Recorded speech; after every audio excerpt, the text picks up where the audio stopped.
Chapter 441 Yu's father knows the truth. Xiao Heijiang is exposed. As for who set the trap, is there any need to say? It's either the Queen's mansion or the Imperial Master's palace. They didn't offend many people in Nanzhao. And the West Mansion had long lost the capital to make trouble. So the biggest possibility is these two forces, combined with the heavy damage suffered by the Queen's mansion now.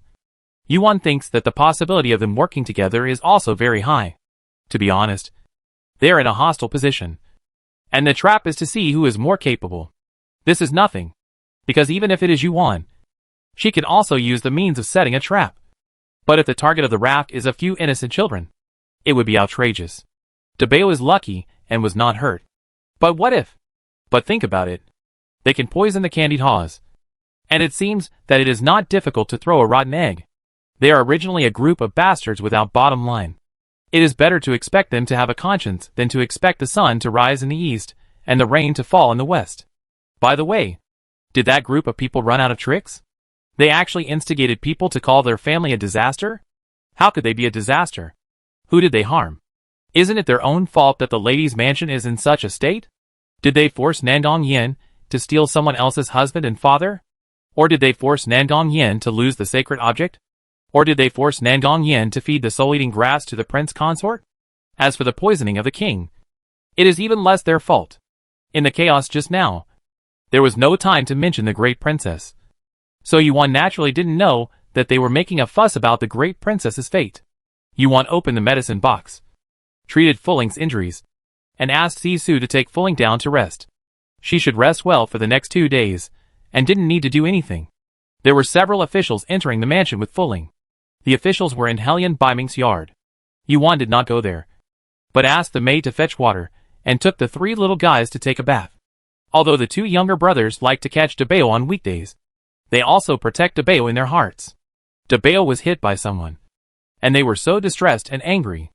Xiaobao blew Dabeo all the way, and when he stopped, he said with a heartache, "It hurt so much." Dabeo actually didn't feel any pain a long time ago. Children are tough and can bear pain better than adults. But Xiaobao looked at his red and swollen forehead and felt that he was in pain, and he generously gave his mother to him. Dabeo leaned in his mother's arms.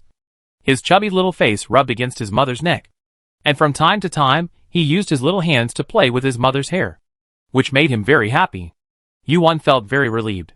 A year ago, when the 3 were still little kids, they would be extremely frightened when encountering similar things, and would wake up with nightmares at night. Now it is different. Yuan asked them, "Do you still go to the street? Do you still buy candied haws?" Xiaobao said, "Yes." "Buy?" "Why don't you buy?" Yuan asked again, "What if we meet a bad guy again?" Xiaobao put his hands on his hips, "Beat him." Dabeo and Erbao also nodded repeatedly, saying that they did not perform well this time. If they are given another chance, they can beat the guy until he cries. Yuan thought of the village bully in Lianhua village, who was beaten into a pig's head by a few little guys. She thought that it might be that those little beggars were running fast, and they could not catch up with them because of their short legs. If they caught up, it was not certain who would be bullied. "My son is so awesome." Yuan kissed the little guys. The 3 little black guys took a comfortable bath and fell asleep next to their mother.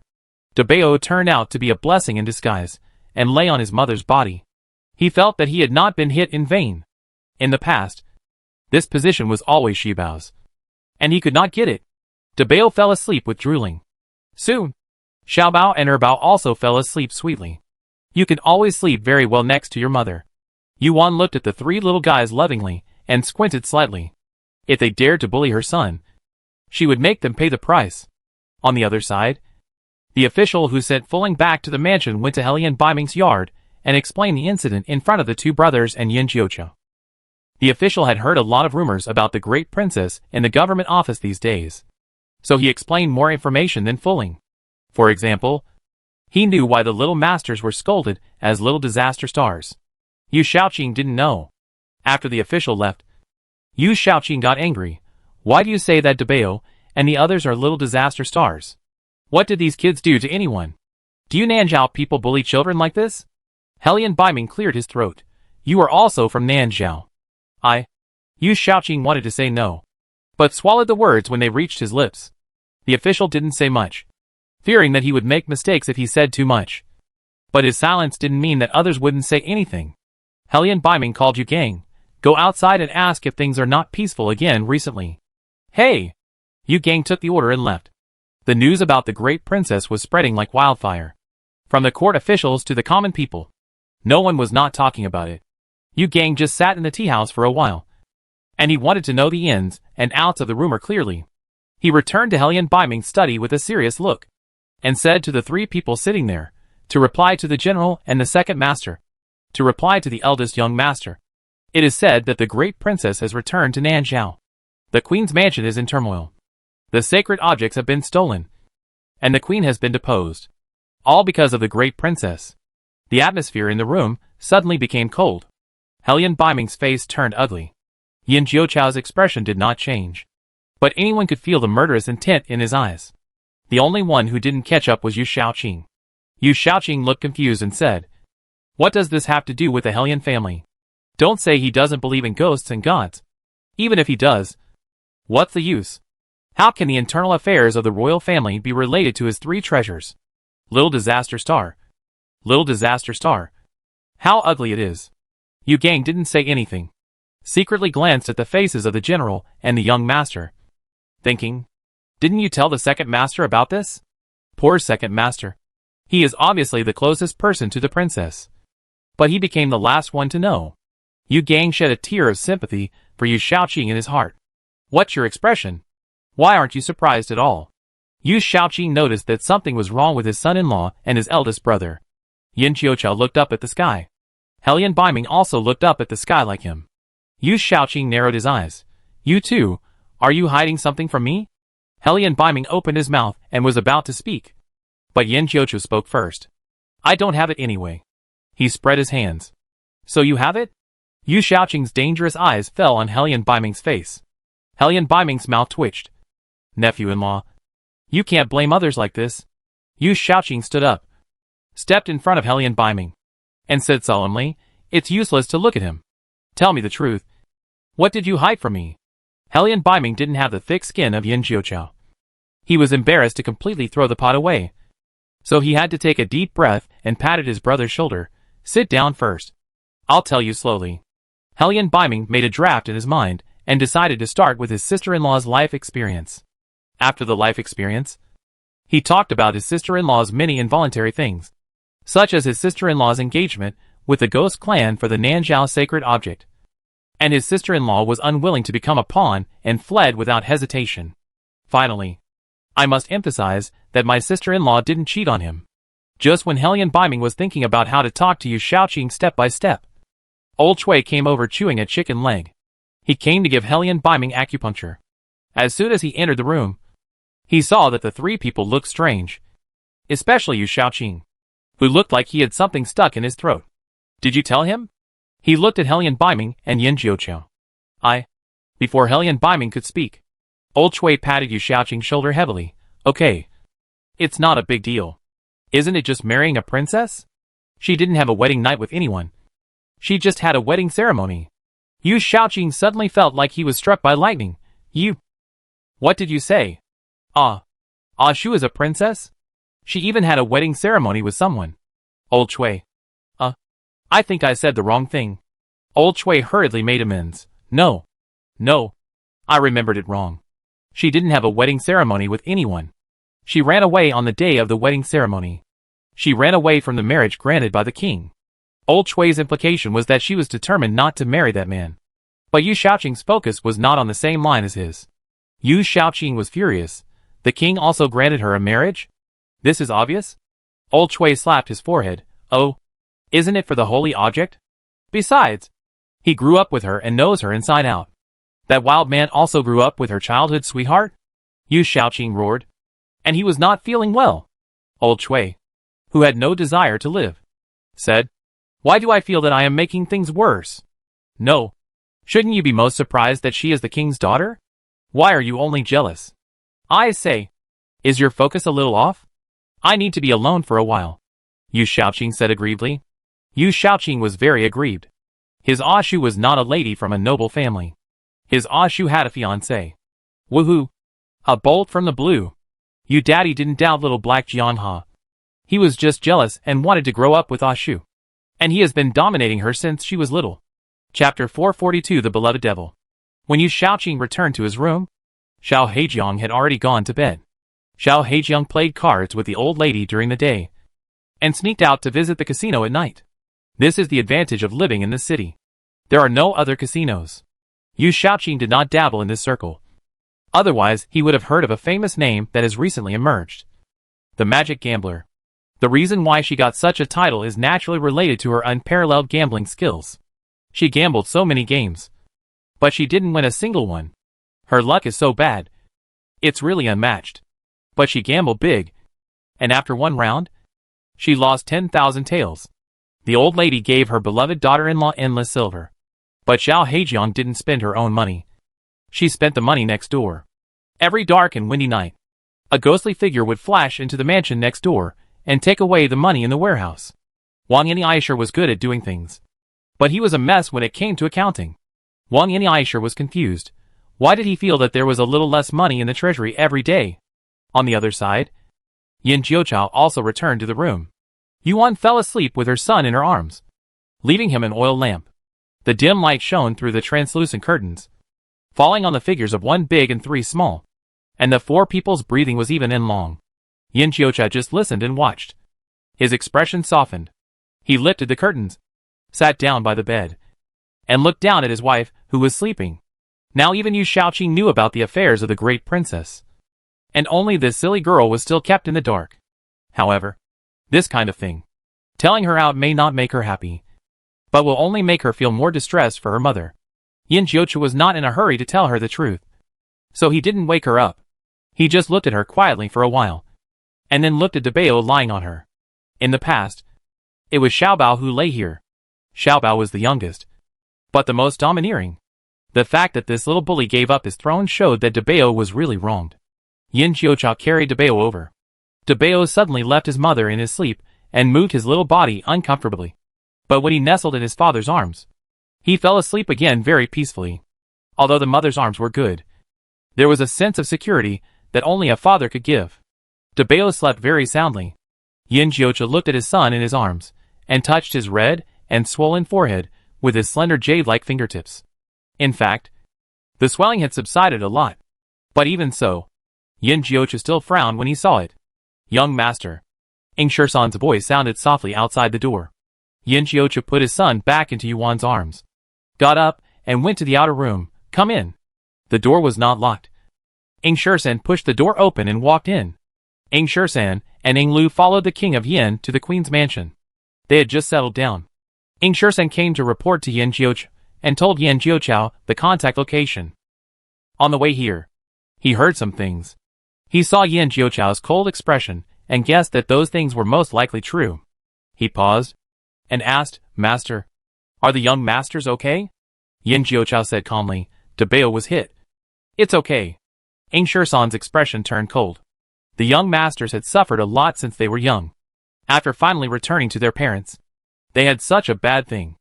It's not an exaggeration to say that it was a sudden disaster. "Are you all settled?" Yin Jiuqiao asked.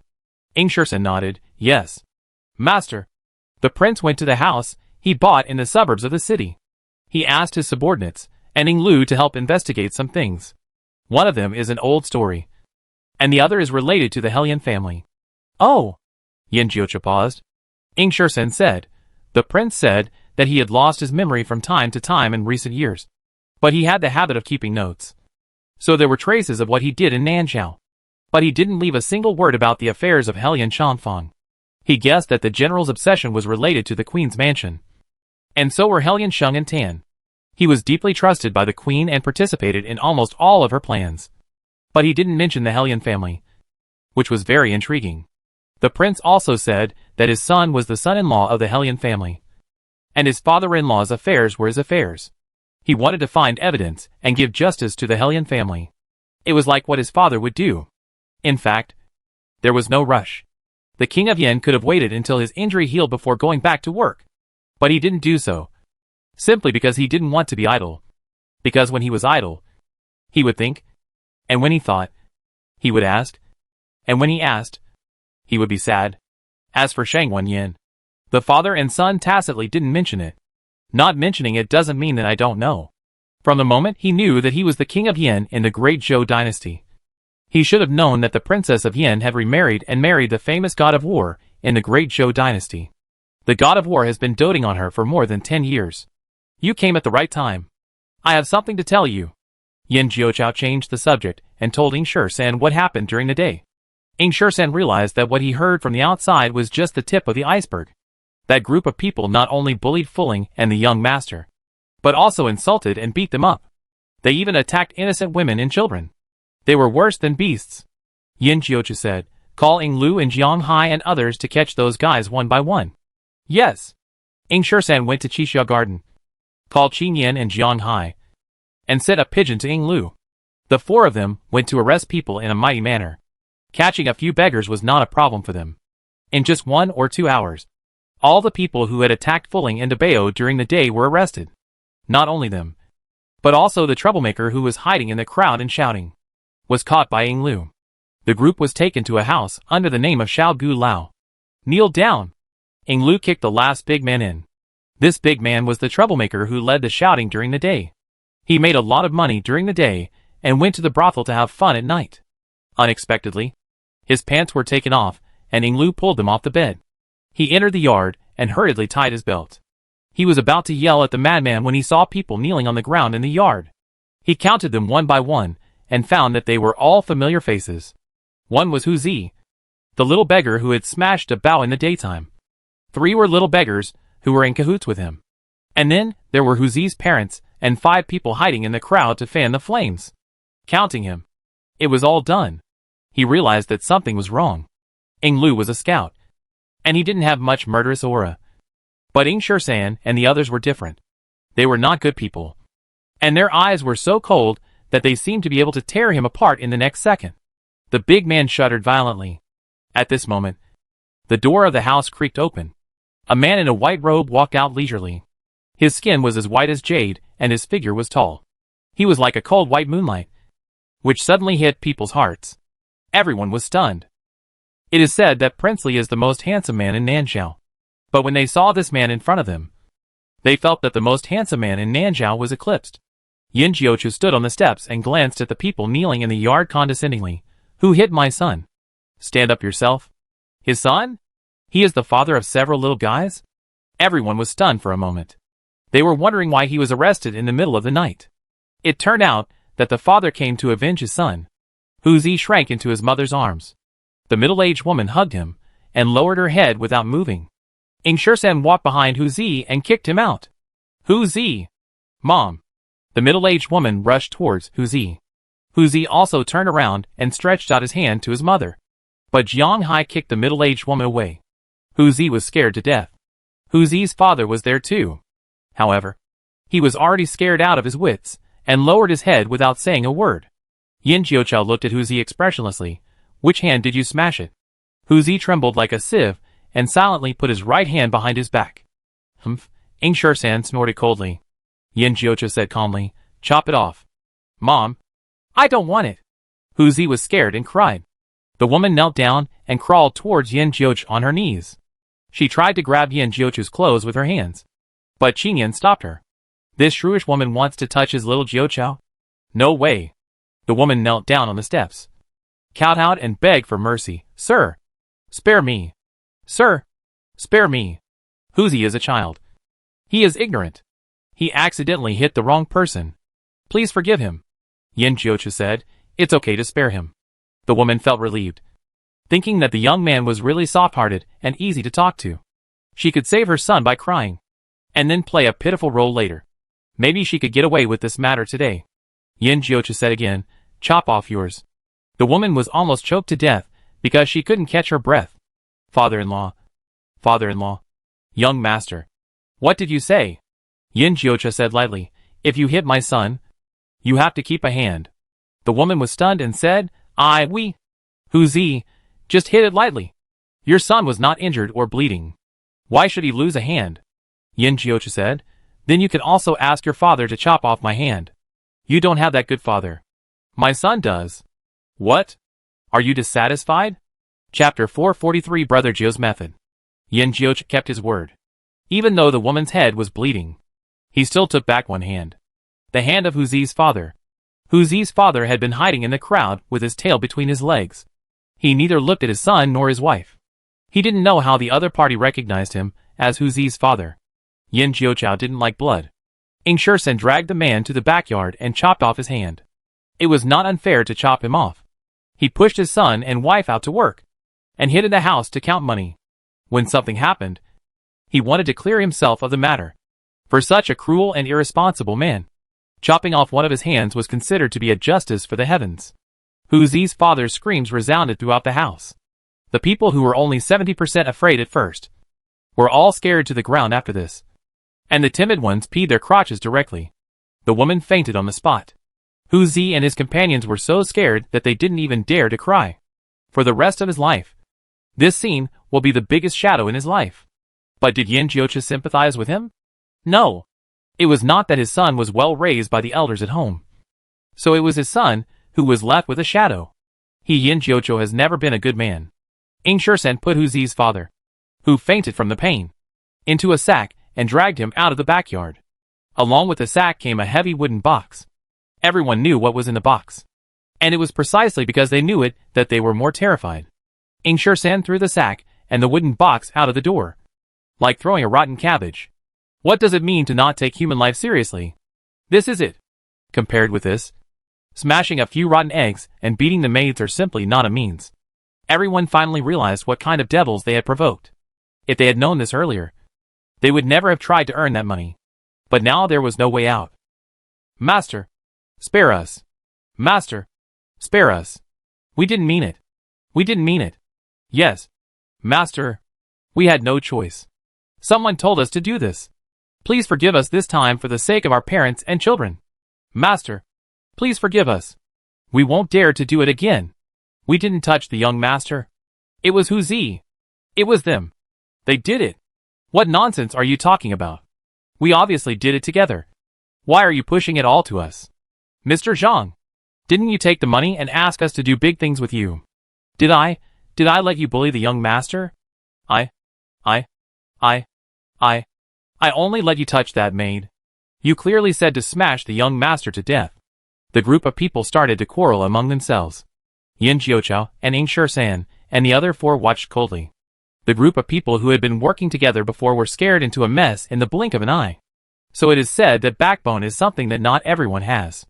Just as the group of people were arguing more and more fiercely, and were about to fight, Yin Jiuchao raised his finger lightly. Ing Shursen said coldly, "Shut up. Everyone shut up." Yin Jiuchao took a few steps slowly and said, "Who ordered you? Whoever tells his appearance and identity first, I will let him go." The tragedy of Hu Zi's father had frightened the group of people. They finally realized that none of the people who threatened them to do things were as cruel as this young man. This young man looked young, handsome and harmless. But his intestines were black. This is not a young man, but a madman. I say! The leading man crawled out on his knees first. "Get out of the way! Let me tell you!" A beggar in his early 50s pushed him aside. He was the one with the surname Zhang. He had been begging for many years, and established his own small gang. The brothers on the road respectfully called him Zhang gang leader.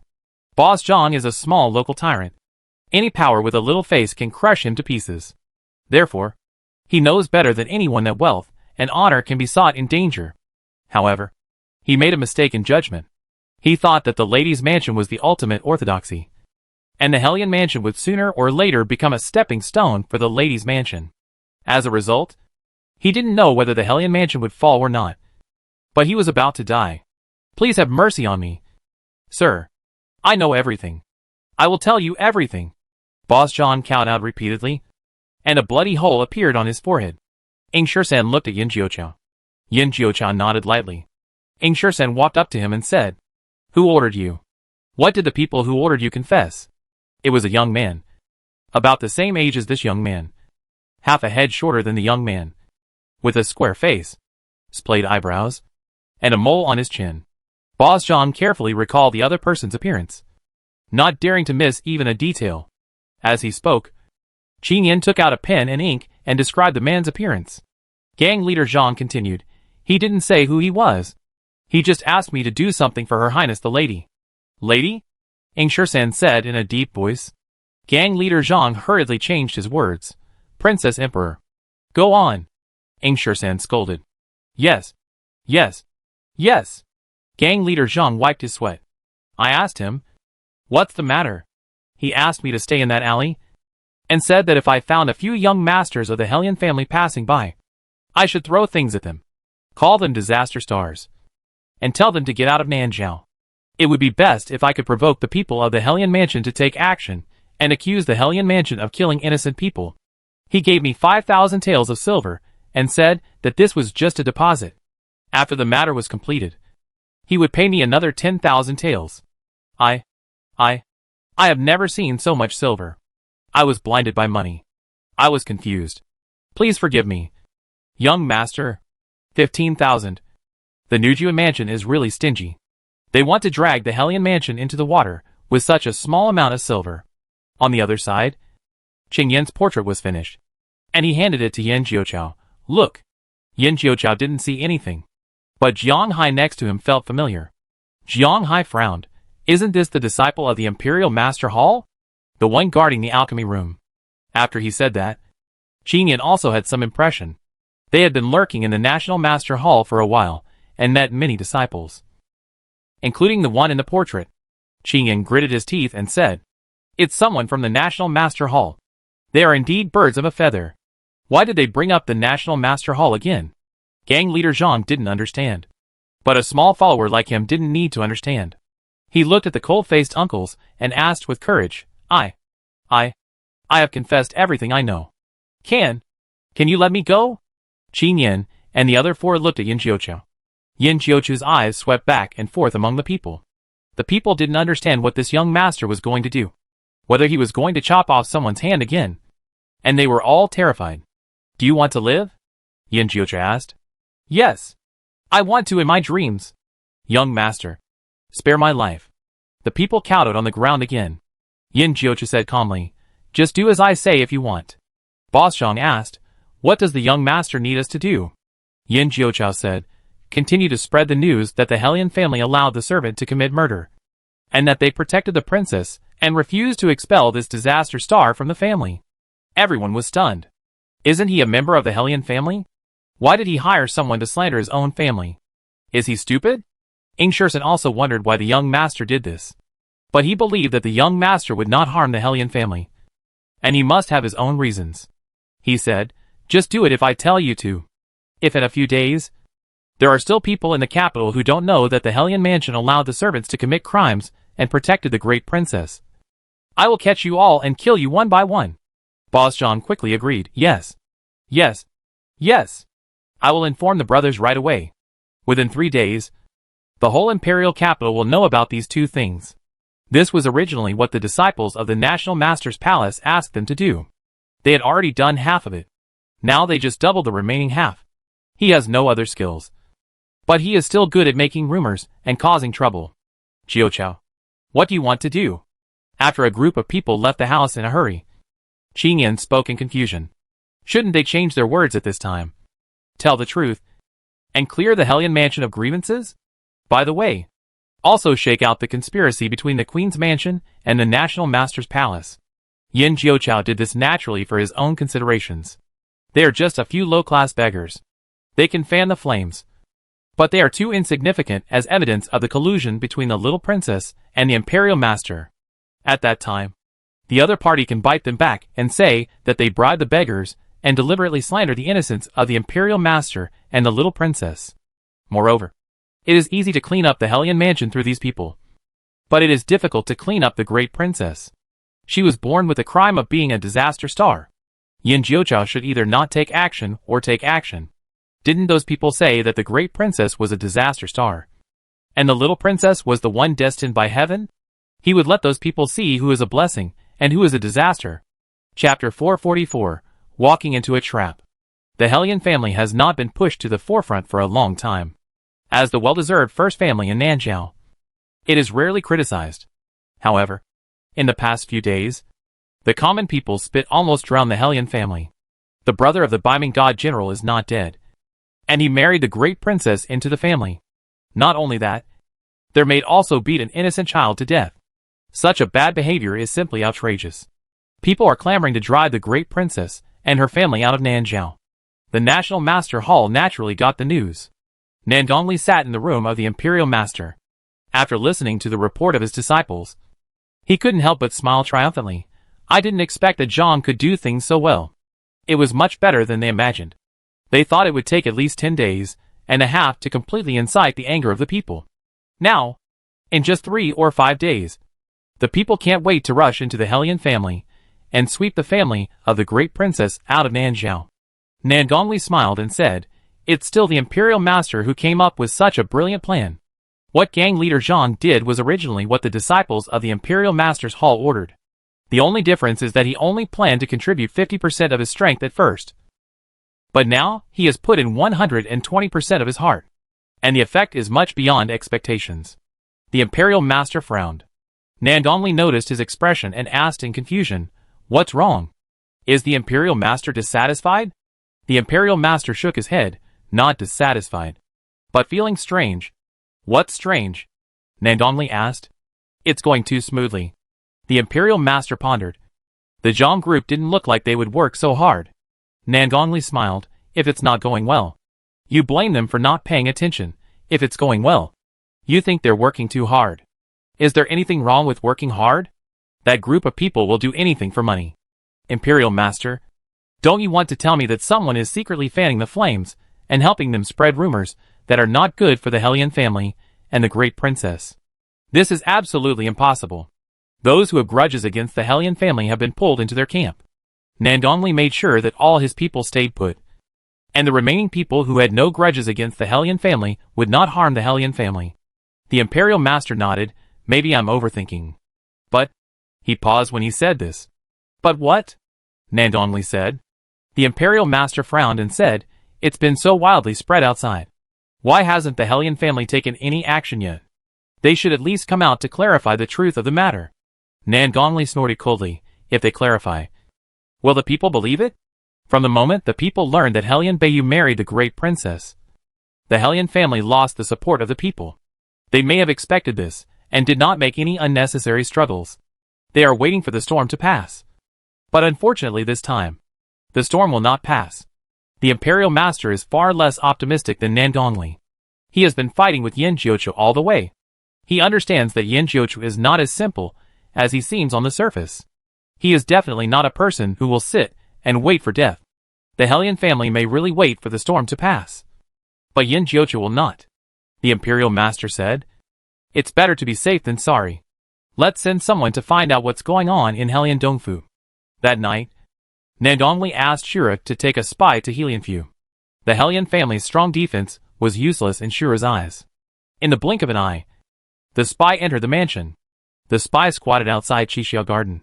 About half a quarter of an hour later, Ing Shursan came over. He went directly to the old man's house. Grandma, he greeted. The old man sat on the chair and looked up at him. Why are you here so late? Ing Shursan said, young master asked me to get the snow toad. The old man wondered, the Queen of Gu?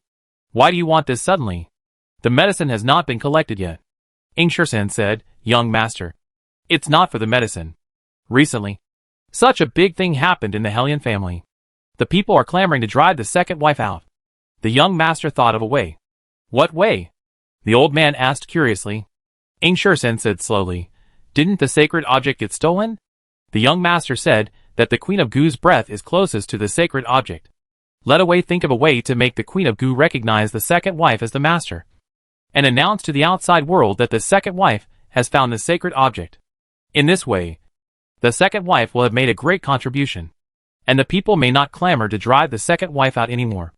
The spy listened and reported the conversation between the two to the National Master and Nandongli without missing a word after returning to the National Master's palace.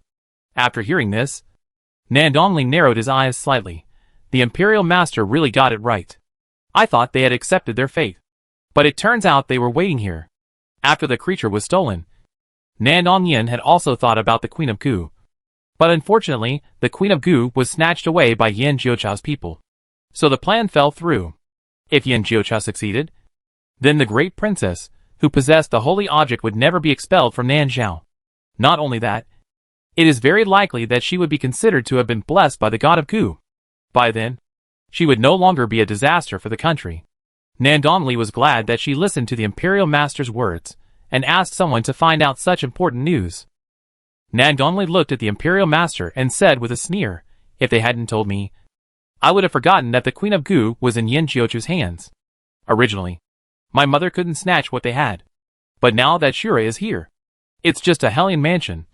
Isn't it as easy as taking something out of a bag? When the Queen of Gu is in hand, the person who finds the holy object will be his mother. The lost position of the female monarch can also be taken back naturally soon." Nandonli stood up and said, "I will let Shura take Menggu Lao to the Hellion mansion." Shura didn't recognize the Queen of Gu, so he needed to bring a Gu master. And there was no Gu master more powerful than Menggu Lao in the entire female monarch mansion. "Wait!" The Imperial Master stopped him. "What happened this time?" Nandonli paused and looked at the Imperial Master in confusion. The Imperial Master pondered for a moment, frowned and said, "It's still too smooth. I always feel something is wrong."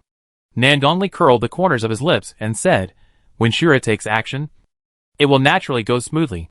Whether it's the group of death warriors in Hellion Mansion, or the secret guards of Yin Jiuqiu, they are all just a group of ants in front of Shura. It's not difficult for Shura to take the spies to avoid their eyes and ears. So there's no need for the Imperial Master to worry." The Imperial Master shook his head. "I'm not saying that they didn't find out about Shura and the spy. I'm saying how it happened that they were discussing such an important matter." Nandonli laughed. "Does the Imperial Master think that they found out about Shura and the spy, so they deliberately arranged such a conversation to set a trap for us? With Shura's skills, they probably won't be able to find out. Shura is a martial arts expert, and his Qigong is even better." Ing Shursan and others did not notice Shura's aura. But this was not a coincidence of the spy. Ing Shursan had played this trick with Grandma so many times that it was time for a blind cat to run into a dead mouse.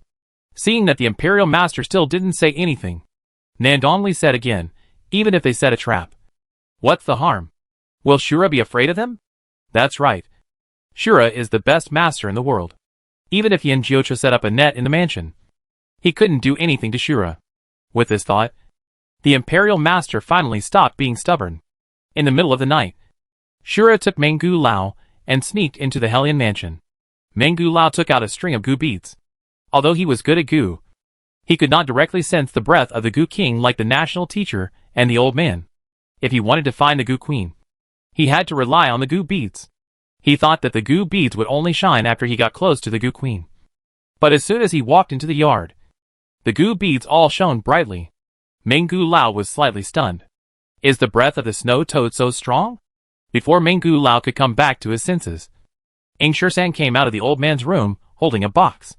"Be careful," the old man reminded. "The Gu Queen is afraid of heat. Remember to put it on ice. And get up to change the ice once at night." "Got it, Grandma." Ing Shursan agreed, and took the brocade box to Yin Jiuqiu's study. Menggu Lao had been staring at the movement in the study room. After Ing Shursan left, Menggu Lao asked Shura to take him into the study room and steal the snow toad. The appearance of the snow toad does not resemble a holy object, which is why it must be allowed to recognize its master. Only by hiding it in the body can people not see through its true nature. Menggu Lao carefully opened the brocade box, and through the jade vessel containing the snow toad, he could vaguely see the figure of the Gu Queen. But for some reason, the Gu beads in the box suddenly became much darker. Menggu Lao frowned strangely. Obviously closer to the Gu Queen. Why did it become darker? Could it be that the breath of the Gu Queen is sometimes strong and sometimes weak? Chapter 445. The Power of the Gu Queen. The Destiny of Heaven.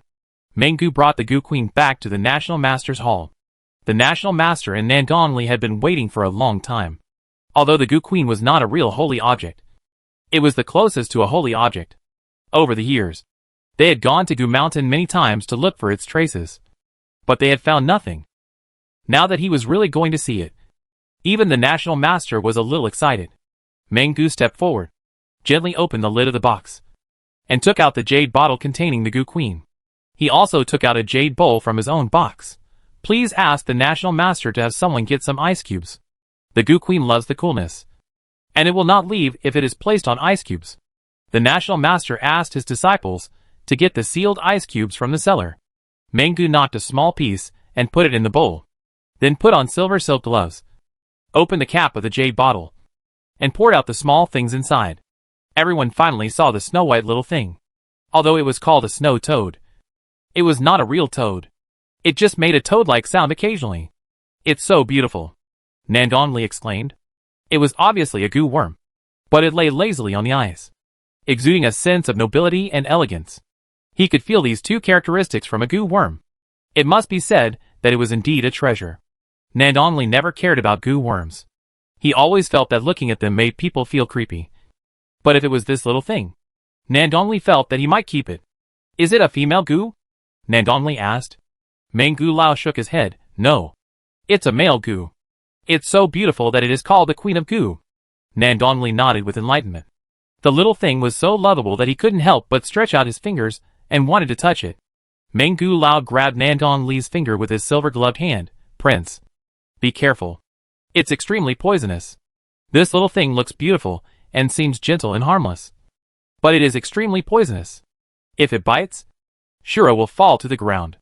Of course, it will not bite Shura, because Shura's blood is too hot and will make it feel uncomfortable." Nandonli admired it carefully and asked Menggu Lao to put it away with reluctance. "With it, my mother can get back the position of female monarch." Nandonli left the National Master Hall overnight and returned to the house where they lived. Before Nandong was canonized as a female monarch, she had been living in the palace. When she was canonized as the crown prince, the king gave her a female monarch's mansion. Now she is no longer a female monarch and can no longer live in the mansion. But the king has not forgiven her, so he did not allow her to move back to the palace. She had to live in a house she had bought before. This can be considered a superior courtyard, but it cannot be compared with a lady's mansion. In comparison, it shows how desolate it is now. The little princess had cried so many tears that she had already gone to her room to rest.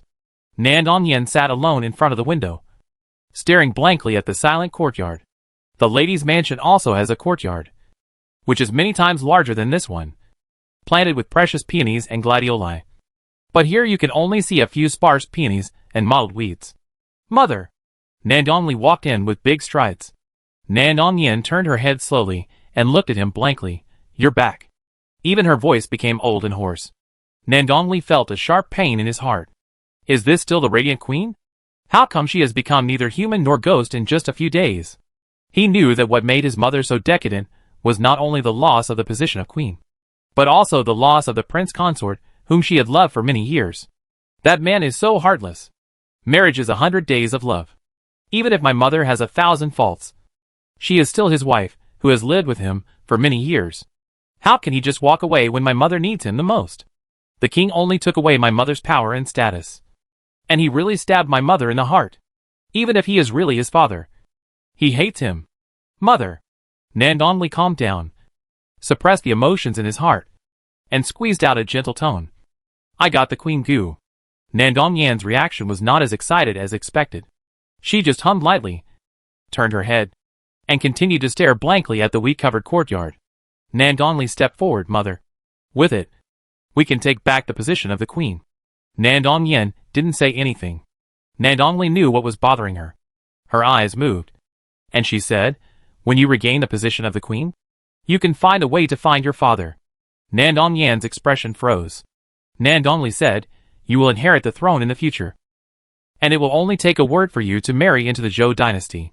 Will the emperor of the Zhou dynasty become an enemy of the entire Nanzhao for a brother who has died many years ago? By then, my father can come back openly. Will the prince consort come back?" Nandong asked in a daze. Nandong nodded. "Yes. We can catch him back, with power in hand." "What do you want?" "That's right. As long as she gets back the power she lost. What can't a man have?" Nandong clenched her fists little by little. "I want to be a queen. I want the prince consort to come back to me. I want to kill Yin Jiuqi." Nandong was relieved. This bad guy must be dealt with to prevent future troubles. Mother can hand him over to me, and I will deal with him. Now all Mother has to do is to cooperate with Menggu Lao and let the Queen Gu recognize you as the master. If I had listened to you at the beginning, I wouldn't have ended up like this. She shouldn't have been close to Yan Jiuqiao and shouldn't have treated that family without reservation. Nandong blamed herself. It's my fault. I have implicated my mother in this matter. Nan Dongyan also resented her son, blaming him for taking the initiative to poison several children. And as a result, they were involved by mistake. But the moment her son knelt down and took all the responsibility on himself, she lost all her resentment. No matter what.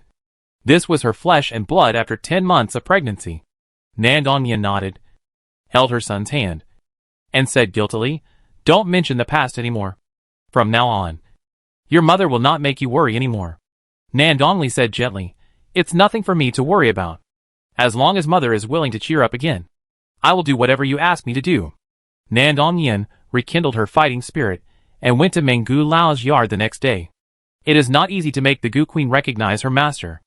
After recognizing her master, the Gu worm will not release poison to harm its owner. But before recognizing its master, it has a very strong struggle. Even though she took the detoxification pill in advance, Nan Dongyan still suffered a lot. Fortunately, the Gu Queen finally recognized her master. Nan Dongyan stayed at home for a few days, and when she looked better, she asked someone to prepare a car and set off for the Golden Palace. The king deposed her as the queen, but she was still the princess of Nanzhao, and she had the qualifications to enter the palace for an audience. The king has been fed up in recent days. Rumors about the great princess and the Hellion family are everywhere. Even the eunuchs who sweep the floor know about it. The ministers put pressure on him, the king, to force the Hellion family to give an explanation. The king had no choice but to summon Hellion Biming. However, before he could question whether the Hellion family had really beaten an innocent child to death, he heard the eunuch report that the princess wanted to see him. There is only one princess in Nanzhao who has a clear path, and that is Nan Dongyan. Nan Dongyan is no longer a queen, and the government has nothing to do with her. Why would she come to the Golden Palace? The king frowned. Summon the princess to see you. Nan Dongyan, who changed into the princess's palace dress, walked elegantly and dignifiedly into the Golden Palace. After not seeing her for many days, she looked a little haggard, but her majesty remained unchanged. She walked calmly to the front and knelt down to the king on the dragon throne. "I, your son, pay my respects to my father." The king did not let her stand up, but asked calmly, "What are you doing here?"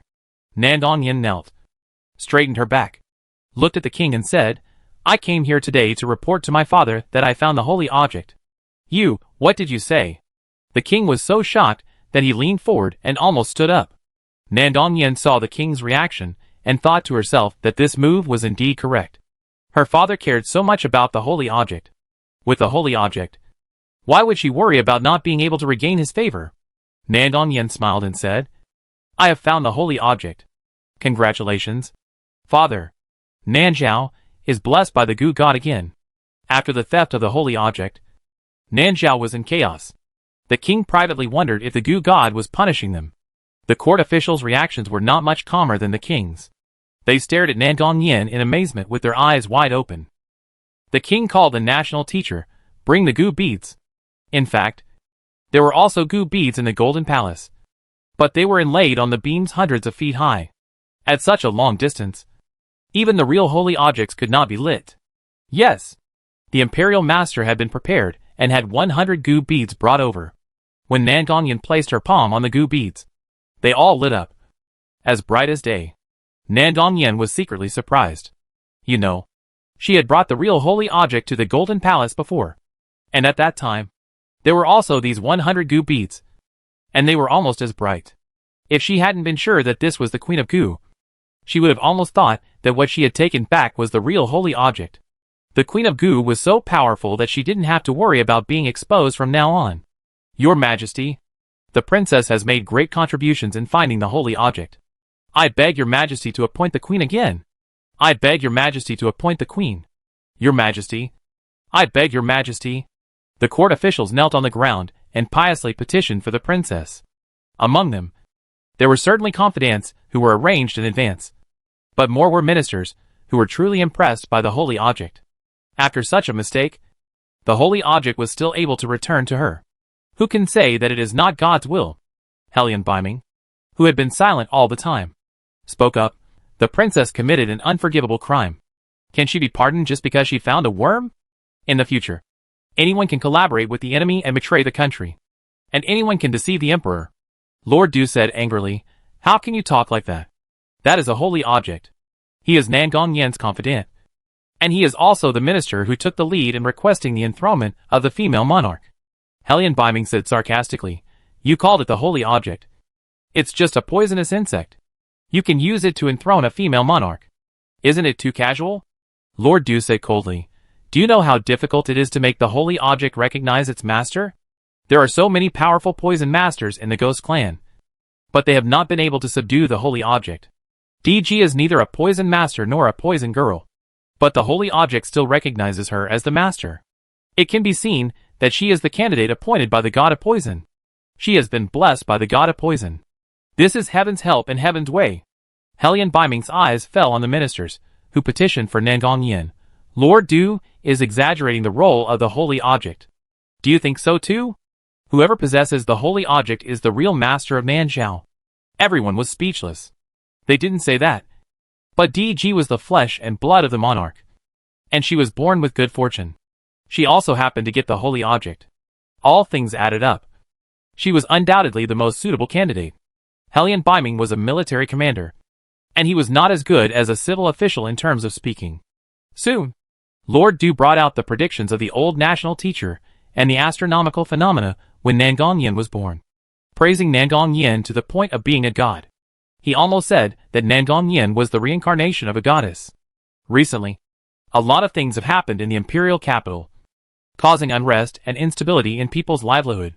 At this critical juncture, a major event is really needed to boost people's morale. Even if the king doesn't want to forgive the little princess, he can't resist public opinion. The king pressed his painful eyebrows and said, 3 days later, the princess will offer sacrifices to the heavens, and the princess will also go to pray for the people. This is to restore the throne. The little princess was originally canonized as the crown prince by the king himself after the sacrifice. The king allowed her to offer sacrifices to the heavens again, which means she is ready to be restored. Nan Gongyan was ecstatic. After being out of power for so many days, she finally gets to be the queen again. This time, she wants the people of the world to see clearly that she, Nan Gongyan, is the true destiny and the irreplaceable queen of Nanzhao. Little Black Jiang, oh so cool. Chapter 446, The Mighty Little Goo Goo. After so many problems in Nanzhao, it's time to offer sacrifices to the heavens to appease the people. The people of Nanzhao have more faith than the people of the Central Plains, and they seem to be too blind in some things. But from another perspective, it also has its unique advantages. Yuan hasn't been out for a few days. She has been helping Grandma study the art of engraving. The book records the oldest engraving art. Many materials are now gone, so they have to use other things instead. They tried many times, but all failed. Until this morning, Yuan accidentally dripped cinnabar from her fingertips into the potion, and the texture of the potion changed. "Grandma, look!" Yuan handed the potion, which suddenly became thick, to the old man. The old man picked up the bowl and smelled it, nodded and said, "Brush." Yuan gave him a small brush. The old man gently dipped a few drops of medicine and carefully smeared them on the cover of the notebook. Something incredible happened. The originally plain cover suddenly appeared with a line of small characters. It was a strange text that Yuan did not recognize. But the potion was successful. "Grandma, do you recognize the words above?" Yuan asked. The old man nodded. It was the oldest text, but it was not difficult for the ghost priest, because many of the priest's books were recorded in this text. Although he had not read those books for some years, it was not difficult to recognize a whole notebook after a little sorting. Yuan curled her lips happily. "Then I'll leave it to you, Grandma." The old man said truthfully, "I'm a little rusty. It will take some time to read all of it. I'll do it as soon as possible." "Yes, as it concerns her husband's life." Yuan didn't bother to be polite with Grandma. "Then I won't bother you. You can read slowly." As the most learned priest of the Ghost clan, no one knows that the old man actually hates reading the most. However, since he became the teacher of Lotus Village, this problem seems to have been reversed. He no longer feels dizzy or blurry when reading. The old man began to concentrate on studying the notes, and Yuan silently closed the door for him. Yuan returned to Wuzhong Garden. The 3 little black eggs followed away to learn, practice, undergoing martial arts school, and were not in the courtyard.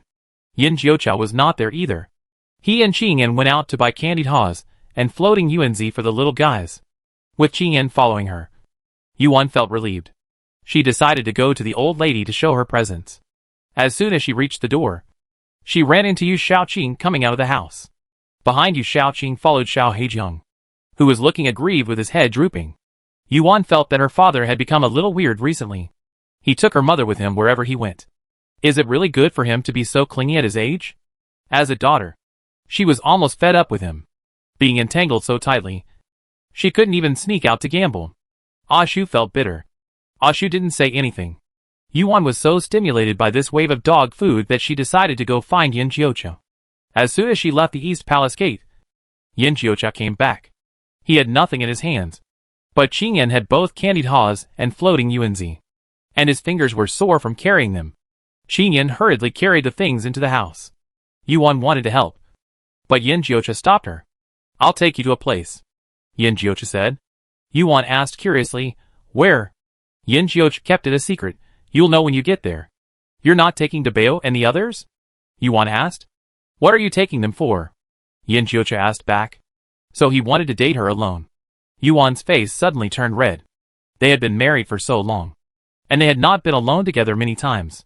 It was hard for him to have such a heart, so she naturally would not refuse. Yuan happily got on the carriage with her husband. It's a world for two of us, and my husband is very attached to me. Soon, Yuan will find out that she has thought too much.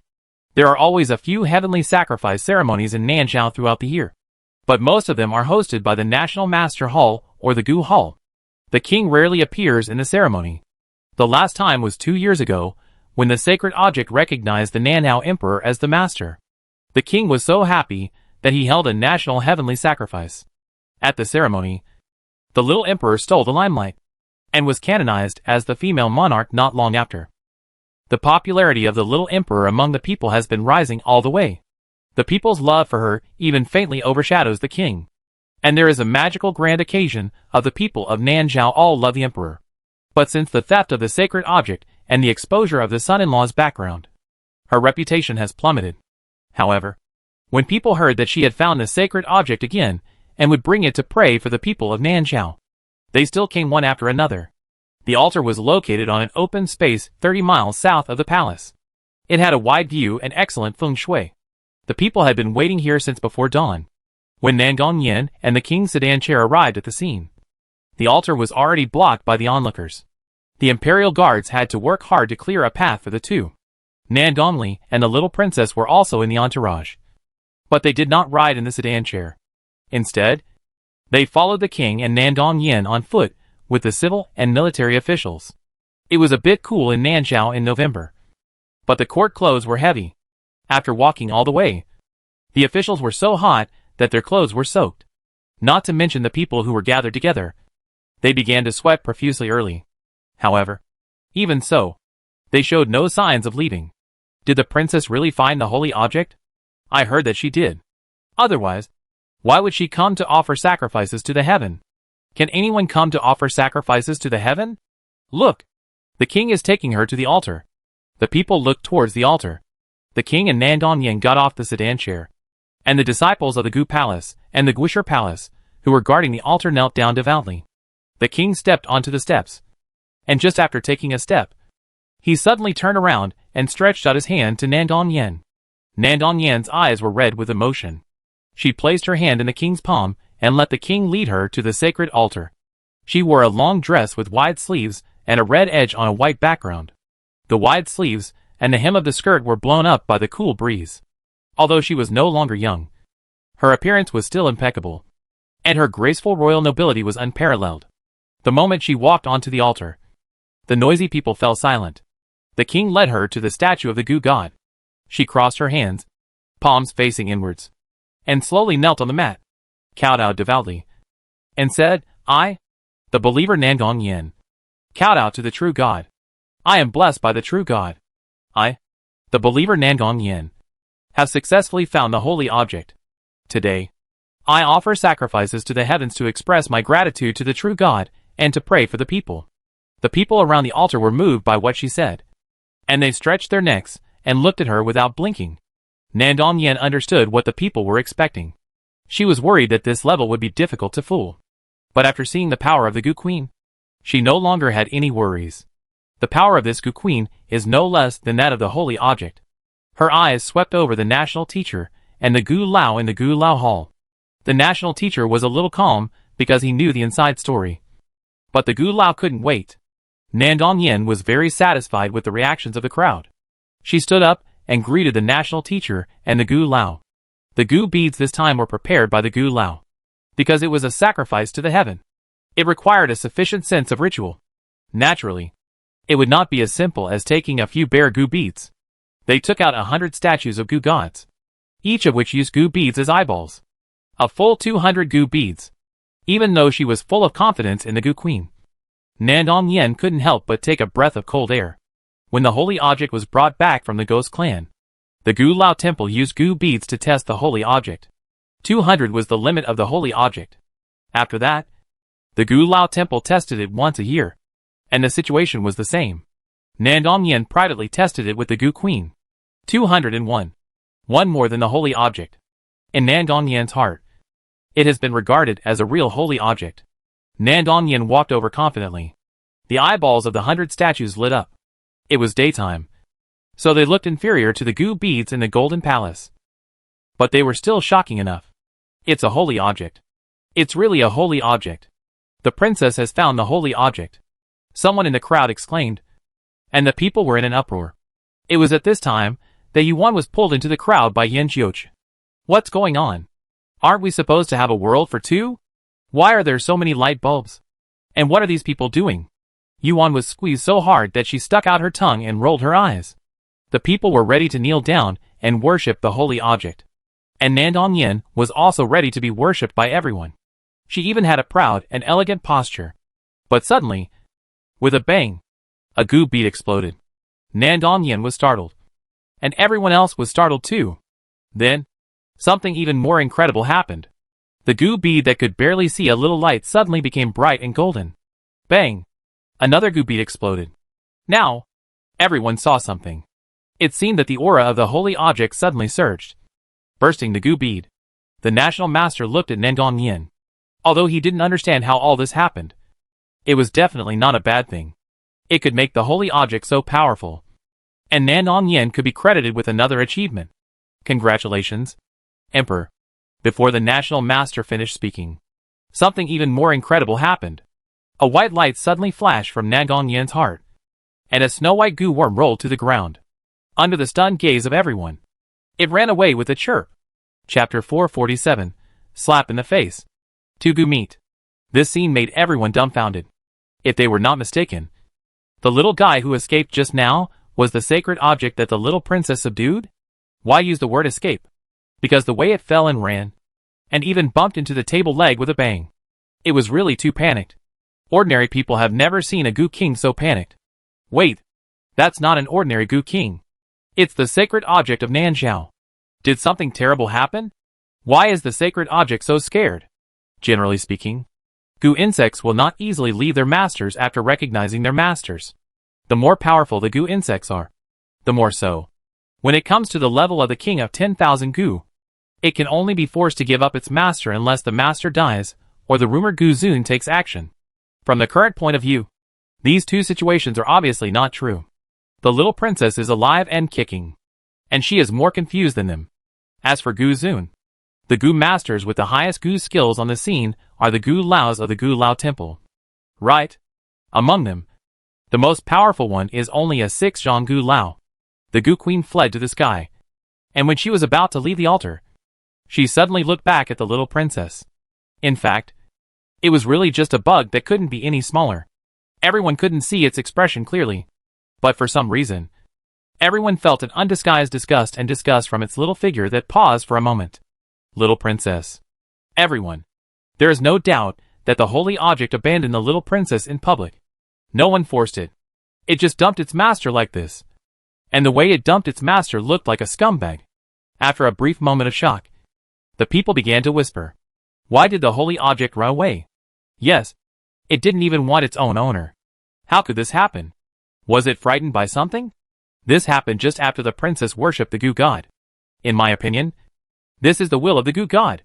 If being chosen by the holy object means that she has been blessed by the Gu god, then being abandoned by the holy object means that the princess has not been favored by the Gu god.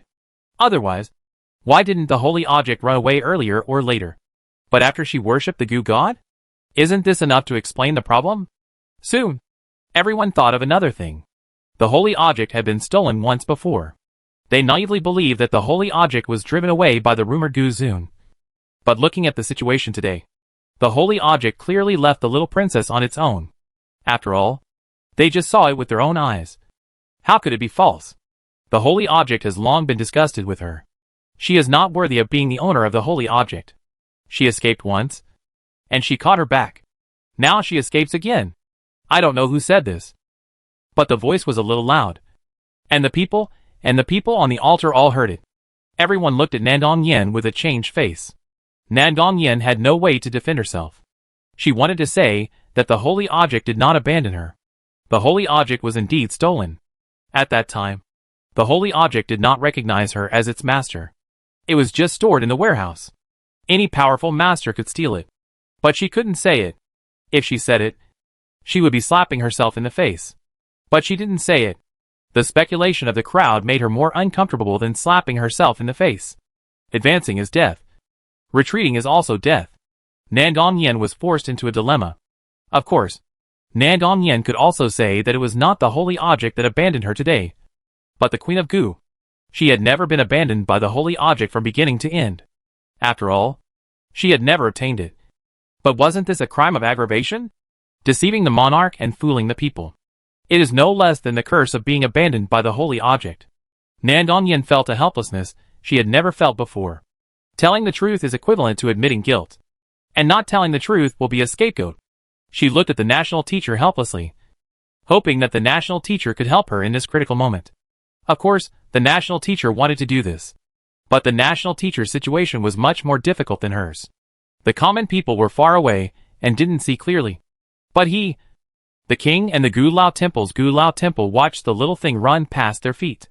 What else could that snow-white little bug be but a snow toad? The holy object was also white. But not so white. And not so beautiful. Making people want to hold it in their hearts at first sight. The king frowned, not sure if he was dazzled. What was that just now? When the holy object was sent, the king also took a look through the translucent jade bottle. And it didn't look like this. The national teacher didn't dare to answer. He looked surprised, as if he was shocked by the scene in front of him. Only he knew that he was brewing how to make up a lie. Unfortunately, this time he didn't have the final say. 5 Gu Lao came to the Gu Lao hall, among which Sun Gu Lao had the most seniority. He was the grandson of Kong Gu Lao, and became the most outstanding Gu master in Nanzhao at a young age. The only thing he was not as good as Meng Gu Lao was that his attainments in Gu art stopped at the stage of 6 feet. But in terms of comprehensive strength, he was much more comprehensive than Meng Gu Lao. He said to the king, "It looks like a snow toad." But he was also worried that he was wrong. After all, the little princess said that it was a sacred object. If he was not wrong, then the little princess used the Gu queen to get away with it. This was a serious matter. He turned his head and looked at the national teacher and his companions. What do you think? Did you see it clearly just now? Several people had been paying attention to the movements of the little princess. How could they not see it clearly? Except for a Gu Lao named Song who was busy watching the exploding Gu beads and missed that scene. The rest of the people did not blink from beginning to end. Liang Gu Lao whispered, "It looks like a snow toad to me." Zhou Gu Lao and Zhuge Gu Lao nodded. They have all seen holy objects, and also seen the portraits and sculptures of the Gu Queen. It is easy for ordinary people to make a mistake, but it is difficult for them. That's strange. How could it be a snow toad? Isn't it said, a holy object? Song Gu Lao muttered. He was the only one who didn't see the Gu Queen just now. But since everyone said so, it must be right. Nandong Yen was so anxious. National Master, please say something. National Master closed his eyes. He wanted to say something, but so many eyes saw it. If he argued that it was not a holy object, it would not be convincing enough. Instead, it would expose his relationship with the princess's mansion. What did the Gu Master say just now? Isn't it a holy object? The one who spoke was Helian Baiming, who was located below the altar. He was closer than the common people. Although he could not see the small things on the altar clearly, He could still hear what the group of people said. He sat in a wheelchair and raised his voice, looking like he was watching a good show. Please explain to me, Princess, why your holy object turned into a snow toad? Princess is the owner of the holy object. Don't tell me that Princess made a mistake. Nandong Yen certainly couldn't say that he made a mistake. Who would mistake their own goo worm? But if they didn't, how did all this happen? Should they admit that they had committed the crime of deceiving the emperor again? Nandong Yen was so anxious that she was sweating coldly. Helian Baiming's voice was quite loud, and all the people in the front row heard it. What did the general say? That little thing just now was not a holy object, but a snow toad? The princess actually used a snow toad to disguise a holy object? No wonder the goo god appeared and let the snow toad abandon her. She is simply a liar. By doing such a thing on the sacred altar, she not only deceived the people and the king, but also blasphemed the gods. Get out! Someone shouted, and the people were completely furious. That's right. Get out! Big liar! Get out! Pop! A rotten egg hit Nandong Yen's face. The disgusting smell filled her nose all of a sudden, and her stomach churned, and she almost vomited on the spot. I'm not a liar, she said, holding back the nausea. That's the holy object. Don't listen to their nonsense. The Goo Queen had already run away, and as long as she refused to admit it, no one could do anything to her. A commoner asked, why would Goo Lao talk nonsense? Nandong Yen thought quickly and said, They are in the same group with the Helian family. Several young masters of the Helian family are the 7 young Goo Lao of the Goo Lao Palace. When these words came out, everyone was silent. What did this woman say? Those genius young Goo Lao are the young masters of the Helian family. The Goo Lao were shocked. They have always wanted to find out about the young Goo Lao's background. But the young Goo Lao kept their mouths shut. They wanted to curry favor with him, but failed. So he is from the Helian family? Nandong Yen struck while the iron was hot and said, they are in the same group. Gu Dian has already surrendered to the Helian family. That's why they are speaking for the Helian family. Also, this princess suspects that they did something to force the holy object away from me. Only Gu Dian has such ability. Isn't it? A basin of dirty water was poured down, and the people in Gu Dian were stunned. They didn't do anything. How could they be considered to have forced the holy object away? Sun Gu Lao said sternly, we don't have the ability to do that. Nandong Yen said coldly, everyone saw that the goo beads were prepared by you. I got into trouble after touching the goo beads you sent. The goo beads suddenly exploded, causing the holy object to be greatly frightened. So it fled in a hurry. Do you still dare to say that you didn't deliberately frame me? Nandong Yen thought about it. Since the Helian family had a little Goo Lao, Gu Dian would sooner or later stand on the side of the Helian family. It would be better to take this opportunity to clean them up. First, it would eliminate the troubles in the future. And second, it would also help to clear himself. Killing 2 birds with 1 stone. It is simply perfect. There is a saying that one should judge a gentleman by one's own heart. Although Gu Dian wanted to win over the little Goo Lao, they never had the intention of currying favor with the Helian family. At most, they would coax people into Gu Dian and never get involved in the disputes between the factions. But Nandong Yen put the blame on Gu Dian and the Helian family without saying a word, which forced Gu Dian to have to share the same hatred with the Helian family. If they really joined forces, it was also Nandong Yen who forced them. But the current situation is indeed not good for Gu Dian and the Helian family. The holy objects were also stolen by your Gu Dian people. Right? Nandong Yen continued to put the blame on them. Between the little princess cheating and the Gu Palace and the Helian family framing her, the people are more likely to accept the latter, if for no other reason, because the little princess was born with destiny, while the wife of the Helian family was a disaster for the country. No matter how you look at it, the little princess can win the favor and sympathy of the people. In addition, the Helian family recently made a fuss about beating a child to death. Its reputation has been ruined. What can it use to win the trust of the people? Things have developed to this point. Nandong Yen finally rushed out of the dead end, and she saw the light at the end of the tunnel. She was very proud of her wit. From now on, even if she can't find the holy object, no one will blame her. She can just say that it was the people of the Gu Palace who killed the holy object in revenge for her. Unexpectedly, just as Nandong Yen was complacent, a slender figure fell out of the crowd. Ouch! Yuan was tripped by someone, and she fell out without standing firmly. seeing that she was about to fall flat on her face. Helian Biming quickly caught his niece. Yuan lay sideways on her uncle's wheelchair without any image. Ah! What kind of people are they? They are going to squeeze her into a meat pie. Helian Biming patted his niece's head lovingly. The next second, the goo beads on the altar were extremely bright. Song Gu Lao was surprised and said, "Wait! Didn't the holy object escape? How come the goo beads are still so bright?" Everyone was stunned. Yes, they thought what the little princess said was true. If it was really the holy object that escaped. But the holy object was gone.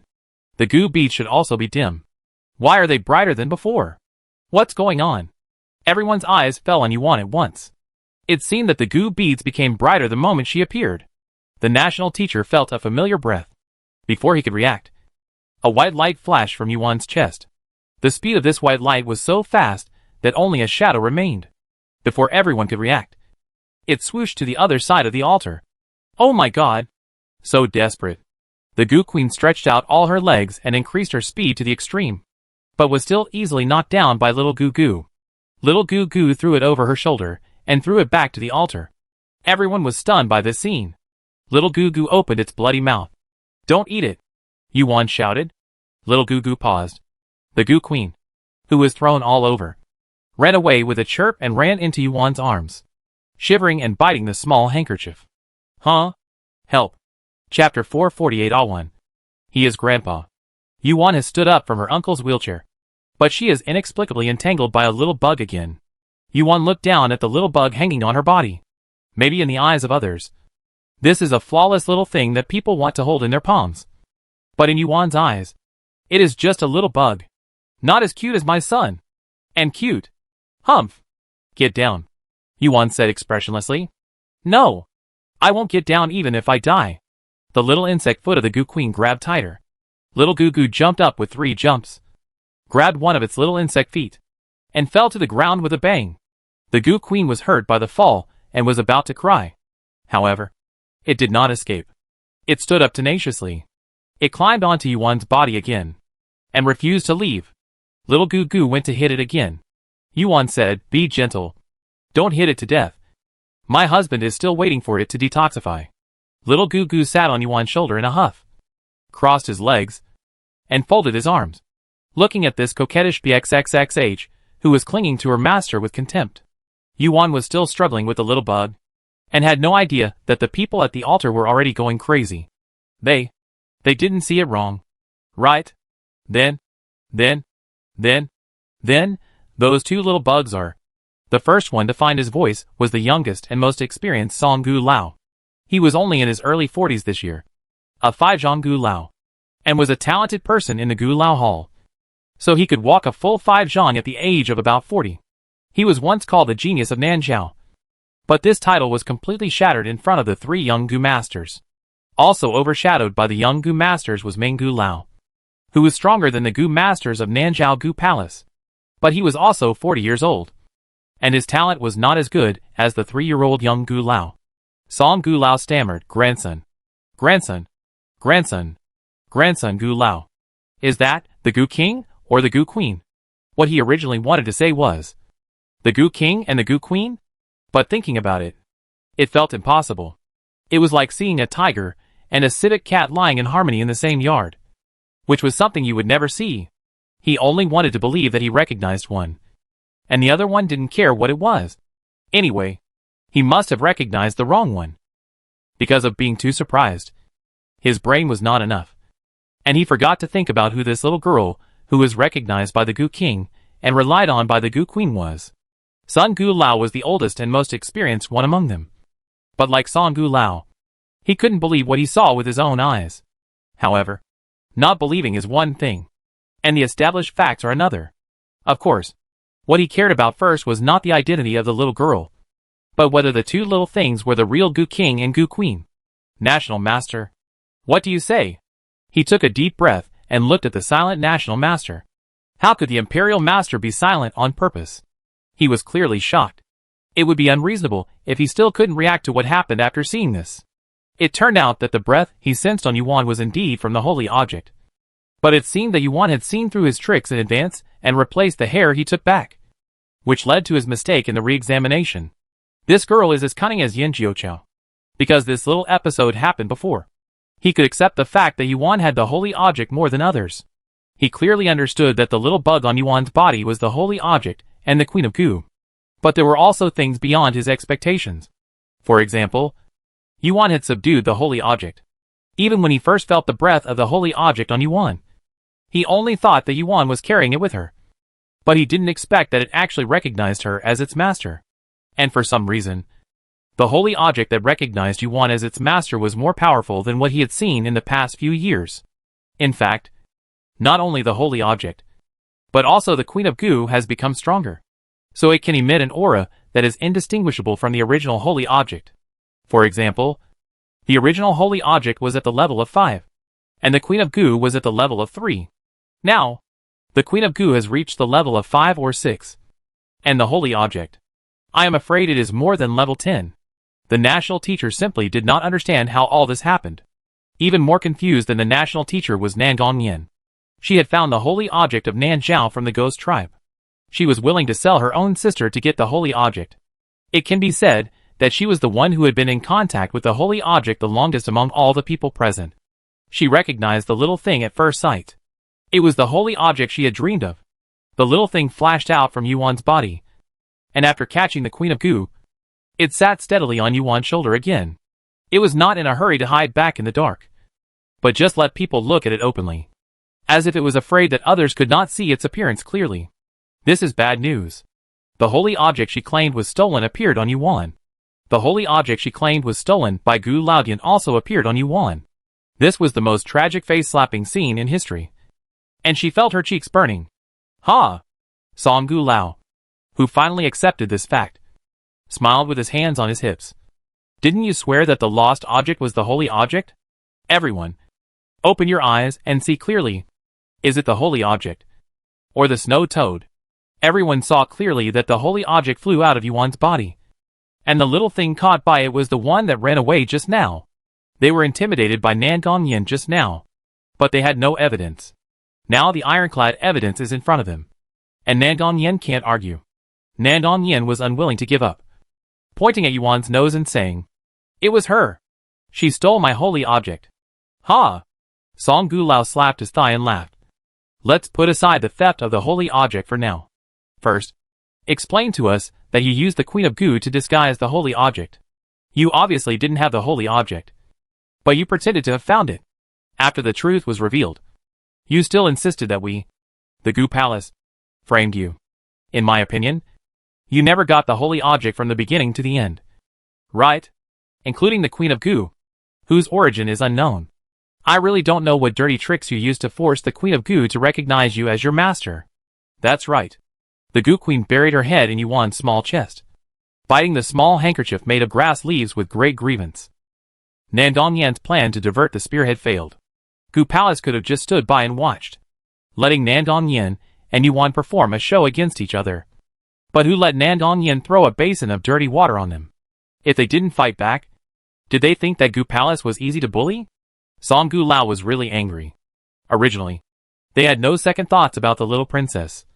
But she didn't take them seriously at all, and even judged them by their own villains, thinking that they would collude with the Hellion family, and wanted to get rid of them in advance.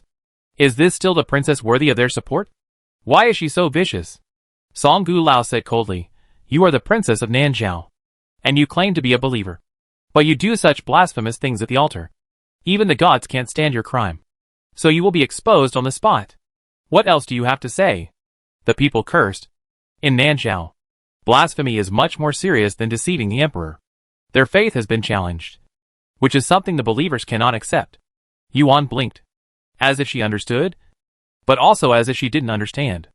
That Gu Lao said that the little princess forced the queen to recognize her as her master? But wasn't the queen in her grandmother's room? But just now, she did see the queen being dragged back from a very far place by the little Gu Gu. Yuan frowned strangely. "Uncle, are you hiding something from me?" Hellion Baiming cleared his throat. They did hide it from her. But it was not their fault that they had kept her in the dark from beginning to end. If the little niece knew that Yin Jiuqiao would use her medicine as a bet, she would never agree to it. They knew her too well. She valued Yin Jiuqiao more than her own life. If the red Ganoderma lucidum was gone, it could be found again, But if the snow toad was lost, there would be no second Gu Queen. Nan Gongyan had no intention of paying attention to the conversation between the uncle and nephew. She was speechless after being rebuked by Song Gu Lao. Big liar. A child picked up a stone on the ground and threw it at Nan Gongyan. A bloody hole was smashed in Nan Gongyan's head on the spot. The guards hurried forward and blocked Nan Gongyan behind them. But the anger of the people had been ignited, and the scene fell into chaos. I'm not a liar. I'm not. Nan Gongyan was terrified. She looked at the king helplessly, hoping that at this critical moment, he would protect his flesh and blood like all the kind fathers in the world. But the king didn't pay any attention to her at all. He stared at Yuan at the bottom of the stairs. From the moment Yuan fell, his eyes were attracted by her. She is the mother of 3 little guys. And the 3 little guys are the young masters of the Hellion family. Her identity is self-evident. Her father is Yu Shaoqing. And her mother is. The king felt that he suddenly became nervous. Hellion Biming held his niece's hand and said softly, Awan, come and meet your grandfather. Chapter 449 Grandparents Meet Grandchildren. What? What grandfather? Yuan looked at her uncle blankly, and saw that he looked at the king on the altar with a gentle look. Yuan looked over. She knew this old man. He was the grandfather who took care of Debao in the mansion next door. They met again on the day when the 3 little guys were sick and went to eat fuyuanzi. He was hit by someone, and she treated his wounds. He gave them a can of fuyuanzi. Yuan could recall these memories effortlessly. But Yuan really couldn't connect this man in a dragon robe with the grandfather in her uncle's mouth. She was still immersed in the shock that the other party was Nanzhao, and actually wore a dragon robe, and was the king of Nanzhao. The scene was noisy, and everyone was condemning Nan Gongyan, who was deceiving her superiors and lying to her subordinates. Hellion Biming's voice was not loud. Seeing that his niece did not respond, he mistakenly thought that she did not hear clearly, and said again in a slow speed, Awan, come and meet your grandfather. Yuan understood what her uncle meant this time. Her uncle said that the old man in the dragon robe was her deceased grandfather. Yuan asked strangely, where do I have a grandfather? Isn't my grandfather dead? My mother's family members are all dead, and she is the only one left. The king staggered and almost fell off the altar on the spot. What did this girl say?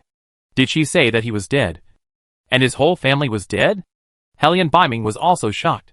He did not expect that his brother and sister-in-law would privately make up his parents like this. No, this is not a fabrication. It is a curse. She cursed them all to death. Hellion Biming's face was full of black lines. I don't have a grandfather. Yuan shook her head and said, originally, it was the king's decision whether to accept this child. But now this child has taken the lead, and she has refused to recognize him at all. The king has been high and mighty since he was born, and he never expected such a situation to happen.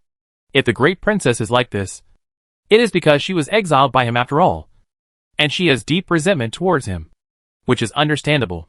But this delicate little girl, who looks only a few years older than Nan Gongxi, has a tender face and clear eyes, like a person who is not experienced in the world and easy to talk to. How come she gives face to him? The king. As soon as she opens her mouth? Shouldn't ordinary people at least be shocked, flattered, and at a loss? Awan, this is the king. Hellion Biming tried to remind her.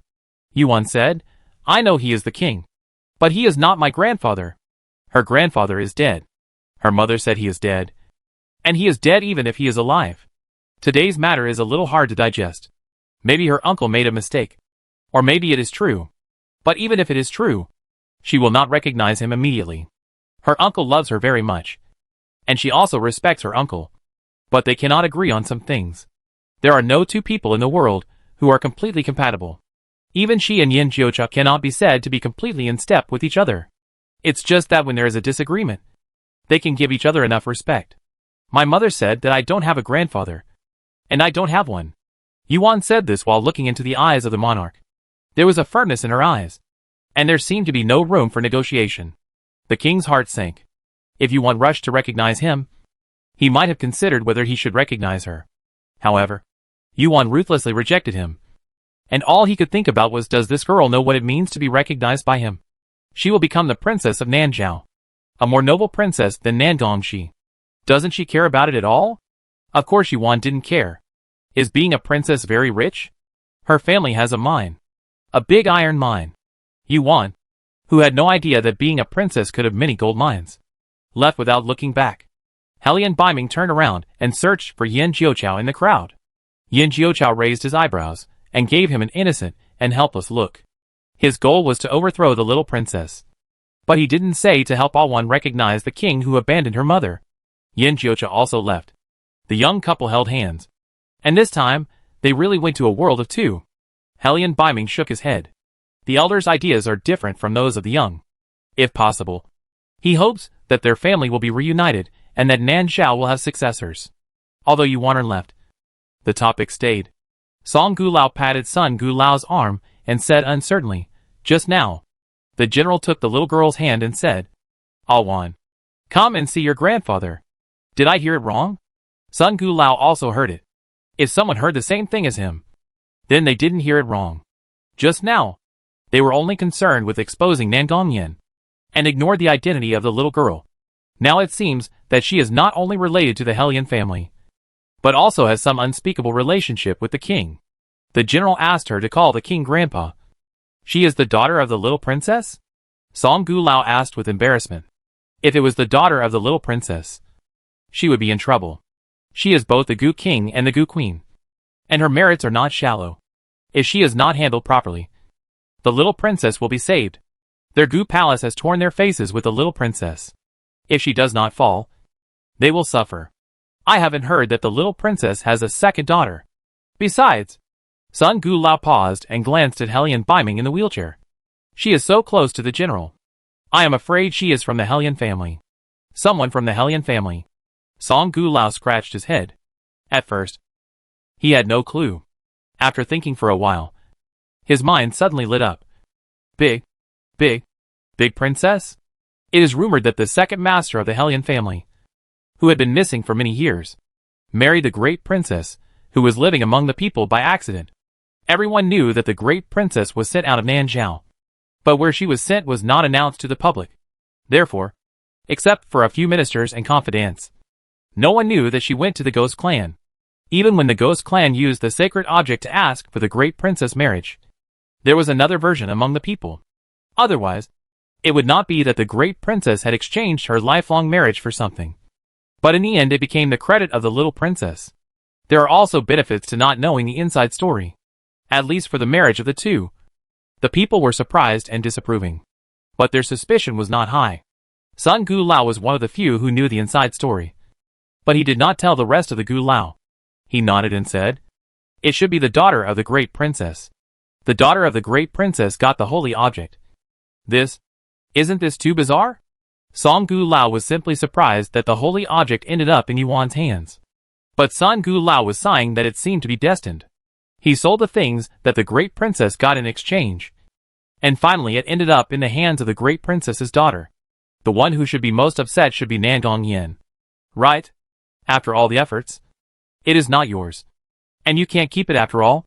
On the other hand, Helian Biming explained to the king how Yuan got the holy object. Last winter, Alwan's family was very poor. And Debeo and the other two were kidnapped by human traffickers. Alwan went to rescue them and took them to hide in a dilapidated temple. There was a swordsman in the temple. In order to avoid the pursuit of his enemies, he put the iron box containing the holy object into Alwan's backpack. Alwan later found that there was something extra in the basket. She didn't know what it was, so she opened it and took a look. Helian Biming avoided the important points and omitted some details that they didn't need to know and didn't affect the truth. For example, at that time, Alwan had not yet recognized the little guys, and Alwan suffered waves of hunting for this thing. For example, this thing was not discovered by Alwan afterwards, but Alwan left it in Miss Bai's restaurant, and Miss Bai delivered it personally. In short, the result was that as soon as Alwan opened the iron box, the holy object recognized its master. Gu insects like jade and hate iron. The iron ball was used to lock it up to suppress it. After being suppressed for so long, it suddenly encountered the extremely yin blood, so it would naturally be a little bit unbearable. Helian Biming didn't have time to explain this in detail. Nan Gongyan was dumbfounded. She tried so many methods, but still couldn't subdue the Gu King. But the girl didn't do anything, and made the Gu King recognize her master? You are lying. Nan Gongyan stared at Helian Biming coldly. She didn't believe that the girl was more capable than her. All the Gu masters in the lady's mansion were used. But no one could do anything to the Gu king. Hellion Biming met her gaze calmly and said calmly, "It was Her Highness the Princess who lied. I remember Her Highness said that the holy object was stolen in the past few months. But it was already in Awan's hands in November last year. Her Highness the Princess.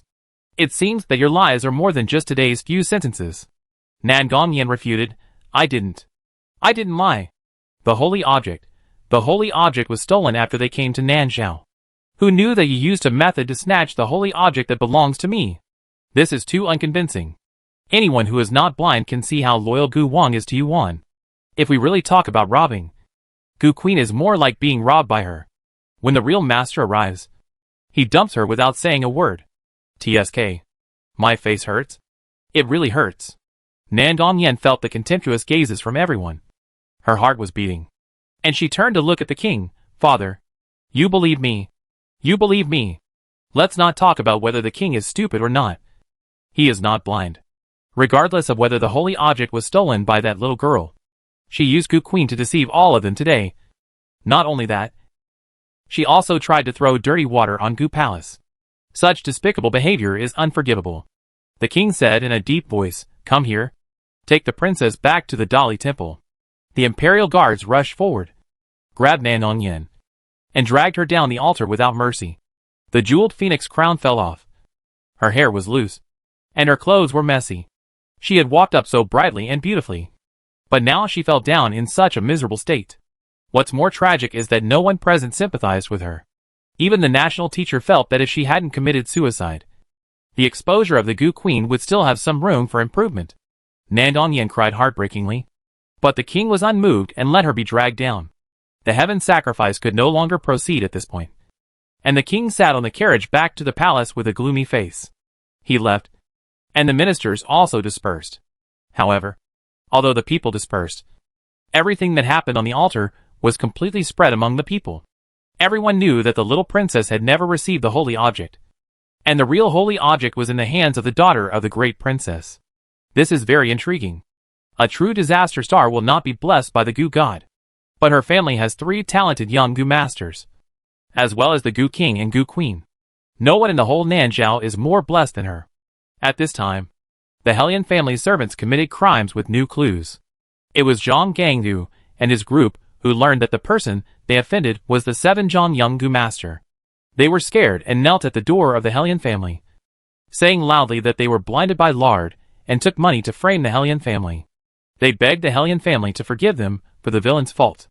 This was naturally planned in advance. It was revealed at this critical moment, neither too early nor too late, and it had the most deterrent and whitewashing effect.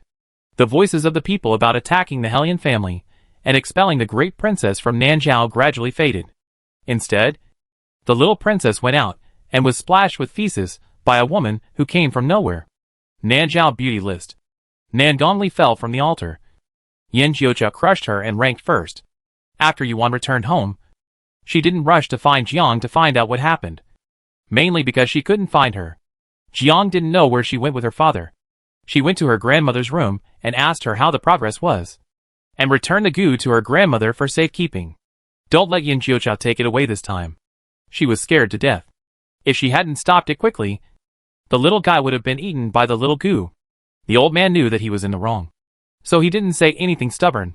He took the snow toad away and secretly vowed that he would never let anyone take it away again.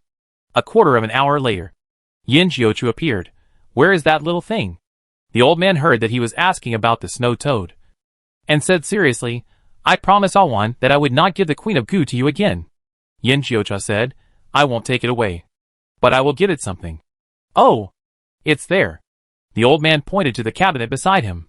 The Queen of Gu posed in a seductive posture, lying on the ice to cool off, and fell asleep while sipping.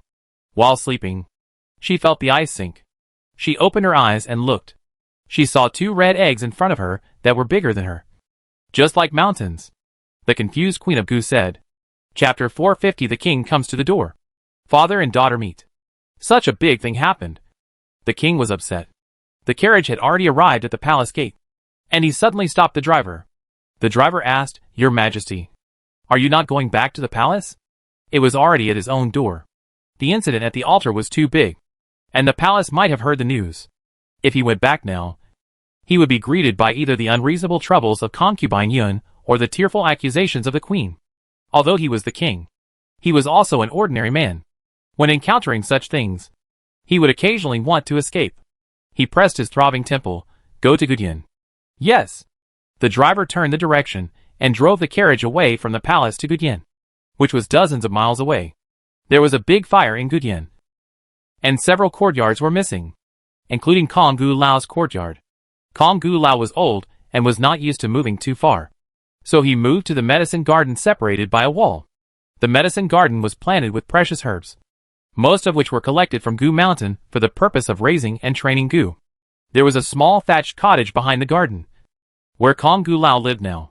The small thatched cottage was simple, but it was very tidy. Kong Gu Lao sat in the house for a while, picked up the kettle, and went to the yard to water the herbs. He walked unsteadily and moved slowly. When the king arrived at the medicine garden, he had just watered a small ridge. Seeing that he was struggling to water the plants, the king frowned and said, "Why bother? It's not like no one is doing it. Do you need to do this kind of small thing yourself?" Kong Gu turned around with his old body, smiled at the king, and said, "Your Majesty is here." The king walked up to him and wanted to help him take down the kettle in his hand, but he pointed to the water tank next to him and said, "There is another one there. I really don't want to help you water the plants." "King."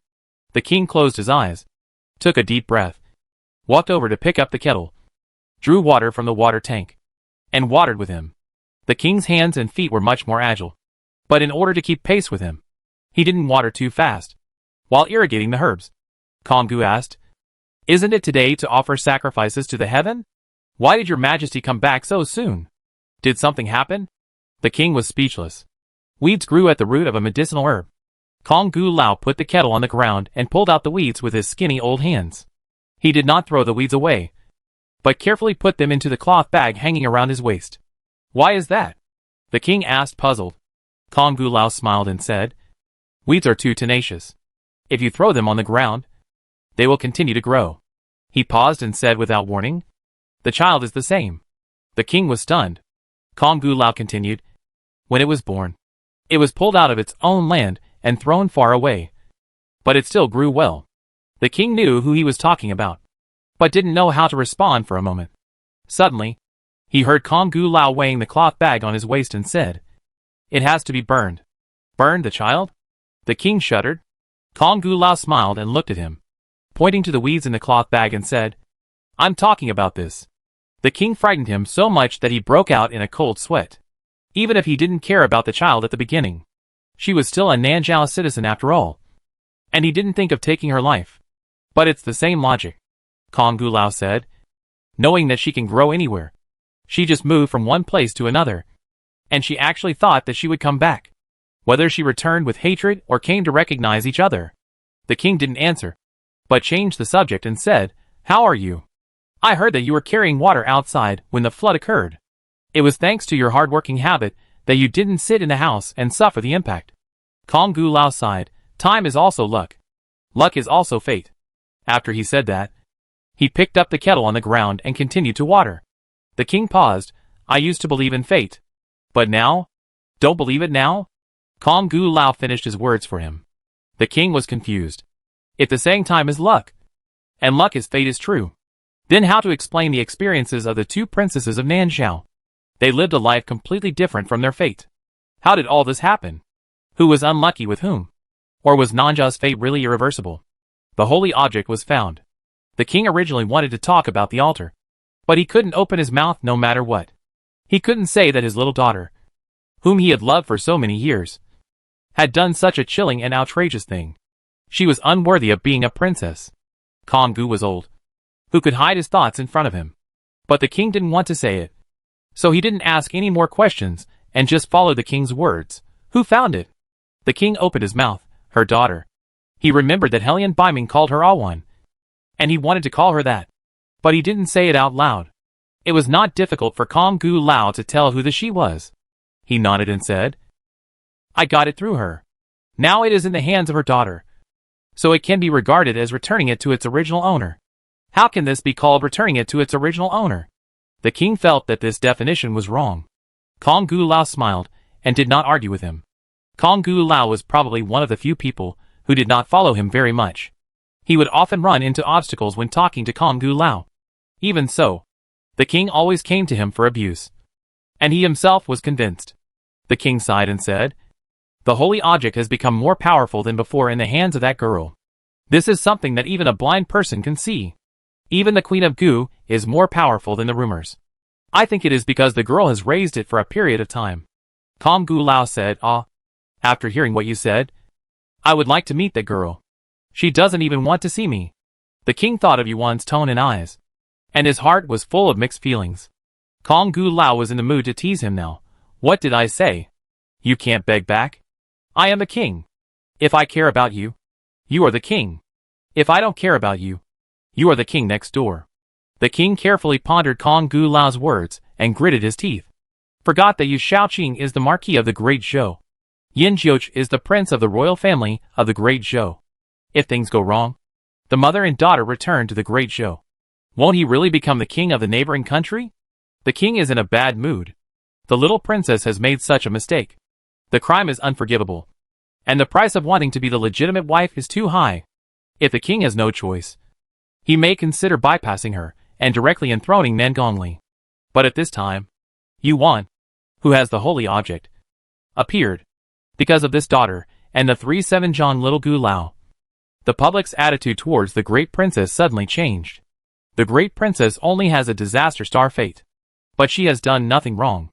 Moreover, the evil numbers in her fate can be compensated by Yuan and the 3 little Gu Lao. In this way, the lineage of the great princess has become a more stable existence than Nandong Yin and her son.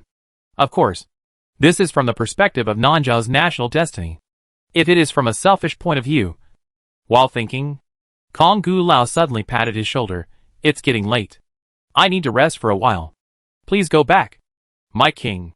The king nodded. "Help me." Kong Gu Lao handed his hand to the king. The king helped him to the hut. Kong Gu Lao took out a package from the cabinet and handed it to the king, saying, "It's for you. Take it with you when you see the child." The king did not open it in front of him. He opened the package slowly after getting on the carriage. According to Kong Gu Lao, it should be something that can help him repair his relationship with the child. But when the king opened it, it turned out to be a washboard. The stunned king. The washboard lying on the corpse. The king was furious. "I swear I will never look for that old man again in my life." The king threw the washboard coldly under the seat. The washboard that was thrown and clanged. "What the hell did I do wrong? Your Majesty, shall we go back to the palace?" The driver heard the noise inside. Although he didn't know what happened, he could feel that the king was angry, and his voice became lower. "What palace to go back to?" the king said angrily. "Go to the God General's mansion." After a pause, he emphasized, "East Mansion." "East Mansion?" "The Gu Palace is not close to the East Mansion. It's already dinner time when we rush there. Isn't it a bit bad to go there at that time?" The king said coldly, "What are you doing? Hurry up." Yes. Yes. Yes. You are the master. I'll go now." The driver tightened the reins and drove the carriage to Hellion Mansion. The king thought about it. He was the king of a country after all. No matter how much the child resented him. Could she really not recognize him? If she didn't recognize him, why did she come to Nanzhao? If she didn't recognize him, why did she marry the second master of the Hellion family? After spending so much time, wasn't it just to return to him and take back everything that belonged to her? He gave her this opportunity. "Your Majesty, we have arrived at the Hellion East Mansion." The coachman stopped the carriage outside the gate of the Hellion family. The king got off the carriage. Coincidentally, Xiao Hejiang, who had just done this, and that to Yu Shaoqing and made Yu Shaoqing sleepy, was just putting the silver bills he had stolen from the next door into his pocket and leisurely going to the gambling house. Creak. The door opened. Xiao Hejiang poked his round little head out of the crack in the door, looked around, and saw the king, who raised his hand to knock on the door, but suddenly froze in place. Chapter 451. I am your father. "Who are you looking for?" asked Xiao Hejiang. She had seen the king, but that was when she was a child. She was not much older than the 3 little black eggs at that time. Even if she was a child prodigy, it was unlikely that she would remember that meeting. On the contrary, Nandong Yin, because she had been to the ghost tribe more than 10 years ago and had met her several times. She remembered her face. The king was even more stunned by her question. To be honest, the king mistook her for Yuan at first sight. Yuan was 70% similar to her. People who had been together for a long time could tell the differences between the two. But the king was different. He had not seen Yuan a few times in total, and was not that familiar with her. But she remembered Yuan's voice. She also remembered Yuan's cold eyes when she left. The woman in front of her could not be Yuan in any case, since she is not Yuan, and she is so similar to Yuan. After thinking about it, the only one left is Yuan's biological mother, his eldest daughter, the great princess, who was expelled from Nanzhao. But why does his great princess look like this? Xiao Hejiang is going to the casino. In order to hide his identity, he changed into a servant's clothes that is convenient for traveling, and wore a servant's hat on his head. He also drew 2 big mustaches on his mouth. His pair of black eyes are rolling, and he is as smart as a hamster avoiding prey. Her arms, chest and back were all bulging with banknotes, and she looked like a muscular little hunk. The king's eyelids twitched, and he once doubted that this was not true. Little Black Jiang saw that he didn't speak, and looked at him strangely. Beggar? No money. King? The king suffered the strongest blow since he was born. He kept reminding himself that this was his biological daughter, and he couldn't be angry. He calmed down, suppressed the tumbling in his heart, and said to her, I am the king of Nanzhao, and also your father. He was looking forward to the child throwing herself into his arms, like a young swallow, crying loudly that she had finally waited for her father. But it didn't happen. With a bang, the door closed in front of him. When he realized what happened, he was so angry that he almost jumped up. How come this kid has a worse temper than that girl? That girl at least said a few words to him. But this kid slammed the door without saying a word? As the king of a country, he was rejected by his own daughter. If it gets out, he will become a laughing stock in the world. Open the door, the king said, suppressing his anger. But no one paid attention to him. Come out, the king emphasized. However, no matter how he knocked on the door, even if he brought up his identity as a king, there was no response. The child ignored her. Did all the servants in the mansion die? Didn't you hear the king standing outside the gate? He was left out in the cold all the time. He was left out in the cold all the time. Where did this madman come from? He kept saying that he was the king. How could the king come to the Hellion family? He didn't even have a guard. With such a ceremonial guard, he was still the king of a country. The young masters of the West Mansion had more guards than him when they went out. Besides, if he was really the king, would he still stay outside after being rejected? The servants ignored the king's call. Yuan had just come out of Qixia Garden and was going back to Wudong Garden to find her mother. But she found that her mother was not there, and her father was sleeping soundly in the room. Where was her mother at this hour? Yuan asked the servants, but they shook their heads and said they didn't know. Yuan was worried that someone had used tricks to kidnap her sick mother again, so she hurried out to find someone. As soon as she reached the gate, she saw the servants' faces with indescribable expressions. What happened? Yuan asked. A servant said, to answer the eldest young lady. There is a madman outside who said he is the king. How long has he been here? Yuan asked. It's been a long time, the servant said. Yuan asked him to open the door.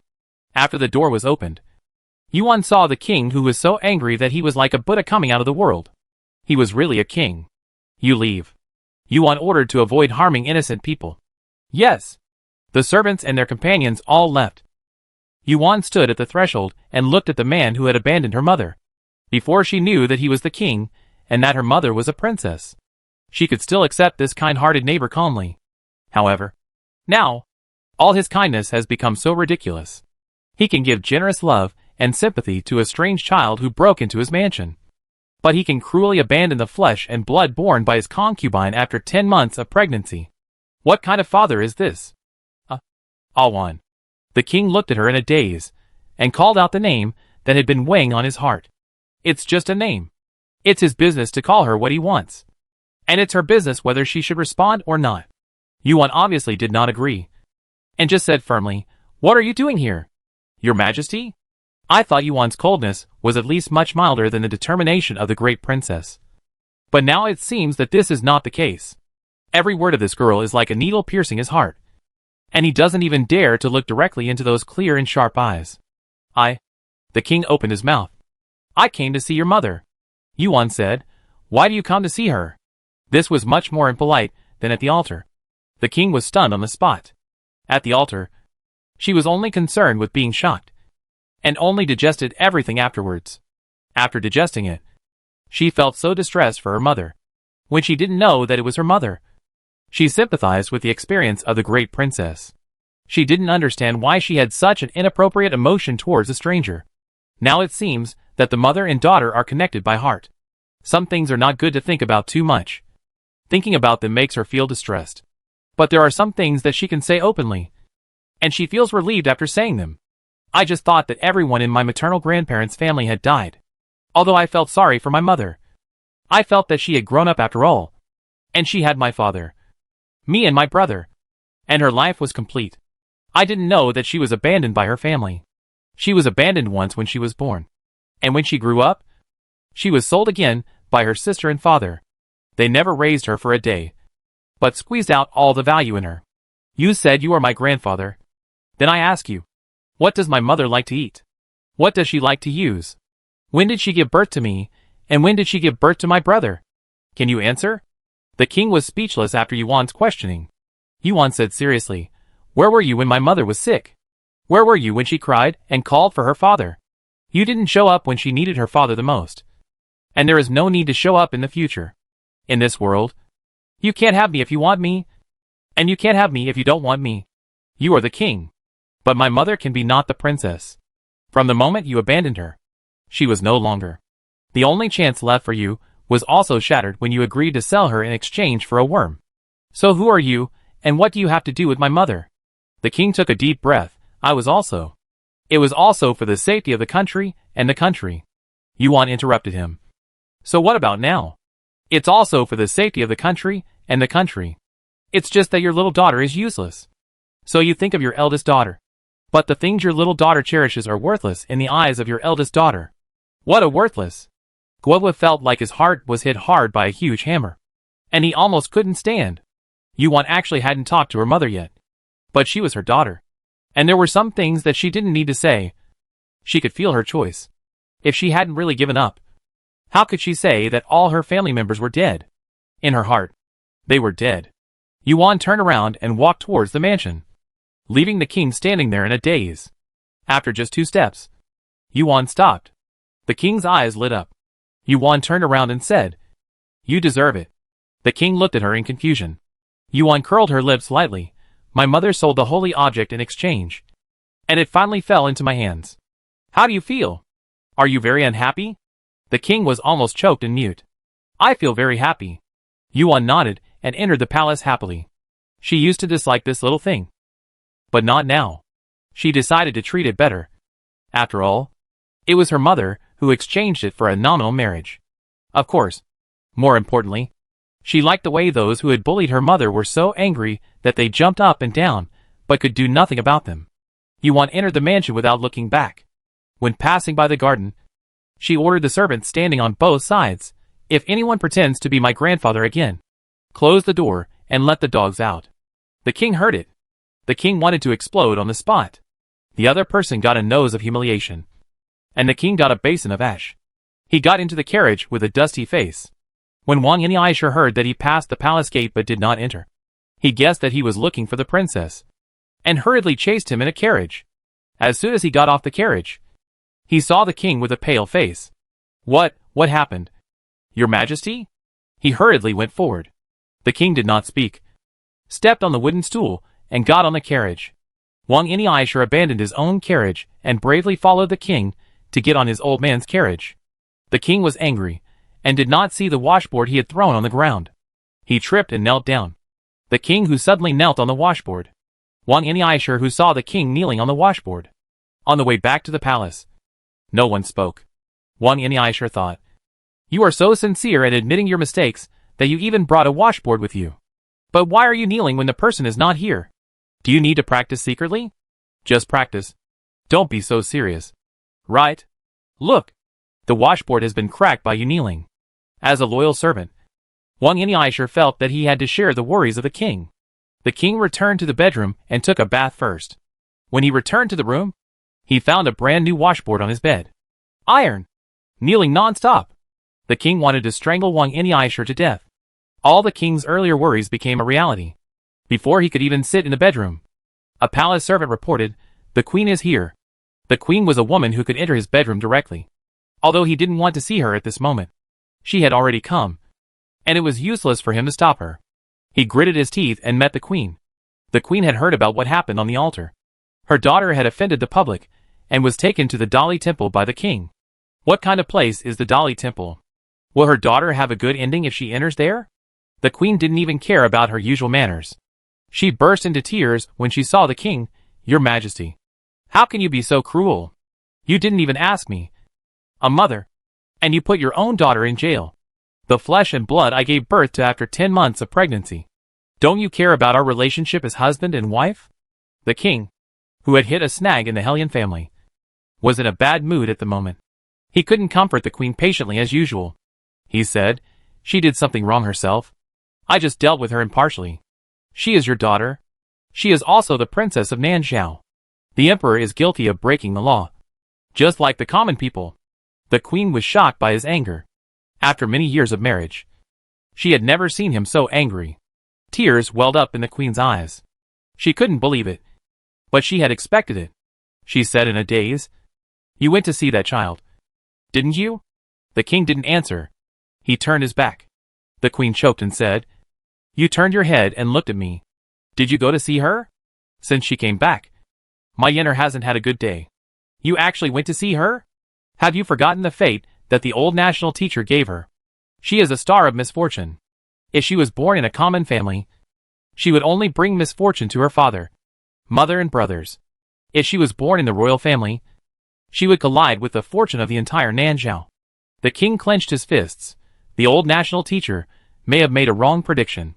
The queen said sadly, "You mean that the child born by that woman is the lucky star of destiny, and my Yenner is a star of misfortune?" The king didn't mean that. He just wanted to say that the child might also have a good fate. They are all his flesh and blood, and they are all good. Just as the king and the queen were at a stalemate, a palace servant's voice came from outside the door. "Your Majesty, concubine Yu requests an audience." Chapter 452 The Truth of the Past. When they heard that concubine Yun was coming, the faces of the king and the queen turned ugly. The person the queen hated most in her life was concubine Yun, and she didn't want to see her at all. The king was not much better than the queen. Although he was not a competent father, he was definitely not a licentious and incompetent monarch. In addition to the palace maids, there were only 2 women in his harem: his first wife, the queen, and the insignificant concubine Yun. Concubine Yun was not a person who kept to herself. She would make trouble every now and then, but she made her own trouble, and the king ignored her.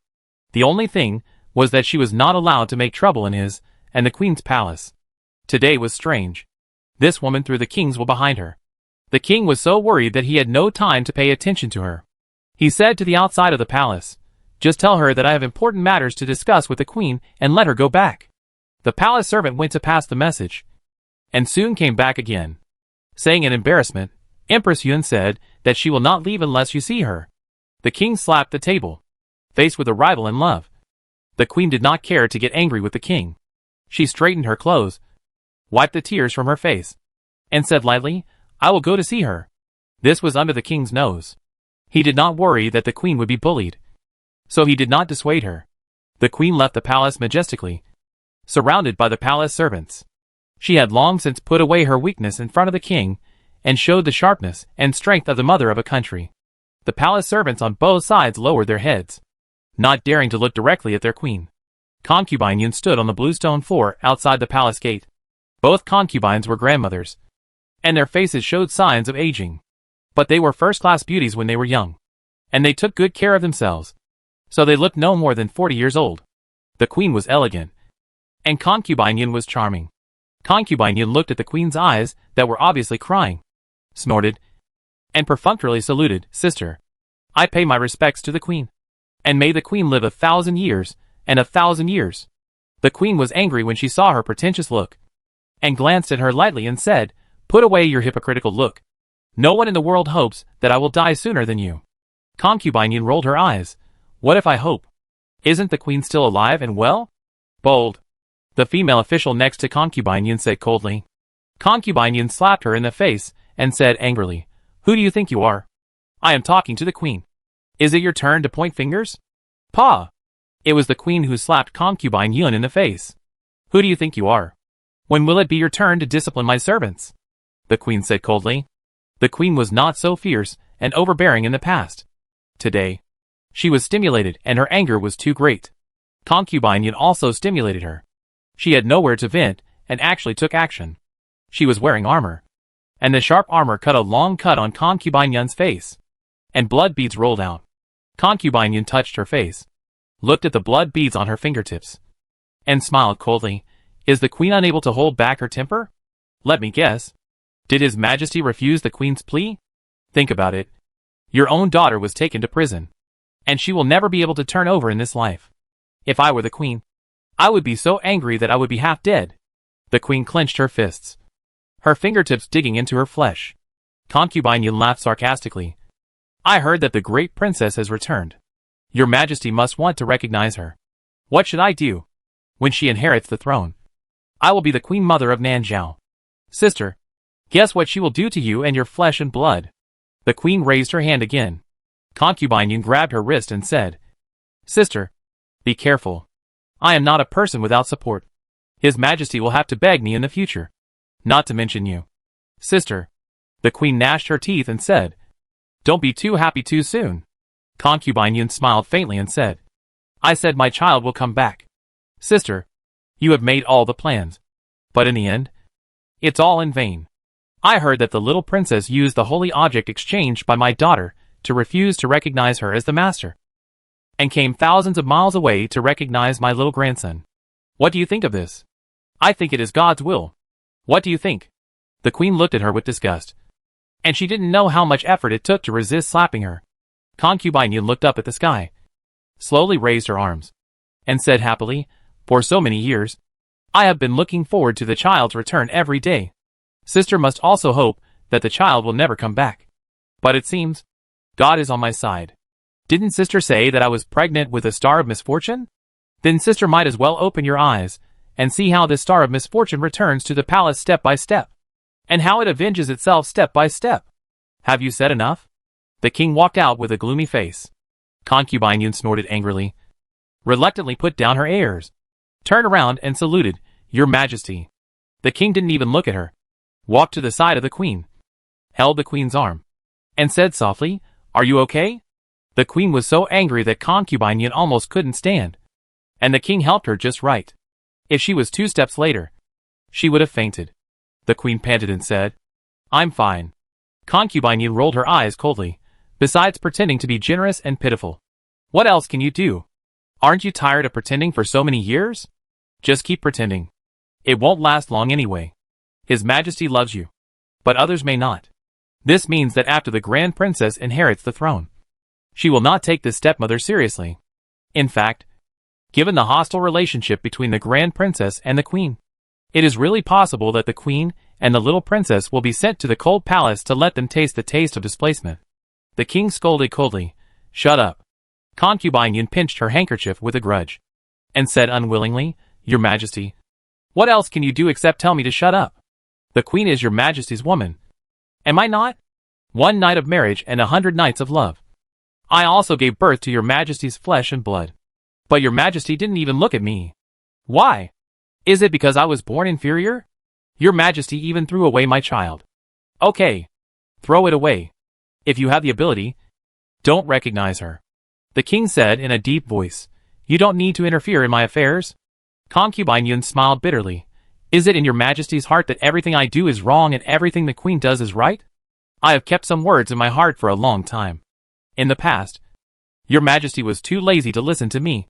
But now my daughter has returned with the holy object. I think that even for her sake, Your Majesty should listen to me finish my words. The king wanted to refute, but found that he could not refute. Concubine Yun was the Concubine Yun of the past. But she is not the Concubine Yun of the past. If the great princess really wants to inherit the throne, then Concubine Yun will become the queen mother of Nanzhao. The relationship between him and the great princess is already on thin ice. If he does not treat her mother well, the relationship between father and daughter will only become more rigid. Concubine Yun laughed at herself. I won't tell you how I've been through these years. Your Majesty, if you're not deaf or blind, you should know what kind of life I've been through. There's nothing more despairing for a mother than the separation of mother and child. But do you know what's more despairing? It's me and the child who didn't have to endure such pain. It's her. It's the queen. Concubine Yun's tears rolled in her eyes. She raised her hand and pointed at the pale queen. She colluded with the old imperial master and gave my daughter a fate of being a star of misfortune. My daughter was abandoned by her own father since she was born. Your Majesty did it for the safety of the country. I can't blame your Majesty. But now that the child is back, I beg your Majesty to give her justice. The king's temples throbbed. Concubine Yun, you don't talk nonsense. You slander the reputation of the queen and the imperial master's palace. The old imperial master is gone, and the dead are the greatest. Yun Fei interrupted him and almost roared. What if it was the child who died? Such heavy snow. Such a long way. Your Majesty, have you never thought that she might freeze to death or die of illness on the road? Who is the real star of misfortune? Isn't it clear enough now? Yes. Isn't it clear enough? Of the two imperial concubines, who caused a turmoil in Nanjiao, and who calmed the people's hearts, is it difficult to judge? But after all, she is his, and the queen's flesh and blood. He didn't believe that the queen would do something to frame Yun Fei. And he didn't believe that Nangong Yen was the real disaster star. Before dawn the next day, an urgent report came from the border.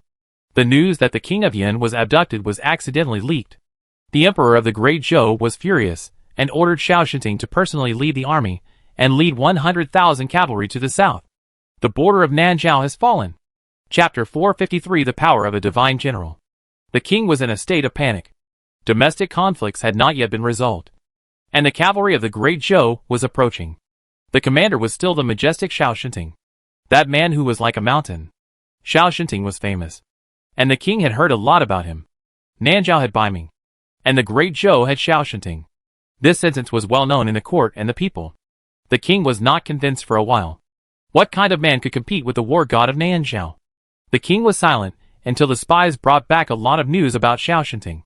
Even if he was unwilling, he had to admit that he was indeed a war god with unique advantages. Unlike the Hellion mansion, which was a family of generals, the Xiao family was also a big family. But it was really established in Xiao Shinting's generation. Xiao Shinting didn't have a good father like Niu Dan, nor did he have an emperor like Guo Jun, who trusted his people. His growth path was much more difficult than Hellion Baiming, but he still relied on his extraordinary strength to step by step to the position of the Grand Marshal of the army. The emperor of the Great Zhou dynasty was therefore afraid of him, and used means to force him to hand over the military power in his hands. As for what the means were, many people knew it well. It was nothing more than Xiao Shinting's eyes on the widow of the king of Yin, and he would not marry anyone but her. The emperor used military power to force him. Logically, at this point, Xiao Shinting should have given up on the princess of Yin. After all, the world is so big, and with his power and status, he could have any woman he wanted. But he handed over the military power without saying a word. Perhaps he really favored the princess of Yin. Or perhaps he took the opportunity to save the lives of more than 100,000 brothers. What is the truth? I'm afraid no one knows except the parties involved. But one thing is certain. Xiao Shinting has not been involved in the affairs of the court since he handed over the military power.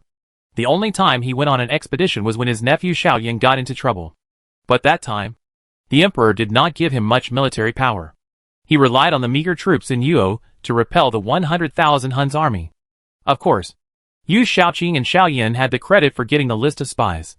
But it was this iron-blooded general who really made the Huns lose their fighting spirit. Wherever he was, it was the Shura field of the enemy. If Hellion Baiming had not lost his martial arts, the monarch would not be afraid of Xiao Shinting. No matter how powerful Xiao Shinting was, Hellion Baiming was equally excellent.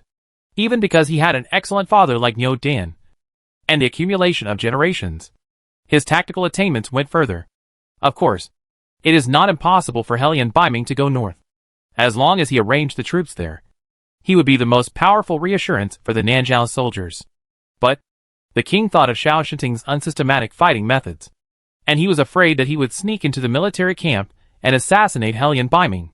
Did the Emperor of the Great Zhou really care about the King of Yin so much? He cared so much that he was willing to hand over the military power to Xiao Jinting again. The king was in a state of panic. This turn of events was unexpected by everyone. Although the identity of the son-in-law was exposed, most people did not regard it as a threat to Nanzhao. If it was revealed that the two were secretly in collusion, how could it be involved in the dispute between the two countries? According to the news from the front line, the Emperor of Great Zhou seemed to blame the Princess of Nanzhao for framing the King of Yin. This is intriguing. Could it be that there was something else behind the marriage between the King of Yin and the little princess? I heard that the King of Yin and the Princess of Yin have a very good relationship, and the King of Yin doesn't look like he would find a new love. The King of Yin has a very good reputation, and is an upright gentleman. How could he abandon his wife and children? Yes, he even faked his death. Isn't this a crime of deceiving the Emperor?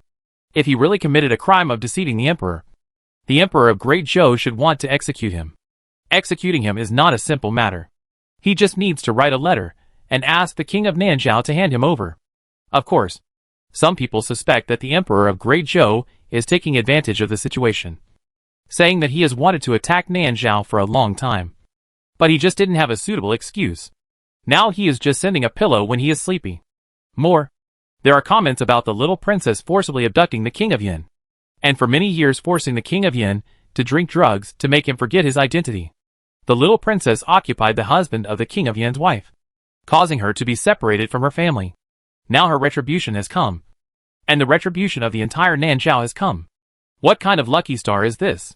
I think it is a disaster star for the country. Yes, was the old national teacher really right when he predicted the fate? The fate theory of that year was once again pushed to the forefront. Unlike the one-sided influence in the past, this time many people spoke for the great princess, saying that the child did not look like a person with little luck.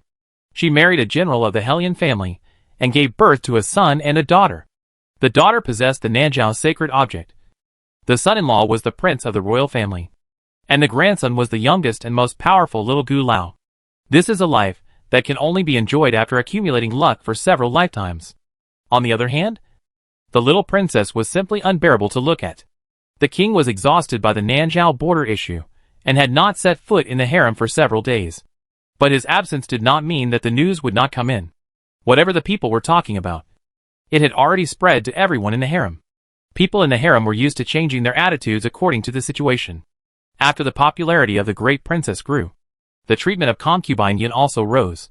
At the beginning, concubine Yin took advantage of the king's drunkenness to defile the king's dragon body, and was rejected by both the king and the queen. Concubine Yun's maternal family alienated her. She has lived a hard life in the palace for these years, and has no maternal family to rely on. Now it is different. The best honey pomelo is sent to her palace as soon as she enters the palace. The queen eats what she left over. This was not the king's idea. But if the king did not visit the queen for many days, wouldn't it be considered as the queen's loss of favor in the eyes of the palace people? The great princess has not returned to the palace yet. And this is the case. If the father and daughter really recognize each other, what will the queen do? What do people say outside? The queen asked the eunuch who came to report with a cold look. The eunuch gritted his teeth and said tremblingly, "To answer your majesty. People say outside that the old national teacher made a mistake in predicting the fate. And the great princess is a lucky star. And our little princess is a disaster for the country." Asshole. The queen pounded her fist on the table. She rarely got so angry. And the palace people were so scared that they knelt on the ground. Since the queen entered the palace, she had been doing well. If she hadn't encountered anything, it would only be the incident with concubine Yun. But concubine Yun and the king were accidents. Even if concubine Yun climbed onto the dragon bed, what would happen? She still couldn't keep the piece of meat in her belly? Not only did the king dislike her, but the king also treated the queen even worse than before because of guilt. Perhaps because her life had been smoother. The queen never dreamed that there would be a series of misfortunes. The queen calmed down and tried to suppress her surging anger. What else? The eunuch who was kneeling on the ground wiped his cold sweat and said, "Those unruly people also said that the war was caused by the little princess. I beg the king to execute the little princess." Bold. The queen stood up in anger. The eunuchs and palace people lay on the ground, not daring to breathe. "My queen, the prince wants to see you," a palace maid reported outside. When the queen heard Nangongli coming, She calmed down, sat down and said, "Let him in. You all leave." "Yes." The palace servants left tactfully. Nangongli strode in, looked at the queen who was trying hard to suppress her collapse, stepped forward, held her hand and said, "Grandma." The queen patted the back of his hand and said tiredly, "Sit down." Nangongli sat down on a slightly lower stool next to the queen. The queen touched the top of his head lovingly. "You have suffered these days." Nangongli shook his head. "Lear is fine." "But Grandma, Lear heard that your situation is not very good." "What's wrong with me?" said the queen. "Did concubine Yin come to trouble you?" Nangongli had spies in the palace, so he naturally heard a lot about concubine Yun. That woman had been restless for a long time, and now that her daughter was in power, she became more and more arrogant. The queen frowned and said, "She is not that capable yet. Empress Yun has no real power, but she has learned all the annoying skills. Every day, concubine Yun comes to her palace to pay respects. If the queen doesn't see her, she will wander outside the palace gate by herself. In short, she is annoying as much as she can. It's not easy to tell Nangongli about these. She is an elder, and she doesn't want the younger generation to worry about her." Nangongli saw through it but didn't say it. She looked up at the queen and said, "Grandmother, I came here today to discuss something with you." "What is it?" asked the queen. Nangongli said, "You must have heard about the great Zhou cavalry approaching the border." The queen was at a loss and said, "Xiao Shinting is in charge personally, and the morale of the great Zhou soldiers is high. This battle will not be easy to fight. Your grandfather's hair has turned white because of this matter." Nangongli smiled. "I have a way to make the great Zhou people withdraw." The queen shook her head. "What can you do? Hand over the son-in-law? That won't work. Not to mention that no one knows where the son-in-law is gone now. Even if he is found, he is your father. You can't hand him over." Nangongli said, "The great Zhou emperor has no intention of killing my father, so don't worry. But I don't plan to hand my father over." The queen was puzzled and said, "Then what do you want to do?" Nangongli's eyes turned cold. "Kill Xiao Shinting." The proposal to assassinate Xiao Shinting was well thought out. With Xiao Shinting's death, the soldiers of the great Zhou would lose their backbone, and their morale would inevitably plummet, making it much easier to attack. Once this situation was resolved, the remarks that the little princess was a disaster to the country, and the people would no longer be tenable.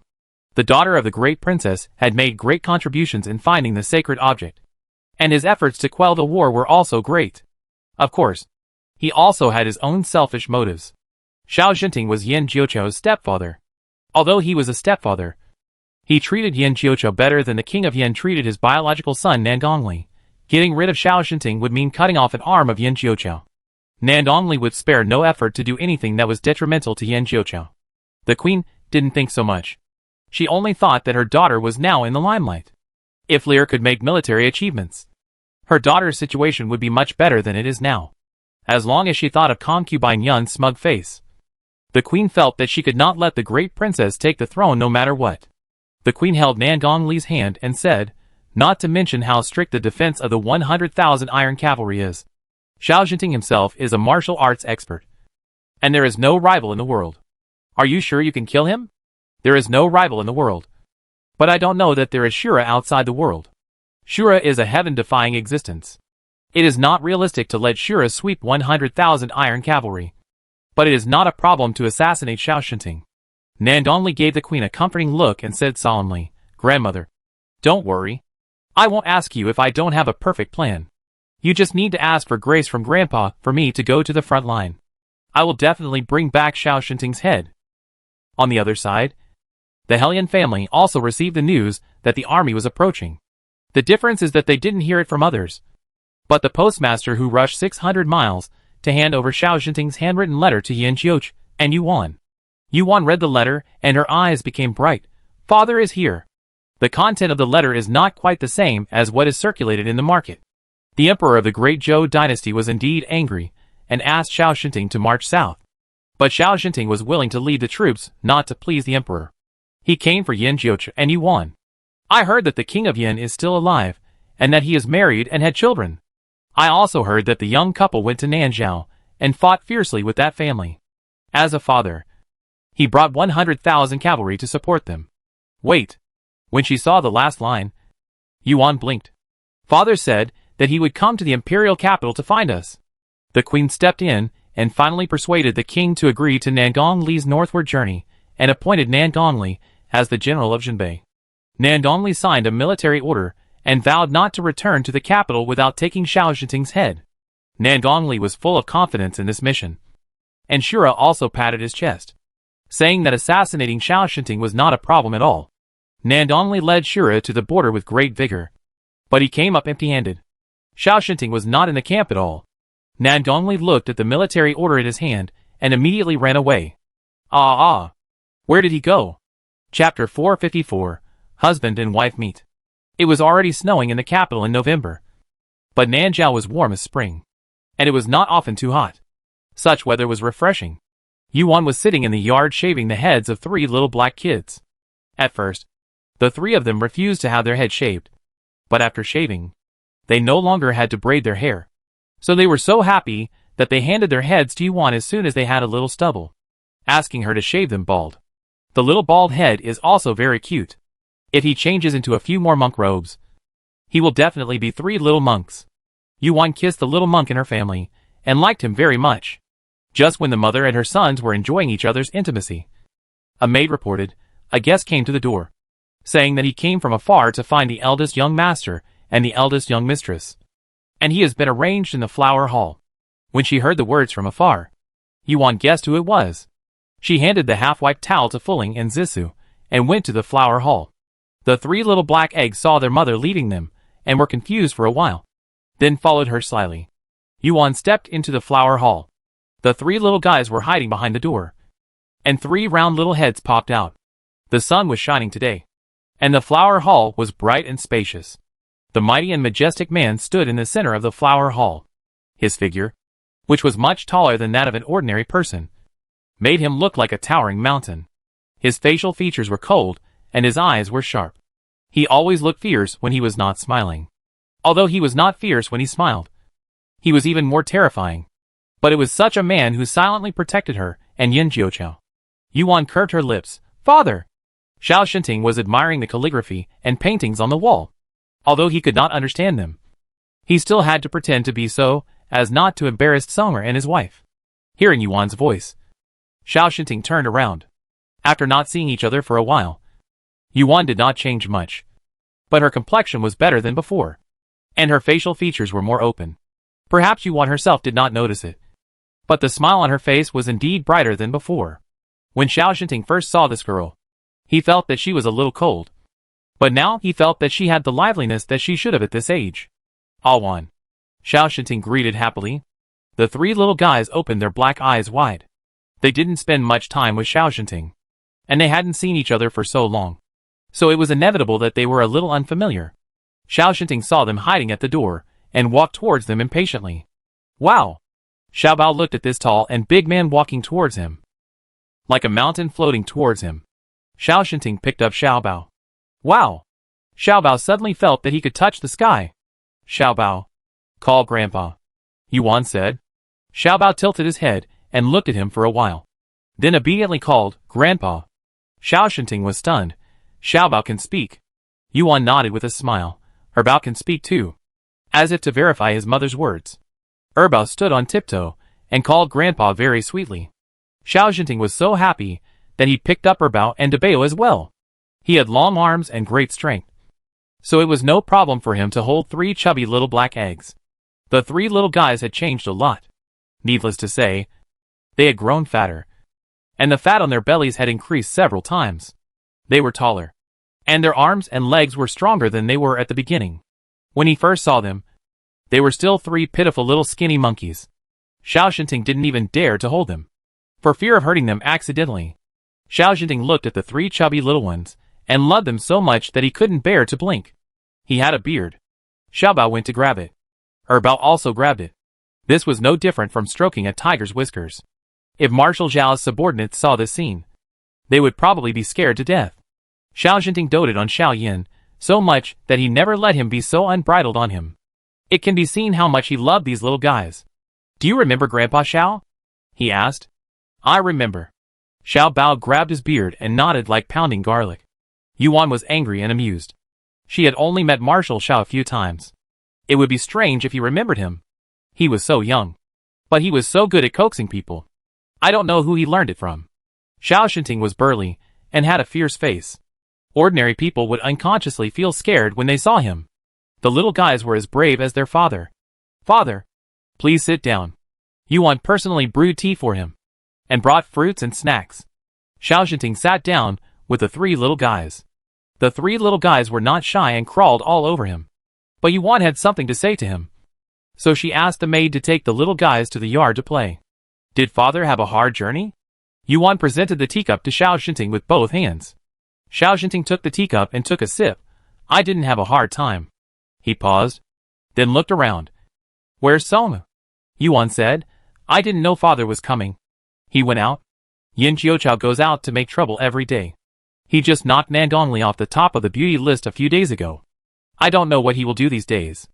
Anyway, as long as he is happy, Yuan will not restrain him. He will be back soon.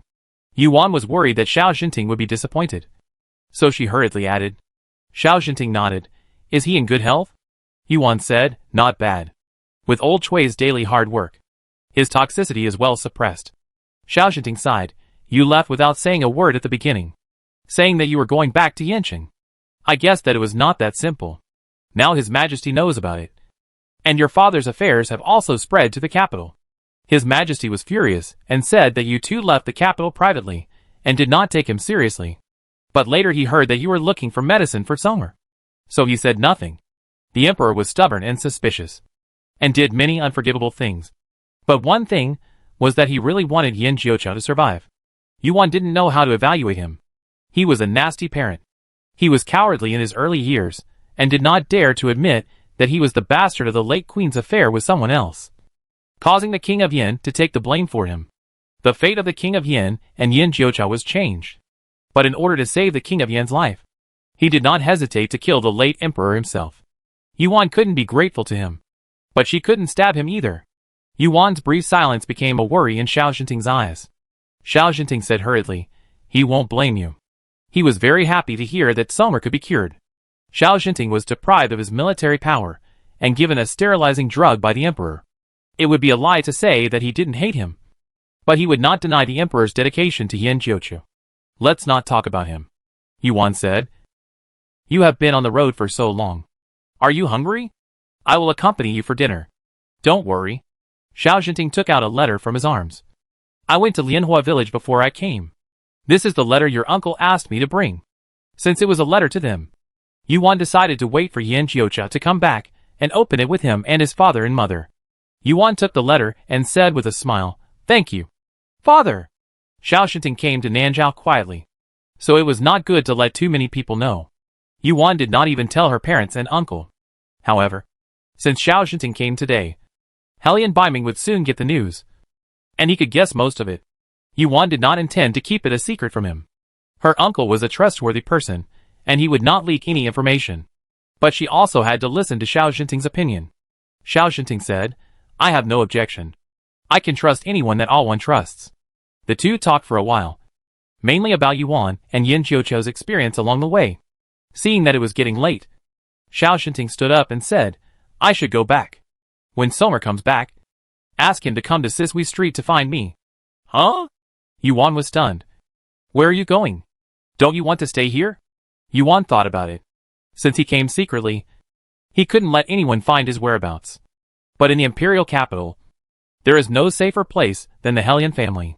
Yuan said again, if you don't want to live in the Hellion family, there is the Gudyan house nearby. It is also within the sphere of influence of the Hellion family, and outside hands can't easily get in. Xiao Shinting's eyes suddenly passed through a trace of tenderness. There is one more thing I haven't told you. Your mother is here too. Sisui Street. Blue bricks and red tiles. Shrouded in twilight. A carriage was driving on a road that seemed to have been polished with bluestones. The wheels and the hooves of the horses intertwined to create a lonely sound. Finally, when the carriage arrived at the last house, Ing Shursen stopped the carriage. Your Highness, we are here. The King of Yan lifted the curtain and got off the carriage with the help of Ing Lu. Huh? Someone lives opposite us, Ing Lu said in surprise. This is a house that the son-in-law bought by chance. I heard that the house opposite has been empty for several years. The King of Yin was not very interested in the new neighbor. He turned around and was about to enter the house. At this moment, the tightly closed door of the house opposite creaked open. "Madam, please be careful," a little maid said. "Yes." Shang Wenyan nodded. The King of Yin paused inexplicably and turned back subconsciously. Chapter 455 Recognition. It had rained here earlier, soaking the blue bricks and red tiles, and the blue stone floor. A pair of clean white embroidered shoes gently stepped over the threshold and stepped on the wet ground. She held the hem of her skirt with one hand, and her movements were very careful. The King of Yan's eyes fell on that beautiful face, and the chaotic appearance in his memory gradually became clear, as if a white hand had opened the veil that had been covering his eyes, and he saw the face engraved in the depths of his memory. Time never defeats beauty. More than 10 years have passed, and her face does not seem to have left many traces of time. But she has become a little quieter, with less youthfulness between her eyebrows and more quiet gentleness. She loved dressing up, always dressing herself up with jewels and precious stones. But now she was not wearing any makeup. With a clean face, watery eyes, and black hair tied up with a white jade hairpin, she was no longer the Shang Yin, who was always dazzling in memory. She became an ordinary and quiet woman. He still had many things he couldn't remember, but the pictures of her flashed through his mind uncontrollably the moment he saw her. Soma looked 7 points like him, and the remaining 3 points were like her. There was no need to ask who she was, because there was the deepest bond in the world between them. "Oh, who is this man? Why is he always staring at my wife?" The little maid took good care of Shang Wenyan, paying attention to possible dangers in all directions. So she saw the man staring at her wife across the street at a glance. King Yin was wearing a mask, and the little maid was not familiar enough to recognize him as Yin Jiuchao's biological father through half of his face. Shang Wenyan followed the maid's gaze, and saw the thin figure and the familiar eyes. Her body trembled. "Madam, Princess." The maid and Ying Lu's voices sounded at the same time. The maid was stunned. "Huh? Guarding?" She looked at Ying Shusan beside her. "Why are you?" As Yin Jiuchao's confidants, Ying Shusan and Ying Lu had naturally been to the Shao mansion. Shang Wenyan had also lived in the young master's mansion. They knew each other. This little girl was a servant bought by Shang Wenyan last year. Her name was Xingju. Xingju was a servant of the Shao mansion. Naturally, she called Shang Wenyan Madam according to the Shao mansion's name. Ying Lu and Ying Shusan followed the identity of the young master and always called her Princess. Hearing the name Princess, King Yan's expression was dazed for a moment. Shang Wenyan let go of the maid's hand and walked towards King Yin in a daze. "My lord, is that you?" She stopped in front of the King of Yin, her throat choking. The King of Yan's eyes fell on her bulging belly, which she held in one hand. "Yes. She got married. She married Xiao Shanting, the Grand Marshal of the army. She was no longer his wife." Shang Wenyan had not yet taken care of his scrutiny. She was anxious to confirm his identity.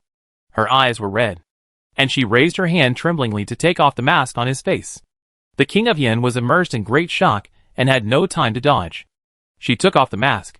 When she saw the hideous scar that ran through her entire left face, she could no longer control herself and burst into tears. She cried heartbreakingly. Shang Wenyan, who had confronted most of the capital, had never collapsed in front of or behind people. The King of Yin wanted to step forward, but his fingertips moved. He couldn't move. No longer, because she was no longer his princess. Xiao Jinting heard Shang Wenyan's wailing from a distance. He jumped out of the car in fear and rushed to his wife at the speed of a hurricane.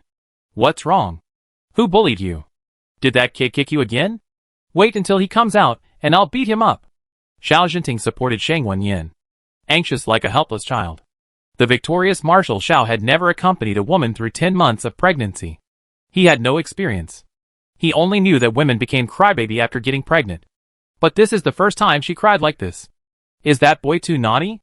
If he keeps torturing his woman like this, he won't want him anymore.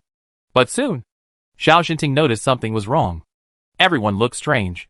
The little maid was hesitant to speak, and drooped her head, looking as if she wanted to disappear on the spot. He turned his head and looked past Ying Shusan and Ying Lu who were standing beside him. They were the secret guards of Yin Jiuchao. How could they be here? Finally, he looked at the lonely King Yin. In fact, when he jumped off the carriage, the first figure he caught was this figure. But somehow, He forced himself to ignore him, and walked directly to Shang Wanyin. At the moment, it seems that he may have recognized the other party at that glance just now. But he just didn't know how to face it subconsciously. Xiao Shinting. He introduced his name, bowed his hands and saluted. Meet His Royal Highness the Prince of Yin. The Prince of Yan's clear and light eyes moved away from Shang Wanyan's face, and fell on this man's face. It was hard to imagine that Zijuan would be attracted to such a fierce face. She was a delicate woman. Everything about her, from the blue bricks and red tiles to the flowers and plants, even her clothes, her jewelry, tea sets and plates, must be exquisite and rare in the world. Yin Jiuqiao inherited this from her. The Prince of Yin was able to catch her eye because of this delicate and handsome face. Not only is his face exquisite, but he is also considerate and meticulous. Needless to say, his taste and talent are not to be mentioned. He is not going to make a living. Otherwise, how can a great Zhou have a top scholar? Xiao Shinting is a rough man. He can say I twice in 3 sentences. He uses the largest bowl for eating and a wine jar for drinking. His hands are as big as bear paws. The words he wrote were as good as 10 of others. Shang Wanyin and the King of Yin were the couple of gods in the eyes of the world. And standing with Xiao Shinting, they were like a beauty and the beast. Don't blame her. Xiao Shinting stood in front of Shang Wanyin. The King of Yin stared at them without saying anything. He didn't know what he was thinking. He was a rough man and didn't understand the twists and turns of the scholars' minds. But he could feel that this man was not comfortable. On the way here, I thought I might meet the King of Yin, but I didn't expect it to happen so soon. I forced her to marry me. I have the antidote for Songer. If she doesn't marry me, I won't give it to her, Xiao Shinting said righteously. Shang Wanyin pulled Xiao Shinting's sleeve, signaling him not to talk nonsense. Xiao Shinting straightened his back. It was me who forced her to marry.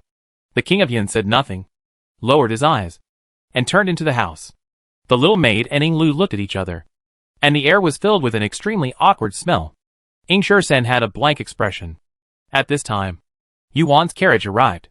Hearing that Shang Wanyin was also here, Yuan brought the 3 little guys over. It had just rained, and the road was slippery. Yuan carefully carried her sons down. The 3 little guys ran over. Yuan warned, "Don't bump into Grandma," because Shang Wanyin had a little brother in her belly. The 3 little guys were looking forward to it, and couldn't wait to touch the little brother. Yuan wanted to say, "This is a little uncle and a little aunt, not a little brother or sister." The 3 of them came to Shang Wanyin, raised their little heads, and looked at her belly without blinking.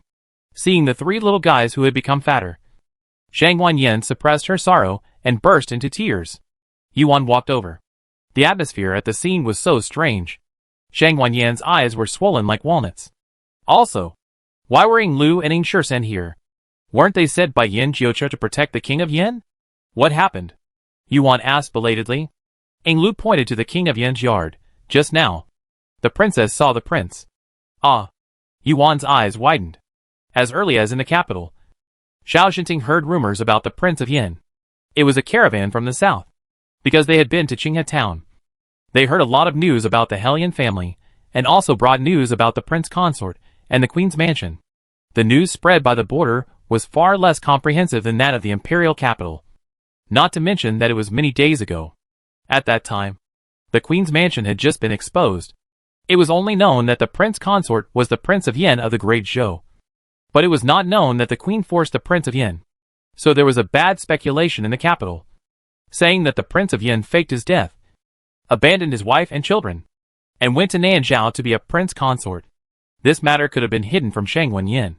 But there was news that the Prince of Yan's mansion had traveled thousands of miles to sneak into Nanzhao to find his biological father.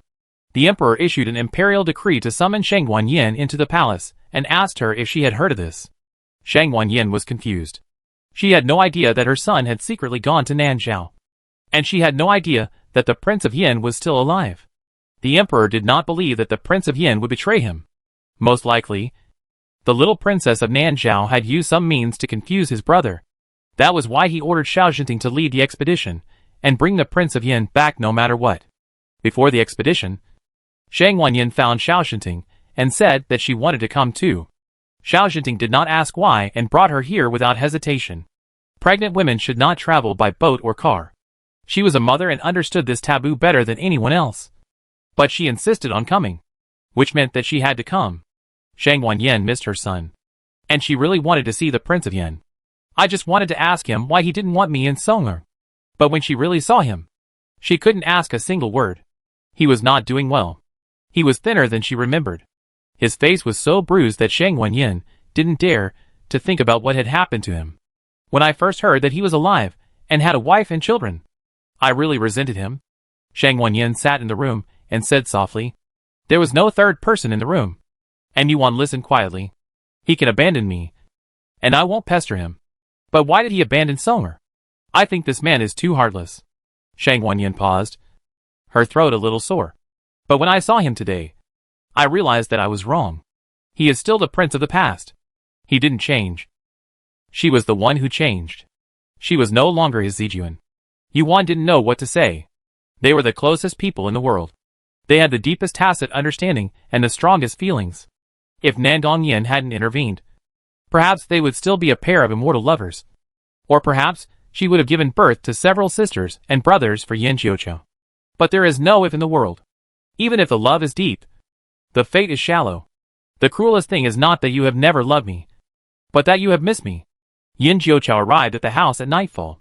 He went back to Helian Mansion first, and learned from Zissou and Fuling that Xiao Shinting had been there, and Shang Wanyan had also come. Yuan took the three little guys to visit Shang Wanyan, and they lived in Sisui Street. Sisui Street. King Yin also has a house there. Don't let such a dog blood thing happen. Yin Jiuqiu went to Sisui Street without saying a word. This pot of dog blood finally came to light. His biological father and stepfather lived door to door. Young Master Yin was very annoyed for a while on the path between the two doors. He listened to the noise of the little guy on his stepfather's side, and finally pushed open the door of his biological father's yard. Yuan happened to go to Xiao Jinting and Shang Wanyan's side to pick up the child. The moment the door was opened, she ran into her husband. "Husband?" Yuan was slightly startled, calculating the time. It was earlier than expected. Could he have rushed over to save the situation? Unfortunately, the Shura scene has already been staged. King Yin, Shang Wanyan, and Xiao Jinting have already met awkwardly. "What's wrong?" Yin Jiuqiu pinched Yuan's chin, looked at her slightly red eyes and said, "Have you cried?" Yuan said aggrievedly, "I just came from my mother's place, and I was moved by her words." Yin Jiuqiu suddenly lost his sympathy. Yuan opened her wet eyes and asked firmly, "Yin Jiuqiu, will you forgive me one day? What are you thinking about?" Yin Jiuqiu slapped her forehead. "Ah!" Yuan felt pain. Yin Jiuqiu stuffed the crab roe cake he bought for her into her hand, stepped over the threshold, and walked to the King of Yen's house. Chapter 456 The Truth About Flesh and Blood. Brother 9 Abuses the Scum. The night was slightly cool. The King of Yen sat in front of the windowsill, staring quietly at the direction of the courtyard.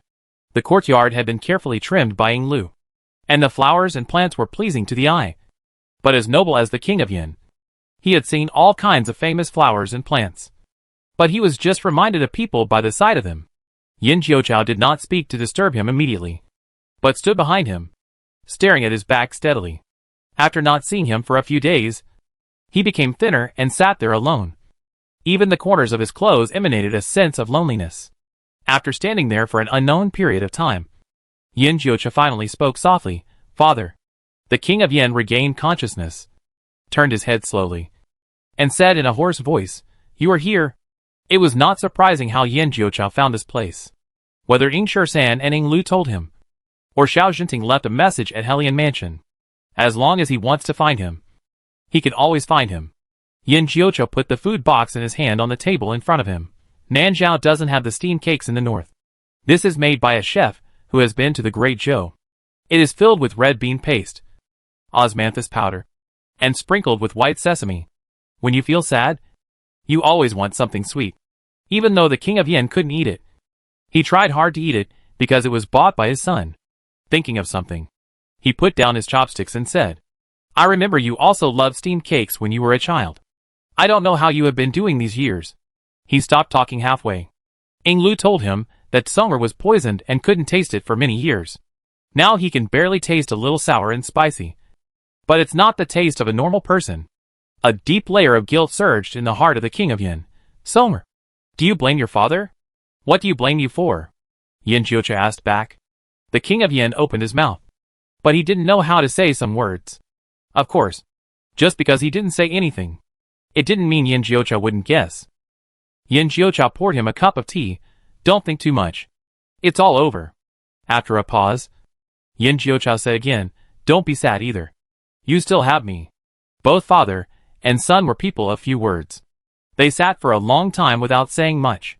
Yin Jiucha asked the king of Yin to rest early, and he went to Ying Lu and Ying Shisan's house. The two expected him to come, and waited in the house early. Young master. The two saluted. Yin Jiucha entered the house expressionlessly. Ying Lu scratched his head and asked in a low voice, is the prince okay? They didn't receive any news in advance, and didn't know that Xiao Jinting and Shang Wanyin would come to the imperial capital and move here. When the Prince of Yin and Shang Wanyin faced each other, Ying Lu's heart almost jumped out of his throat. He couldn't imagine how a couple who had been separated for more than 10 years could face each other again. Shang Wanyin cried like that, which showed how uncomfortable she was. The prince didn't cry. But didn't the prince feel uncomfortable? Ying Lu looked at the thin back of the prince and felt that his heart was dead. All this was caused by that crazy woman Nandong Yin. Ying Lu hated her to death. Ying Shisan was not as excited as Ying Lu, although he also felt sorry for the prince and the young master. His heart was cold. Yin Jiuchao's face was as expressionless as ever. He said calmly, have you gained anything these days? Ying Shisan said, nothing from the Hellion family yet. But we have found some clues about the prince and Nandong Yin. Yin Jiucha said, go ahead. Ying Shisan raised his insensibility to the extreme, and when he was sure that no one was eavesdropping, he said solemnly, Nandong Li is not the prince's biological child, and neither is Nandong Shi. The child who appeared in Yinshan and was seen by Madame Yao that year was simply a fake. The lights were on. The Prince of Yin strolled in the bustling streets. This was the annual Lantern Festival in the capital. It was held on the Qixi Festival in previous years, but this year it was postponed to the Zhongyuan Festival due to the drought. Perhaps because of the long wait, this Lantern Festival was much more lively than in previous years. The King of Yin went to buy a box of steamed cakes. When he returned to the place where he came from, he could not see them. The King of Yin looked around and finally saw the graceful figure in a lavender corseted skirt in front of a vendor selling lotus lanterns. He walked over happily, approached her from behind, took her hand, and put the steamed cake in her hand. Yinner. The woman turned her face and looked at him in amazement. Ah! The King of Yin's face changed, and he quickly let go of her hand. The hot steamed cake fell to the ground. He took a step back and bowed politely. I recognized the wrong person. I'm sorry. The King of Yin walked away embarrassedly. Nandong Yin stared at his departing back in a daze, and asked the secret guard beside her, who is he? The secret guard said, to answer what the princess said, he is the King of Yin of the Great Zhou dynasty, the younger brother of the current emperor. Nandong Yin pouted and said, how did he know my name is Yinner? The secret guard said, he said he made a mistake. Nandong Yin raised her eyebrows.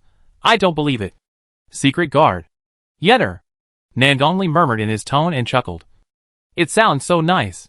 Your Highness. Your Highness. Your Highness. Nandong Yin was startled and woke up from her sleep. She looked at the cold cage and the maid who woke her up. She was in a trance for a long time before she realized that she was in the prison cell of the Dali Temple. Why are you here? Nandong Yin asked. This maid was the queen's personal maid and had been serving the queen. The queen is worried about you, so she asked me to come and see you. You have lost weight. I didn't wake you up just now, so I thought you fainted. I dared to ask the imperial physician to see you, the maid said with a happy expression. Nandong Yin looked at her strangely. What does your expression mean? The maid said happily. Congratulations, Your Highness. You are pregnant. Nandong Yin thought she had heard it wrong. You. What did you say? The maid said, the imperial physician took your pulse, and you are pregnant. I will report it to the queen right away. The queen will be very happy when she knows it. And His Majesty will be happy too. The king and the queen loved her, so they would naturally be happy for her pregnancy. But the first person that flashed through Nandong Yan's mind was not the queen or the king. Is there any news about the prince consort? She grabbed the maid's hand and asked. The maid's smile froze. She shook her head and said, no. Nandong Yan thought about it, and a light flashed in her mind. She grabbed the maid's hand tightly and said, I know where he went. Let me go. I want to tell him this news. I have his flesh and blood. He will be a father. He will be happy. He will definitely be very happy. It is said that even a tiger will not eat its own cubs. The king of Yin no longer likes her. But she is pregnant with his flesh and blood. Can he not return to her? He has the heart to leave Nandongli, and Nandongshi because they are not his blood. Blood is thicker than water. How much he loves Yin Jiuqiao. He will cherish the fetus in her belly. The maid said in embarrassment, "This? Your Highness. I can't take you out privately. If someone finds out." Nandongyin said solemnly, "No one will find out. Everything is up to me and my mother. My mother will protect me. No one will punish you." "But, don't say buts. I'm pregnant now. Do you want to disobey me and make me lose my pregnancy?" "I dare not." Nandongyan's eyes turned cold. "Then give me the token." "Yes."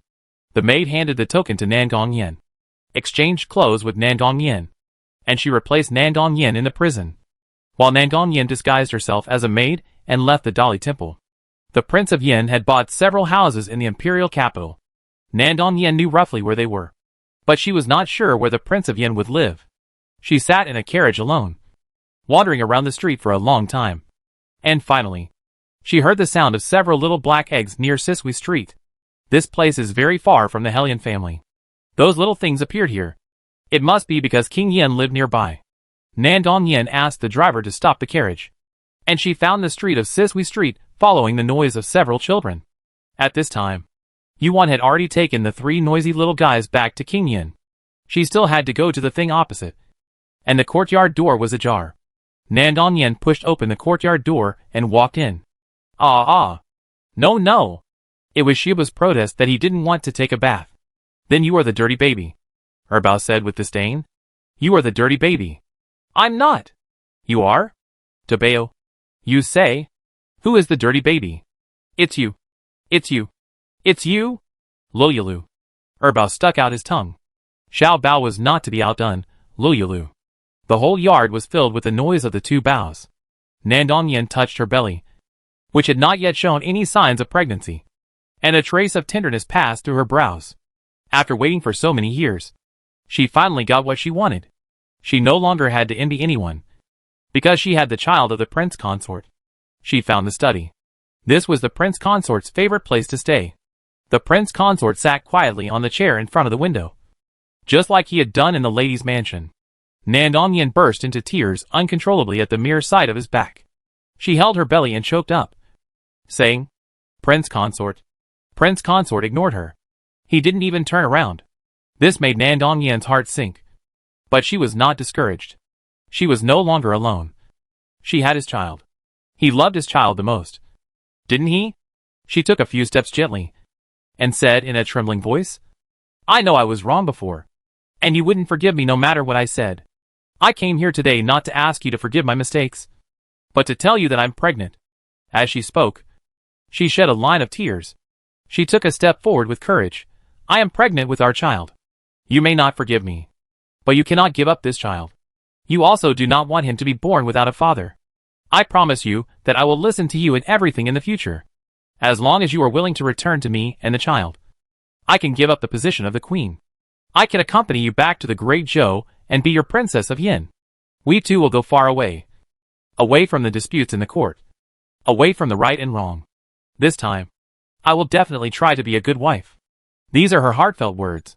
But they are in an environment that has been wasted. Nanzhao has such a big thing.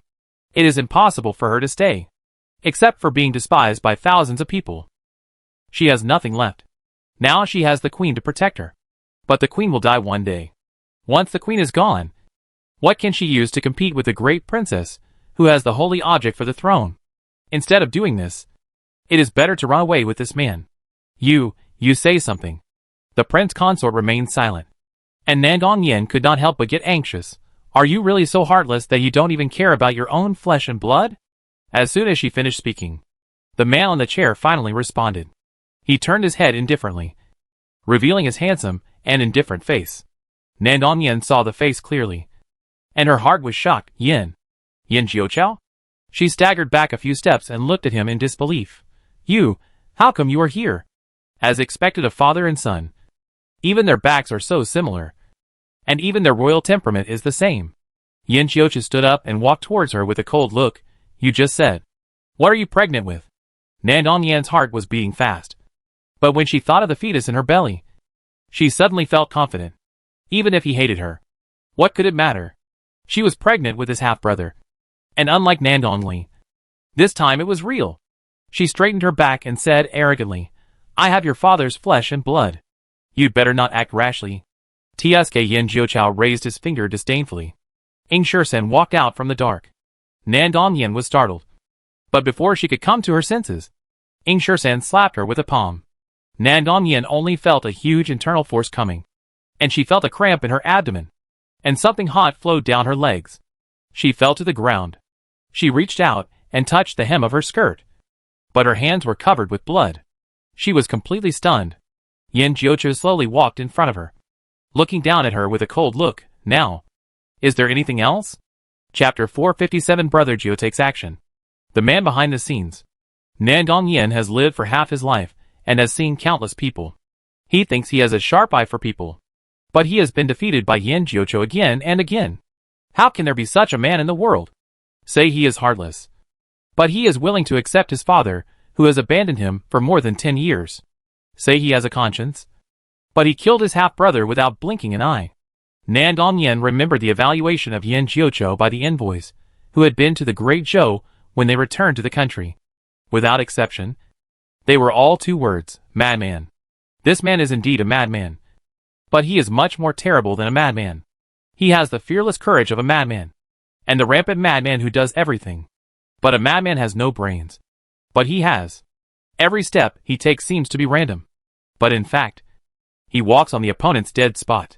Not to mention, he also has a trembling cold heart. Nandong Yin was born to win. As the princess of Nanzhao, she had never feared anyone since she was born. She was timid when facing the king and uneasy when getting along with the prince consort. However, Yin Jiuchao was the first person who really made her feel fear from the bottom of her heart. Facing him, she seemed to tremble even in her soul. Of course she hated him too. She hated why he didn't die in the Great Zhou early. Why he appeared many years later, and broke the peaceful life between her and the prince consort. The originally happy and healthy family became scattered because of his arrival. The prince consort didn't want her anymore. The king also despised her. And even because of the woman he brought, the people of Nanzhao began to spit on her. What did she do wrong to end up like this? Nandong Yin naturally would not think that all the mistakes were actually hers. The real family was the 3 people of King Yin. It was she who used all means to snatch King Yin away. It was she who poisoned Yin Jiuchao. And it was she who used unorthodox methods to get the holy object. Everything she suffered now was just the backlash and bitter fruit of her own sins. Nandong Yin thought that she was full of joy to give the son-in-law a surprise. But Yin Jiuchao shattered it completely. The only bargaining chip was gone. And the son-in-law would not come back to her. Nandong Yin was so angry that she fainted. Young master. Ing Shursen looked at Yin Jiuchao. Yin Jiuchao said expressionlessly, throw it out? Yes. Ing Shursen grabbed Nandong Yin's collar and threw it out like a sack. King Yin finished bathing the 3 little guys and led them out of the bathroom. The 3 of them laid down on the bed obediently. King Yan's clothes were wet, so he went back to the house to change into dry clothes. Halfway, he met Yin Jiuchao.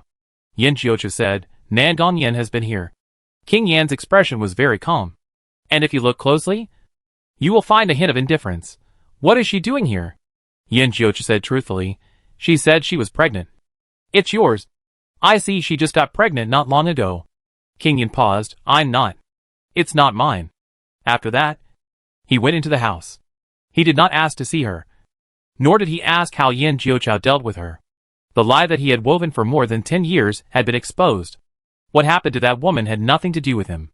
Whether she was pregnant or who else was pregnant was none of his business. Because he did not care. He did not feel sad. After the King of Yin closed the door, he looked in the opposite direction, where Shang Wen Yin lived. Young master. Ing Shursen came over. The prince? Yin Jiuchao said, he is not stupid. Doesn't he even know whether the piece of meat in Nandong Yin's belly is his own? Nandong Li's matter happened too long ago, and it is difficult to trace. He has lived a clear life in recent months. The King of Yin has a kind nature. He was hurt to such an extent that the pain he endured was beyond the imagination of ordinary people. But because of this, he put away all his confusion. Yin Jiuqiao is a thorn growing on the edge of a cliff. He has lived in the calculations of various people since he was born. He is dark, cold, cruel and ruthless. However, King Yin is different. Even though he was banished to the cold palace with his mother since he was young, he still grew up to be innocent. No wonder Nandong Yin deceived him for many years. He never thought that there would be such a dark side in the world. Ingshur-san was glad that his young master did not inherit the simplicity and kindness of King Yin, but inherited the cruelty and coldness of the previous emperor. The environment in which the young master grew up was much more difficult. If there was a trace of softness, those people would have eaten him to pieces. Yin Jiuqiao brushed his wide sleeves. Okay. It's time to meet that person. That person was originally supposed to be met by King Yin. But Ingshur-san thought about it, and decided to report to the young master first. Yin Jiuqiao returned to the house, and told Yuan that she didn't need to wait for him before going out. Then he took Ing Lu and Ingshur-san to a very secluded courtyard in the city. This courtyard was built in a bamboo forest, far away from the hustle and bustle. Quiet and pleasant. There were many powerful golden-faced warriors guarding it around. But this was not a problem for Ingshur-san, as his skills had improved greatly. After about 100 moves, the 8 golden-faced warriors guarding the courtyard fell in a pool of blood one by one. Yin Jiuqiao looked at the corpses on the ground and snorted coldly. You really value the other party by finding so many powerful warriors to guard them. Ingshur-san drew his sword and blocked Yin Jiuqiao and Ing Lu. Be careful. There is a trap. As soon as he finished speaking, several arrows came in response. Ingshur-san swung his sword to cut off the arrows. In a moment, the ground shook, and the bamboo forest on the side began to change its position, whizzing. 8 trigrams formation. Ingshur-san's eyes flashed. He held the sword with both hands, flew into the air, and chopped it down fiercely. With a loud bang, the center of the formation was split open by Ingshur-san's sword energy, and the ever-changing bamboo forest instantly became quiet. Yin Jiuqiao glanced at the quiet courtyard and walked over with a faint expression. The courtyard looked simple and plain, but the decoration inside was magnificent.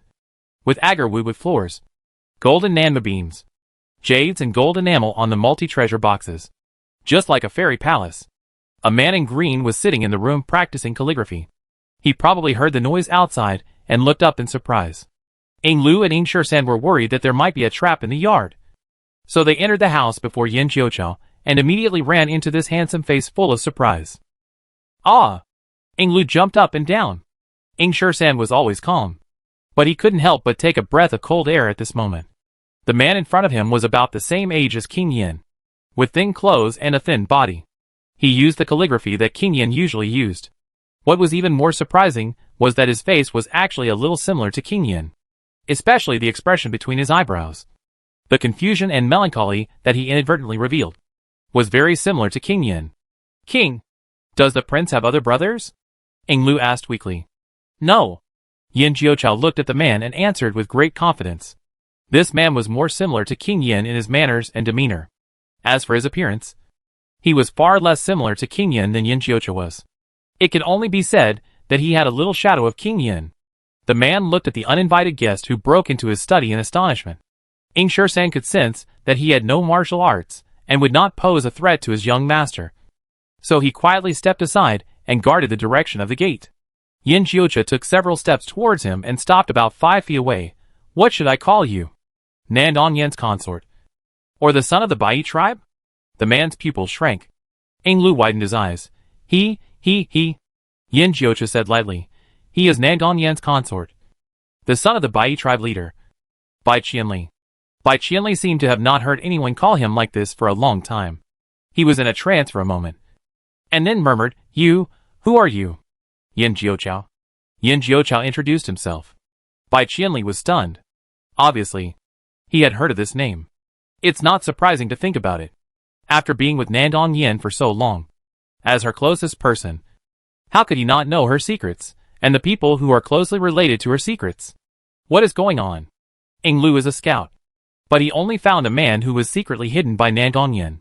As for who this man is, he is confused. How did the young master guess it? Seeing that the other party did not refute it, it is clear that the young master guessed it. How could you? Bai Qianli stuttered. Yin Jiuqiao finished what he had not said. How did I find this place? Or how did I guess who you are? Bai Qianli lowered his eyes. Yin Jiuchu said. Isn't this simple? If I want to check you, I just need to keep an eye on Nangong Yin. If you want to guess who you are, just think about what she has done. The marriage between Nanzhao and the Bai tribe is known to the world, and it is not so easy to conceal it. Either Nangong Yin sent the king of Yin to the Bai tribe and let him disguise himself as the son of the Bai tribe leader to enter Nanzhao, or Nangong Yin did marry the son-in-law of the Bai tribe, but later let the king of Yin take the place of the dead. The moment he saw Bai Qianli, the answer was almost obvious. Without Bai Qianli's explanation, Yin Jiuchao could guess a rough idea. It was nothing more than Nangong Yin fell in love with the king of Yin and wanted to marry him. But she had no way to give him a suitable identity. Unfortunately, the Bai tribe came to Nanzhao to pay tribute, and she ran into Bai Qianli, who looked a bit like the king of Yin. She had her eyes on Bai Qianli. Chapter 458 The truth is revealed. As for what Bai Qianli was thinking and whether he was kept in the dark, it is unknown. Bai Qianli was alert in his heart and looked in the direction of the gate. Yin Jiuchu said calmly, no need to look. All the death warriors have been dealt with, and the guards will not come so quickly. This courtyard is strictly guarded by the death warriors. But every day, there will be Nangong Yin's guards to patrol. Ying Lu and Ying Shursen have figured out the patrol pattern, and it will take at least an hour for them to come. If Bai Qianli wants to escape, they can help him. If he wants to resist, they can also kill him. Yin Jiuchao didn't care how stunned Bai Qianli was, and walked to the chair and sat down. Ying Shursen naturally brewed a pot of tea, and took the snacks originally placed in front of Bai Qianli to his young master's hands. Even if the young master didn't eat it, he had to put it in front of him. Bai Qianli made the master and servants confused. They had seen people who came to the door to make trouble, but they had never seen someone who treated themselves as outsiders. Whose family was this? Would you like some tea? Yin Jiuchao asked, holding up the teacup. Bai Qianli nodded blankly. Yes. Yin Jiuchao winked at Ying Shursen, who poured a cup of tea for Bai Qianli. Bai Qianli frowned strangely. Wasn't this scene wrong? He was the host. But why did he feel like a guest? The young master didn't like the smell of blood, and he didn't like the smell of ink. He thought it smelled bad. So Ying Lu opened the window, piled Bai Qianli's calligraphy on the windowsill, and closed the window frame with a click. Bai Qianli, Yin Jiuchao said casually, tell me, what's going on between you and Nangong Yin? Of course you don't have to say it. I have a way for you to say it. Listen. Listen. What kind of words are these? It's clearly a naked threat. I've heard of you. Bai Qianli didn't rush to answer Yin Jiuchao's words. I don't know whether he didn't want to answer or didn't want to answer too quickly, so as not to make people feel that he was threatened by Yin Jiuchao. After all, this is not a glorious thing. Yin Jiuchao was still interested, took a sip of tea, and motioned him to continue. Bai Qianli's expression and tone were quite similar to those of King Yin, but Yin Jiuchao was not stupid enough to look for the shadow of his biological father in a strange man. Yin Jiuchao's expression was very calm. Bai Qianli was relatively calm, but his heart was in turmoil. He tried to calm his tone and said, there are servants who go out to buy things here every day. They will tell me about the outside world. Some about the prince consort and some about you. Sometimes, I asked specifically, and sometimes, they take the initiative to talk about it. You are more than I thought. Bai Qianli wanted to say much more normal, but when the words came to his lips, he felt that if he really said that, he would probably not see the sun tomorrow. He changed the subject and said, more like the king of Yin. This is the truth. He had seen the king of Yin when his face was not ruined. He was not convinced why Nangong Yin valued the king of Yin more than himself. If we really talk about a substitute, the king of Yin should be a substitute. Only when he really met him did he know that there was an insurmountable distance between him and the king of Yin, in terms of appearance, talent, bearing, and family background. He couldn't compare to the king of Yin in any way. The first time he saw Yin Jiuchao, he recognized that he was the son of the king of Yin, if for no other reason, just because the face was too similar. Of course, you are 3 times more elegant than the king of Yin when he was young. This was not a lie. He thought that the king of Yin was the most handsome man he had ever seen in his life. Until Yin Jiuchao appeared. Well, go on. Yin Jiuchao nodded with satisfaction. The young master never gets tired of hearing compliments. Ying Shursen's mouth twitched. Can we still have some shame? Are we going to do business or not? Fortunately, Bai Qianli remembered that this was the son of King Yin. He felt uncomfortable with the excessive praise. So he stopped and got to the point. Your father probably doesn't know about my existence yet? I thought that one day my identity would be exposed. But I didn't expect that it would be you who came to my door. Yin Jiuqiao was impatient to hear this. He neither did the truth nor flattered him. Right? Don't talk nonsense. Ing Shersan caught a glimpse of his young master's impatience and threatened coldly. You'd better tell the truth about your relationship with Nangong Yin. Otherwise, what will happen to those dead men outside? Your fate will only be more miserable. Bai Qianli sighed faintly. Haven't you guessed what happened between me and her? That's right. I am the son of the patriarch of the Bai tribe. I have 3 older brothers. And I am the youngest son in the family. Bai Qianli talked a lot about his life experience. The Bai tribe was originally a small tribe in southern Xinjiang. Many years ago, they surrendered to Nanzhao and became a territory under the jurisdiction of Nanzhao. The Bai tribe has independent autonomy, except for the tribute every 3 years. They have almost no contact with Nanzhao. The tragedy happened during the tribute that year. Bai Qianli came to the palace with his father and met the princess of Nanzhao. Bai Qianli was very surprised when he saw Nandong Yin for the first time. But he did not have any unreasonable thoughts. Especially Nandong Yin's attitude towards him was cold. A small tribe like them was not even as good as a rich fiefdom in the eyes of the high-ranking Nanzhao princess. He never expected that something would happen between the two of them. Unexpectedly, a few months later, the Nanzhao envoys actually visited the Bai tribe. And Nandong Yin was also in the entourage. After each tribute of the Bai tribe, Nanzhao would send envoys to the tribe. One to express the concern of the monarch, and the other to comfort the people of the tribe. But such a small matter was not the turn of the princess to condescend. That time, the way she looked at me was different. Even though they only met once, there was no spark between them. She would find me from time to time and talk to me in a friendly manner. I was flattered. But at the same time, I felt incredible. I didn't catch her eye the first time. Could it be that this princess suddenly discovered my goodness and turned around to pursue me? Bai Qianli laughed at this point. Later, I learned that during those months, she went to the Central Plains and met a man who was already married. And I, by chance, looked a bit like that man. If they didn't know part of the truth, I'm afraid everyone would think that Bai Qianli would become a substitute for the king of Yin. Which is indeed the case. But it's not just that. Bai Qianli had no great ambitions in his life. He was the youngest son, and it was impossible for him to inherit the position of the patriarch. Nor would he starve to death. He had to eat and wait for death in his life. But he didn't expect to win the favor of the Nanzhao princess. He was the youngest son in the family, and there was no heavy burden on him. So naturally there was no big hope for his future. When he heard that he was favored by the noble Nanzhao princess, his father was very happy, and said that this was a blessing he had cultivated for several lifetimes. He also thought so for a while. It was only when he came to Nanzhao that he realized that he was just a substitute for another person. Nandong Yin never wanted him. But his identity. Nandong Yin imprisoned him, and let that person become her son-in-law with his identity. Nandong Yin could have killed him to end the trouble forever. But it was the face that looked a little like the king of Yin that softened Nandong Yin's heart. Bai Qianli could not escape. Nor could he fight. The only way to get rid of him was to die. But he did not have the courage to die. If he wanted to survive, he had to please Nandong Yin. And he began to imitate the king of Yin's preferences and demeanor. The more he looked like the king of Yin, the more Nandong Yin could not take her eyes off him. Finally, Nandong Yin rested in his yard. Nandong Yin did not trust him very much at first. But once a woman gave her body, her heart would not be far away. Bai Qianli did not dare to say that she replaced the king of Yin in her heart. But at least, she no longer had any grudges against him. And she slowly let him know her secret. She drugged the king of Yin. She destroyed the king of Yin's memory.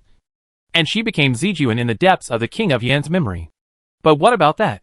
The king of Yin accepted her rationally. But he did not like to touch her. Nanzhao has love poison. But love poison will dilute the medicinal properties of soul-eating grass. Gradually, Nandong Yin dared not use it on King Yin. Nandong Yin began to seek comfort from Bai Qianli. Bai Qianli looked at the endless night and murmured, "Sometimes she can't tell who is with her. Me, Bai Qianli, or her Nanzhao prince consort. Did you give her wushizhen?" Yin Jiuqiao said pointedly. Bai Qianli's face changed slightly. Wushizhen, also known as hanshisen, is a powder that suppresses pain. It has a wonderful effect, but taking too much will cause hallucinations. It is often used in brothels to enhance pleasure. It is addictive, and has been listed as a banned drug by the court in Dazhou. It is also not available on the market in Nanzhou. Bai Qianli was bored and asked someone to buy the pill formula and prepare it himself. Originally, he used it to numb himself so that he could better serve Nandong Yin. But he didn't know from which day on. He no longer needed Hanqi powder, and he even looked forward to Nandong Yin's arrival. It was an accident to give Nandong Yin Hanqi powder. After every intercourse, Nandong Yin would drink a bowl of contraceptive soup. He understood that Nandong Yin didn't want to get pregnant with his flesh and blood again. If it was in the early years, he would have been very happy. But now, he has become unwilling. After Nandong Yin took the cold food powder, she would not know that she did not drink it. And she was even more happy and joyful because of it. Ing Shursan shook his head. Everyone said that the young master was a lunatic. In his opinion, this Bai Qianli was crazy. Nandong Yin made him a forbidden lover for more than 10 years. Instead of finding a chance to kill Nandong Yin, he fell in love with Nandong Yin. This was simply hopeless. Nandong Li and Nandong Shi were his children. The child that Madame Yao saw in Yinshan was indeed Nandong Li. But it was Nandong Li who had disguised himself. In order to frame the king of Yin, Nandong Yin used all means. Thinking of something, Ing Lu asked strangely, "Strange. Why doesn't she also count Nandong Shi as my prince?" Bai Qianli shook her head. The dates don't match.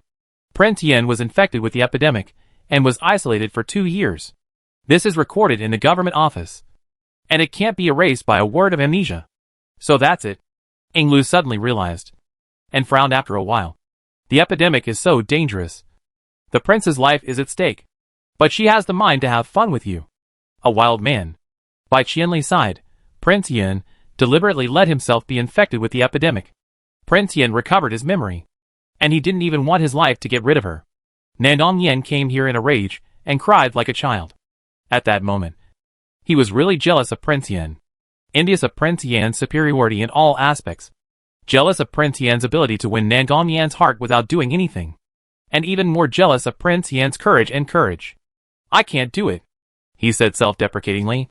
Ing Lu's eyes widened and he said, "What can't you do? If I were you, I would kill her with one knife." Bai Qianli asked. "Then what?" Ing Lu said. "Then go back to your clan." Bai Qianli smiled faintly. "You said it lightly. I killed the princess of Nanzhou. Do you think the king will let my people go?" Ing Lu thought for a while. "Okay. But now you can really leave. We killed the people outside. You have no martial arts and no power. No one will suspect you. Go." "Where can I go?" Bai Qianli said. Ing Lu said, "Hey. You? I let you go. But you still don't want to leave?" Bai Qianli laughed and said, "Do you think everyone is like the king of Yin, who has a brother who is the emperor of a big country, a son who holds military power, and a relative who can call the wind and rain? I have nothing. If I return to the clan, I will just eat and wait for death. I am weak and can't be a hero like the king of Yin." "You?" Ing Lu wanted to argue with him. But Ing Shursan pulled his hand and signaled him to stop talking. He is not a person of the same level, so he won't listen to anything he says. He thinks that the king of Yin has come to where he is today because of his background and luck. But he doesn't know that when he first entered Nanzhou, the king of Yin was just the son of the patriarch of the Bai clan. He can be so versatile and become a son-in-law that makes civil and military officials tremble with fear, relying on his extraordinary skills and courage. If they said that when they first entered the room, several people still thought that Bai Qianli and the king of Yin had a little imagination. But now they don't think so. This man who can only find excuses to retreat is not even as good as a heir of King Yin. All the questions that should be asked have been asked. And there is no need for them to stay. Yin Jiuqiao left the house without delay. Ing Lu and Ing Shursan also left. After everyone left, Yin Jiuqiao suddenly stopped and looked at Bai Qianli and said, "Do you know where you lost? It's not your appearance, talent, or family background." Bai Qianli looked at him in astonishment. "Yin Jiuqiao, you are a jerk." Bai Qianli. Inadvertently. Yin Duodu is online. Frustrated face. Chapter 459. 3 Little Bandits. Husband and wife night talk. It was late at night, and the wind was cool. Several little black eggs made a fuss in the room of King Yin for half an hour, rolling on the bed, jumping on the ground, and finally lying on a piece of fluffy tiger skin. tilting their heads and falling asleep. When King Yin changed his clothes and entered the room, he saw 3 little black eggs with their butts sticking out, one side of their faces against the tiger's skin on the ground, sleeping soundly. The chubby faces were squeezed out of shape, and crystal saliva flowed out. Yin Jiuqiu was not like this when he was young. He slept very well, and no one taught him. But no matter how he climbed up the roof and lifted the tiles during the day, he would lie down on the bed obediently when he felt sleepy. I don't know who these little guys took after, and it's hard to describe their sleeping posture. But no matter what, King Yin loved them in his heart. King Yin walked over gently and carried the 3 children to the bed one by one. He arranged the sleeping positions of the 3, but when he turned his head, the 3 were sleeping in a mess again. What is the déjà vu of this group of little bandits? King Yin covered the 3 with quilts. Boom! It was Dabeo who raised his feet high and kicked the quilt off. King Yin covered it. Soon it was kicked by Erbao again. King Yin covered them with quilts tirelessly until the 3 fell into a deep sleep. And King Yin stood up and extinguished the candles on the table, leaving only a dim oil lamp. The moon was bright and the stars were sparse, and there was silence all around. The even breathing of several little guys came to his ears, and King Yin's hollowed-out heart seemed to beat again. Suddenly, he heard a rough voice. "I'll go by it." After that, the door opened with a creak. Then came the sound of a galloping horse, which gradually disappeared at the end of the street. The voice belonged to Xiao Shinting. What he was anxious to buy, King Yin didn't know, but he could guess that it was related to Shang Wanyin. King Yin couldn't remember what she looked like when she was pregnant, and he couldn't help but regret it. He hated Nangong Yen, not only because she broke up the few of them, but also because she deprived him of the right to recall. What can he use to support himself for the rest of his life? "Father?"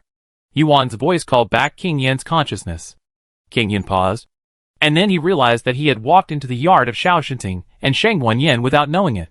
Shang Wanyin couldn't sleep, and she felt that the room was too stuffy, so she put her needlework in the yard, and Yuan sat beside her to accompany her. Yuan was facing the direction of the yard, so she saw King Yin first. But with her gentle call, Shang Wanyin also turned her head. The former husband and wife met again without any warning. When their eyes met, their bodies stiffened slightly. The King of Yin opened his mouth, not knowing how to explain why he came to the door in the middle of the night. Yuan stood up quickly, looked at the King of Yin and said, "Father, come and sit down." The King of Yin hesitated.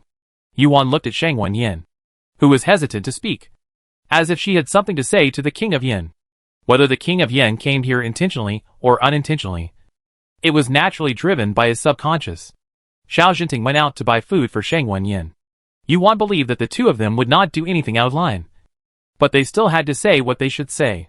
Yuan said tactfully, "I'll go see Dabeo and the others." The King of Yin nodded. "Okay." Yuan put down her needlework and went to the courtyard opposite. The gates of the 2 houses were wide open, and light shone through the courtyard, interweaving obscure shadows on the quiet road. Shang Wanyin stood up and bowed slightly. "Your Majesty." The King of Yin did not remember the past, but he vaguely felt that she was not the kind of person who would be polite to her husband. The reason for this was probably because they had not seen each other for many years. The King of Yin felt bitter in his heart, but he didn't show it on his face. "You are pregnant, so you don't need these etiquettes. Sit down." Shang Wanyin didn't sit down. According to etiquette, she had to wait for the King of Yin to sit down before sitting down. But the King of Yin had been waiting for her. She thought about it and had to sit down first. The King of Yin sat on the stone bench opposite her, not the seat where Yuan had sat. That seat was too close to her and was not suitable for their current status. The 2 sat quietly, and no one spoke. The first time they met again, the 2 were shocked. Shang Wanyin's emotions almost collapsed, and she couldn't talk properly. Now that she has calmed down, she doesn't know where to start. "I don't know how long it took. I'm sorry. I'm sorry." The 2 spoke at the same time. Shang Wanyin said hurriedly, "It's me. I'm sorry to the prince. The prince did nothing wrong. All one has told me that the prince had no choice. I blamed you on the way here, but later I found out that I was wrong. The prince was the one who had the hardest time. If I..." Shang Wanyin didn't say the rest. What if she was determined not to remarry, and just shamelessly enjoyed Xiao Jinting's dedication to Yin Jiuqiu? If she knew he was still alive at that time, she might have been cruel enough to do so. But he was dead, and her heart was dead. What did it matter whether she remarried or not? As long as her son could live, and his only blood in the world could live, she would be willing to do anything for him. Shang Wanyan said guiltily, "He didn't force me. It was me. I wanted to remarry." King Yin nodded, "I know you don't want to owe him. And you don't trust him as much as you trust me." Shang Wanyan raised her head suddenly. King Yin said, "In this world, only biological fathers will love their children without reservation. As long as he loves you, he will find an antidote for Tsonger. You are just worried that he will stop looking for it. So you have to hold his heart tightly." These words were said lightly, but every word was like a knife piercing his heart. What he didn't do, Xiao Shinting did. Yin Jiuqiao was not his flesh and blood, but he loved him for so many years. Better than his own father. "Is he good to you?" The king of Yin suppressed his bitterness and asked calmly. Shang Wanyan nodded gently, "Yes. He is good to Tsonger too. It is hard to say who is better to them, Xiao Shinting or the king of Yin." She did not compare. And there is no need to compare. They are both the most considerate and excellent men in the world. The greatest luck in her life is to meet them. Tsonger, the person he respects most in his heart, is still you. Perhaps it is not that he has not been moved by Xiao Shinting, but his young heart also understands that Xiao Shinting already is Shang Wanyan. If he and Xiao Shinting are still filial, the king of Yan's life will only be endless loneliness. Shang Wanyan said, "He never told me that he found something strange in your coffin. He always believed that you were still alive, and was waiting for you to come back. What if he said it? Would you wait for me too?" The king of Yan finally did not ask this question because it was meaningless. From the moment he became Nandong Yan's consort, they could never go back. Click. Shang Wanyan's hand slipped, and an embroidered bead fell to the ground. Shang Wanyan was about to bend down to pick it up. The king of Yin picked up the bead on the ground before her. Shang Wanyan was making clothes for the baby in her belly. She had already made clothes for the little black egg, but the size was a little small. Yuan was helping her to change the size just now. Shang Wanyan stretched out her hand to take the bead. "I'll do it." But it was the king of Yin who took the half-embroidered clothes in her hand. With her slender jade-like fingertips, she picked up the needle and thread, passed it through the bead, and made a few stitches according to her original stitches to sew the bead. Shang Wanyan remembered that when she was waiting to be married, she was always punished by the nanny for her poor needlework. She was really bad at sewing. When she was pregnant with Yin Jiuqiao, she insisted on making a belly band for her son by herself. But she either embroidered the wrong pattern or pricked her hand. In the end, he made it. She still has that belly band, but he probably doesn't remember it. "Wife." Xiao Jinting strode in with 2 shiny roast geese in his hands. He happened to see the Prince of Yin cutting the thread ends and handing the beaded clothes to Shang Wanyan. Shang Wanyan looked down and smiled knowingly. "The prince sews really well. Better than me."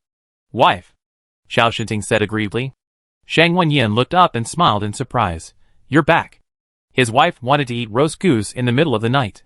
He ran 7 or 8 streets and finally bought the biggest and most shiny one. But when he came back, his wife and the Prince of Yin were sitting in the yard talking and laughing, and he felt jealous. Prince Yin looked at the roast goose in Xiao Shinting's hand and realized that he ran out in the middle of the night to buy food for Shang Wanyan. Prince Yin looked at Shang Wanyan's bulging belly, looked away, stood up and said, "It's getting late. I'll leave first." Shang Wanyan put down her clothes, held the table, stood up and saluted, "Farewell, Your Majesty."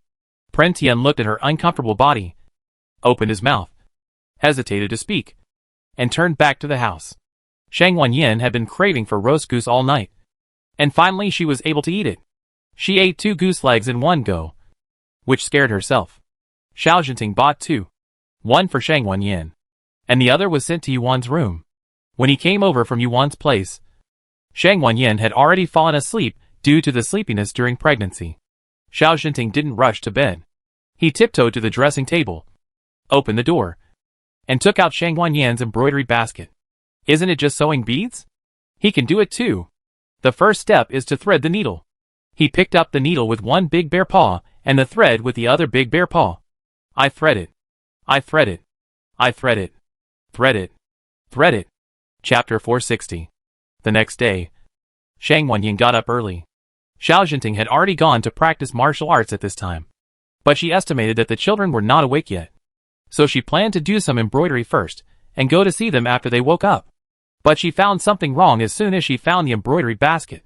Coincidentally, Xiao Shinting came back from practicing martial arts at this time. As soon as she stepped over the threshold, her wife was already awake and was looking around in the embroidery basket with her belly in her hands. The more Shang Wanyan looked, the weirder her expression became. Huh? Where's the needle? It's broken. Where are the beads? It's broken. Xiao Jinting felt guilty for a while. But he thought that he couldn't blame himself. He didn't use much force at all. Who knew that those embroidery needles would break when he picked them up? And the beads would break when he squeezed them. It must be that the quality of the things was not good. The people of Nanzhao are really mean. They bully them for their foreign accents and sell the needles and beads at such a low price. After all, he was a man who had been to the battlefield. He also knew to clean up the battlefield after he had stolen the needles and beads, leaving no corpses behind. Shang Wanyin did not doubt that it was Xiao Shinting who did it. This man was good at wielding swords and guns. But Shang Wanyin could not imagine the scene of him sitting quietly on a small stool, bending his sturdy body, and threading a needle like a young wife. This thing was placed in a room, and the little maid Xingju would not move it at will. After thinking about it, Shang Wanyin took the responsibility on herself. Pregnancy makes people stupid for 3 years. After pregnancy, she was more forgetful than before. Maybe she accidentally put it last night, and she had no memory of it. Marshal Xiao successfully escaped and breathed a sigh of relief. However, before he could finish his breath of relief, a dull hammer came over. Shang Wanyin said, "I'll go to the next door to borrow some needles and thread." It's next door.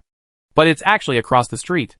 Marshal Xiao looked at his wife, with tears in his eyes, as she went to ask Prince Yin to borrow needles and thread. Prince Yin always got up early, and the 3 little guys were still sleeping on his bed. But he was already busy in the yard. The gate was open. Shang Wanyin gently called Prince. Prince Yin said, "So early? I'll borrow some needles and thread." Shang Wanyin said, "Xiao Shinting, you don't have it. You don't have it. You don't have it." The King of Yin put down the half-washed brush. "Wait a minute. I'll get it." Xiao Shinting's face darkened. Why would there be needles and thread in the yard of a grown man? The King of Yin gave the needle and thread bag to Shang Wanyin. "Thank you." Shang Wanyin took the needle and thread back to the house. Xiao Shinting followed her with a particularly resentful look. "Wife, what do you want to eat? I'll go buy it." Shang Wanyin thought about it. It was early in the morning, and she really didn't know what she wanted to eat. After she got pregnant, her taste changed a lot.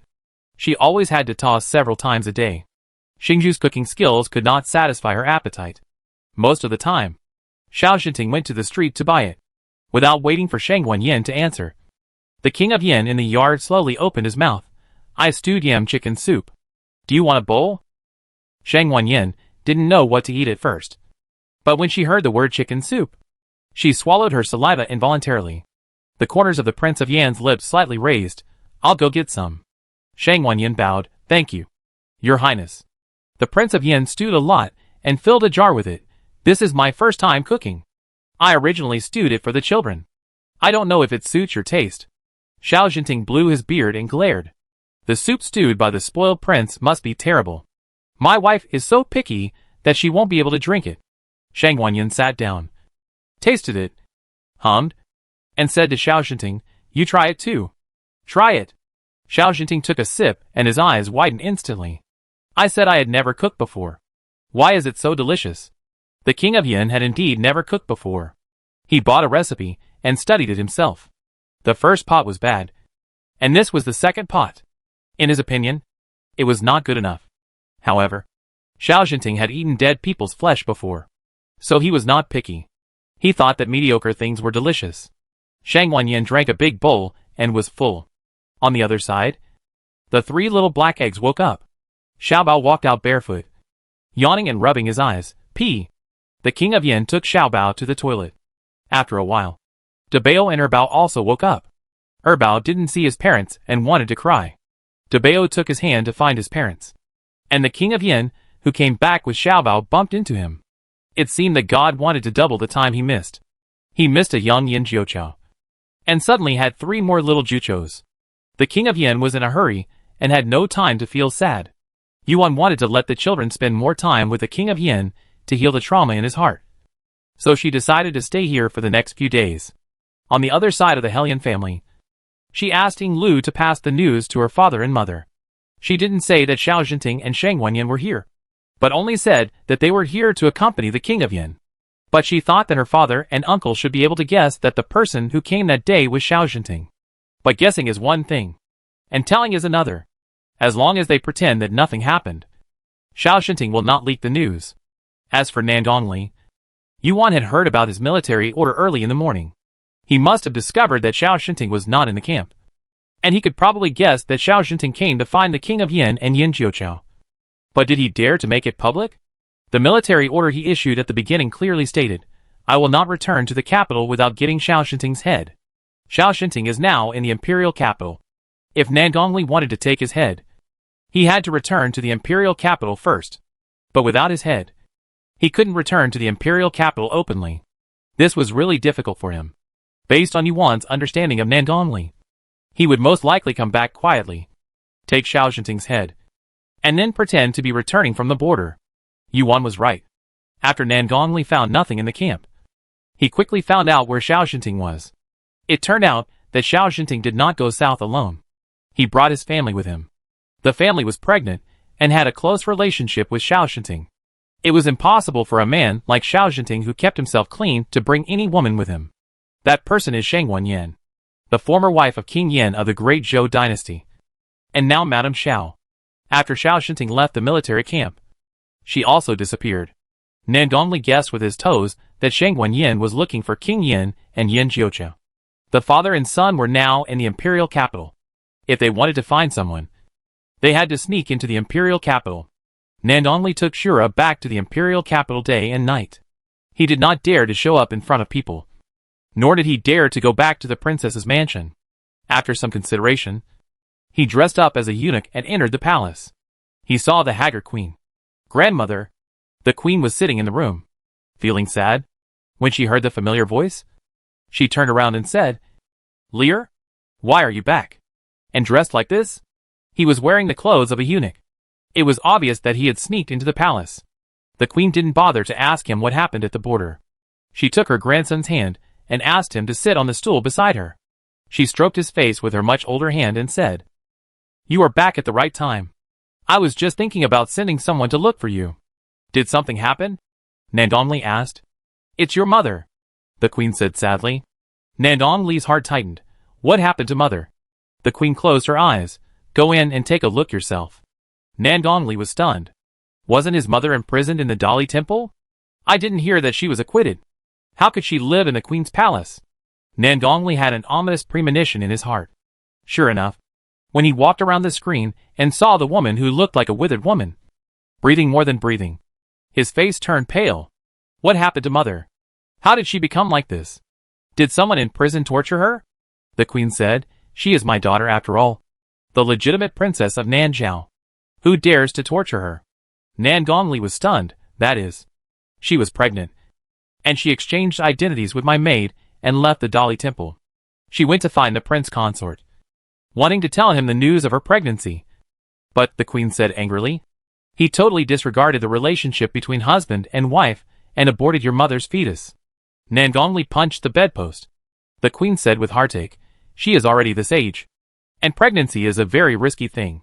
She has been taking pregnancy medicine. She dreams of giving birth to another child for the prince consort. But the prince consort is so heartless. The coachman did not send her back to the Dali temple, but sent her directly to me. I left her here, and your grandfather doesn't know yet. Don't let the news leak out." "I won't." He couldn't either. He sneaked back to the imperial capital secretly, and he couldn't let the king know his existence at all. How could he go to the king to tell him about his mother? Nandongli clenched his fists coldly. "I will avenge my mother." He returned to the imperial capital to assassinate Xiao Jinting. But now, he changed his mind. Xiao Jinting wanted to be killed, but there was someone who deserved to be killed more than him. The reason why the king of Yin treated his mother like this was because of that woman named Zijuan. Well, he would let him see if he could get that woman. Nandongli left the queen's bedroom and went to the imperial garden. Zura turned around in a daze. Kill Shang Wenyan. Cut out the piece of meat in her belly. Chapter 461, Black Eggs in the House. Shura is coming. After Yuan made up her mind The family of 5 settled down in Sisui Street. This courtyard was purchased by King Yin by accident. It was quiet and remote. It was not as big as Hellion Mansion, but it could run out of the door, and there was a whole street to run. The 3 little guys quickly integrated into the current life. The experience of letting them live in Lianhua village earlier was not useless. Their adaptability was much stronger than their peers. When Ning Lu went to Hellion Mansion to bring the news, he did not forget to take over Fuling and Zisu. With a maid in the yard, Yuan could free up her hands to do her own things. Her daily routine was to boil medicine and give acupuncture for Yin Jiuqiu. It is worth mentioning that, after stabbing her husband unconscious countless times, her acupuncture skills finally made great progress, and she could handle it on her own without old Chui watching. Yin Jiuqiu went out to make trouble less often. On the surface, he was resting, but Yuan understood that he wanted to spend more time with his father. But Yuan didn't want to hit him. He was already past the age of innocence and cuteness, and he was not so lethal to King Yin. Okay? Or the 3 little guys were amazing. A smile, a little noise, even one more move, one more sentence, could make King Yin excited. King Yin occasionally thought of the scenes when Yin Jiuqiu was a child, compared with his son, who always stuck to him in his memory. King Yin privately felt that the 3 little guys were more obedient. Putting them aside, they could play for a long time without crying or making trouble. King Yin often sighed. How could there be such obedient children in the world? On this day, the weather was fine. King Yin took out his collection of books. The Prince of Yin was a scholar. He had no other hobbies in his life. He only loved to collect ancient books by calligraphers. When he left the lady's mansion, he did not take any gold, silver or treasures. He only took out the ancient books that he had treasured for many years. Nanzhao had a lot of rain and heavy humidity. In order to prevent the books from decaying, they had to be taken out from time to time to dry them. The 3 little guys went to take a nap, lying on the bed in a mess, sleeping soundly. The Prince of Yin took out a large box of ancient books and spread them on the lawn in the backyard. Then, he went to the small kitchen. He was not good at cooking, but he was still happy to make things for Shangguan Yin and a few little guys. He stewed a pot of red dates and lotus seed soup. When he was halfway through stewing, he estimated that the children should wake up. So he hurried to the upper room. Who knew that when he opened the door, the room was empty and the bed was cold. The little guys had left for a long time. He was startled and searched all over the yard. Finally, he found the black kids sitting on the lawn in the backyard, basking in the sun with their legs crossed. King Yin looked at their little backs, and his heart dropped. He unconsciously felt a little relieved. They didn't cry, make a fuss, or look for people when they woke up. They are so good. As soon as the thought flashed through his mind, a tearing sound came from the hands of the little black kids. King Yin was startled at first, and then he suddenly realized something and took 2 steps at a time. As a result, he saw scraps of paper all over the ground. His unique copy. His ancient book. From the previous dynasty. The 3 little black eggs were tearing the paper happily. Tearing paper was so fun. La la la. The King of Yin covered his chest with his hands, and his eyes went black. Ha ha ha ha. Xiao Shenting, who witnessed this scene, returned to the yard and thought of the King of Yin's pain and madness. He laughed so hard that the roof was about to collapse. What is gloating? This is it. Why do you have to love books? Aren't they just a few pieces of torn paper? What's so good about collecting them? Looking at the pale face of the King of Yin, Xiao Shenting felt that it was enough for him to be happy for a whole year. Those little black eggs were really his precious little sweethearts. It was so good to make their grandfather angry. Ha ha ha ha. Xiao Shenting became happier and happier the more he thought about it, and he couldn't stop laughing. Suddenly, Shangguan Yin came over and looked at him strangely. Why are you laughing like that? Dabao and the others are coming. You watch them. Xiao Shenting secretly rubbed his big bare paws. The little heroes are coming. He must reward them well. Xiao Shenting took the string of candied haws he had just bought and went to the yard to find 3 little black eggs. He raised chickens in his yard. Shangguan Yin raised them and said that the children liked them. Several little guys squatted on the ground, not knowing what they were doing. Xiao Shenting walked over with a smile on his face. Dabao. Erbao. Xiao. Before he finished greeting, his smile froze. What were the little guys holding in their hands? Aren't those the daggers he has collected for many years? There are 5 in total, each of which is a world-famous magic weapon. They have all drunk the blood of an emperor. They are the lifeblood of him. Xiaoshenting. The three most precious ones were touched by the little guys. They are using such a powerful magic weapon to shovel chicken shit. Ah. Marshal Xiao collapsed. At night, the three little black eggs had dinner in the courtyard of King Yin first, and then went to Shang Wanyan's courtyard for a midnight snack.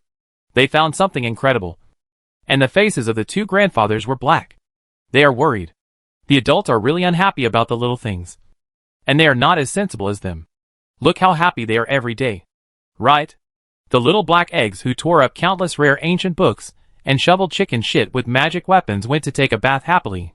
Shang Wanyan lay on the bed, tossing and turning, unable to sleep. She is no longer young.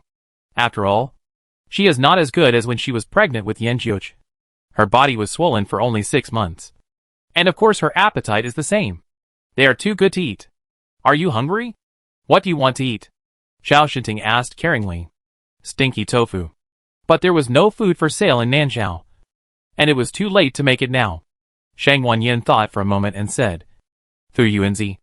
I heard there is a time-honored Fu Yuanzi in the capital. I haven't eaten it, but Debao and his friends love it. I'll go buy it. Xiaoshenting put on his clothes without saying a word and went across to ask Yuan for the address. After asking for the address, Xiaoshenting went to the store as quickly as possible. It was late at night, and the store was about to close, so there were not many people. He quickly bought the Fu Yuanzi that Shang Wanyan had been thinking about. He bought some more and let Debao and the others try it later. However, just as he was holding a large can of Fu Yuanzi and heading home, a very scary breath suddenly came from the end of the street. At this time, there were not many pedestrians on the street. It was cold and deserted, with moonlight falling all over the ground. Xiaoshenting frowned instinctively. He had killed countless enemies and had long been brave. The collapse of the sky and the crack of the earth was not enough to change his color. However, at this moment, he felt a long-lost feeling of blood surging, which was a consciousness that would only be born when facing a strong enemy. The breath was getting closer and closer. Xiaoshenting protected the Fu Yuanzi in his arms tightly and stared at the end without blinking. A seemingly inconspicuous carriage drove over. The breath came from the carriage. The person who came was not friendly. Xiaoshenting was not the type who would wait until the other party attacked before fighting back. He was belligerent by nature. No matter who you were, he would fight first. Seeing that the carriage was about to pass by him, he suddenly raised his fist and punched it down. Shura flashed out and faced Xiaoshenting's fist with one palm. The moment the fists and palms met, the air around them seemed to be distorted. The driver did not expect an assassin to come out halfway, and did not plan to stop. The carriage was passed. Nan Gongli lifted the curtain of the rear window and looked at the man who attacked them in disbelief. That man was too tall. Wasn't he? Shura's height was already different from that of an ordinary person. And that man was actually 3 times taller than Shura. What was even more unbelievable was that he took Shura's palm. You know, Shura doesn't attack easily, even against the top-level golden-faced warriors. The suppression of their aura is enough to make them explode and die. Who is this person who forced Shura to strike? After receiving Shura's palm, he was neither dead nor injured, but was only forced to retreat a few steps. How could this happen? Who is this person? Xiaoshenting was no less shocked than Nan Gongli. He felt the aura of the other party, but he felt that the other party was different from any other kind of warriors he had seen, and seemed more powerful. Although he didn't use all his strength in that punch, the other party also only used a few points of his strength, or even less than him. Shura looked at Xiaoshenting strangely. It seemed that he didn't expect this big guy to be able to catch his move. Nan Gongli was anxious to take Shura to assassinate Shang Wanyan, and it was inconvenient to delay time. So he blew a bone whistle and called Shura back. When did such a master come to the imperial capital? Nan Gongli wondered. Could it be Xiaoshenting? But why would Xiaoshenting hang around here in the middle of the night? This place is half an hour's drive away from Sisui Street. Would Xiaoshenting leave his beloved wife and wander around so far away? Besides, from the intelligence collected by Nan Gongli, Xiaoshenting is a good fighter, and he shouldn't be so skilled fighting alone. But what if it was Xiaoshenting? There is nothing we can do. The carriage has gone far away, and we can't catch up. Let's hurry to Sisui Street and deal with Shang Wanyan. The driver galloped towards Sisui Street. On the other side, Xiaoshenting's eyelids began to twitch after fighting with Shura. The direction of the carriage was clearly Sisui Street. Was he too suspicious? Why did he have the illusion that they were targeted by a flood and beast after their whereabouts were exposed? Xiao Xinting decided to hurry back as soon as possible. This place is very far from Sisui Street. But there is a shortcut that crosses Hellion Mansion. This is not a difficult task for Xiao Xinting. He has the waist badge of Hellion Mansion. Even though he took the shortcut to Hellion Mansion, he was still one step slower than Nandong. Nandong Li's carriage stopped at the corner of Sisui Street. He took out the portrait and said to Shura, "This woman is Shang Wenyan. Do you understand? Don't kill the wrong person later." Shura nodded. Nandong Li gave him a dagger, "Remember, I want the piece of meat in her belly." Shura took the dagger and got off the carriage. Nandong Li had pointed out the house to him. He walked over with murderous intent. Unfortunately, Ing Shursan and Ing Lu went out to investigate the news tonight. No one stopped him. The poor woman would not even have a chance to escape. After sending Shura to the destination, Nandong Li returned to the DG mansion. He was not worried that Shura would fail. Even if the master just now was Xiao Xinting, he could not withstand Shura's full-strength attack. "Mother, don't worry. Father has repeatedly betrayed you and hurt you for a fickle woman. I will make him and that woman pay the price." Xiao Xinting used all his life's light skills, but he was still a quarter of an hour later than Shura. When he arrived at Sisui Street, although Nandong Li's carriage was gone, the familiar breath seemed to be faintly in the corner of his house.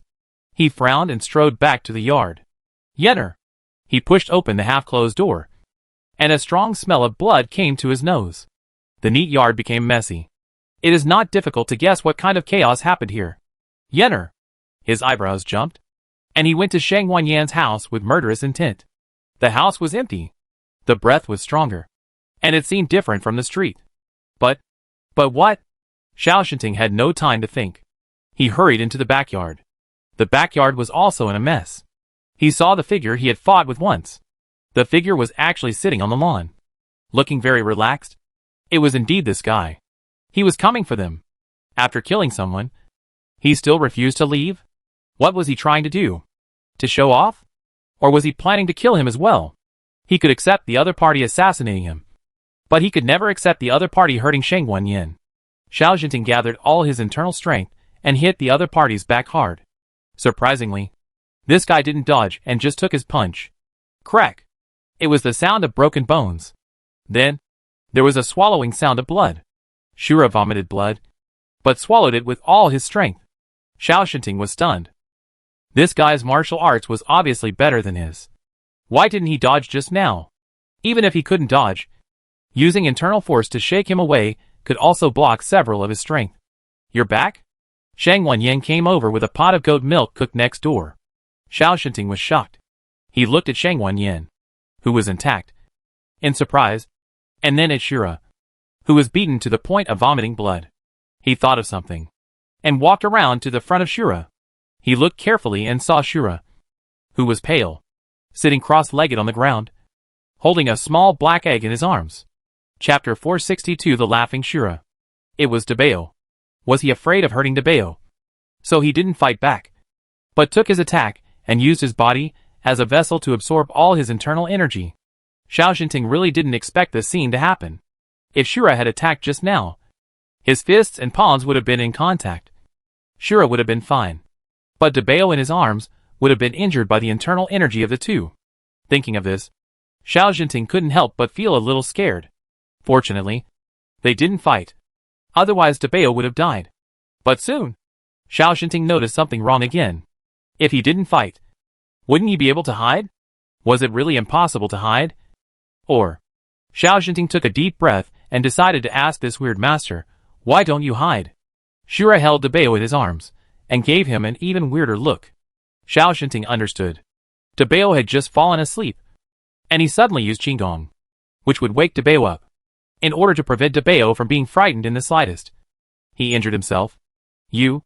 Xiao Xinting suddenly didn't know what to say. This man was very good at martial arts, but he looked stupid. But if he said stupid, he knew that children would be frightened in their sleep. Is it because you were always frightened in your sleep when you were a child? So you know that it's not good? Don't want Dabeo to feel as bad as you. So you let Ninka feel bad yourself? Xiao Xinting had a lot of things to say, but he didn't know where to start. At this time, Shang Wanyin walked towards the three people. Shang Wanyin didn't see Xiao Jinting's attack on Shura. But Shura's face turned pale, and the clothes on his back were torn by the fist wind. Looking at Xiao Jinting's indescribable expression, even a fool could guess that the two had a misunderstanding. Shang Wanyin glared at Xiao Jinting. How long have I been gone? Who asked you to beat someone up? I. Xiao Jinting scratched his head, not knowing how to explain for a moment. Shang Wanyin said again, it's someone Awan and Songer know. I just went over to say hello. It's just a little different. But Awan said, don't worry about it. He's not a bad person. Xiao Jinting didn't dare to agree immediately that he was not a bad person. After all, he met this guy once on the street. He clearly felt the manic and murderous aura on him. But since he entered the yard, his breath was still there. But the manic and murderous aura in him was gone, which was really strange. However, since Awan said so, this person should be trustworthy. What's more, Soma was there too. If he wasn't someone he trusted completely, he wouldn't hand a Bao over to the other person. In fact, when he entered the yard just now, he had already noticed that his breath was different.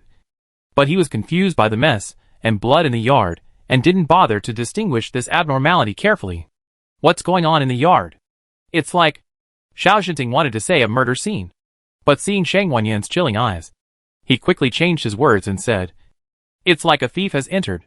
Shang Wanyin said, aren't there guests? I asked Xingju to kill a chicken. But the girl's knife skills were not good. The chicken ran away after one cut, and chased all over the yard, making a mess everywhere. It turned out that a chicken caused the murder. Xiao Jinting was sweating profusely. Soon, Xiao Bao and Erbao came over. They woke up to Bao, handed him a small milk bottle, and skillfully took Shura to the front yard. One big and three small sat on the doorstep, holding the small milk bottle, and happily drank milk. Xiao Jinting understood better than anyone how much power he had used in that palm. The guy's ribs were broken, and he must have been seriously injured. But he looked like nothing happened. Was he really not afraid of pain? Or was he used to it?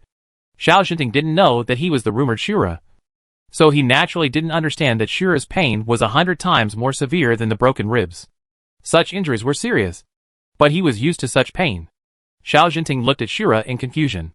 If he hadn't changed, he would almost doubt that this was not the cold-blooded and violent assassin he met on the street. His eyes were blood red. He must have gone crazy. Such a person should be irrational. But when he looked into the eyes of his little friend, his eyes were as pure as an ignorant child. Bo! Dabeo let go of the pacifier and smiled sweetly at Shura. Shura had never smiled in his life. But he imitated Dabeo's movements and pulled the muscles on his cheeks. This was a smile that was uglier than crying. That look was so stupid that it was bubbling. Xiao Jinting felt that he was indeed too suspicious. This guy looked fierce. But in fact, he had no intention of killing. He would go back to help him heal his wounds and connect the broken ribs. Thinking of something, Xiao Jinting said, by the way, what's his name? How should we address him? Shang Wanyin said, I heard from Awan that his name seems to be Shura. Shura? The Ghost Clan's killer weapon that is rumored to be able to destroy a city with bare hands. Shura? He punched Shura with one punch. Xiao Jinting. Should I be thankful that I am still alive? Shura finally did not accept Xiao Jinting's treatment. He drank a lot and returned home contentedly. Nandongli saw him return empty-handed, and his face sank. Shura's aura was also different. The manic aura seemed to have eased a lot. In addition, he faintly exuded a faint milky fragrance. Nandongli narrowed his eyes dangerously. Did you run into those little guys again? Yes. How could he forget that Xiao Jinting and Shang Wanyin lived opposite the King of Yin? When he first heard the news, he was shocked. He thought that either Xiao Jinting was crazy or Shang Wanyin was crazy. He actually lived with Shang Wanyin's old lover. What he never expected was that those little guys also moved over. So, Yin Jiuchu and that girl are also here? Zura turned his face away guiltily and pointed to his broken ribs, saying that it was not that he did not complete the task, but that he could not beat them. If it weren't for the previous mistakes, Nandongli might have believed it. But through various circumstances, it seems that Shura still failed to draw a clear line with those little guys. He likes those children, but he can never use his killer moves when he meets them. Isn't this strange? Asuras are emotionless killing tools. They won't be interested in anyone or anything. If they have a hobby, It's killing. Endless killing. Killing can relieve the pain caused by being possessed. Nothing makes them feel more happy than this. But since meeting those little guys, Shura has found new fun. He became more and more disobedient. Even if I threatened him, he would forget it in a blink of an eye. What's the point of keeping such a Shura? If I don't do it well, I will be completely bribed by those little guys. By then, it will be too late to deal with me. In a flash, Nandongli thought a lot. He is still the most powerful Shura. Nandongli will never give up on him unless it is absolutely necessary. But it is precisely because of his strength that once he turns against Yin Xiaoqiao, he will no longer be able to resist. Rather than leaving this hidden danger, it is better to nip his betrayal in the bud. Nandongli smiled in a normal tone. You go back and rest first. I will bring you medicine later, Shura said, and left without looking back. Looking at his disappearing back, Nandongli's smile faded. Prince. The man in black flashed out from behind the screen. Nandongli said coldly, you saw what happened just now. He couldn't do it. And he also learned to lie. The man in black frowned strangely. This is too strange. I haven't heard that Shura would be soft-hearted to anyone. In addition to his increasingly powerful martial arts, he is becoming less and less like a Shura. Nandongli said, the first time I saw him, I felt that he was different from other Shuras. Although I had never seen other Shuras. But the book said so. This Shura is smarter, more clever, and more humane than the ancient Shuras recorded in the books. Nandongli valued these characteristics and brought him out of the Ghost clan at all costs. Unexpectedly, these characteristics that impressed Nandongli eventually became the reason why Nandongli was determined to get rid of Shura. The man in black shook his head. It's a pity. He is the most powerful Shura we have ever seen. Even the three in the dungeon are not as powerful as him. Nandongli curled his lips with ill intentions. What if those few absorbed Shura's power? The man in black was suddenly startled. Prince. This is very dangerous. Not only is the person who absorbs the power dangerous, but the Shura whose power is absorbed is also on the verge of death. Shuras are originally possessed warriors. They need strong internal strength to resist the disordered breath and internal injuries caused by broken tendons and veins. Once they lose their power, they will not be able to withstand the manic energy in their bodies. At that time, there is only one way to go for Shuras. What he thought of, Nandongli also thought of. If Shuras could still be used by him, how could he bear to kill them? Yin Xiaoqiao had taken too much from him, and he couldn't give him another Shuras for nothing. That night, Nandongli came to Shura's yard with a bowl of medicine. Shura was in a good mood tonight, and the severe pain in his tendons did not cause him any mania. He sat in front of the windowsill, repeatedly practicing the action of grinning. His cheeks were stiff, and it was a bit difficult to practice. Shura. Nandongli walked over with a smile. What are you doing? Shura didn't want to do this action to him. Shura turned around blankly, looking at him with bloodshot eyes. Nandongli put a bowl of steaming hot medicine on the table. You are injured. I brought you the medicine. Drink it. Shura didn't like to drink medicine. Nandongli said softly, be obedient. Drink it, and your injury will heal. Shura pouted, but finally drank the medicine. Nandongli raised the corners of his lips with satisfaction. This is a bowl of genuine healing holy medicine. If he wants to extract Shura's internal force, of course he must first repair it completely. But the next one is not a good medicine. Here. Nandongli put a black pill on the table. The pill smelled bitter and sour, and Shura frowned when he smelled it. Eat it, Nandongli said. Shura didn't eat it. Nandongli was not annoyed, and said to him, it's okay if you don't eat it, but you have to perform a task for me. Shura looked at him strangely. Nandongli raised his hand and stroked Shura's long hair hanging on his shoulders. Those little guys. I have liked them for a long time. And I know you like them too. Are you willing to give them to me? Or take this pill obediently? Shura is not easy to control. But if he is a spiritual Shura, he will not violate the blood oath he made. He is Nandongli's Shura. He is destined to obey Nandongli. Nandongli looked at him with a smile. You choose. On the way here, Nandongli actually held a glimmer of hope. This Shura is not stupid. He should understand that what he gave him is not a good thing. If he is willing to abandon those little guys and capture them to show his loyalty to her, then Nandongli may be willing to let him go. But it happened that Shura picked up the pill on the table. He lowered his eyes and ate it quietly. He ate it very calmly. It was like eating an ordinary sugar pill. Even though he guessed that this would be the solution, Nandongli was still furious. Look! This is the Shura he brought out from the Ghost clan. Does he know what price he paid to rescue such a dangerous guy from the forbidden area? He betrayed easily. But it's okay. Since you are stubborn, don't blame me for not remembering the old friendship. The pill Shura took was a power-dissolving powder, which can dissolve Shura's power to the greatest extent. But the power will not dissipate immediately, but will wander freely in the tendons and veins. Shura can't gather them back to the Dantian, so it's difficult to launch an attack. Just in case, Nandongli still took out the iron chain he brought from the Ghost clan's forbidden area and tied Shura to the dungeon. At the critical moment when the three Death Warriors were about to break through, they suddenly gained Shura's power. Their aura surged, and they became Shuras. The Shura whose internal energy was sucked out seemed to have become a mummy overnight. He lay there with a dull look in his eyes, and he even had no strength to breathe. The Death Warriors and guards, who were scared to death of him, before finally seized the opportunity for revenge and beat him up. Since he was no longer valuable, Nandongli would naturally not feel sorry for him, let alone care about his life or death. Let these people vent if they want to. Beating him to death would only be a matter of one more corpse.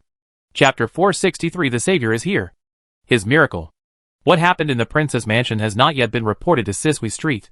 It was late at night, and the little guys were too excited to sleep. The doors of the two houses were open, and they ran around, sweating profusely, and the bath was in vain. Yuan had to ask Zissou and Fu Ling to boil hot water again. Come on! Come on! Catch me! It was Xiao Bao's boastful voice. Yuan glanced at the hourglass on the wall. At this time in the past, the little guys would have fallen asleep. But tonight, they had no sleepiness at all. It seemed that they were too happy. Could it be because of the goat's milk? It didn't seem right. They drank goat's milk every day, so there was nothing strange about it. It must be that they met Shura. Who could have expected that the master who had scared them half to death could get along well with a few babbling little guys? Yuan shook her head with amusement. While she was thinking, a small black shadow rushed past her, and she quickly caught it. It was Erbao. The unlucky Erbao was carried back to the house by his mother. Aya! Xiao Bao was so scared when he saw that Erbao was caught that he ran away, but accidentally bumped into Xiao Jinting's elephant legs, making him dizzy and his eyes full of stars. Xiao Bao. KO! Xiao Bao was also carried back to the house pitifully. Both brothers were captured, and Debao gave up resistance and surrendered obediently, putting himself in the small bathtub. After taking a bath, the three little guys finally felt a little sleepy. But even so, they still held the small bottle and looked out eagerly. Yuan knew who they were waiting for, and couldn't help laughing. Go to sleep. We will see each other again in the future. The three of them stubbornly supported for a while, and finally couldn't resist the sleepiness that swept over them, and fell asleep deeply. Yuan returned to her room. Yin Jiuqiao had just finished bathing, and was wearing a wet long hair. Yuan took a towel, and asked him to sit on the stool. She stood behind him, and wiped him carefully. The hair of a certain young master is strong and flexible, and it will not be easily bald. After the night, even the wind was quiet. Neither of them spoke, but they didn't feel awkward just staying like this. Instead, there was a silent tacit understanding lingering in each other's hearts. Yuan couldn't help but flash a sentence in her mind. The years are quiet and good. There's nothing wrong with this. Of course, it would be better if the poison was removed. She is a contented woman, but she is greedy in some things. For example, she hopes to dominate this man for a lifetime, not just for a while. Again, you're crazy about him, said a certain young master coldly. Yuan curled her lips, leaned down, looked at his cheek and said, who made my husband the top of the beauty list? The most beautiful woman in Nanxiao? What's wrong with me being crazy about him? Isn't it natural? Yin Jiuqiao thought seriously. Well, that's right. Yuan. Speechless. Don't you know how to be modest? Yuan continued to wipe his hair. As she was wiping, she thought of something and asked him. Shura hasn't been here for a long time. Seeing him suddenly made the little guys so happy that they couldn't sleep and took 2 baths. Humph. A certain young master snorted coldly. Yuan said again. That's not right. Didn't Nandongli go to the border? Didn't he take Shura with him? Nandongli's signing of the military order was not known to everyone. But Hellion Biming was a war in Nanxiao, and such military secrets could not be hidden from him. Nandongli was going to assassinate Xiaoshenting, and he could not bring Shura with him. Now, Shura appeared in the imperial capital. Shura couldn't leave Nandongli. So Nandongli also returned to the imperial capital? Yuan paused and asked, "Has my father's whereabouts been exposed? Is Shura here to assassinate my father tonight? Whether to assassinate him or Shang Wanyin, it is still unclear for the time being." He could ask Shura. But he didn't do so. Compared with his answer, Yuan was more shocked by his tacit acceptance of the word father. He had accepted Xiaoshenting in his heart. But Xiaoshenting already had Shang Wanyin, and he couldn't let the king of Yin lose his son. Yuan's eyes warmed up. Her narcissistic and bad-tempered husband had the warmest heart for his family. After sighing, she began to ponder her husband's words. Shura might have come to assassinate Shang Wanyin. This conclusion made Yuan feel sick. It was understandable that Nandongli assassinated her. After all, she was involved in all the grievances between them. But Shang Wanyin was innocent. He was really crazy to involve an innocent woman. If he really came for Shang Wanyin, then his motives were not difficult to guess. He probably put Nandong Yan's account on the head of King Yin. He probably thought that everything King Yin did now was for Shang Wanyin. So he wanted to kill Shang Wanyin to vent his anger. Rather than saying that he was avenging Nandong Yan, it was better to say that he was venting his inner jealousy. Yuan said, "He probably doesn't know that he is not the flesh and blood of his father. And he is still brooding about it. Why has the only person that his father has remembered over and over again for so many years been you? No matter how many times he was fed the soul-eating grass." King Yin could remember Yin Jiuqiu's name. But Nandongli was never remembered by King Yin. He couldn't defeat Yin Jiuqiu. So he turned his spearhead on Shang Wanyin, who was completely unaware and powerless to resist. This was really a manifestation of cowardice and incompetence. But Yuan frowned. Cyrus didn't touch Shang Wanyin. Will he make Nandongli unhappy when he returns? "Young master." Ing Shursan's voice appeared at the door. "Come in," Yin Jiuqiu said. Ing Shursan pushed the door open and entered, and the cool candlelight fell on his pale face. Yuan saw a trace of blood at the corner of his mouth and asked, "Are you injured?" "No problem," Ing Shursan said without looking away. "Just injured by the residual force of Cyrus. It will be fine in a while." "Did you fight with Cyrus?" Yuan asked. Ing Shursan shook his head. "No. This is also something that makes me feel strange." It turned out that Yin Jiuqiu had guessed that Shura's trip was not simple. So he asked Ing Shursan to follow Shura secretly. Ing Shursan's skills naturally could not be hidden from Shura. But Shura had no ill will towards Ing Shursan. So he was too lazy to pay attention to him. But Shura's whereabouts were too fast, and he disappeared in the blink of an eye. Ing Shursan simply went directly to the Emperor's mansion. He planned to try his luck at the Emperor's mansion. But he felt a breath of destruction, which was Shura's. But not only Shura's. Several breaths collided with each other, and he was affected outside the mansion. He withdrew quickly, and if he was a step slower, he would have been shattered. Yuan asked suspiciously, "Is it so scary? What did Shura do?" Ing Shursan frowned and said, "I don't know. But I always feel that it's not a good thing. The only thing that can be confirmed is that Shura did enter the princess's mansion, which shows that Nandongli is also hiding in the princess's mansion." Bang! A gust of wind blew and blew open the tightly closed window lattice. "The wind is blowing."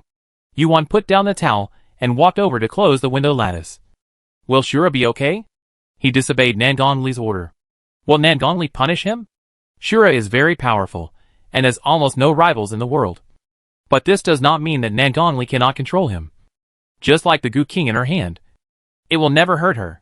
Yin Jiuqiu's slender index finger knocked a few times on the table, thinking, if he is the only Shura, Nandongli is naturally reluctant, but if he is not, then a disobedient dead man is not necessary.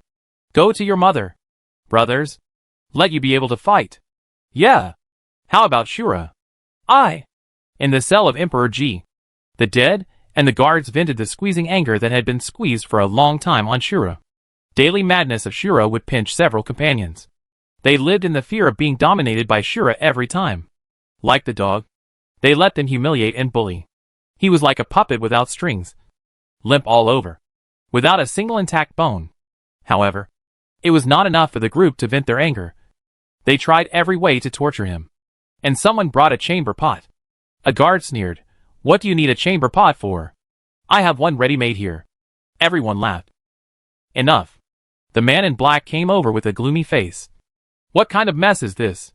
He didn't care if Shura was beaten to death.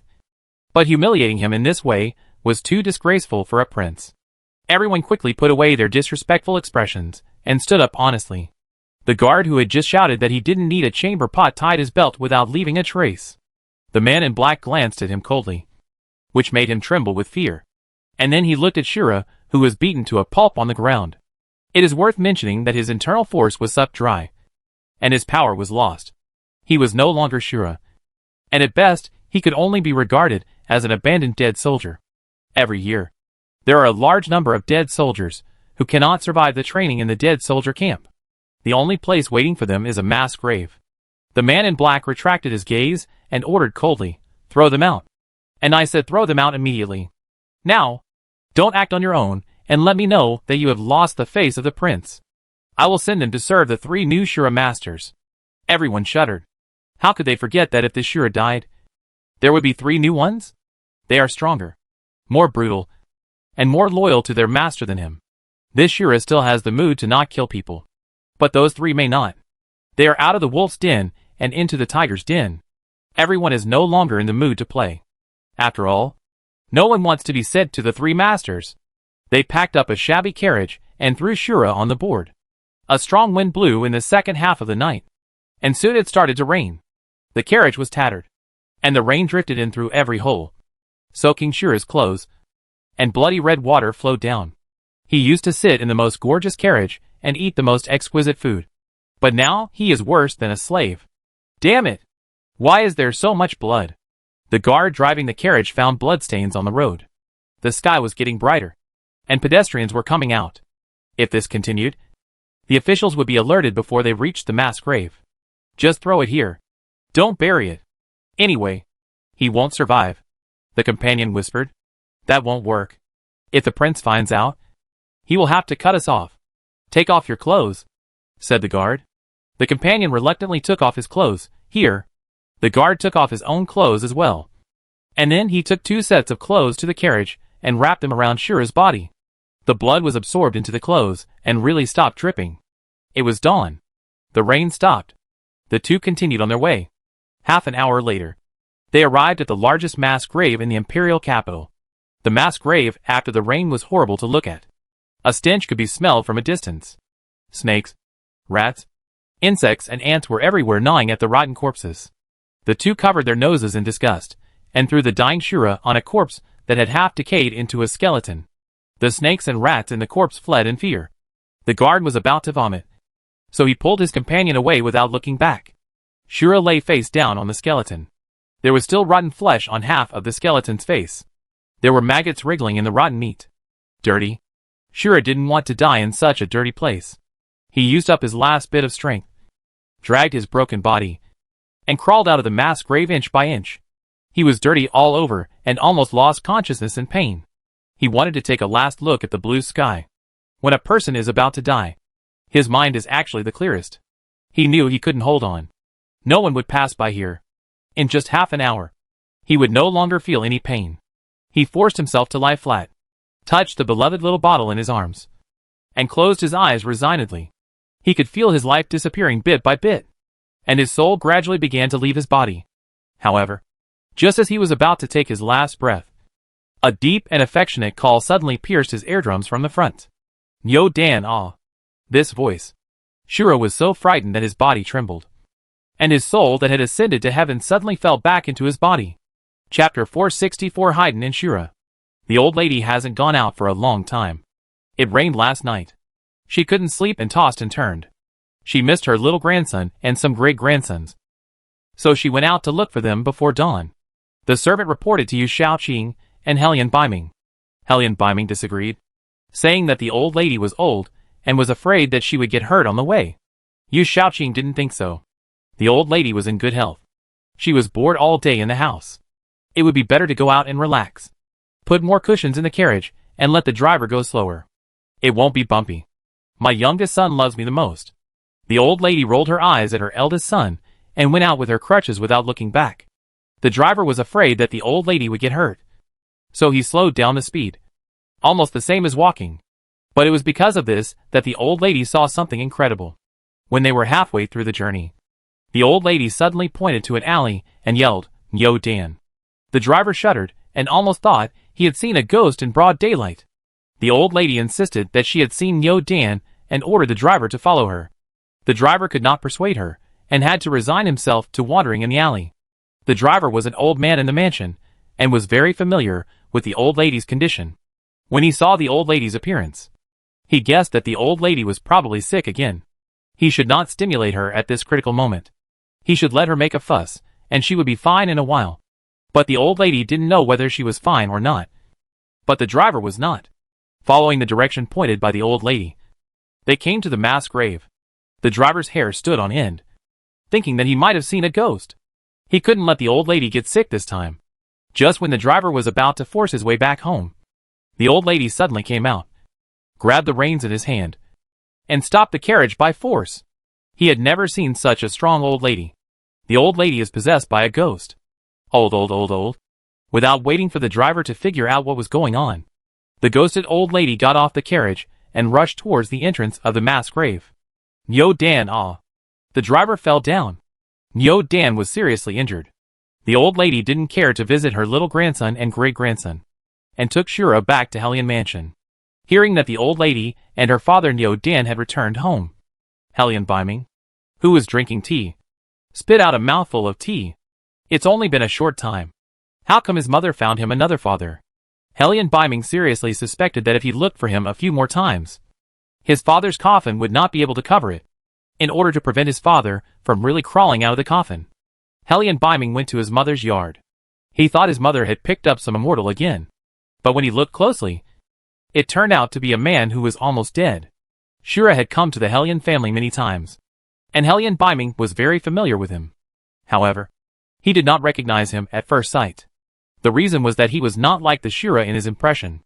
The big guy who was full of vigor and energy and could turn things into ashes in the blink of an eye, now had his power sucked dry, like a soulless corpse. Not to mention that he had broken all the bones in his body, and his nose was bruised and his face was swollen. When Hellion Biming recognized him, he was shocked. This is Shura. Who can make Shura like this? Even though Hellion Biming had experienced the battlefield and had long been accustomed to life and death, he couldn't help but gasp when he saw Shura's current appearance.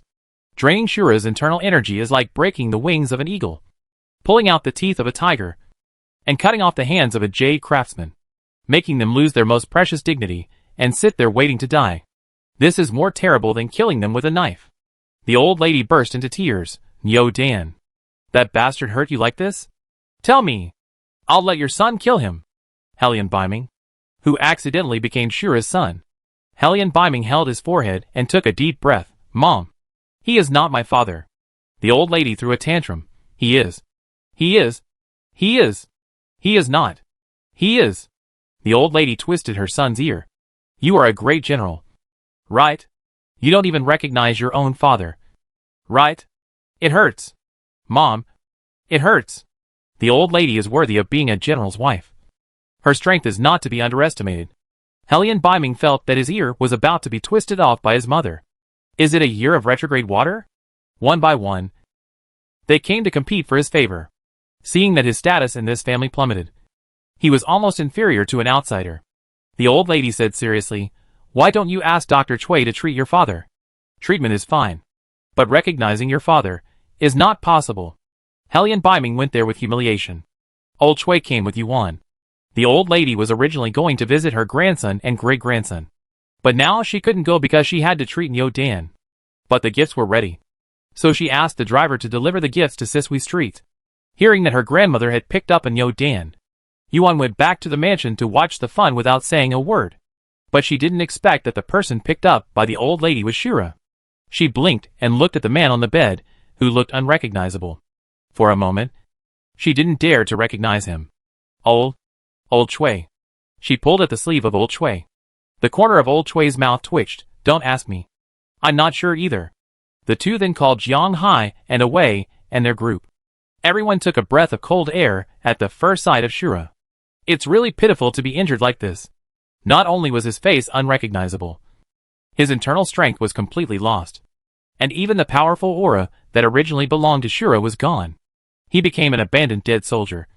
enduring the pain brought by the devil, but unable to repair the broken tendons and veins. At this point, he is no different from waiting to die. Can he be saved? Yuan asked. The old lady had already asked Yu Shaoqing and Jiang to go to the flower garden to play cards, leaving only Yuan, Old Chui, and Grandma in the room. Old Chui showed a rare solemn look on his face. It's not optimistic. It's more serious than your uncle's injury. Helian Baiming was stabbed in the chest with a knife, and his life was hanging by a thread. But compared with Shura's injury, it was nothing. Shura is not easily injured, and it is not easy to heal when he is injured. Yuan took 3 times more time and medicine than ordinary people to treat Shura's wrist injury. Now it is not a problem that can be solved by medicine and time. Old Chui can treat external injuries, but he can't help internal injuries. Old Chui has been practicing medicine for many years. This is the first time he has encountered such a difficult patient. He scratched his head and said helplessly, "First, give him some internal force to protect his heart and veins, and don't let him go crazy and die." Old Chui said a little internal force, but he almost drained Jiang Hai. Away, Qin Yan, and you go. But even so, Shura's injury still showed no improvement. This is not that Old Chui's method is wrong, but if the internal force of the 4 people is compared to 4 buckets of clear water, then Shura's Dantian is a lake, which is a gap that cannot be made up by sacrificing the original internal force. Finally, it was Xiao Jinting who rushed here and spent nearly half of his power to barely suppress Shura's injuries. After that, Old Chui and Yuan spent most of the day reconnecting Shura's broken bones one by one, applying special medicine, and then tying him up with wooden boards and gauze. He was tied up like a mummy, with only a pair of blood-red eyes exposed. This guy scared them half to death several times. But when they really saw him like this, they all felt uncomfortable. How could this happen? Who did it? Qin Yan muttered, thinking that it was the old guys in the clan who came? Apart from those old guys, Qin Yan really couldn't think of anyone else who could subdue Shura. But even those old guys couldn't hurt Shura like this. Otherwise, they would have killed Shura long ago instead of locking him up out of helplessness. Shura volunteered. He voluntarily used up all his power, which gave others an opportunity to take advantage of him. Could it be Nandongli? Qin Yan suddenly opened his eyes wide. Yuan nodded and told a few people about Shura's visit to Sisui Street last night. Nandongli has returned to the imperial capital. Shura came to Sisui Street, most likely under his instructions. But Shura disobeyed his orders. He probably felt that Shura was no longer useful, so he disposed of Shura. Damn Nandongli. He can do such a heartless thing. So vicious. Qin Yan clenched his fists, thinking of something, and asked strangely, "Wait, he is willing to do it? Shura is not a master who is everywhere. He is the world's #1 killer. It is too disregarding to destroy him just because he disobeyed once or twice." Yuan sighed and said, Ing Shursen felt a breath similar to Shura in the princess's mansion. Yin Jiuqiao guessed that Nandongli used Shura's power to refine a brand new Shura. Nandongli did refine a new Shura, and there was more than one. Nandongli was very satisfied with this. In the room, Nandongli sipped his tea comfortably. "I thought that they would not be as powerful as that Shura if they shared Shura's internal power. But I think their breath seems to be more terrifying." The man in black said, "That's right. That Shura has been in a dungeon for many years, and has not been well supported. The new Lord Shura does not have such troubles. I can be sure that even if the old guys of the Ghost Clan come, they can't do anything to them." Nandongli curled his lips and said, "That's good. With them, I can get rid of anyone with just one word." The man in black bowed and said, "Of course. The prince has 3 Shuras, not to mention Yin Jiuqiao and Xiao Jinting. It's easy for the prince to want the supreme throne." Nandongli said arrogantly, "That's right. They have holy objects. And I have Shura. It's not certain who will laugh last. Holy objects are beliefs. And Shura is visible power. They can win public opinion. And he can also shock people." The man in black nodded and said, "It's just that the original Shura's internal force is too strong. They need 10 days to completely absorb it and use it for their own benefit. Before that, please be patient, Prince." Nandongli raised her eyebrows and said, "It's okay. Let them live for another 10 days." Xiao Jinting and Away and his group would input internal force into Shura every day to suppress the manic energy in his body. Yuan and Old Chui also stayed in his room to treat him. Under the careful care of everyone, Shura's life was saved. But like Hellion Biming, he lost all his martial arts. He became a useless Shura. Hellion Biming lost his martial arts. But he was still the head of the Hellion family. Shura was no longer Shura, living without value. He was very depressed. Yuan came out with the boiled medicine and saw the old lady sitting on the threshold sighing. She asked in confusion, "What's wrong, Grandma?" The old lady said aggrievedly, "He won't eat the eggs for 3 days. Do you think he is very uncomfortable? He can't even eat." Of course Shura was uncomfortable. The pain his body endured after losing his internal strength was multiplied, which made him unable to eat. But Yuan felt that he didn't eat because he was uncomfortable. Shura. Yuan entered the house with the medicine bowl. Shura curled up in the corner behind the cabinet. When he heard Yuan's voice, he hugged his head and hid inside. Yuan didn't force him to face herself. She gently put the medicine bowl on the table. "I put the medicine here. Remember to drink it." Shura didn't drink it. Yuan took the food away and heated it 3 times, and changed the medicine 3 times. From beginning to end, Shura kept curling up, holding his head with both hands, hiding in that dark corner. Yuan cooked goat milk for him, but he refused to drink it. He was like a frightened bird, and the slightest movement could make him hide tighter. He was an eagle with broken wings. He had lost his fighting spirit. Yuan sighed and took the things out. At night, Yuan brought the 3 little guys back. Hearing that Shura was sick, the little guys brought their beloved candied haws. "Shura!" Xiaobao took the lead and rushed into Shura's house. "Hey! Where's Shura?" Xiaobao bent down, looked under the bed, opened the cabinet, and looked inside the cabinet. But he couldn't find a single figure after searching inside and outside. Soon, Debao and Erbao also came. "Shura," Erbao called softly. Shura hid behind the curtain of the ear room, and his once tall body shrank into a ball. Suddenly, the curtain was lifted. 3 round little heads squeezed in. Shura hurriedly hugged his head to prevent them from seeing him. As they approached, his body trembled slightly. "Are you cold?" Xiaobao said. Shura trembled even more. "Well?" Xiaobao tilted his head and stretched out his little arms to hug Shura. He was too small to hold. Erbao and Debao also opened their little arms and pressed their little bodies against Shura. The 3 hugged him tightly. "This way, you won't be cold anymore." Shura. Chapter 465. Nandonli exposed. The King's Fury. After a period of going in and out, one quiet night, the 2 equally famous war gods of Nanzhao and Dazhou finally met unexpectedly in the corridor of Wutong Garden. Xiao Jinting came to heal Shura's wounds, and Hellion Biming came to deliver medicine to Shura. The war between the 2 countries was about to break out. The 2 objects who should have fought to the death on the battlefield unexpectedly gathered together for the same purpose. Xiao Jinting came to Hellion Mansion many times. Hellion Biming saw through it but didn't say it. As long as he didn't stab him, he would pretend that he didn't see this person. But now that the 2 of them met so blatantly, should he pretend not to know him? Or pretend not to know him? Xiao Jinting was no less embarrassed than him. Although he did not deliberately conceal his identity, he did not publicize it blatantly. Both of them have their own positions.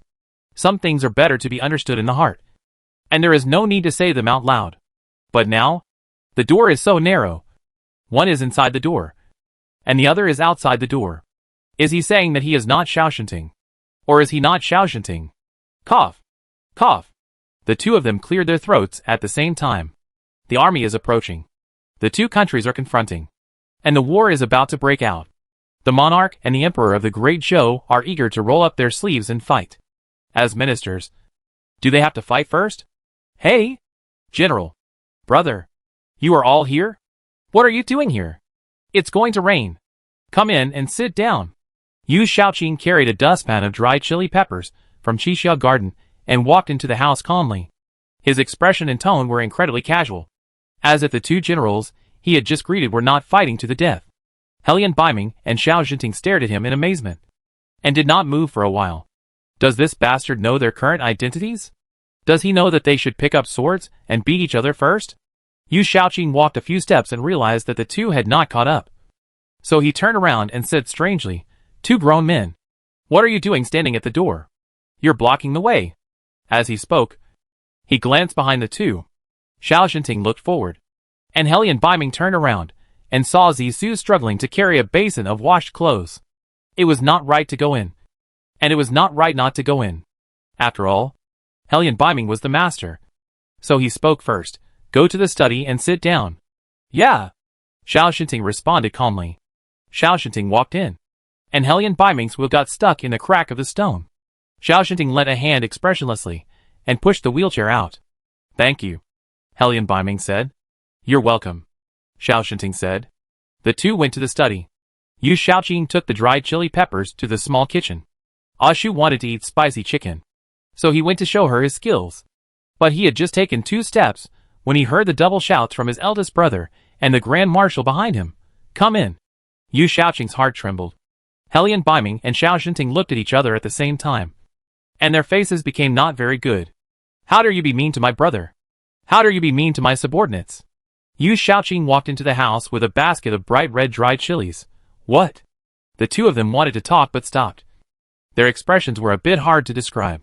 Yu Xiaoqing's mind was full of 108 ways to cook spicy chicken cubes, and he didn't react at all to what was wrong with his eldest brother meeting the Grand Marshal. But when Yuan passed by here, she curiously walked into the house and greeted, Huh? Father. Uncle. Are you all here? I forgot to introduce you. Uncle. This is Grand Marshal Xiao. Father. This is the god of Biming. The two of them were truly meeting the master. Yuan knew the interests involved, but they were all family members and trustworthy people, so she had nothing to worry about, and told Hellion Biming about Xiao Jinting and Shang Wanyan's stay in Sisui Street. Hellion Biming knew about Xiao Jinting's first visit to Yuan, but he didn't expect that he would live next door to the king of Yin. He was so shocked that he didn't know what to say. Yuan added, Father and mother came to find Yin Qiuqiu and the king of Yin. They came with the two of them, and a little maid named Xingzhu. Even the driver was hired halfway after entering Nanzhao. The implication is that the war god of the great Zhou dynasty sneaked into the capital to spy on military intelligence. If someone else said this, Hellion Biming might not be so easy to believe. But Yuan knew everything. This girl was definitely not someone who could be fooled, and she would never deliberately put the Hellion family in an unjust position to please the emperor of the great Zhou dynasty and Xiao Shinting. What's more, the emperor of the great Zhou dynasty didn't know that Xiao Shinting had sneaked into the capital. This was Xiao Shinting's personal behavior, and had nothing to do with the court. Besides, he had heard something about the relationship between Xiao Shinting and Shang Wanyan. It was not impossible for him to accompany Shang Wanyan to the imperial capital to look for his son. Hellion Biming had never doubted Xiao Shinting's motives from the beginning. So even if he knew that Xiao Shinting was in and out of the Hellion family, he would turn a blind eye. However, now that it was exposed, he had to express his attitude. He looked at Yuan, and then at his brother. Both of them looked at him innocently. He opened his mouth and sighed, Forget it. I will keep my mouth shut. He really owed them a lot. Since this girl came to the Hellion family, he had done so many things that violated the group training that he himself could not remember. The Hellion family, who had only been loyal to the monarch all their lives, was almost blinding the monarch. Over at the border, thinking of something, Hellion Biming looked at Xiao Jinting. Xiao Jinting said, I left a substitute in the camp. No one should notice that I am missing except Nangongli. Yuan pondered and said, Nangongli signed a military order and vowed not to return to the capital without the head of the Grand Marshal. But now that the Grand Marshal has come to the imperial capital, if he rushes back openly, he will violate the military order. If he does not come back, he will not get the head of the Grand Marshal. So he will not only not expose the whereabouts of the Grand Marshal, but will secretly conceal it for us. As for the king, the soldiers of the great Zhou did not move. He did not know what the Grand Marshal was up to. Perhaps he thought that the Grand Marshal was brewing some big move, or forced Nanzhao to hand over the king of Yin. Hellion Biming nodded. His niece was right. From his understanding of the king could not have guessed that Xiao Shinting had left the military camp and came to the imperial capital. As for Nandongli, the matter of Shura was the best evidence. He was more reluctant than anyone else to reveal Xiao Jinting's whereabouts. He wanted to catch them all in one fell swoop. Didn't it mean he might have a new Shura? Yuan hummed. Ing Shi-Sen went to the princess's mansion again. He said that there might be more than one new Shura. Although he could not sneak into the princess's mansion, he was a half-dead warrior, and was more sensitive to the breath of Shura than ordinary people. It was obviously several breaths that made his scalp numb. Hellion Biming's expression became particularly solemn. One Shura is already difficult to deal with. And now there are 3. This is really difficult to deal with is just a polite remark. Shura never thought of dealing with them from the beginning.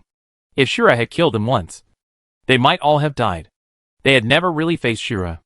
Xiao Jinting was the only one who could escape from Shura. But it was too difficult to defeat Shura.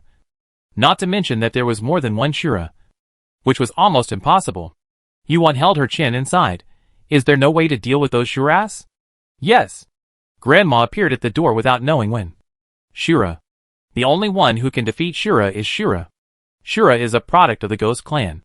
Those old guys can refine Shura. So they naturally have a way to trap Shura. But it is not enough to kill him. Moreover, according to Grandma's speculation, Nandong Li's new Shura has become more powerful and terrifying with the dual assistance of drugs and Shura's internal strength. Even if those old guys come, they can't control them. They now have only one way left. To revive Shura. Yuan hesitated and said, he was so badly injured. His tendons and bones were broken. And although they were reconnected, his fighting spirit was long gone. And his internal energy was sucked dry. The internal energy that Xiao Jinting and Awei provided him with every day could only suppress his manic energy. The old man said, he is a natural killer, and only death can stop him from killing. Yuan spread her hands. But he can't even kill a bug now. The old man's eyes flashed. And he said, then refine him again. Yuan was stunned. However, the old man paused. Nandong Li Shura will be out of the mountain in a few days. By then, it will be easy for him to assassinate anyone. If Shura is not restored by then there is only one way to go. And I suggest that you report the news of Xiao Jinting and Nandong Li to the king at the same time. Yuan thought for a while. Grandma means, don't give him the opportunity to attack secretly. The old man nodded, yes. This is the only way. If you can't win openly, you can't beat him behind the scenes. If you bring it up in public, at least you can use the king's hand to delay time. Xiao Jinting and Helian Biming exchanged glances with each other. And the 2 enemy generals suddenly reached a silent understanding at this moment. After lunch, Helian Biming entered the palace and took Xiao Jinting to the king. The king is much harder to fool than the emperor of the great Zhou dynasty. Instead of hiding and evading, it is better to tell the truth. Of course, whether to tell the whole truth is a choice. Xiao Jinting is a rough man, but not a fool. The emperor of the great Zhou dynasty ordered me to seek justice for the king of Yen. But you should understand that I am not very interested in justice for my wife's ex-husband. This is the truth. The reason why I came to the imperial capital incognito is because my wife and I are very worried about our son, who was poisoned. This is also the truth. You probably don't know that thanks to the little princess, Songer has been poisoned since he was a child.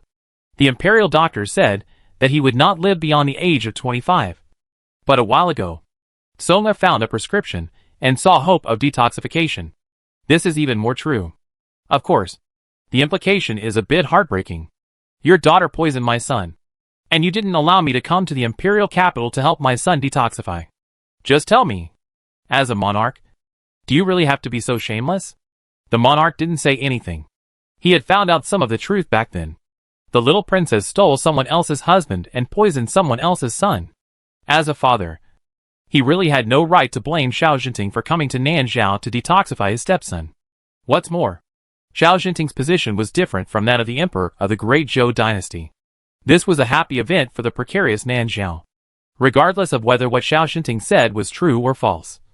At least he was in the imperial capital, and the border could not launch an attack. Thinking of this, the monarch was not so angry and repulsive about Xiao Jinting's visit.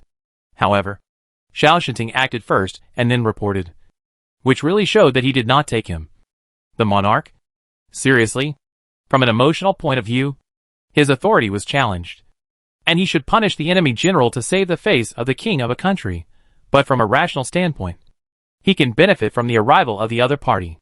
But why should the other party let him benefit? The king felt that things were not that simple. The king narrowed his eyes. Tell me, what else? Xiao Jinting cleared his throat. Fortunately, the emperor of the great Zhou was stupid and not so cunning. Otherwise he would have lost his life many times. Xiao Jinting said seriously, Prince Li has also returned to the imperial capital. He stopped there and didn't say more. But he didn't say it, which didn't mean that the king wouldn't ask. The king ordered Wang Any Aishur to go to the princess's mansion that day and summon Nandongli with an imperial decree. Nandongli looked at his grandfather in confusion. What's going on? His whereabouts have been exposed. Evil creature. Kneel down. Nandongli knelt down. You are so bold. The king slapped the table and glared at him. Don't you know that you have signed a military order? How dare you come back privately? How will the court officials see you? How will the people of the world see you? Nandongli said in a panic, Grandpa. It's unfair. I had no choice but to do this. Grandpa may not know that Xiao Jinting is cunning and actually secretly left the military camp and sneak into the imperial capital. I was also worried that he would do something unexpected to you. So I followed him all the way at the risk of being beheaded. The king narrowed his eyes and said, You are worried that he will do something unexpected to me. Why don't you tell me directly? Let me be alert. Nandongli choked immediately. The king has never been someone who is easy to fool. At least compared to the emperor of the Great Zhou. He is much smarter. Chapter 466. One family unites. Shura rises. If Nandongli cannot give a strong enough reason, the king will not easily pardon himself. But he does not want to expose Shura's existence. At least not now. His plan is to use Shura to secretly eliminate Yin Jiuch and his group, leaving only Yuan and her sick mother. Then he will use Shura's advantage to compete with the mother and daughter who have the holy objects. Without their support, they will surely be defeated by him like duckweed. Everyone is happy. Afterwards, the king may suspect that he killed Yin Jiuchao. But first, the king has no evidence. And second, he is dead. Can the king abandon him? The only heir. For a few dead people? Now it is different. Once the king knows that he has Shura in his hands, he will definitely keep a close eye on him. If Yin Jiuchu and his group have any mistakes, the king will blame him. If the king ordered him to destroy Shura, would he obey or not? Nandongli thought of all the possibilities, and suddenly became overwhelmed. Marshal Xiao was here today. The king suddenly said. Nandongli was shocked. Xiao Shinting has been here. How dare he come? When the two armies were at war, he was a spy from an enemy country, and sneaked into Nanzhao. Wasn't he afraid that the king would punish him with death? Wait. The expression and tone of my grandfather when he mentioned Xiao Shinting. Nandongli bravely looked at the king. The king was indeed very angry earlier, but he had calmed down while waiting for Nandongli.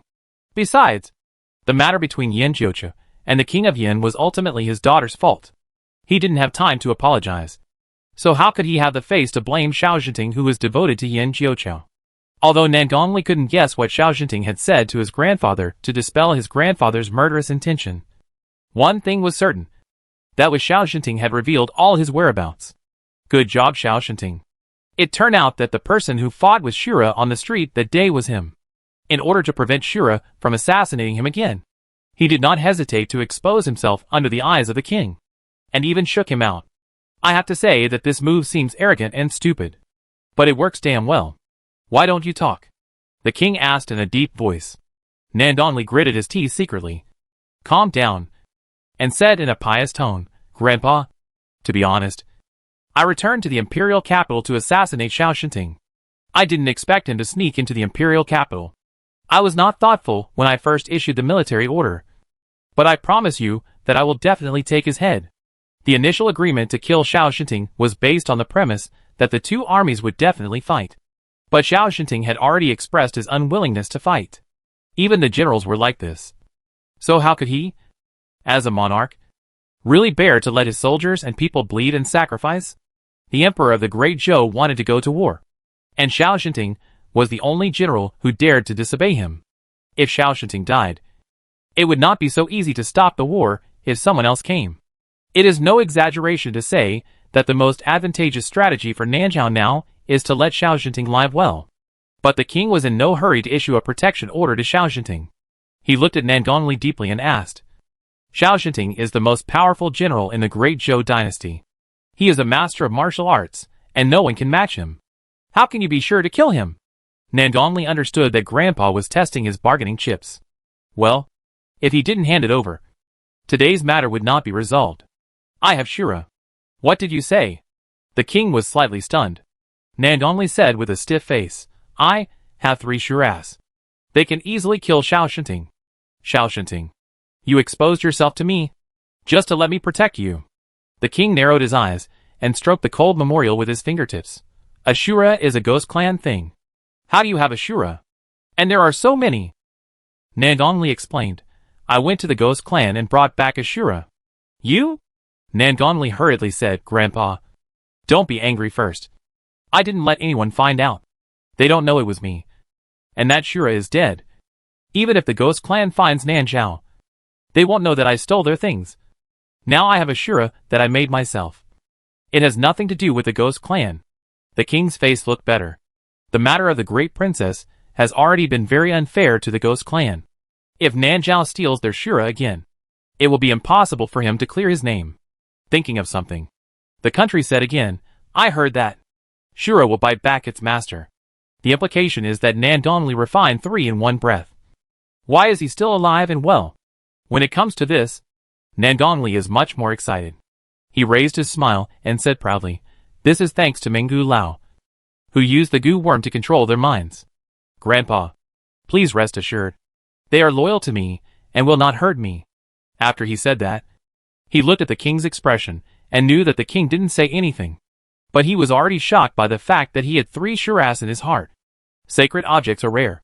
And shura is also rare in 100 years? For the sake of shura, Grandpa will definitely forgive himself. Sure enough, although the king's face was still very ugly, he didn't mention the words of punishing Nandongli again. It's a good thing that you have shuras. But I don't want you to use them to kill innocent people. Do you understand what I mean? Yes. Lear will obey the order. Isn't it just asking him not to send shuras to kill Xiao Jinting and Yin Jiuchu? Heh. He will always find a way to get rid of them openly. If the king wants to protect Xiao Jinting, he will naturally not put him in the open. But if he wants to protect Nandongli, he must let him appear here openly. The next day, the king issued an imperial decree that the queen was not in good health and ordered Nandongli to return to the capital to take care of her.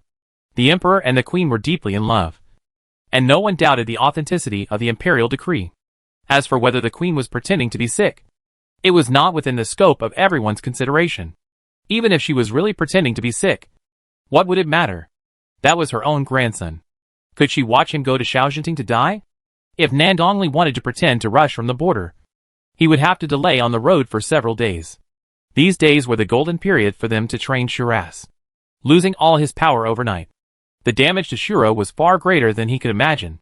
To rekindle his fighting spirit, the most important thing is to overcome his inner fear. But now, he dare not even step out of his own door. As soon as the sun rose, the 3 little black eggs woke up. And the first thing they did after waking up was to go to the next door to find Shura. Shura. Xiaobao pushed open the door and walked in. Shura curled up in the quilt. Xiaobao climbed onto the bed and pulled open his quilt. You can't stay in bed. Babies who stay in bed are not good babies. Shura. Flowers. Erbao picked beautiful flowers for Shura. Dabeo also presented his gift. An ugly pitcher plant. The 3 pulled Shura up. Xiaobao tilted his head and said, Today, I will learn martial arts from Master Away. Zura hugged his head, turned his back, and curled up into a ball. Zura doesn't want to learn martial arts. Zura doesn't want to go out. Dabeo walked around in front of him, held his rough fingers, and looked at him with a pair of big black eyes without blinking. It doesn't hurt. It doesn't hurt at all to practice martial arts with Master Away.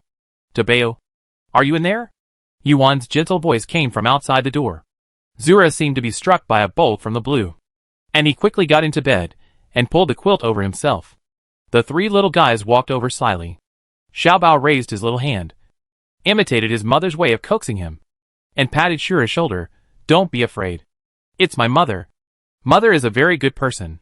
Erbao lay on the bed, with his little face facing Shura's big head covered in the quilt, and said softly, It's mother. Don't be afraid. Shura slowly pulled open the quilt, revealing a pair of blood-red eyes.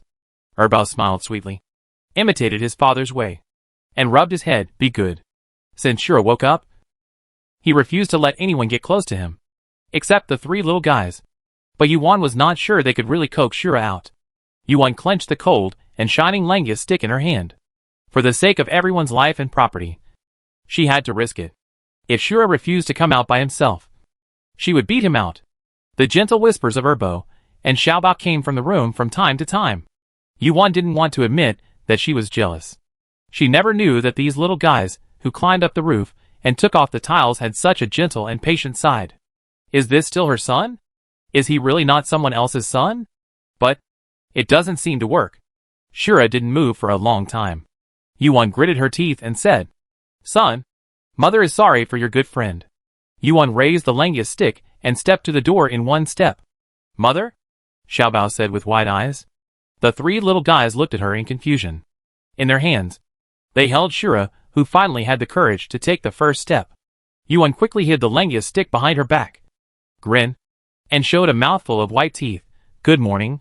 The most abundant thing in the God General's mansion is a place to practice martial arts. But the identities of the little guys are special. In order to let them practice martial arts better, Hellion Biming specially ordered people to build a small grassland with complete facilities and excellent equipment, which is like a miniature military camp training ground." Several little guys led Shura to the training ground. Jiang Hai and Awei's family were waiting early. Hellion Biming and Xiao Jinting also came. The enemy generals of the two countries gathered again for the growth of the same person. In order to study Shura's injuries, the two negotiated a lot. Hellion Biming had been possessed by the devil at the beginning. In order to remove the manic energy in his body, he lost all his skills. Generally speaking, the deeper the internal force, the heavier the manic energy. On the contrary, after the internal force is lost, the manic energy will also melt away. Shura is different. His internal force was sucked dry, but the manic energy still tortured him in his body. This is his misfortune, but it is also a miracle that belongs to him alone. Hellion Biming boldly guessed that as long as there is still manic energy, it means that there may still be a trace of his original internal force in his Dantian, but it is too weak for people to detect. If his previous internal strength is compared to a forest fire, then this strand of internal strength that was left by chance is a kind of fire, although the kind of fire is small. How can we know that it can't set the prairie on fire? Everyone is full of confidence in Shura, and Xiao Shinting is no exception. He can walk out of that room and stand up despite the pain, which is a miracle. He believes that there will be more miracles in the future. It's time to start. Xiaobao pulled Shura's hand. Master Awei's first lesson, Qigong. Awei brought the little disciples to the roof. Awei threw the little disciples down. Bang! Debao fell face down in a big letter shape. Everyone covered their eyes. Next came Erbao and Xiaobao. As expected, the two also fell two standard big letters. Never mind. You are here to practice with me. It's Shura's turn. With Shura's ability, even without his inner strength, he should be able to jump down easily. What he needs to overcome is his own fear. Will he have the courage to take this step? Everyone's heart was in their throat. They shouted silently in their hearts. Shura! Shura! Shura! Finally, Shura moved. He faced the wind. He took a step forward. He bravely opened his arms. Pa! He fell flat on his face in sync with the little milk friend. Everyone. The little black egg sparring qualifications were ruthlessly cancelled, and Qingyan and Jianghai took the stage next. The two went up and down many times, and finally made Shura understand that the meaning of Qigong is to land on the feet, not on the face. However, Shura just followed them, and once they stopped demonstrating, Shura would stand still. We can't just imitate them. Otherwise, when we go to deal with the three Shuras, they will have to take the lead, and they may be crushed to death by the new Shuras before they even make a move. Grandma? Yuan looked at the old man. Grandma was their think tank, and he must have a way. The old man nodded. The great ghost priest must have a way. He took out his secret weapon from his arms. A pleasant sound of wind chimes rang out, and Shura's hair stood on end. Aya! Shura was stunned for a moment, and the next second, he disappeared in a flash. Grandma swore that she just wanted to force Shura to use Qigong. No one expected that this guy would leave the capital in one breath. Ing Shursan and Awei searched for 3 days and 3 nights, and finally found Shura in Yuqing. People use Qigong to fly over several mansions. Who the H.L. asked you to fly half of Nanzhao? Chapter 467 The Wrong Xiaobao. Xiuhei Jiang is here. There is no need to worry about Shura's Qigong. The next step is to revive his martial arts. Martial arts are divided into moves and internal strength. Internal strength is not cultivated overnight, but moves can be remembered in the mind through amazing wisdom. Shura never learned moves seriously before. He didn't need it. His internal strength was too strong. Just the breath was enough to crush all opponents. Now his internal strength is not enough. He has to make up for it through moves. This time. Away. Qing Yan. Yuego. Jianhai all went into battle in person, and taught Shura martial arts. The four of them used all their best skills. They swore that even if they accepted apprentices, they would not be so unreserved. Of course, the little black eggs were an exception. That was because Away couldn't use his best skills. Too useless. So sad. The three little black eggs, who were useless, jumped with their mother to buy candied haws. The boss who sells candied haws loves these three little guys the most. He looks forward to their coming every day. When he sees those cute little faces, the boss feels that all his worries are swept away. Yuan is strict about controlling the sugar content. She has made reservations for the boss in advance. The candied haws sold to the little guys have the sugar reduced by half. Does Tabeo still want candied grapes? The boss asked with a smile. The tastes of the little guys change occasionally. But Tabeo has been favoring candied grapes for many days. Tabeo nodded. The boss gave him a bunch of big and plump candied grapes. The woman who had just bought a bunch of candied grapes looked at the candied grapes in her hand, then looked at the candied grapes the boss handed to Tabeo, and stretched out her hand and said, "I want that bunch." The boss said, "It's sold out. There is only this one." "Then why didn't you sell it to me just now?" The woman was so angry that she glared at the boss several times. The boss smiled shyly and gave her another bunch of candied tangerines. "This is for you." The woman felt better and walked away with the candied grapes and tangerines. After she had walked away, she couldn't help but look back at the three children. They were really beautiful. And they were the third child. It was the first time she had seen such a thing in her life. It was no wonder that the boss was partial. If someone else snatched her candied haws, she would be anxious. But she couldn't be anxious with these three children. Tabeo got his beloved candied grapes and nodded to the boss in a friendly manner. This was to say thank you. After seeing the children more often, the boss knew that Tabeo couldn't speak anymore. He felt a little sorry. But he heard that Erbao and Xiaobao had only spoken for a short time. So he thought that Tabeo might be able to speak soon. He touched Tabeo's head and smiled. Tabeo is so good. Then he took Erbao's favorite candied tangerines and Xiaobao's favorite supersized candied haws. Although he was the smallest, he always wanted the biggest. He held a string of candied haws that was almost taller than him, as if he was holding a pillar that could reach the sky, almost making the boss and passers-by laugh to death. Of course, the three of them did not forget Shura, and looked at Yuan in a particularly cute way. This cute little look simply melted people's hearts. Yuan bought a few more strings and asked the boss to pack them in a box, ready to take them home. Tabeo wants to eat for Yuanzi, Xiaobao said while licking his oversized candied haws. Look! Look! He just ate the candied haws, and he wants for Yuanzi. What does it mean to eat what's in the bowl and look at what's in the pot? This is it. Yuan leaned down and looked at Xiaobao at eye level. Is it Tabeo who wants to eat? Or you?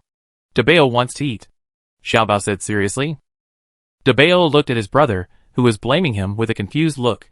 Yuan nodded his little head and said, Tabeo can't speak yet. Tell me, how do you know what he wants to eat? Xiaobao looked up at the sky and thought. We are brothers. We have a tacit understanding. Oh! He can also show off. It's not in vain that he has been with the King of Yen for so long. He has a little ink in his belly. But I don't know who he inherited this ability to lie with his eyes open. Chu, little Heijiang, who was playing mahjong with the old lady, sneezed suddenly. Yuan finally took the three little guys there, because Erbao said he wanted to eat, too. The honest Erbao and the blamed Tabeo were hugged by their mother along the way.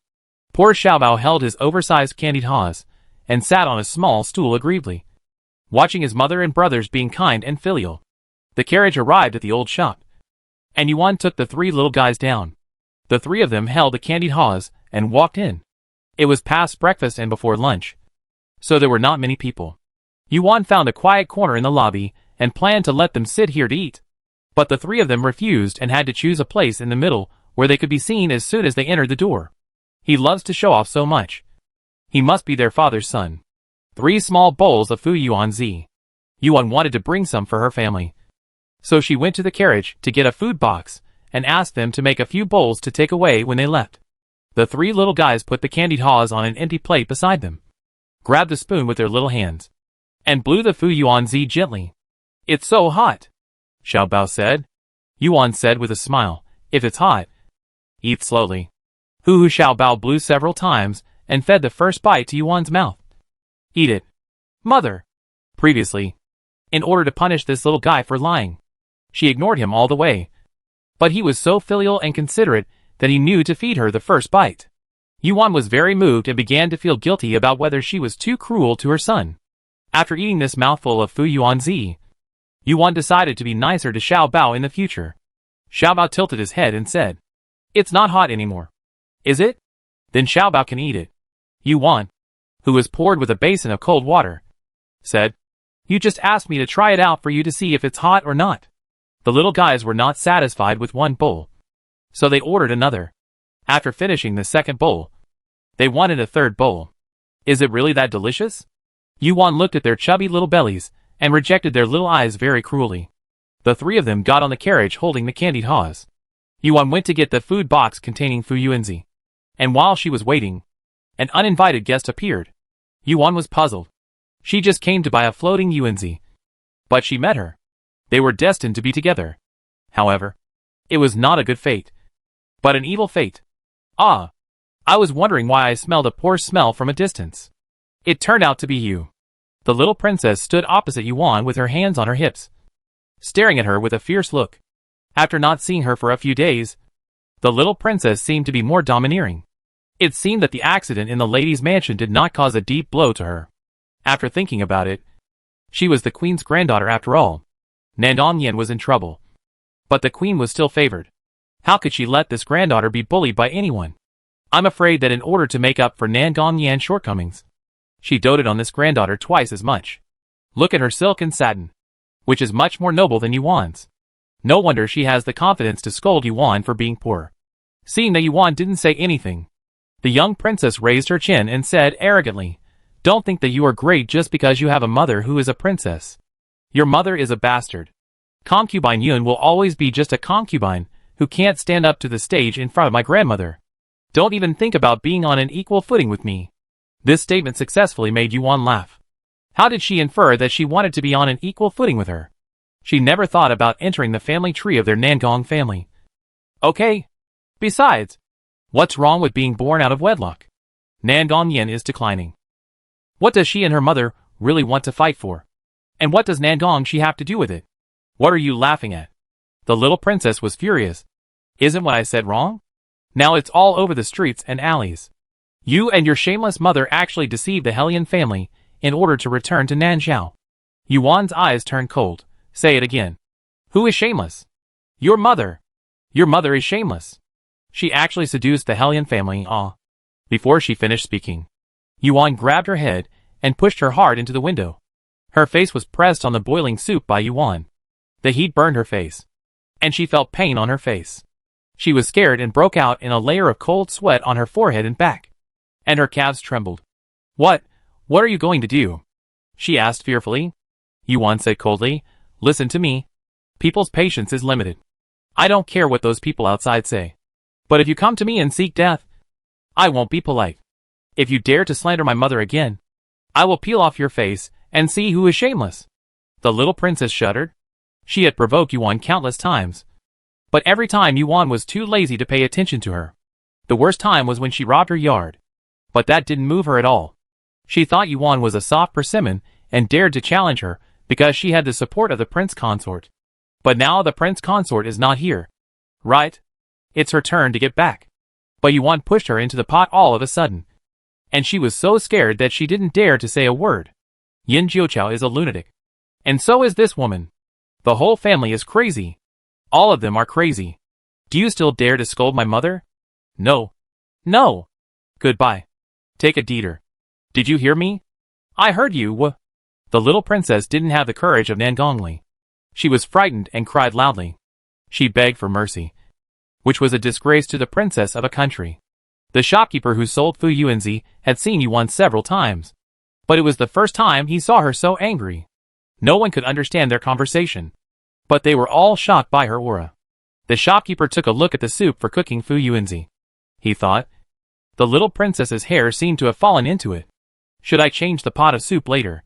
Yuan let out her anger and turned around to cover it up. She took Fu Yuanzi and returned to the mansion with her sons.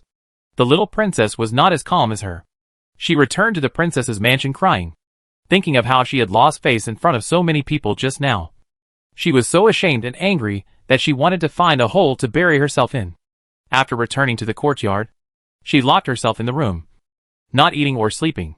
The servants were worried that she would do something stupid in the room, so they hurried to report to Nandongli. Nandongli came to the room to see her. Seeing her face full of tears, he smiled and asked, "What's wrong? Did you encounter something unhappy when you went out? You can still laugh. Do you know how badly I was bullied?" The little princess told Nandongli about how she was almost beaten by Yuan. "You said she was my cousin. I don't want such a cousin. She just bullied me because I didn't have my mother's support, and bullied us because we were not from the lady's mansion." Nandongli narrowed his eyes in confusion. Is that girl still the timid and innocent little peasant girl? What happened in the past few years? Why does she seem to have changed? The face is still the same face. The skin is still the same skin. But the heart seems to be different. However, this incident is also a turning point. He was worried that he would not have the opportunity to deal with them openly, and they came to the door by themselves. Nandongli caressed his sister's shoulders lovingly. "Don't worry. You will not be humiliated in vain. Brother promises you that you will get back 10 times or 100 times the grievances you suffered from your cousin." That night, Nandongli arrived in the imperial capital by order. The first thing he did after returning to the capital was to visit the queen, who was uncomfortable. In fact, the queen's phoenix body was indeed a little uncomfortably. But it was not because of Nandongli's concern, but because of concubine Yun's anger. Somehow, concubine Yun found out that she had replaced Nandong Yin with someone else in the palace. Concubine Yun went to the king and said that the queen was corrupt and broke the law. She asked the king to punish her according to the palace rules and national laws. How could the king bear to punish the queen? Concubine Yun threatened to make a big deal. In order to appease concubine Yun, the king promoted concubine Yun. Now she is no longer concubine Yun, but concubine Yun. Concubine Yun came to the king every other day, which made the queen angry. The queen said that her heart hurt, and it really hurt. After visiting the queen in the palace, Nandongli returned to the public eye openly. Now that he has returned, some accounts have been settled properly. Concubine Yun went to the central palace twice a day, and she irritated the queen every morning and evening. Tonight, she irritated the queen once again and returned to her new palace with satisfaction. After being promoted to imperial concubine, her original palace was not high-end enough, so she asked for the Suzaku Palace, which was second only to the central palace. She was walking leisurely on the way back to the palace. Suddenly, a black shadow fell from the sky. She stared at him, and before she could even call out, she was knocked unconscious by a palm. The next day, a big thing happened in the harem. Concubine Yun disappeared. On the same day, a handwritten letter came from the Helian family to save concubine Yun. Go to Chanting Temple tonight at midnight. The letter ended with a sentence, "Go alone. If you disobey, concubine Yun will die." It was originally intended to be delivered to Yuan, but the mother and daughter looked too similar, so the messenger accidentally recognized the wrong person and delivered it to Xiao Heijiang. Xiao Heijiang, huh? Chapter 468 Make You Vomit Blood. Chanting Temple is located on a very secluded mountainside in the south of the imperial capital. Because the Nanzhao people believe in the Gu god, the temple is not very popular. But it is precisely because of this that the temple seems quiet. This temple has been closed for a few years, and was bought by Nandongli to use as a secret den for trouble. There are few people here, and the terrain is steep, which is easy to defend and difficult to attack. Whenever there is a slight disturbance at the foot of the mountain, the patrolling guards and the dead soldiers can see it all. It was a sudden idea to kidnap concubine Yun out of the palace. This was the inspiration given to her by Yuan, since Yuan cares so much about her mother and cannot tolerate even a word of slander. What about concubine Yun? Concubine Yun is also her relative, even a very pitiful relative. She will definitely stand up for concubine Yun. Right? Thinking of this, Nandongli almost immediately abducted concubine Yun. It was not an easy task to take a living person out of the palace. Fortunately, he had the queen's badge, and no one dared to check the queen's car, which made it easy for him to succeed. He didn't care about the turmoil in the harem, and he cared even less about concubine Yun's reputation. Whether the king suppressed the matter or announced it to the world was not within his consideration. He had only one thing in his mind. That is, how to use Yuan.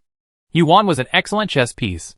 Not only could she restrain the great princess, but she could also check and balance Yin Jiuchu and Xiao Zhenting.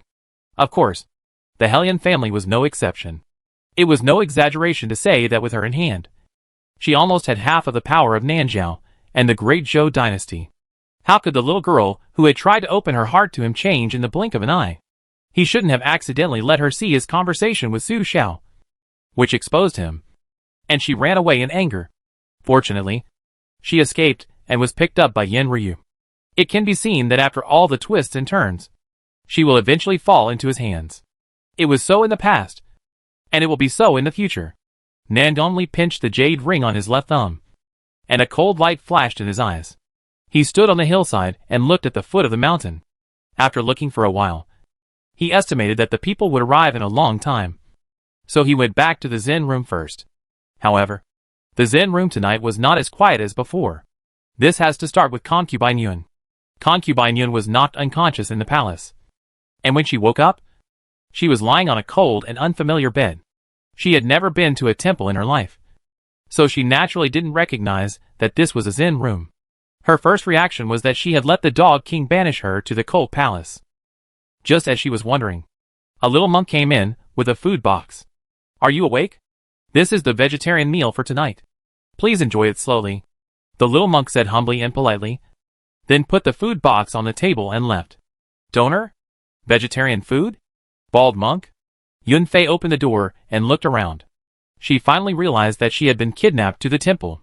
"Damn it!" Yunfei cursed. And the next second, Yunfei was happy. She had never left the palace in her life. And now she was out at this age. "Someone come! Take the vegetarian food away. It's fine if they force her to eat vegetarian food in the palace, but they want her to become a nun after she leaves. Dream on, Prince."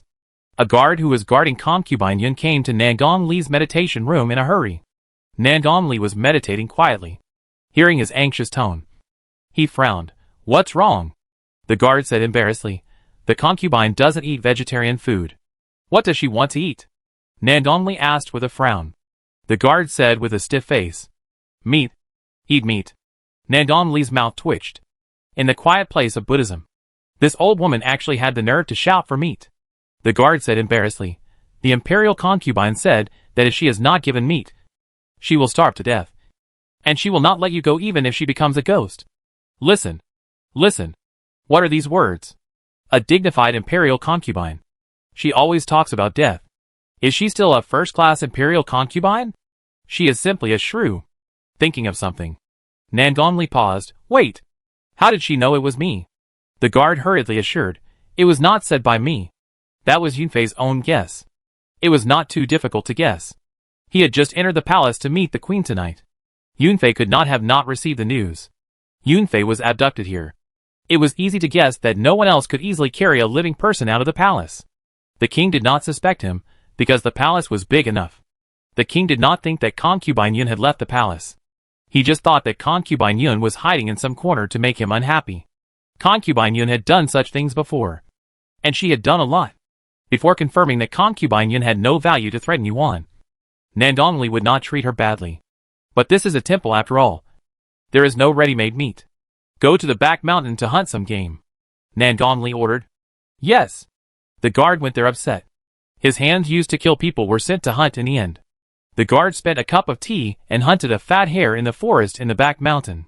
The kitchen in the temple did not allow meat to be cooked, so he had no choice but to carry the hare to the small stream in the back mountain to clean it, and then built a bonfire by the stream, roasted the hare, and sent it to Concubine Yun. Nangong Li thought that he could finally have peace of mind. But soon, the guard came over again. "Why this time?"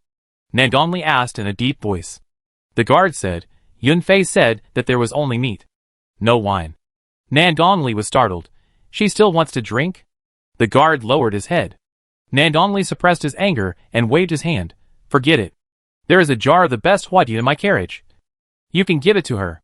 "Yes." The guard left as he said. Yunfei rolled up her sleeves, stepped on the stool with one foot, and began to eat meat and drink wine in the Zen room. But if you think that this can satisfy her, it is a bit naive. Nandongli looked coldly at the guard, who rushed into his zen room for the third time. Speak. The guard didn't dare to say it. He was so anxious that he was about to cry. Why wasn't he on patrol today? If he had known, he would have rather run into a wall and died than guard this hot potato. The guard said tremblingly. The imperial concubine said. Nandongli's eyes turned cold. What? Don't hesitate. The guard closed his eyes and said with his neck stiff. The imperial concubine said that when she is well fed and warm, she will think of money, homonymous, and ask the prince to find her a man. Nandongli almost fell to the ground. What does that shameless woman want? A man? Has she forgotten her identity? Even if she is not the mother of a country, she is also the concubine of the monarch. Not to mention, I am her nominal grandson. How can she say such a thing to a junior? Nandongli was so angry that his heart hurt. He covered his heart with his hand and said, Go tell her. No. The guard left. After a while, the guard came back in disgrace. Nandongli picked up the stool on the ground and almost couldn't help but slap the guard. Of course, he finally held back with good manners. He took a deep breath and asked calmly, What's wrong with her? The guard said with a hardened scalp, The imperial concubine said that if there is no man, a woman will do. Nandongli. Nandongli was so angry with concubine Yun that he almost died. He had never dealt with concubine Yun. He only heard about her bad deeds from the palace people. She made trouble every other day and made the harem a mess. He thought that the palace people deliberately spread such bad things about her to please the queen. After tonight, he understood that the rumors had been lenient towards concubine Yun. He is the king, and he doesn't like this woman either. It's too irritating. If it were any other concubine, it would be appropriate to accuse her of a certain adultery to achieve the purpose of attacking her and her heirs. But this strategy would not work on concubine Yun. Because Yun Fei wants to cheat on the king every day. She was abandoned by her family. Her child was taken away by someone. And her husband never loved her. She had nothing to lose. If she was found to have an affair with someone, the worst that could happen was death. And she was not afraid of death. Before she died, she could smile in the grave by disgusting the king. Nandongli's fists clenched and creaked. Go and tell her that if she dares to make trouble again, I will do as she wishes. Give her a man. I don't know if the news of the concubine's affair will spread. Will it bring shame to the great princess? The guard truthfully relayed the threat of his own prince. Not long after, he came back with a big bump on his head. The concubine said that if you dare to tell her about her affair, she will tell the king that you are also one of the adulterers. Nandongli, who vomited 3 liters of blood. Chapter 469 Mother and Daughter Meet. Nandongli has traveled all over the country and has seen countless people. But she has never seen such a shameless person. She is the concubine of the king. And he is the grandson of the king. She can even say that he is one of her adulterers. Does she know how to write the word shame? Don't mention their identities and seniority. Even if they have nothing to do with each other.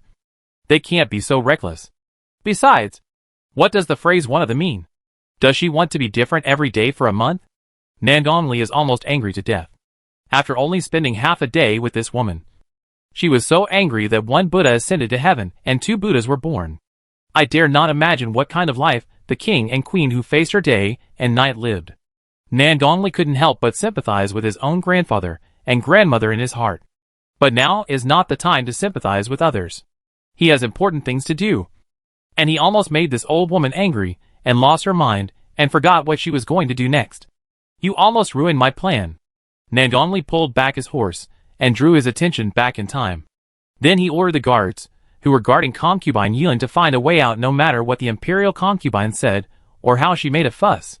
After that, the guards really didn't come again. I don't know if he had thought of a way himself, or if concubine Yun was tired and stopped making trouble. Nandongli didn't care about concubine Yun at this moment. He left the Zen room and stood in the pavilion halfway up the mountain against the cold mountain breeze. From here, he could overlook the road leading to Chanting Temple. It was late at night, and the road was rugged.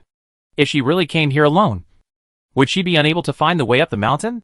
He didn't worry at all whether Yuan would be in danger. He just thought that the girl had better not get lost. Otherwise he would have planned all this in vain. Nandongli called a few guards. You guys, go wait at the foot of the mountain. Yes.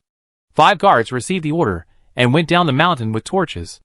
Nandonli stood in the pavilion with his hands behind his back, quietly waiting for news from Yuan. However, no one knew how long it had passed. But there was still no movement. Could it be that she didn't care about Concubine Yun's life or death and didn't come to rescue Concubine Yun? After another cup of tea, Nandongli's patience was exhausted. Just when he almost thought that he had gone to great lengths in vain, the fire at the foot of the mountain moved. And in a moment, a guard performed Qigong to go up to the pavilion, clasped his fists in front of him and saluted him. Report to the prince. Someone is here. One person? Nandonli asked with a fixed gaze. Yes, the guard said. I am sure she is not followed by anyone. Nandonli paused. You didn't recognize the wrong person? The guard said firmly. We have seen her portrait and will not recognize her wrongly. Cousin! Cousin! You really dared to come. Nandonli laughed sarcastically and said leisurely, bring the person up and send her to my meditation room. Yes. The guard took the order and went down the mountain. Soon, he led a woman in a black cloak into Chanting Temple and sent her to the designated meditation room as Nandonli ordered. When Nandonli pushed the door open, he saw a familiar and petite figure, with most of her body facing away from the door, wearing a black cloak, and the hood of the cloak covered her head. A cloud-like white and elegant skirt was slightly exposed under the hem of the cloak. From his angle, he could see a pair of tender pink embroidered shoes with a beautiful oriental pearl on the upper. You're here, Nandonli called softly. The other party responded, and her body slightly turned sideways, revealing a pair of jade hands folded on her legs, and a side face half covered by the cloak. The outline of the side face was undoubtedly Hellion One. This silly girl actually came here alone. Does she know what this means? She treated him as a gentleman, but he didn't intend to ask himself to do so. You really dare to come. I thought you would at least let someone follow you.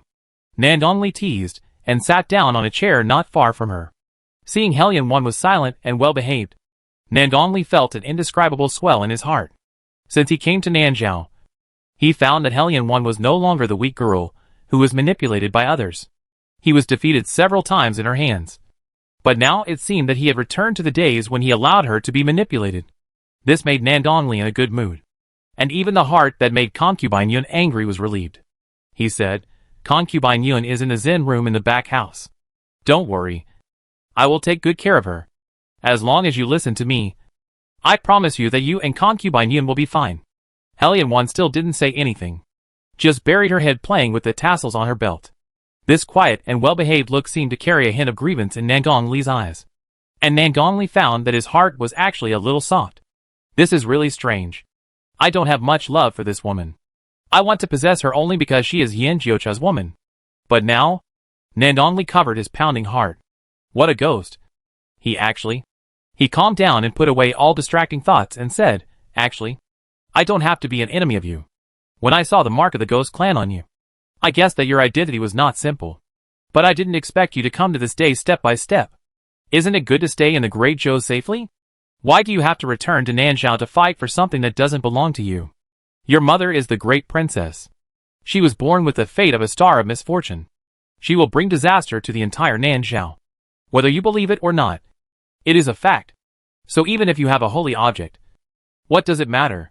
You don't really think you can beat me, right?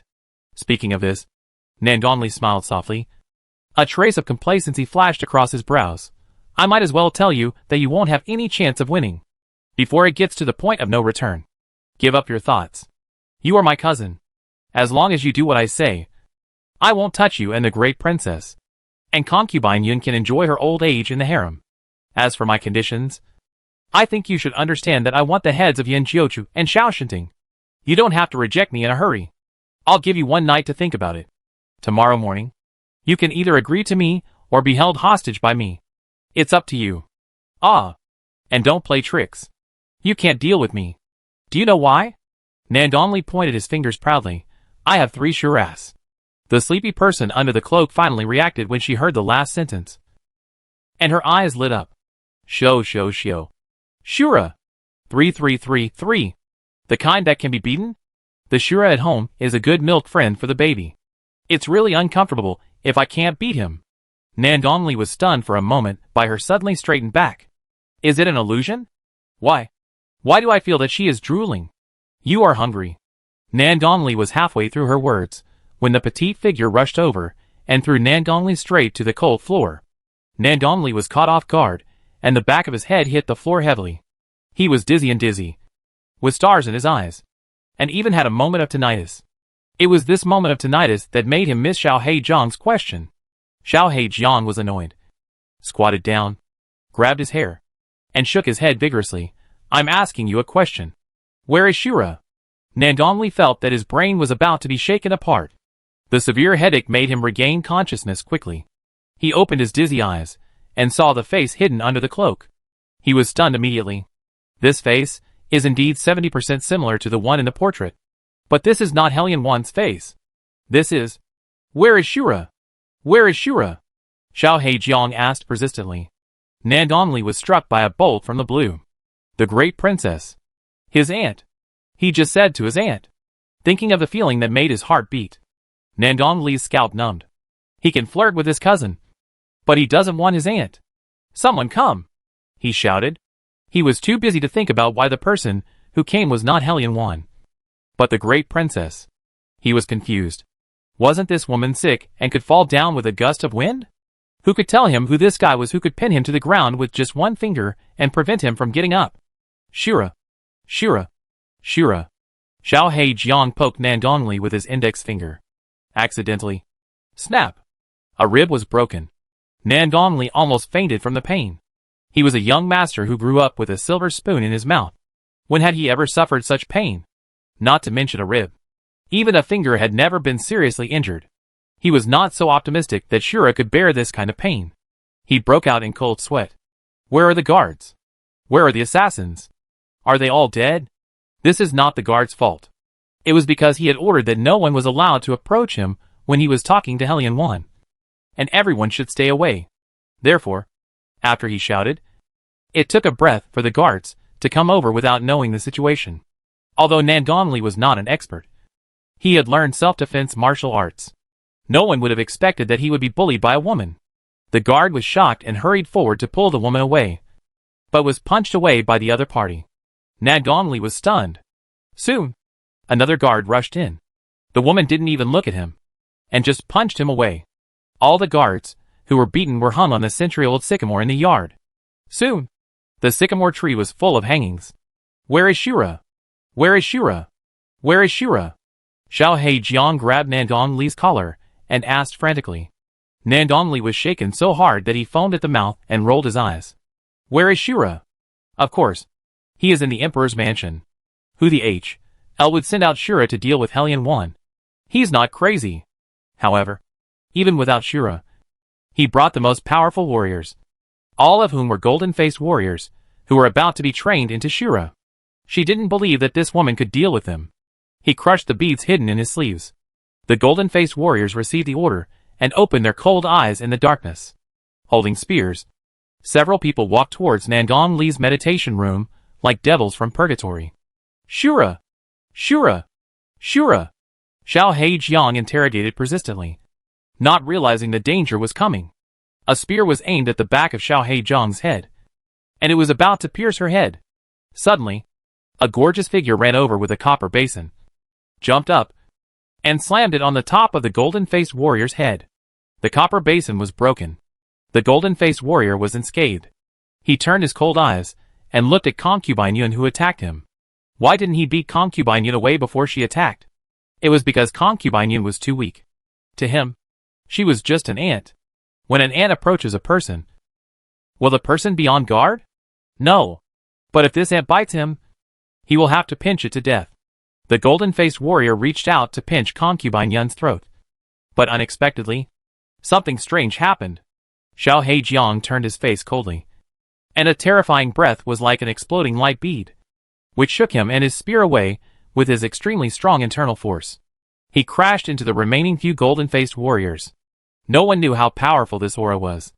They only knew that the 4 golden-faced warriors crashed into the century-old sycamore tree at the same time. The trunk of the tree snapped and the guards hanging on the branches fell down like beans, one by one down the mountainside. The 4 golden-faced warriors also fell down, creating a 10-meter wide pit at the foot of the mountain 100 feet away. The golden-faced warriors didn't even have time to close their eyes. And they all died at the same time. She didn't make any moves, but killed them all with her aura. Nandonli was so scared that she stuttered. This woman, is she also a Shura? Is it you? Yunfei walked towards the two of them in a daze. The strong murderous aura on Xiao Heijiang's body was instantly suppressed. And she turned her back. Is it you? Concubine Yun walked towards her with sobs. She was taken away when she was born. And the king didn't even give her a name. Until now.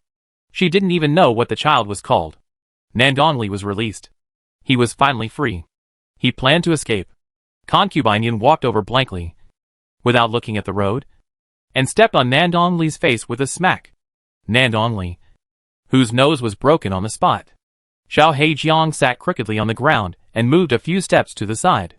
Nandonli covered his broken nose and straightened his upper body. Just as he was about to escape, he was slapped back by Xiao Heijiang. Is it you?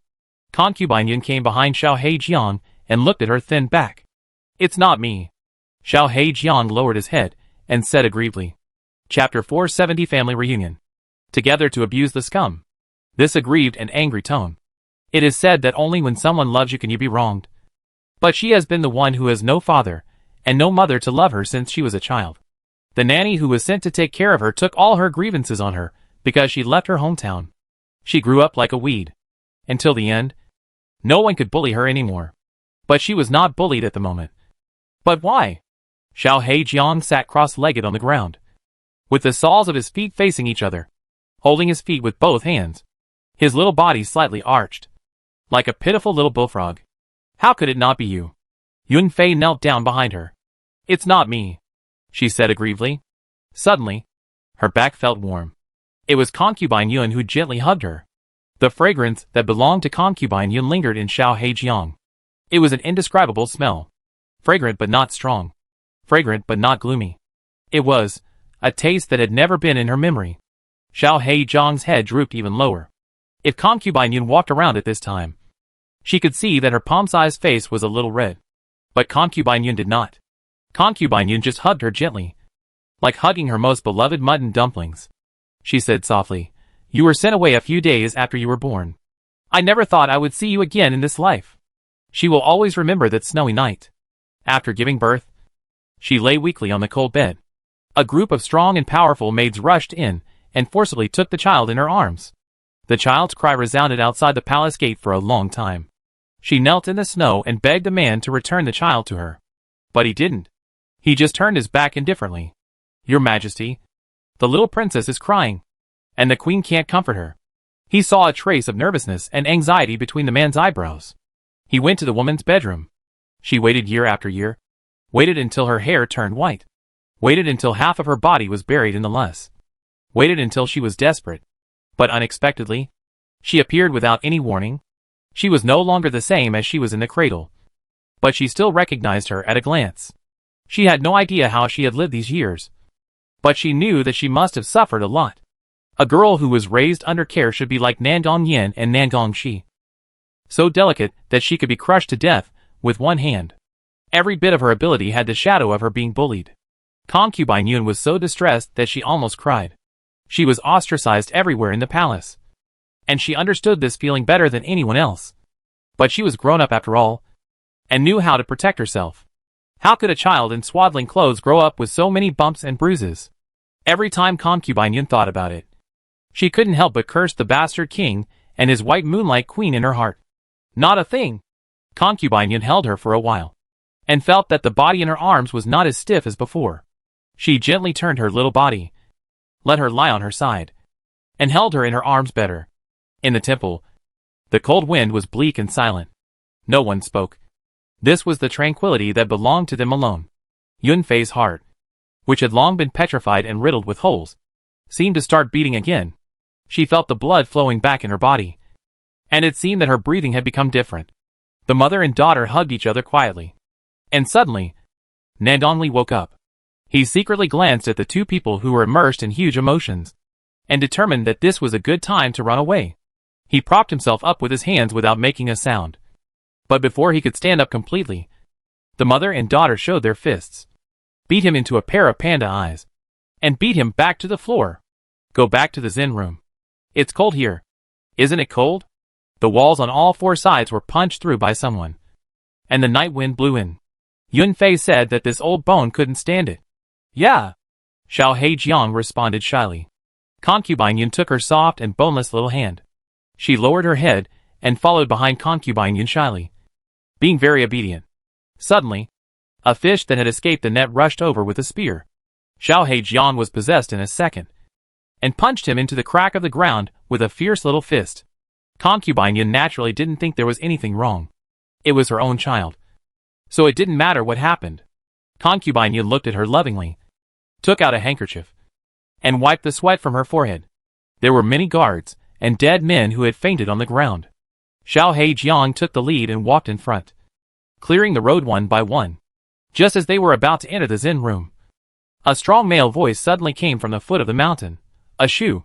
The powerful Xiao Heijiang suddenly froze, and the next second, he held his temple and fell to the ground very weakly.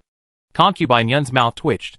Yu Shaoqing found the note that Xiao Heijiang forgot to destroy in the room, and then he knew that Ah Shu had come to Chongting Temple without telling them, since the note did not specify that it was for Yuan. Yu Shaoqing did not know that the person Nangongli wanted to lead there at the beginning was actually Yuan. Concubine Yun was Ah Shu's biological mother. She was kidnapped. It was too reasonable for Ah Shu to go alone, as the note said. His Ah Shu was such a kind and filial woman. She must not want to implicate them, so she concealed the truth from them. Such Ah Shu is so pitiful. Ah Shu. Yu Shaoqing rushed into the temple, and seeing the mess on the ground, he was so scared that his legs were shaking. Ah Shu. Where are you? Ah Shu. Yu Shaoqing shouted while running to the back of the temple. Yuan followed closely behind, panting and holding her waist. Well, Dad, wait for me. How could Yu Shaoqing wait for her? Didn't he see so many dead men and guards lying here? A terrible duel must have broken out here, and his Ah Shu is in great danger. Ah Shu. Finally, Yu Shaoqing saw Shu lying unconscious at the door of a Zen room. He took a step forward, hugged the dying Ah Shu into his arms, and said with great distress, Ah Shu, wake up. Ah Shu, don't scare me. Xiao Heijiang opened his eyes weakly, and Shizi coughed a few times. Husband, why are you here? Yu Shaoqing hurriedly said, don't talk. I'll take you down the mountain to find a doctor first. No. His daughter is the doctor. Yu Shaoqing put Ah Shu back to her original place, performed Qigong to the outside of the temple, and brought the out-of-breath Yuan over. Quick! See how your mother is? Yuan was strangled and rolled her eyes. Shouldn't you see how I am now? Creaky. The door of the Zen room opened. A lady in plain clothes appeared in front of the two. In terms of age, she was not young, but because of proper maintenance, she looked only in her early 40s. She had a pair of charming almond eyes and slender eyebrows, like two crescent moons. The years left traces on her face, but it did not affect her unique temperament and beauty. You are? Yuan blinked and looked at her. Concubine Yun was originally wearing a gorgeous palace dress, but this is the effect of wearing the palace dress inside out and covering it with a layer of gauze. There are indeed many good women. Concubine Yun looked at her dignifiedly and smiled kindly. You look so similar. You are the daughter of the great princess. Right? I am Concubine Yun. If the people in the palace saw Concubine Yun talking so seriously, they would probably be scared crazy. How could this crazy concubine, who always throws a tantrum, be so dignified and gentle? Concubine Yun smiled like a bright cloud. Silly girl. Call me grandma. Call me. I can't hold it anymore. Yuan stared at her blankly. You are Concubine Yun. So you are my mother. Yu Shaoqing fell to his knees on the ground. Concubine Yun's eyebrows trembled. The corners of her mouth twitched, and she said to Yuan, Child, don't listen to your father. I am not your mother. She turned around and pulled out a handkerchief, crying, Son-in-law, I finally see you. If you don't come, we will be bullied to death by Nangongli.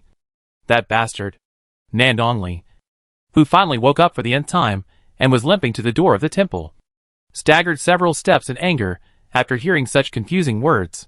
Who is bullying who? Are you two missing a hair? My ribs are broken. My legs are dislocated. My nose and eyes are swollen. More importantly, there are so many guards and assassins who were knocked down. You are blind. Yu Shaoqing clenched his fists. I guessed it was that guy. How dare he bully Ashu and Mother like this? Don't worry, Mother. I will catch him right away. Give him a good lesson. So, after being beaten up by the mother and daughter, Nandongli encountered Yu Shaoqing's thundering rage again. It was really miserable. Chapter 471, A Doting Grandson. Peak acting skills. On this side, Yu Shaoqing was teaching Nandongli a lesson, while on the other side, Yuan carried the frightened and fainted and Yang into concubine Yun's meditation room.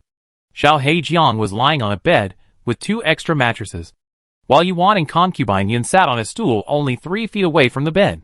In front of them was a simple small square wooden table. Xiao Heijiang would occasionally open one eyelid, take a look, and then close it again. Yuan lit a dim oil lamp. Because Yang was asleep, she didn't turn the wick too bright. With the dim light, she began to look at concubine Yun's appearance. It was rare for ordinary girls to stare at their elders so openly, which would be considered rude. Yuan didn't care about these false etiquettes, and concubine Yun didn't mind. Concubine Yun straightened her back and let Yuan look at her openly. Concubine Yun is old after all. Her eyebrows and eyes are not as delicate as when she was young, but she is still pretty. Even the wrinkles on her forehead and eyes seem to have a trace of beauty. It is said that beauty lies in the bones, not in the skin. This is true. Yuan thinks that concubine Yun is really beautiful. More beautiful than many girls in their prime. She has the charm of years, and the toughness of wind and frost. Yuan never thought that a woman with wrinkles can be so stunning. When Yuan looked at concubine Yun also looked at her. Yuan's facial features have grown up since she was in Lotus Village. The baby fat on her cheeks is much less, but not without. She has an oval face as big as a palm, tender cheeks, thick eyebrows and big eyes. She inherited her mother's exquisiteness and her father's heroic spirit. It is really a face that is satisfying no matter how you look at it. Concubine Yun is very satisfied with the appearance of her little granddaughter. When she first saw Nandong Yin and Nandong Li, she felt that God was unfair. How could a cheap woman like the queen have such a pleasing offspring? But now, seeing her own daughter and granddaughter, concubine Yun began to feel sorry for the queen. After all, compared with them, Nandong Yin and Nandong Li are really too ugly. I heard that I have a very beautiful grandson-in-law. The first on the beauty list used to be Nandong Li, but now it is Yin Jiuchu. Concubine Yun has never left the palace, but she has heard of Yin Jiuchu's name. Yuan nodded, her eyes sparkling. His name is Yin Jiuchao. He is prettier than me. Yun Fei, slurp. I want to meet my grandson-in-law. Yuan smiled and said, he is in Sisui Street. I didn't have time to inform him about what happened tonight. I will bring him to you when I go back. I didn't know Yun Fei was so pitiful before. I thought she and the king both disliked her mother. Now that I see her, I know that Yun Fei and the king are different. By the way, Grandma, do you still recognize this pearl? Yuan took out a beautiful oriental pearl from her purse. This is what my mother gave me the night before my wedding. She said you gave it to her before her wedding. Of course Yun Fei recognized this pearl. It was the one she asked Li Aishur to bring to the great princess before he went to the ghost tribe to send her off. She was just called concubine Yun, but she didn't have much savings. She used all her monthly allowance to inquire about the news of the great princess. The only thing she had was a pearl from the east on her palace dress. She pulled the dongzu off and asked Li Aishur to personally hand it to the hands of the great princess. Whether Li Aishur handed it to her or not, concubine Yun didn't know, because on the way back, Li Aishur fell seriously ill and died before he returned to the palace. I thought it wasn't delivered. Concubine Yun breathed a sigh of relief. Yuan curved her lips and said, this bead has always been with my mother. My mother likes this bead very much. Because of this bead, she also fell in love with other beads. Yuan seemed to understand why every pair of her mother's embroidered shoes would be inlaid with a bead. She likes beads, because the bead was the first gift her mother gave her. Little Heijiang, who was lying on the bed pretending to be dead, pouted. Little stinky fart. Gurgle. Concubine Yun's stomach growled. After tossing for most of the night, the physical exertion was too great, and the wild rabbit that concubine Yun ate was gone. Yuan's eyes lit up. Are you hungry? I'll go make you something to eat. Yu Shaoqing, who had just returned from torturing Nandongli, felt his scalp tingle when he heard his daughter's words, and was about to lift his feet out. Yuan smiled and called him, Dad. You're back? I'm just about to make something to eat. Come in and chat with Grandma for a while. And then we'll eat together. Yu Shaoqing hurriedly said, No. No. No. You should stay with your grandma. And I'll do it. Yuan said, How can that be? You haven't had dinner yet. You must be starving. And I'll do it. No. No. No. I'll do it. I'll do it. Let all one go. Concubine Yun said that the little girl was willing to honor her. So how could she not give her face? In addition, she did have some questions she wanted to ask her son-in-law alone. Yu Shaoqing took a deep breath. Okay. Since mother said so. Let all one go. Don't blame me if you cry later. There is a small kitchen in this yard. The ingredients are not much. But 2 bowls of plain noodles are enough. Yuan quickly cooked 2 large bowls of plain noodles and took Yunfei's zen room. Yunfei learned a lot about the past of the great princess from Yu Shaoqing, such as how she met him at the beginning, and how she married to the poor and remote village of Lianhua village. A poor boy from the countryside actually kidnapped the Nanzhao princess. If it was spread out, no one would believe it. At the beginning, he didn't know that she was the princess, and she didn't know that he was Helian Beiyu. The 2 people who had abandoned their identities seemed to be destined to meet each other. Apart from fate, I don't know what to say. Yunfei lamented the injustice of fate. But now she began to sigh at the magic of fate.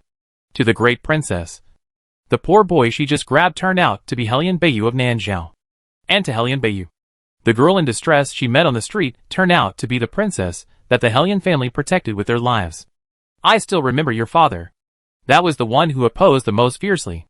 Everyone scolded her for being shameless, climbing onto the dragon bed, giving birth to a disaster star, and that Nanzhao would be destroyed by them in the future. Only Niu Dan said, How could an innocent woman overthrow the dynasty? Grandma. Dad. The noodles are ready. Yuan came in with 2 bowls of steaming noodles. Yu Shaoqing's eyelids jumped fiercely. Yunfei was indeed hungry. And the noodles looked good. And the chopped green onions and sesame oil were fragrant. She was greedy and couldn't wait to taste it. Then, she paused. Yuan opened her bright eyes and looked at her without blinking. She said with some expectation and some trepidation, I didn't cook very well before. But they all said that I have made great progress recently. It's time to test her acting skills. Yunfei's acting skills, which she had not been able to fully display for most of her life, were finally brought to the fullest at this moment. Delicious, Yunfei said with a look of enjoyment and emotion. Yu Shaoqing was stunned. Not only did he have an expression of enjoyment, but he also had tears of emotion. His mother-in-law was really one step ahead. What do you think? Dad? Yuan looked at Yu Shaoqing. Of course it's delicious. I've really improved a lot. Yu Shaoqing said with his eyes wide open. Yuan was very happy. Nothing could make her happier than being praised for her cooking skills. Then you guys eat. Don't just look at me. The 2 of them finished the plain noodles without changing their expressions. There's also soup, Yuan said. Still want to drink soup? The 2 took a deep breath, held the bowl, and gulped it down. I'll go wash the dishes. Yuan was so excited that she took the empty bowl to the kitchen to wash it. Hearing the sound of running water from the kitchen, Yunfei and Yu Shaoqing rushed to the window, pushed the window frame open, and lay on the windowsill, sticking out their tongues and rolling their eyes because of the disgusting food. When Yuan finished washing the dishes and returned to the house, the 2 had already sat back on the stool, looking very serious. Concubine Yun was still elegant and refined, but Yu Shaoqing was not as good as her. He felt like he had eaten a big bowl of yellow lotus, and his face was wrinkled with bitterness. Why didn't you tell me earlier that her cooking was so bad? Concubine Yun's lips did not move, and she only squeezed out a sentence from her teeth. Yu Shaoqing also said without moving his teeth and lips, I said I would do it, but you didn't let me. Concubine Yun closed her eyes, took a deep breath, and when she opened her eyes and looked at Yuan, her eyes were full of enjoyment and joy after eating and drinking. It turns out that my grandmother likes to eat the noodles I make so much. This is the 3rd time that someone really likes her cooking skills after the emperor of the Great Zhou and Yin Jiuqiu. Yuan felt that her life had been sublimated. She smiled and leaned over to Concubine Yun and said, If you like it so much, I will make it for you again tomorrow morning. Concubine Yun's smile froze. Damn! Her acting skills are completely overdrawn. Not enough. Chapter 472, Telling the Truth. Ahem. No need. Daughter, you've worked so hard. You should take a good rest. Dad will make breakfast tomorrow. The son-in-law came to the rescue in time, and concubine Yun gave him a teachable look, and stroked Yuan's head lovingly and said, your dad is right. Listen to your dad. And just have a good talk with your grandmother. Although Yuan would rather show her increasingly sophisticated cooking skills than talk, since her grandmother had spoken. Yuan happily agreed. Concubine Yun breathed a sigh of relief. Cherish life and stay away from your granddaughter's cooking. It was late at night, but concubine Yun and Yu Shaoqing were too full to sleep. Yuan saw that concubine Yun was excited and had no sleepiness. So they sat around the table and talked, meeting for the first time in so many years. There was no sense of awkwardness as imagined. Each person made the other feel comfortable from the bottom of their hearts. Yuan liked concubine Yun very much, and concubine Yun certainly liked her more.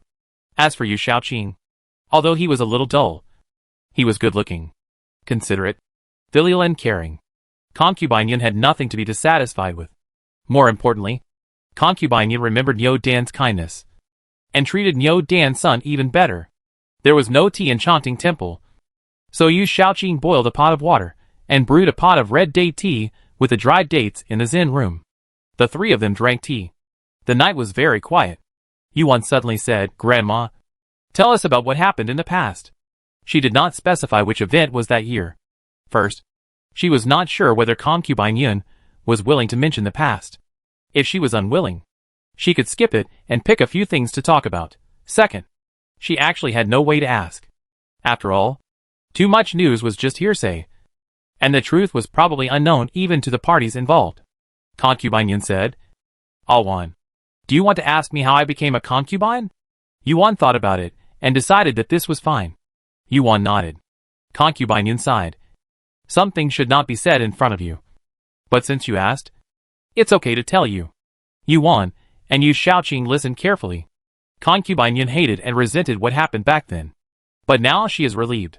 People are born with destiny, and my destiny is determined by me, not by God. How can I know if it is not God who has opened his eyes? Take the experience of the great princess for example. The suffering she suffered in the early years seemed to be slowly repaid by God in another way. Therefore, when mentioning the matter with the king, concubine Yun was not as angry and uneasy as before. She asked calmly, what kind of rumors did you hear? The father and daughter looked at each other. Yu Shaoqing didn't have the courage to say those nonsense words. Yuan was the sweetheart of concubine Yun, and she was the only one who could speak up. Yuan said, it is rumored that the queen and you were close friends. You had a fiancé, but before the wedding, he eloped with your cousin. When the queen heard about this, she was furious. She not only issued an edict to demote your fiancé, but also questioned your cousin. In the end, the marriage did not take place. But your marriage has become difficult since then. As Yuan was speaking, she was observing concubine Yun's expression. Every time concubine Yun heard more words, the sarcasm on her lips became more intense. What else? Go on. Concubine Yun said. Yuan could only continue. The queen saw that you were unhappy, so she took you to the palace and held a matchmaking banquet for you. As a result, I didn't like the young man from the noble family she selected, but I turned around and climbed the king's dragon bed. Right? Concubine Yun finished the difficult part for Yuan to talk about. Yuan acquiesced. Regardless of the truth, the rumors she heard were indeed like this. The queen was selfless and pitied concubine Yun. But concubine Yun betrayed her former good sister and seduced the queen's husband. This made concubine Yun give birth to a disaster for the country. And almost everyone believed it. In the whole incident, both the great princess, who was abandoned since childhood, and concubine Yun who stayed in the palace were despised by thousands of people. Everyone has selfish desires, regardless of whether the rumors are true or not. She will stand on the side of concubine Yun. She is not a heroine, nor is she a righteous man. She is just an ordinary woman. She can't do such a thing as sacrificing her relatives for the sake of justice. Yuan looked at concubine Yun and said, Grandmother, are you and the queen really good sisters? Good sisters? Concubine Yun smiled coldly. I am a concubine's daughter in the family. How can a legitimate daughter look down on my background? She is just using me to spread her good name. Treating concubines well makes her look particularly well educated. Do you know when she first met the king? Yuan shook her head. Concubine Yun said sarcastically, it was a heavy snow day, and I was bullied by several sisters at home. She took ice cubes to apply to the swelling and pain on my forehead. And she stood up for me. The way she scolded my sisters at home was seen by the king who passed by. The king appreciated her talent and beauty. And she was virtuous and fragrant. She was in the king's eyes. The king had not yet ascended the throne, but was just a prince. However, the king's popularity was very high, and everyone knew that he would be the future prince. The sisters at home wanted to be favored by the king, but the queen stole the limelight. They were not as good as the queen, so they dared not contradict the queen, and had to vent their anger on me. Every time they vented their anger on me, the queen would stand up for me. But once the queen left, who could protect me in the cold house? The way she stood up for a concubine was appreciated by the king. The king said, "If you treat a concubine like this, if you are the mother of the country, all the people will be happy." Yuan frowned and said, "What a lucky guy. She is clearly trying to get you to do charity to attract attention." This was new. Concubine Yun heard it for the first time, but she understood it. She smiled and said, "She treated me well back then, but it wasn't all fake. At least it was the first time she stood up for me. And she didn't think of using me to attract attention. I wanted to apply what I learned, but I found it stuck." "To attract attention," Yuan said. "Yeah." Concubine Yun nodded. "But after tasting the sweetness, her relationship with me changed." Yuan deeply agreed. Everything the queen did for Concubine Yun seemed to be for Concubine Yun, but the ending always made Concubine Yun worse. The only one who gained both fame and fortune was the queen herself. She tore open Concubine Yun's wounds and exposed her pain to others, and then used the queen's power to seek justice for her. Everyone praised her as the mother of the country and envied Concubine Yun for climbing up such a high branch. No one asked Concubine Yun if she was willing. It was the same in the palace these years. Because of the crazy Concubine Yun, the queen was more dignified and generous, and her virtue was only fragrant. Yuan felt sorry for Concubine Yun, paused, and said, "Then, you and the king." Concubine Yun said, "No matter how much I dislike her, I would not seduce her man. It was indeed an accident. The wine was too strong. I didn't know where I was after drinking a glass. The details are not easy to talk about in front of the younger generation. In short, she didn't have the intention to seduce the king at the beginning. As for entering the palace, she did have some expectations for the king. She did such a shameless thing and ruined the family's face. She was abandoned by her family and moved alone into the bedroom that looked like a cold palace. At that time, she was just a little girl who was not well versed in the world. She would also feel panic and helplessness, and would be attached to the man who was her husband. He was the only support for her and her unborn child. She thought, so be it. Since she was already his woman, she should do her duty obediently. She had stood at the door of the bedroom like every wife who hoped for her husband's return, hoping that he would come to see her every day.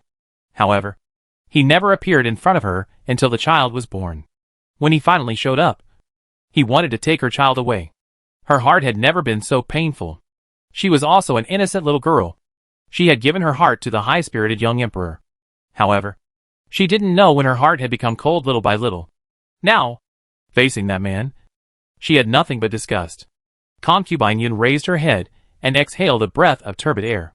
Only then did she realize that her son-in-law had fallen asleep on the table, and Yuan had also fallen asleep on her legs. Concubine Yun touched Yuan's face lovingly. Yuan slept soundly, and she felt a little sweet in her heart. It turns out that not only sadness can make people cry, but also touching. Concubine Yun's eyes suddenly turned red. She sniffed and raised her head to force the tears back into the corners of her eyes. It was almost dawn. She was leaving. Concubine Yun put Yuan on the table, gave her a pillow, and asked her to lie down comfortably. She came to the bed and stroked her daughter's face. When I was pregnant with you, I loved your father. So you were born in great joy and expectation. Don't feel sad. Concubine Yun touched her daughter's forehead, turned around, opened the door, and walked out into the morning light. The sleeping Jiang opened her eyes and watched her disappear in the morning light. Chapter 473. Little Black Egg enters the palace and takes care of the king. The night that Concubine Yun disappeared caused a huge disturbance in the harem. It was not the first time that she had been acting strangely, but she was not favored before. No one cared about her, and no one picked on her. Now it is different. The little princess has declined, and the great princess has become famous among the people. As a result, the palace people began to pay more attention to her. With attention, there is naturally hostility. But no matter what the palace people thought, after a night, no one found the shadow of concubine Yun. Did she commit suicide by jumping into the lake?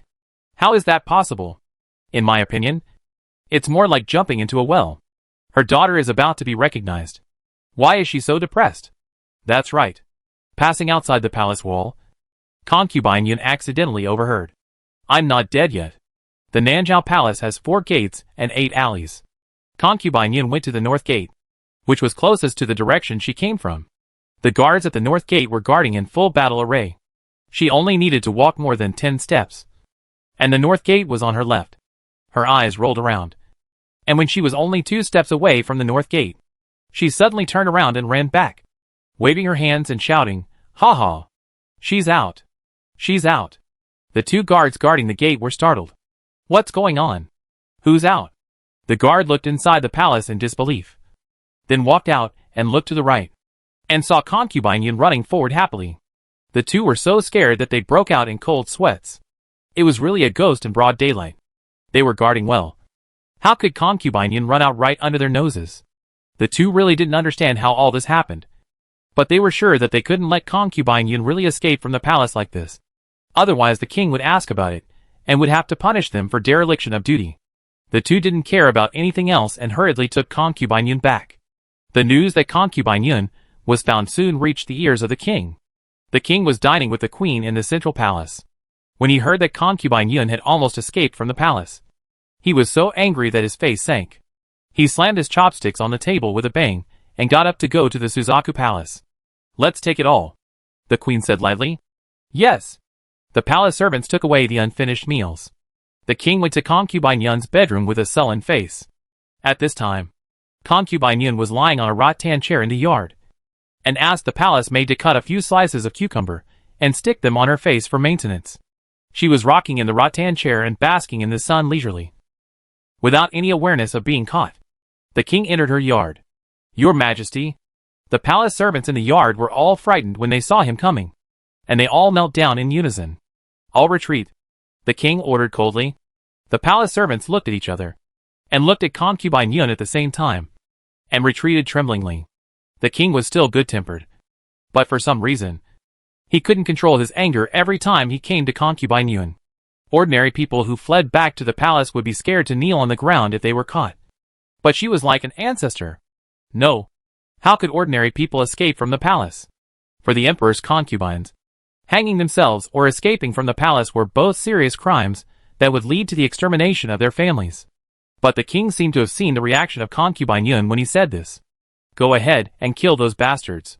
This possibility flashed through his mind, and the king felt a headache. He seriously suspected that concubine Yun did it on purpose, deliberately angering him to death, and deliberately using him to harm her family. What a vicious woman. Can't you learn from the queen and stop causing so much trouble for me? The king didn't even ask her why she did this, because there was no need. He was used to it. She was just a person who wanted to make trouble in the world. It would be a miracle to ask her to learn women's virtues and precepts in the harem. Concubine Yun did not say that she was kidnapped by Nangongli. After all, Nangongli's injuries and the death of his subordinates made it seem more like she kidnapped Nangongli. Although she did not have this ability, she wanted to protect those who had this ability. As for the king's indiscriminate questioning, it might have hurt her heart in the early years, but not now. She just thought he was farting, and it was gone. She had 2 large cucumbers on her eyelids, but she did not take them off to open her eyes. She just lay on the rattan chair, lazily ignoring people. The king was so angry that his teeth ached. Concubine Yun. Do you still look like a concubine? Concubine Yun said nonchalantly, Oh? So your majesty still knows that I am your concubine. I thought your majesty only had the queen in his heart, and didn't remember me at all. Your majesty, please treat me as dead. You don't have to come to the Suzaku Palace in the future. After all, you didn't come when you were young, and now you are old. It's useless for you to come. No. Useless? The king's face turned green. Concubine Yun took the cucumber slices off her eyelids, opened her eyes, and looked at the king's waist. Huh? Can it still be used? The king's face turned from green to red. and he was so angry that he was about to explode. Shin Yun. As soon as the queen walked to the door of the Suzaku Palace, she heard the king's thunderous roar. She was stunned. Strictly speaking, the king was not a person who showed his anger on his face. Otherwise, he would not have been called a smiling tiger. Only concubine Yun could arouse all his anger. He seemed to be always angry with concubine Yun. What is there to be angry about? She is just a crazy woman. As the king of a country, he can tolerate the rebellious party of court officials. So can't he tolerate a concubine who makes trouble? The queen didn't want the king to care about concubine Yun, even in the most unpleasant way. The queen calmed down, took a deep breath, and walked over calmly. Along the way, a palace servant saluted her, but she raised her hand and waved him away. She walked over gracefully, looked at the king who was about to go berserk, and then looked at concubine Yun who had no image at all, and frowned. Concubine Yun, the emperor has come. You are not polite, and you are acting so rude. How can you be so rude?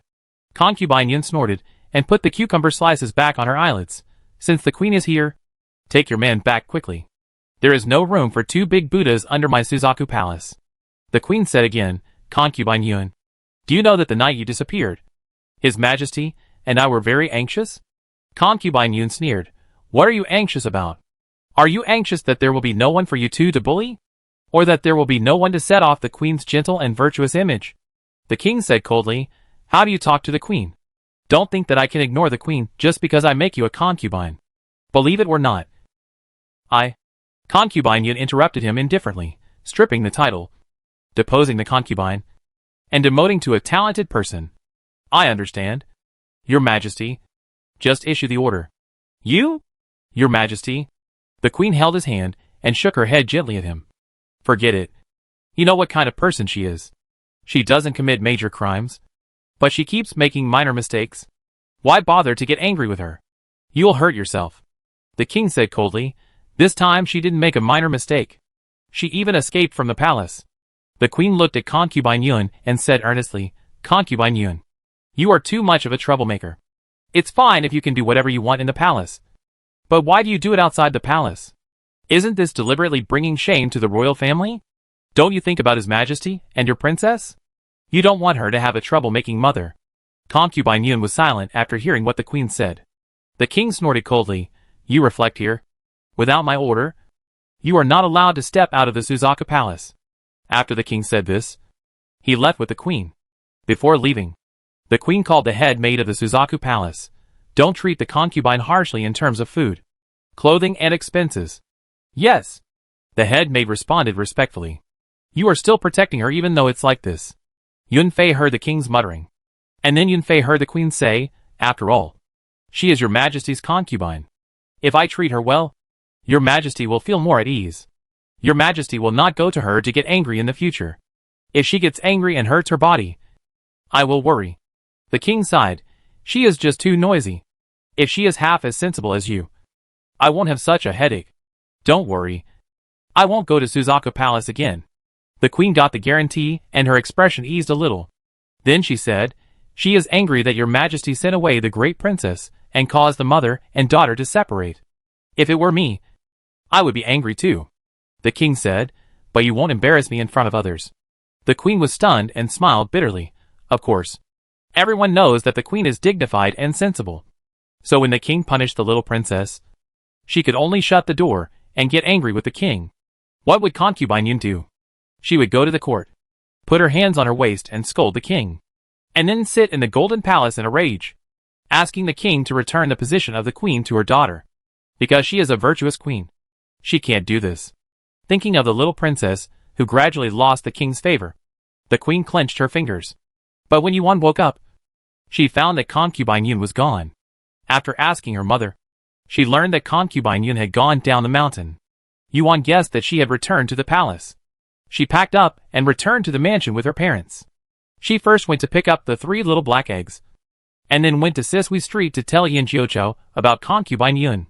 She was not sure whether concubine Yun had returned to the palace, so she wanted to find out the news. Yes, Yin Jiuqiu said. How do you know? Yuan asked. Yin Jiuqiu rubbed the small tuft of hair on her head and said, Yun Fei was just promoted to imperial concubine, and she was confined today. This news has spread all over the streets and alleys. How come? Didn't you hear about it on the way back? Yuan frowned and said, we were in time to hurry and didn't go down to inquire about the news. Why was she confined? Was it because of leaving the palace? That was done by Nan Gongli. It shouldn't be this. Yin Jiuqiu was born in the royal family and knew the palace rules better than Yuan. If the king punished Yun Fei for leaving the palace, it would not be as simple as confinement. It was more like Yun Fei angered the king and was given a blow by the king. I want to see my grandmother. Yuan stood up, and the tuft of hair on her head that Yin Jiuqiu had finally rubbed down stood up again. You can't go. Yin Jiuqiu stared at her little hair and said, Why? Yuan asked in confusion. Yin Jiuqiu dripped 2 drops of water into his palm and pressed them on the little hair on Yuan's head with a snap. You don't even admit that you are the princess of Nanzhao. So how can the king admit that you are the granddaughter of concubine Yun? Unless you recognize him. I won't. Yuan was so angry that her little hair stood up again. Alas, Yin Jiuqiu covered his eyes. Although Yuan cannot enter the palace, there are people who can. In the evening, the king was reviewing memorials in the imperial study, when suddenly a royal guard came in hurriedly. Your Majesty, there are a few people outside, saying they are relatives of concubine Yun. Concubine Yun has relatives? Didn't her relatives cut off contact with her long ago? The king continued to write furiously, and was about to send the people away, but suddenly thought of something and smiled coldly. It might be that the great princess and her daughter came to the door, but they refused to recognize him, but wanted to see concubine Yun. How could it be so easy? Let them go back. You can't go back. The guard scratched his head and said. The king frowned. The guard said embarrassedly, You should go and see it yourself. Stay at the palace gate. Could it be that you have thought it through and decided to surrender to him? The king put down the memorial in his hand and walked to the palace gate. The dusk was heavy, and the palace was majestic. The 3 little black eggs carried their own small bags and sat pitifully on the small stone outside the door. The king's eyes widened suddenly. The guard said with a stiff face, The person who sent them said they were relatives of concubine Yun, and left after sending them. What do you think? Should we send them to the government office? How can we send the eggs that we finally got to the government office like this? You can negotiate with adults, but not with children. But you have to send them back to the Hellion family. The 3 little black eggs looked at him cutely. The king's heart softened. Ahem. No need. The king cleared his throat and said seriously, They are relatives of concubine Yun. Bring them in. The guard was stunned. Concubine Yun really has relatives who can walk. Although he was puzzled, he still brought the 3 little guys in. The 3 little guys walked in front of the king hand in hand. The king looked at them, then at the stunned guards beside him. Everyone, leave. Then, the king took Tabeo's hand, led a string of small black eggs, and went to Yunfei's Suzaku Palace. Chapter 474 Haydn and Concubine Yun. At this time, Concubine Yun didn't know that the king, who had boasted in front of the queen that he would never come to the Suzaku Palace again, risked being slapped in the face, and brought a few little black eggs to her bedroom. She didn't sleep well last night, so she had a full sleep in the afternoon. When she woke up, she had already ordered the small kitchen to make her food. While waiting for dinner, she went to the bathroom to take a flower petal bath. Time flies, but no one stipulates that older women can't treat themselves well. It's true that concubine Yun has no power and influence in the harem, and it's also true that she has no money to rely on. But she has never lived like a frivolous woman. Even if she dies, she will die beautifully. She was taking a comfortable bath when suddenly the head maid came over. The maid looked a little flustered. My lady imperial concubine. What's wrong? Concubine Yun was soaking in the bathtub and glanced at her nonchalantly. Did you withhold my food again? No. The maid shook her head. Concubine Yun said, Why do you look like you've seen a ghost? Who are you doing this for? The maid touched her face. She didn't want to look like she had seen a ghost. But the problem was that the king had come to the Suzaku Palace. They were arguing this morning, and now he came again. Who can say that the king didn't want to punish his own queen? The queen had stopped her just now, but now she's gone. The imperial concubine is probably in danger. Concubine Yun closed her eyes and said, If you have something to say, say it. If you don't, go out. The maid made up her mind and said with a fearless attitude, The emperor is here. Please welcome him. My queen. What did that old man do in her bedroom again? Concubine Yun changed her clothes slowly, and went there leisurely. She didn't like the king, so she was naturally not in a hurry. But if she had been told earlier that her 3 precious eggs were here, she would have definitely flown out in a second. The king stood in the courtyard full of crabapple blossoms, waiting slowly.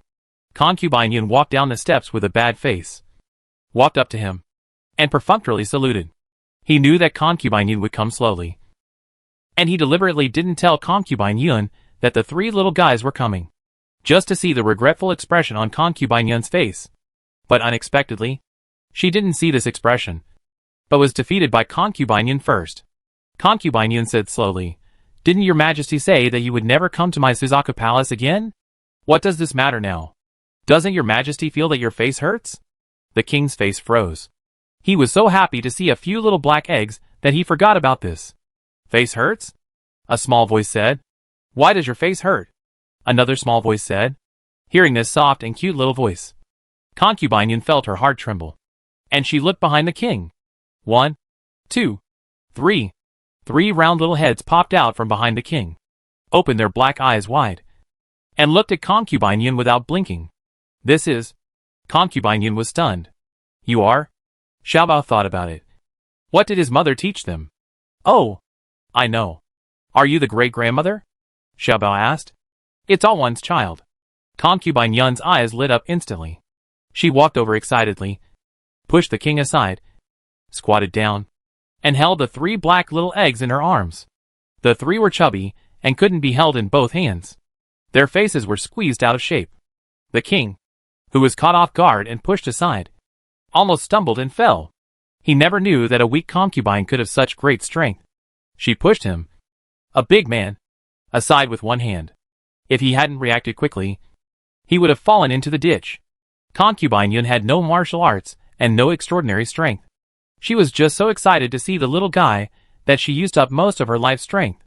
Not to mention that it was a man standing in front of her. She also swung a mountain. Great-great-grandmother. Xiaobao's face was squeezed by the faces of his 2 brothers. "Hey!" Concubine Yun responded excitedly. Xiaobao said with difficulty, "I can't breathe." Yunfei quickly let go of the little guy in her arms, and looked at them excitedly. They were a little dark, but their facial features were really good. "I thought that DG and Owan were beautiful enough, but the 3 little guys were even prettier than them. The 3 of them must have taken after their grandson-in-law." Slurp Yunfei wanted to see her grandson-in-law again. Let the great-grandmother take a good look at you. Concubine Yun has spent most of her life in the deep palace, although she has no chance to see children outside. Nandong Yan, Nandong Li, and Nandong Shi were all raised in the palace. Concubine Yun has seen their appearance, but they are not as cute as her little black eggs. Concubine Yun also likes DG and Yuan, but they are past the most lethal age after all. Unlike these cute little black eggs, Concubine Yun just looks at them and feels that her heart is about to melt. The 3 little black eggs did not come to visit Concubine Yun empty-handed. They prepared gifts for the great-grandmother. The 3 little black eggs took off their small bags, opened them, took out a brocade box, opened it again, and took out a bunch of fresh roses from the brocade box. The 3 held the roses in one hand and put one hand behind their backs, and bowed very gentlemanly. This was the first time that Concubine Yun received a gift from a man in her life. The 3 little gentlemen not only presented the flowers to the great-grandmother, but also held her hand and kissed the back of her hand devoutly. Concubine Yun was so happy that she was about to cry. Xiaobao raised his head, puffed up his little chest, and said solemnly, "We will protect you for the rest of your life." The king's eyelids jumped fiercely. "Who did you learn this skill of coaxing people from?" Concubine Yun is old. Can she still be coaxed by such sweet words? Wu Concubine Yun cried out. "It's so touching." The king was speechless. Concubine Yun was immersed in the joy brought by the little ones, and completely ignored the king beside her. However, it was precisely because of this that her unconcealed appearance fell into the king's eyes. The king looked at the spirited woman in front of him, and for a moment he almost thought he was dazzled. Is this still the Concubine Yun who only rolls his eyes at people? Can she laugh too? It is undeniable that Concubine Yun has been beautiful since she was young, even more beautiful than the queen. When the king met the queen and Concubine Yun for the first time, the first person he saw was definitely not the queen, but the queen moved him with her kindness and virtue. Concubine Yun has always been beautiful. But she is as beautiful as a lifeless silk flower. Now, this silk flower seems to have suddenly come alive. It bloomed. At an almost old age. I am Xiaobao. I am Erbao. This Dabeo? Concubine Yun looked at Dabeo. Dabeo nodded. Xiaobao explained very considerately, Dabeo can't speak yet. Concubine Yun has learned about the situation of the little guys from Yu Shaoqing. The little guys are slow to speak, and only started to speak after coming to Nanzhao. Dabeo is a little late. But she believes that Dabeo will speak one day. Concubine Yun quickly recognized the three little guys. The one with one swirl on his head was Dabeo. The one with two swirls was Erbao. And the smallest one was Xiaobao. This was based on appearance. It would be easier to tell them apart by looking at their expressions. The most honest one was Dabeo. The most cute one was Erbao. And the most clever one was Xiaobao. Concubine Yun's eyesight was much better than that of the king. The king had met them several times, but still couldn't accurately identify who was who. But Concubine Yun knew the three little guys clearly after just one encounter. Who sent you here? Concubine Yun asked softly. The king was stunned again. Could her voice be gentler than that of the queen? This was totally unlike her. Xiaobao said. Uncle 13 and Uncle 6 sent us here. They were their father's two secret guards. I did hear their son-in-law mention them. But I didn't have time to say too much. Gurgle. The three little guys' stomachs growled. The triplets are like this. They get hungry together and thirsty together. Concubine Yun wiped the tears from her eyes and said, Look at me. I was so busy talking to you that I forgot to take you to eat. Come. Concubine Yun stretched out her hand to the three little guys. Xiaobao grabbed her hand. And with the other hand? He held Erbao. Erbao held Dabeo. And Dabeo also held the king. The king suddenly felt a little at a loss. He had only been to Concubine Yun's bedroom a few times, let alone having a meal, which he had never done before. Putting aside the meal itself, he was worried that Concubine Yun would retort and embarrass him in front of the children. He didn't want to lose his dignity in front of the children. And he didn't want to quarrel with Concubine Yun in front of the children. Just when he was feeling uneasy, Concubine Yun smiled and said, Your Majesty didn't have a meal either? The king was stunned immediately. Concubine Yun smiled and said, There is a new cook in the kitchen. I heard that he is a good cook. If your Majesty doesn't mind, please stay and have dinner with me and the children. After suspecting that he saw it wrong, the king began to suspect that he heard it wrong. Concubine Yun actually spoke in such a gentle tone. It was simply a ghost. Concubine Yun was so gentle that she seemed like a wife who had been with him for many years. If your Majesty has official business. No. I have no official business. The king interrupted her immediately. As if she would regret it if he said it a step later. Concubine Yun smiled, and let a string of small black eggs into the house. The king did not come back from her smile. And just let Dabeo lead him into the house in a daze. Your Majesty. Your Majesty. In the central palace, the queen was sitting in front of a large table full of food waiting for the king to come for dinner. Suddenly, a eunuch walked in hurriedly. Your Majesty. His Majesty sent someone to tell you not to wait for him to eat. A trace of disappointment flashed across the queen's eyes. Is there official business in the court again? The eunuch lowered his head and said, There was no official business in the previous court. The queen wondered, What's going on? Your Majesty is worried and doesn't want to eat? The eunuch lowered his head even lower. The queen's eyes were slightly cold. You can say whatever you want. Yes. The eunuch responded and whispered. Your Majesty went to Suzaka Palace. The queen's face changed. What did you say? Where did your Majesty go? The eunuch was so scared that he stuttered. Zhu. Suzaka Palace? Concubine Yun's bedroom. The queen's eyes were slightly cold. And she asked strangely, Why did your Majesty go there? He promised her in the morning that he would not see the concubine again. Why did he break his promise? Although the relationship between the monarch and the concubine is mostly not about the old feelings. But as long as you think of the monarch appearing in the concubine's bedroom, you will always feel uneasy. The eunuch said. It seems, relatives came to the imperial concubine's home. And the king took them to visit the imperial concubine. The queen said calmly. The Shen family has long cut off contact with her. So where did her relatives come from? Besides, what relatives can the king personally send over? In a flash, the queen realized something, shook her hand, and asked, What relatives? How old? What do they look like? The eunuch thought for a while and said, 3 children. About 2 or 3 years old. The queen closed her eyes. the little prince of the Helian family, the little Gu Lao of the Gu Palace, and the great-grandson of the Nanjiao Emperor. It was really them. In the Suzaku Palace, the food was served, and the king and concubine Yun sat down with the three little guys. This was the first time that concubine Yun had a meal with her family since she entered the palace.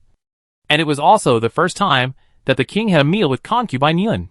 What made the king frown was that all the food served on the table was vegetarian. And it was obvious that the little guys didn't like vegetarian food. It is true that they are not picky eaters.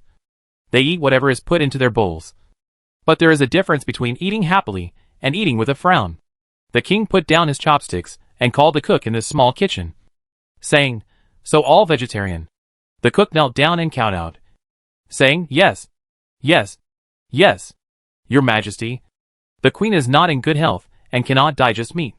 So the servants specially made vegetarian food for the queen to recuperate." The king looked at concubine Yun, who was eating silently, and the little black eggs who were chewing wax, and said to the cook, "Go and make some meat dishes." "Yes." The cook went in a hurry. He did not expect the king to have a meal here. Otherwise, he would not dare to prepare a vegetarian meal even if he had 100 courage. The king said to concubine Yun, "Tell them what you want to eat. Although your health is important, you don't have to make it too hard on yourself." Concubine Yun secretly rolled her eyes.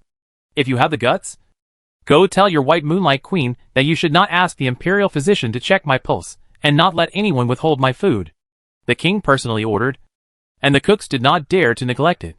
Soon, they prepared delicious dishes such as braised pork, white braised lamb, steamed sea bass, steamed egg with scallops, and crab roe tofu. Slurp concubine Yun's eyes were green. She thought she had concealed it well, but she didn't know that she had already fallen into the king's eyes. The king picked up the braised pork for the three little guys one by one. When he picked up the fourth piece, which was also the most delicious piece, concubine Yun's saliva dripped down with a click. The king's hand trembled slightly. He calmed down and put the braised pork into concubine Yun's bowl. Chapter 475 Black Egg Abuses the Queen. Concubine Yun has been in the palace for many years, and she rarely eats meat. Even if she occasionally eats 1 or 2 meals, it is not a top-notch dish. This dish of braised pork is specially cooked for the king to enjoy. Not only does it use the finest 3-line meat, but it also uses the most technically demanding heat. Each piece of meat is shiny, trembling, soft and chewy, and melts in the mouth. The fat and lean are just right. Fat but not greasy. When you slurp it, the salty and fresh taste is sweet. It is simply too delicious. This skill is much better than the roasted rabbit last night. Concubine Yun is so delicious that she cries. The 3 little black eggs are also slurping, and their little mouths are too busy. The king has always been not picky about food. He often eats whatever the queen asks him to cook. It was the first time that he had the urge to swallow his saliva. The way several people eat made him so greedy that he used several more chopsticks. The braised pork was so delicious that concubine Yun and the little black eggs were still not satisfied. But if it was gone, it was gone. Even the youngest Xiaobao was clamoring for another bowl. They ate the rice in the bowl obediently. The king thought about it and asked someone to make 2 more bowls of braised pork. The whole room was filled with the sound of the little black eggs slurping. Seeing that they seemed to eat more than ordinary children, the king ordered the kitchen to prepare more ingredients so as not to starve the little princes. The cook did not dare to refuse and went respectfully. Concubine Yun also enjoyed the meal very much and burped at the end. The 3 little black eggs also touched their round and fat bellies and burped a few times. Afterwards, the little black eggs took concubine Yun and the king for a walk in the yard. This was a habit they had developed with Yuan. They had taken them from the young master's mansion to Lotus Village, and then from Lotus Village to Helian Mansion.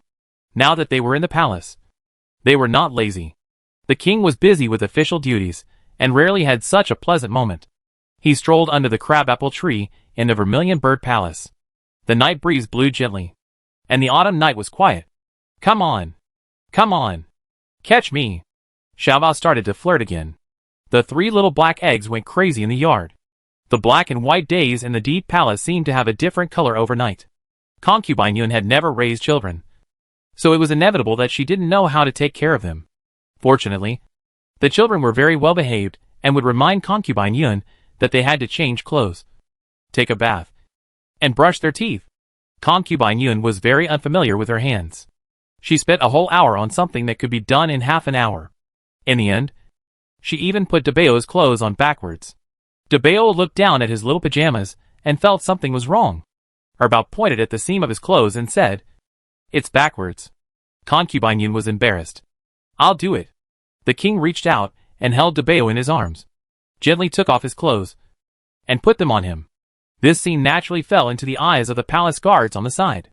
Several people exchanged glances, and they all saw indescribable shock in each other's eyes. The king is too good to the young masters. Right? He even dressed them personally. I wonder if the little princess and the little princess had such treatment back then. Of course not. The queen was virtuous and knew how to do this. The wet nurse she hired was an expert in taking care of people. The little princess and the little princess that the king saw, and even Nandongli, who had only returned to the palace when she was a few years old, were always neat and tidy. Pants? Pants? Ouch! It was Concubine Yun who put pants on Xiaobao, and put 2 chubby legs into one leg of pants. Xiaobao took a step and fell down with a thud. The bed was soft, but it didn't hurt. But Concubine Yun blamed herself. She was in a hurry, and her face turned red. The king took Xiaobao over again, and put on his pants. Everything was ready. But the 3 little guys didn't sleep. They lay on the bed, holding their little feet with both hands, looking at Concubine Yun and the king innocently. "What's wrong? Are you hungry?" Concubine Yun asked. The 3 looked at them cutely. When the 3 were asked what they were going to do, the king immediately ordered someone to find a lactating ewe, and they milked and boiled the milk for most of the night. When the 3 little black eggs finally fell asleep with their little bottles in their arms, the gates of the palace were locked. The noisy Suzaku palace suddenly became quiet, and the 3 people's even breathing came from the bed. Concubine Yun looked at them, and the thousands of ravines in her heart were gradually filled. But at the same time, she hated the king more and more. It turned out that raising children was such a happy thing. She could have had it all. But the dog-like king and his white moonlight queen ruthlessly deprived her of it. The king brushed his sleeves and stood up, thinking of Concubine Yun tonight. He was still somewhat satisfied in his heart. This is what a concubine should be like. What's the point of being crazy all day? It seems that it is right to bring the children into the palace. Since Concubine Yun has reformed, she said, the child is asleep. Before she finished speaking, Concubine Yun raised her leg and kicked him out. The child is asleep. The play is over. Why not drive away such a big stinky man and keep him for the new year? The king, who finally had a better impression of Concubine Yun, was kicked so hard that he got up and looked at Concubine Yun on the bed. Concubine Yun hugged a little black egg and snored with her eyes closed. The king was full of anger and had nowhere to vent. The king looked at Concubine Yun coldly for a long time. The longer he looked at her, the longer Concubine Yun snored. When it comes to acting, she is serious. The king seemed to feel the torture from the soul. He clenched his fists, took a few deep breaths, and suppressed his anger fiercely. Finally, he supported his dragon buttocks that were kicked by Concubine Yun and limped back to the palace. "Your Majesty." His Majesty is returned. In the central palace, the queen supported her head with one hand and squinted on the table. When she heard the eunuch's report, she suddenly opened her eyes and said in a hoarse voice, "Your Majesty has returned?" "Yes, Your Majesty," the eunuch said. "He didn't come to the central palace?" the queen asked unexpectedly. After being married for many years, although the two had their own bedrooms, the king would come to her most of the time. The eunuch hurriedly said, "It's probably too late, and Your Majesty is afraid of disturbing your rest. This is not the first time. In the past, when the government affairs were busy until midnight, the king would not come to the central palace. However, unlike tonight, the king would send someone to inform her in advance, so that she could rest and not wait for her. Tonight, the king was bothered by a few little guys and forgot about it. After the little guys finally fell asleep, Concubine Yun kicked him, whether intentionally or unintentionally. Now he is still wondering about it and doesn't care about anything else. It's a small matter that the king doesn't stay overnight, but the queen thinks that he actually stayed in the Suzaku palace for so long. Of course, the queen will not think it is Concubine Yun's credit. If Concubine Yun had such means, she would have turned over many years ago. Why is she sitting on the bench until now? It must be those 3 little guys. Seeing that the queen did not say anything, the eunuch guessed her concerns and said, Your Majesty, don't worry. The reason why His Majesty treats those little ones well is nothing more than to win over the forces behind them. Their father is a member of the royal family of the Great Zhou. Their mother is the legitimate daughter of the Hellion family. And the three of them are the 7 Zhang Gu Lao of the Gu Palace. The three forces are twisted together, which is enough to shake half of Nanzhao. The queen did not comment and said, I heard that the 3 children are indeed likable, let alone talking about other things. It is too rare to have 3 children, not to mention that the monarch likes it. She herself is curious. If it weren't for the relationship with the great princess, she would want to win over the little Gu Lao into the camp of Nangong Yin and Nangong Li. The eunuch smiled and said, no matter how popular you are not the child that His Majesty holds in his heart. His Majesty only has you in his heart. And your heir is the one he loves the most. The queen sighed. It's a pity that Lear didn't get married and has no children. No. I heard Lear mention it earlier that he was about to have a child. But for some reason when he mentioned it again, he said that the child was gone. His Majesty is old now, and his heart is not as cold as it was years ago. Children can touch the softest part of his heart. It would be great if Lear also had a child. The eunuch couldn't respond to this. The people of Nanzhao got married later than those in the Central Plains. And the royal family got married even later. The 2 princesses were special cases, and the emperor's grandchildren were not so anxious. Besides, it's too late to be anxious now. After 10 months of pregnancy, when the child is born, it's hard to know what the situation in Nanzhao has become. The eunuch advised, Your Majesty, it's getting late. You should rest first. These babies are just babies. They can't make much trouble. The queen nodded. The king and her husband had been in love for most of their lives, and she didn't believe that they would be unable to resist a few children who suddenly appeared. The queen rested. The next day, before dawn, the king went to the morning court. The queen ordered people to prepare a large table of the king's favorite meals, waiting for him to come to the central palace for breakfast after the court. However, after waiting for a long time, the food was cold and no one came. Go and ask what's going on. The queen ordered the eunuch. The eunuch went. After about a cup of tea, the eunuch came back with a bitter smile. Your Majesty. The emperor went to the Suzaku Palace. What? The queen's face changed. Why did he go again? The eunuch said with a stiff face, at the court meeting this morning, I don't know which minister presented a Saker falcon. Your Majesty saw that the Saker falcon was very beautiful, so he personally sent it to the young master of the Suzaku Palace. Everyone had gone there, so they naturally stayed there for breakfast. The queen pinched her fingers and calmly instructed the eunuch, the kitchen has prepared a few dishes that Your Majesty likes to eat, and sent them to Your Majesty at the Suzaku Palace. Also, make a few snacks that the children like to eat, and send them to Your Majesty and concubine Yuan. Yes. The eunuch went as he was told. At this time, the king was sitting in the Suzaku Palace with concubine Yuan and several children for dinner. He sent a beautiful cub-saker falcon, and the little black eggs liked it very much. To express their gratitude, they kept him for dinner. No matter how concubine Yuan turned his face away in private, she always treated him with respect in front of the children. So, the king saw a gentle and virtuous concubine Yuan again. He thought to himself that the kick last night was probably unintentional. She was asleep and didn't know what she had done. With this thought, the king decided to forgive concubine Yuan. Thanks to the little black eggs, concubine Yuan no longer had to eat vegetarian food. Her breakfast was mutton buns, green onion duck meat patties, red date and longan porridge, and more than a dozen exquisite palace snacks. The king unexpectedly found that his appetite was better than before. And even Wang Ini noticed this. Wang Ini was happy for the king from the bottom of his heart. The queen's place had rules, but the food tasted nothing like the world. It was better with the imperial concubine. It was like the life of ordinary people. Every porridge and meal had a different taste. Your Majesty. The queen sent the meal over. The head maid of the Suzaku Palace reported. The king nodded. The queen is thoughtful. Please present it. Yes. The maid in charge placed the meals sent by the queen on the table one by one. The dishes in the central palace were naturally more exquisite than those in the Suzaku Palace. Concubine Yuan was not stupid enough to go against her stomach.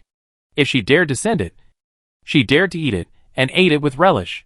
If you want to use this to annoy her, you are really wrong. Concubine Yuan ate her fill. The 3 little black eggs also had round bellies. The king was very satisfied and said to concubine Yuan, It was too late last night. It was not very convenient. Today you take the children to the central palace to pay respects to the queen, and let her see them too. The three little black eggs looked at Concubine Yun cutely. Concubine Yun rubbed their little heads. Do you want to go? The three little black eggs thought. The king said gently, the queen is a very nice person. She will definitely like you when she sees you later. The three little black eggs nodded. After breakfast, the king went to the imperial study to handle official business.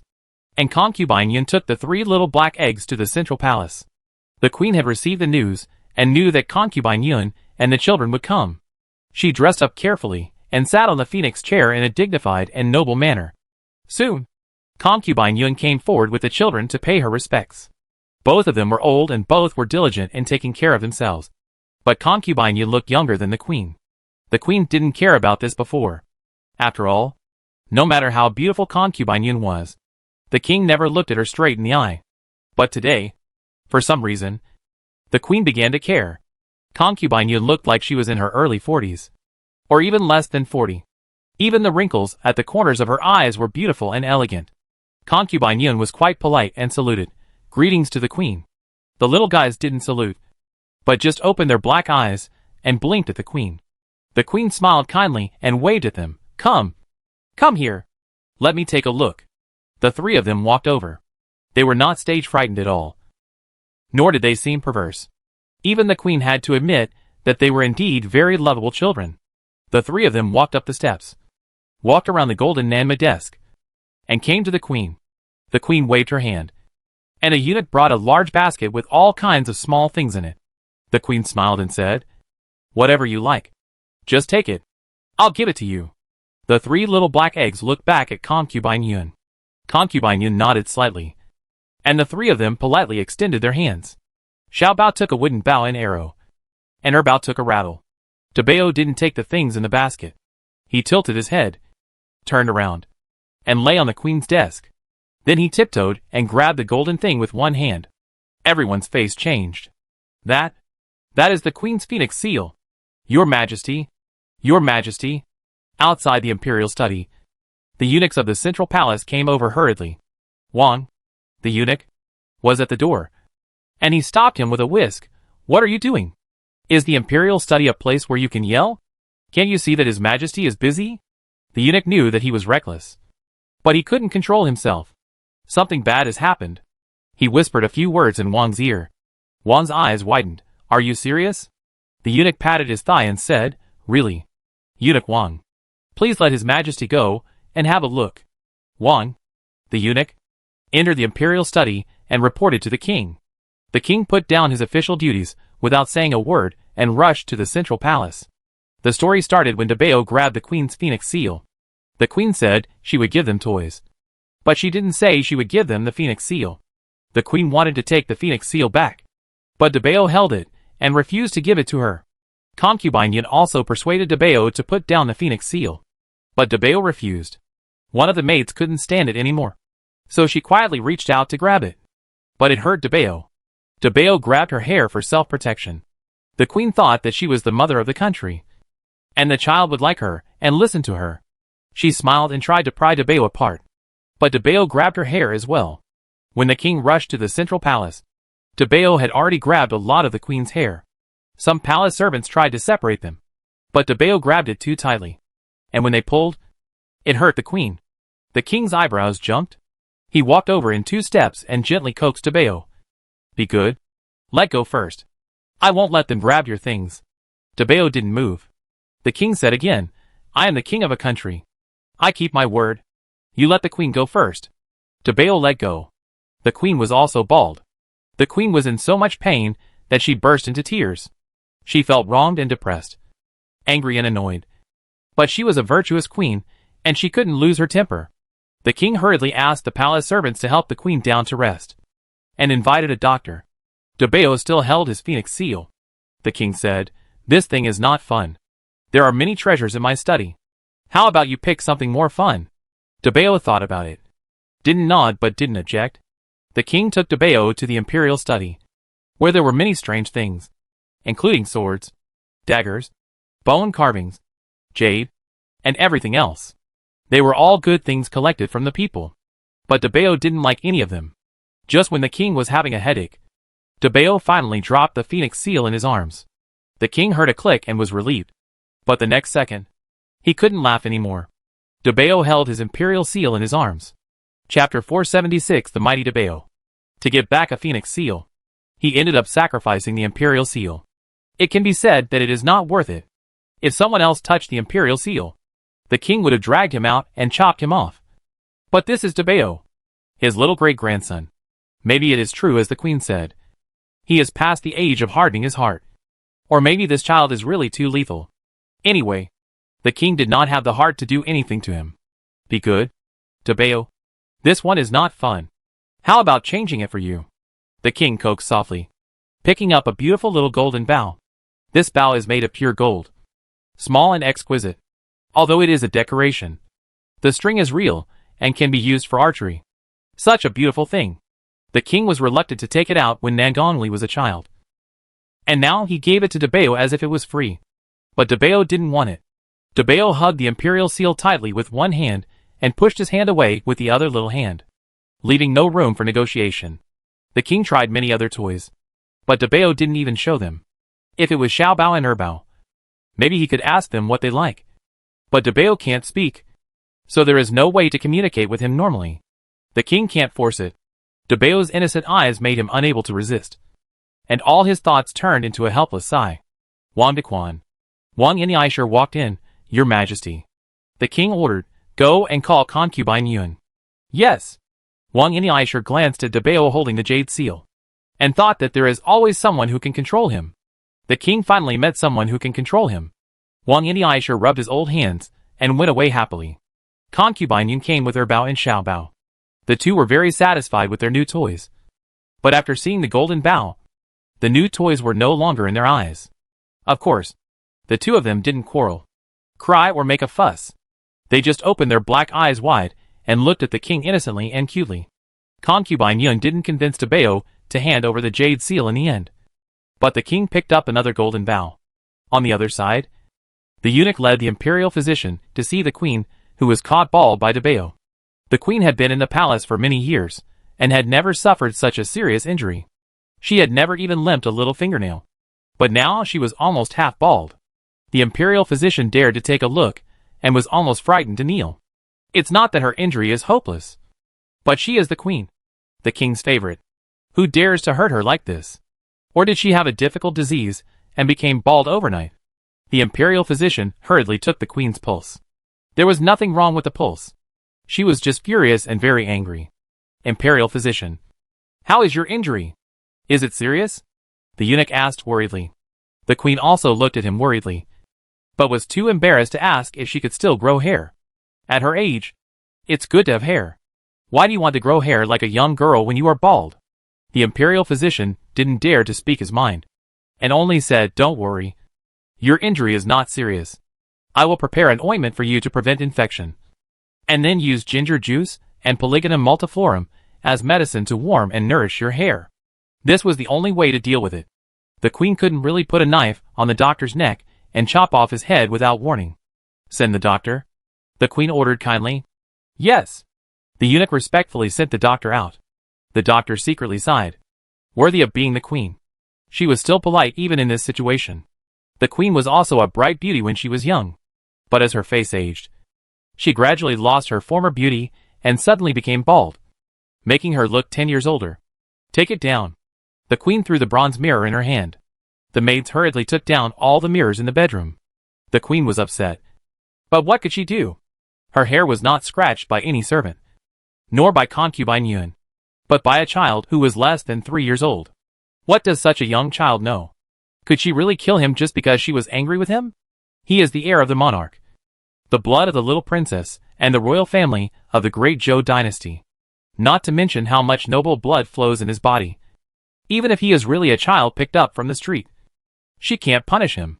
If a virtuous queen of a generation can't get along with a 3-year-old child, how can she be the mother of the country? What would concubine Yuan do? She would probably pick up the child and beat him up. She doesn't care what others think of her. Being a virtuous queen is sometimes not so easy. The queen did suspect that concubine Yuan instigated it, but she couldn't say it. The monarch could. but judging from his appearance, he never suspected concubine Yun. The queen's heart was even more blocked. She applied ointment, put on a veil as a wig, and stayed quietly in the central palace waiting for news about the Phoenix Seal. Not long after, Wang Ini Aisha returned the Phoenix Seal. The moment she saw the Phoenix Seal, the queen breathed a sigh of relief. The king was not foolish enough to let the child take such an important thing. What the queen did not know was that the king did not let Dabeo take the Phoenix Seal, but Dabeo took the Jade Seal. The king tried his best to cheat the Jade Seal from Dabeo, but Dabeo ignored him and held the Jade Seal tightly. Just grab it directly, concubine Yun said. Then you come? The king said. Concubine Yun sneered. I won't come. It's not like I promised Dabeo something. In concubine Yun's opinion, this was not Dabeo's fault. If the queen had not been so arrogant at the beginning and had not taken out the Phoenix Seal to save face, Dabeo would not have taken the Phoenix Seal away, which led to a series of changes later. How could such a young child know that this is a Jade Seal? He took it if he liked it. Anyway, the king said that as long as he put down the Phoenix Seal, he could choose anything in the imperial study. Isn't it already chosen? I just ask you whether you will give it to me or not. Concubine Yun didn't care about the Jade Seal, and she didn't weigh its value. In her eyes, it was just something that could please Dabeo. She could give advice to the king, but she was not happy to snatch Dabeo's beloved little thing. The imperial seal was of great importance. If it was lost accidentally, the entire royal family would become a laughing stock. The king cleared his throat and decided to snatch the imperial seal. He reached out and took the imperial seal from Dabeo's arms. As soon as he moved, Dabeo's eyes turned red. Dabeo looked at him aggrievedly, and his heart was broken. Concubine Yun took out her handkerchief, wiped her tears and said, the three of them did not grow up with Awan and Jiuchao, and suffered a lot of hardships and abuse. They were pressed into the cold weather. Stop talking. Can't I just not snatch it? The king pulled his hand back. Concubine Yun put away the handkerchief and said in a brisk tone, Your Majesty, when Dabeo falls asleep, maybe he will let go. The king glanced at her coldly. So, which side are you on? However, this is indeed a good idea. No matter how much Dabeo loves it, can he still hold it when he falls asleep? When he falls asleep and lets go, he will take the Jade Seal. Of course, in case Dabeo cries, the king asked the craftsman to carve a fake one. The king who made a fake Jade Seal is unprecedented in history. The king took Dabeo back to his bedroom and stayed with him all the time. After washing, he watched him without blinking. Such a young child, playing all day, should be quite sleepy. But no one expected that the king would fall asleep while Dabeo was still awake. The next day, when the king woke up from his sleep, Dabeo was already sitting cross-legged beside him playing with the Jade Seal. This child. The king was going to collapse. But the collapse was still to come. Dabeo had established a good friendship with the king before, and now the king gave him such a beautiful thing. So Dabeo liked him even more. Wherever he went, Dabeo followed him, even forgetting his two stupid brothers. When the king went to the study, he also went to the study. When the king went to the garden, he also went to the garden. There was a small black tail behind the king. Finally, it was time to go to court, and Dabeo still followed him tenaciously. Can Dabeo go to concubine Yun? Whenever he said this, Dabeo would look at him with a pitiful look of being abandoned. That look was so lethal that the king took a deep breath. I really owe you. Come on. Come on. Dabeo changed his face in a second and followed happily. So on this day, all the civil and military officials of Nanzhao witnessed the legendary scene of the king taking a little black egg to court. The king walked in front with big strides, and the little black egg followed behind with the imperial seal. The king walked up the steps, and the little black egg also climbed up the steps layer by layer. The king sat on the dragon throne and asked Wang Ini Aisha to bring a small chair for the little guy. Dabeo looked at his own small chair, then at the king's golden chair, walked over with the imperial seal in his arms, and sat on the dragon chair. All the civil and military officials gasped. So your majesty is here today to establish a crown prince? The king was trembling with panic. No. No. No. You think too much. I am not here to establish a crown prince. I am not.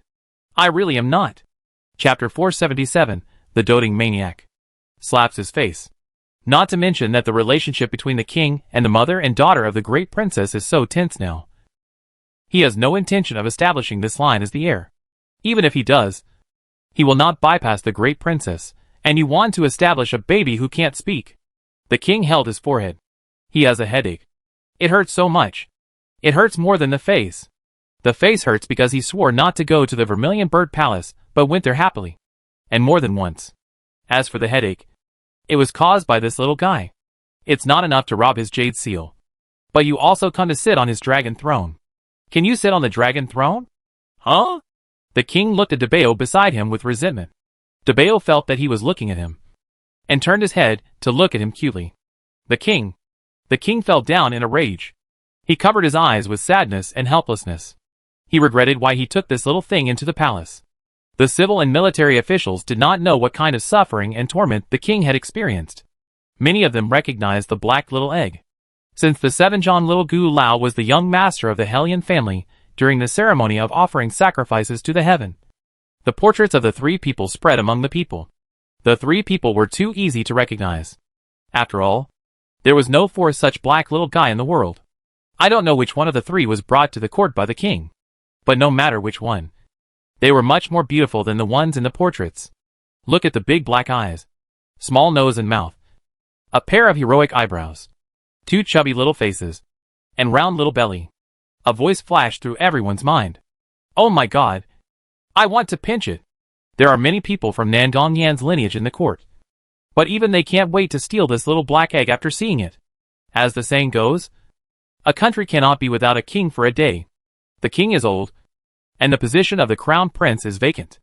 This is not a good thing for Nanzhao, which is already in a precarious situation. The people need a crown prince and a successor to the country. The king's delay in making a decision will lead people to speculate whether the country really has no successor.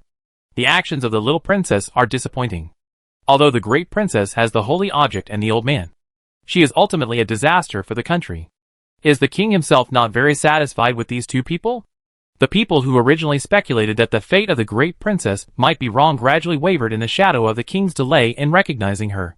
How could the people know that it was not that the king did not want to recognize her, but that he could not recognize her? In short, when the king and his little great-grandson walked up to the throne room, all the civil and military officials were excited. Long live the king! The king was about to explain to everyone. But before he could open his mouth, all the civil and military officials knelt down in unison, and the thunderous cheers of "Long live the king" resounded throughout the throne room, almost breaking through the roof and rushing into the sky. The king held his forehead. No. Long live the king! My dear ministers, long live the king! After 3 rounds of "Long live the emperor," the king no longer wanted to talk. Debeo nodded while sitting upright. Everyone was stunned, including the king. This child even said him? Long live the emperor. What are you saying him to me? The ministers had different ideas from the king. Debeo's serious expression, like a little adult, and his serious him made the ministers laugh. How could there be such a cute child? I really want to take him home. Debeo's expression was so serious. The ministers wanted to laugh, but didn't dare to. They were all holding it back. A doctor from the censorate plucked up his courage and said tentatively, "Then, shall we stand up?" Debeo nodded seriously. Yes. Ha ha ha. What a godly child. He even knew to ask them to stand up. Everyone burst out laughing in their hearts. Debeo can't speak. He can only say ah, and occasionally laugh like a pig with his brothers. But the ministers don't know that. They all think that this child is very frugal with words. So cold and stylish. Debeo sat for a while, felt that it was not fun here, and jumped down with the jade seal in his arms. When the people who had already stood up saw him walking towards them, they hurriedly knelt on the ground. Debeo looked at them strangely, walked to the doctor from the censorate who had just spoken to him, raised his chubby little hand, and patted the other's shoulder seriously. The doctor from the censorate was so excited that he trembled. This is a high expectation for him, Debeo said. There is dust on your shoulders. After Debeo left, the doctor of the imperial censorate was in tears, turned around on his knees, and kowtowed in the direction where Debeo left. Farewell, Your Highness. Everyone turned around with him and kowtowed together. Farewell, Your Highness. The king was shocked. What highness? Have I conferred the title? Have I agreed? You have arranged it right away. The king had the most depressing court meeting in history. From beginning to end, He had no chance to speak at all. When he finally spoke, no one believed a word he said. I don't plan to establish a crown prince. But you gave him the jade seal. I didn't say which highness he would be conferred. But you gave him the throne. The child is playing around. My dear ministers, don't take it to heart. They are playing in the Golden Palace. Do you think we are blind? The king experienced the feeling of internal injuries, and went to court without saying anything. He swore that he would never care about this naughty child again. This matter soon reached the ears of the queen. Earlier, when Nandong Yen was firmly in the position of the female monarch, the queen never cared about the government, because no matter what happened, Nandong Yen would inherit the throne. So what should she worry about? But since the family of the great princess defeated the female monarch's house, the queen had to put a pair of ears in the court. When the eunuch reported to her what happened in the Golden Palace, she was so shocked that her face changed. What did you say? Your Majesty took him to court? And gave him the jade seal, and let him sit on his own dragon throne? How did this happen? He was so pleased with his Majesty on the second day after entering the palace? Then what about Sheer Enlir, whom she had raised for many years? The queen was so angry that she felt short of breath, and even her breathing seemed to be difficult. The eunuch hurriedly told the queen what he had learned from the imperial study. Your Majesty did not give him the jade seal. He took it himself. Yesterday. In order to get the phoenix seal back for the empress. His Majesty took him to the imperial study. But the phoenix seal was taken back. And the child fell in love with the jade seal again. Ridiculous. The queen slapped the table. Can the jade seal be moved casually? He said to take it and took it. Your Majesty didn't care about him. The eunuch thought to himself. How can I care? Didn't I care when I took your phoenix seal? Your Majesty has been fascinated by those little things. The queen's impression of the king still lingers on the fact that the king abandoned the great princess. In the queen's view, the king can say no to his own daughter. So naturally, his great-grandson, who is 2 generations apart, will not be that important in his heart. However, the queen overlooked one thing. The king sent away the great princess because he believed the prophecy of the old national teacher. Between his own flesh and blood and the rise and fall of the entire Nanzhao kingdom, he chose the latter. Of course, it is true that he was hard-hearted when he was young. He wanted to revitalize Nanzhao and be a good emperor.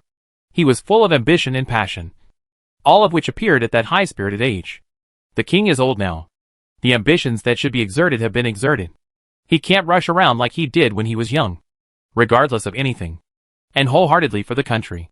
Countless nights when he dreamed of midnight, he would think of those innocent eyes and the baby girl he sent away on a snowy day. He didn't mention these to the queen. The queen's years of self-paralysis also prevented her from thinking about this level. She felt that the king's kindness to the little ones was inexplicable, and the king's softness was unnecessary. Where is his Majesty? In the past, the king would come to the central palace for breakfast after the court session. Yesterday, he went to the Suzaku Palace. Could it be that he went there today as well? The eunuch said, His Majesty has returned to his own palace.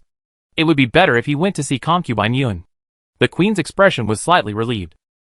But she was not happy for long. After all, the king had not set foot in her place for 2 consecutive days, which really made her a little worried. Prepare the sedan chair.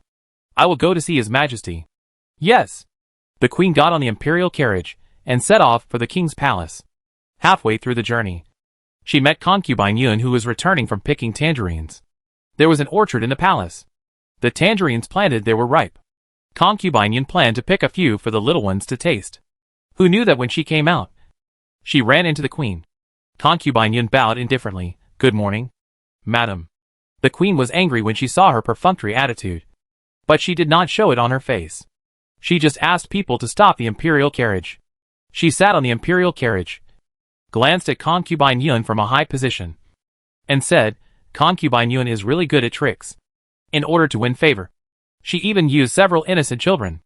Concubine Yun smiled faintly. The queen has embarrassed me. In terms of tricks, how can I be the queen's opponent? I think back to the old national teacher's prophecy that sent my child away. I am a useless person. Otherwise, I would not have been so angry to death for so many years. The first few sentences sounded harmless, but the last sentence almost pissed the queen off to death. The queen clenched her handkerchief. Yun Fei, don't take advantage of the fact that you have His Majesty's support now, and you will look down on me even more. Yun Fei sighed and said, The queen is wrong. I don't look down on you even more. I never looked down on you from the beginning. The queen was furious. The queen said coldly, aren't you afraid that I will punish you? Yun Fei sighed again. Alas, it's not the first time that I've been so rude and impolite. The queen is magnanimous, and will definitely not punish me for such a small matter. This is not false. Yun Fei has been in trouble every day since she entered the palace. But the queen always tolerates her to the greatest extent. This is naturally not because the queen is really open-minded, but because keeping her as a crazy woman can well set off the queen's virtue. What? Have I been your foil for so many years for nothing? It's time to charge some interest. The queen has nothing else to say, so I'll take my leave. The queen only has to take care of a sleepy princess. But I have to take care of 3 lively children. It's hard for me. After saying this proudly, concubine Yin left with the basket without looking back. Listen to what she said? The sleepy princess. Is she cursing Nangong Yin that she will never recover in her life? Thinking of the withered Nangong Yin, the queen's heart was broken. And when she thought of the child brought to the golden palace by His Majesty, the queen almost couldn't help spitting out a mouthful of old blood. Stop right there. Concubine Yun turned around. Does the queen have any more instructions? The queen suppressed the anger in her heart. Did you instigate it? Concubine Yun thought for a moment. Well, what does the queen mean? The queen said coldly, don't play dumb with me. That child took my phoenix seal and the emperor's jade seal, and pestered the emperor to bring him to court. Do you dare to say that you didn't instigate it? Really not. Concubine Yun has never cared about these things. But since the queen asked, she naturally couldn't let the queen down.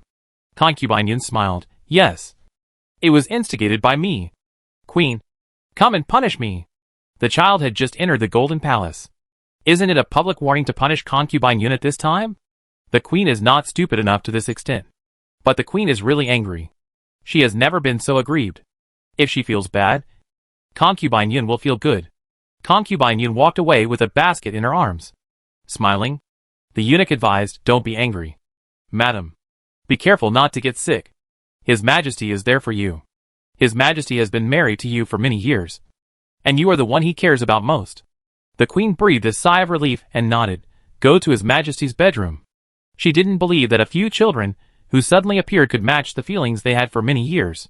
In the heart of the king, she was always the most important person. How could a few illegitimate children compare to her? The legitimate queen? The thought flashed through her mind. And the queen finally felt better.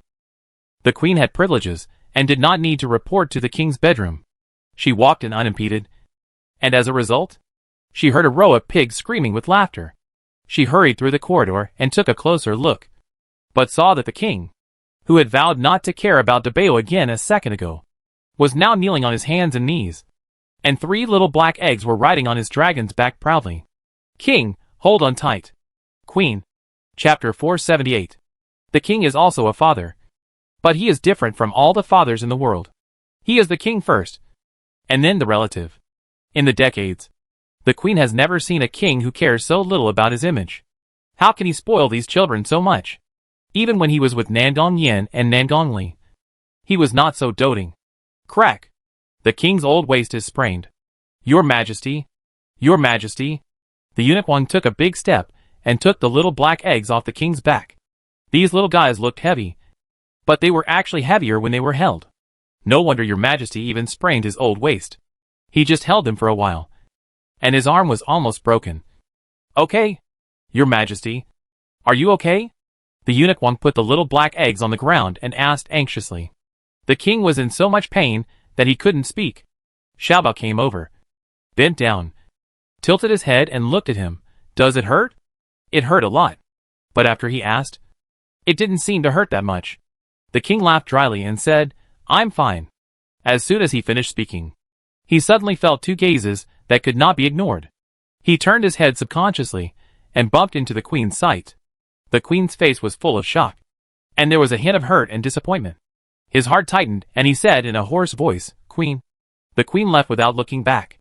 The king didn't care about the injury on his old waist. He told Wang Yin'ai to call concubine Yun and let her take care of the children, and then caught up with the queen. The queen was not walking fast, so she naturally heard his instructions. Even at such a critical moment, he did not forget to place several little ones, and also let concubine Yun come to his dragon palace. When did his place become a place where concubine Yun was qualified to set foot? The queen sat on the imperial carriage, returned to the palace. The king did not stop her in public, but sighed helplessly, called for a sedan chair, and followed to the queen's palace. Seeing the emperor and the queen return to the palace one after another, their faces were not very good, and they all stepped aside tactfully. Soon there was only one trusted eunuch left in the queen's bedroom. But this eunuch also retreated in disgrace after receiving the king's eye signal. The queen wanted to ask someone to serve tea, but in a blink of an eye, she saw that the bedroom was empty. The king coughed lightly, supported his aching old waist, and came over. "Queen, you still know that I am your queen." The queen turned her face away aggrievedly, not looking at the king's heavy eyes that almost crushed her. The king is a man, but not a fool. He naturally understands that his preference for the Vermilion Bird Palace will make the queen unhappy. But those children have the blood of the Nanzhao royal family in their bones after all, and he can't really ignore them. "Queen." The king sat down beside the queen. The queen turned aside and ignored him. She is indeed a virtuous queen, but it is normal for her to be a little bit petty in front of her husband. The king pulled her sleeve. "Are you angry with me?" The queen said lightly, "How dare I? My children have fallen out of favor, and I will have to live by the mood of your majesty and those little guys for the rest of my life. I don't have the courage to be angry with your majesty." The king felt guilty and didn't know how to tell the queen. "Yenner's matter concerns the state. She did go too far, and I punished her. You took her out of the dungeon of the Dali Temple, and I didn't say anything. Did I?" The queen turned around angrily and said with a sob, "Then your majesty, do you remember how long you haven't visited Yenner? Is she still your flesh and blood? No matter how big her mistakes are, she has been punished now. The fetus in her belly is gone, and half of her life is gone. Your majesty must die to be satisfied?" The king was silent. Nandong Yin was a child he loved, but as long as he thought of her doing so many unforgivable things, he really didn't want to see her again. The king deliberately changed the subject, looked at the wig on the queen's head, and asked, "Is the queen's injury better? It would be better if he didn't mention this." The queen got even angrier when she heard it. She was scratched bald by that little thing. "But your majesty not only didn't alienate him, but also brought him to the Golden Palace." "Your majesty," the queen said, "I heard that you took the child to court, and introduced him to the civil and military officials, and even gave him the imperial seal. It was really a case of bringing up something that was not relevant." The queen had finally forgotten the sad things that the king had brought up again. He touched his forehead helplessly and said, "The child is just playing around." "Queen, don't take it seriously. What exactly is your majesty planning?" the queen asked. "What do you mean by planning?" The king was puzzled. The queen said bluntly, "Your majesty, why don't you give me a quick answer about the crown prince? Are you really going to establish the eldest princess?" The king frowned and said, "She doesn't want to recognize me." The queen asked relentlessly, "What if she recognizes your majesty? Will your majesty pass the crown prince position to her?" "I didn't say that," the king said with a little impatience, and realized that his tone was not good. He sighed, held the queen's hand and said, "I still have a few years to go, and I can accompany you for a few more days. I promise you that no matter who becomes the crown prince, I will not let you suffer any grievances. You also promised me that you would not recognize the child. But what's going on now?" The queen pouted her lips, and didn't say the question in her heart. It's okay to be petty, but it's not smart to make the king annoyed. The queen changed the subject and said, "Your majesty, have you never considered Lier?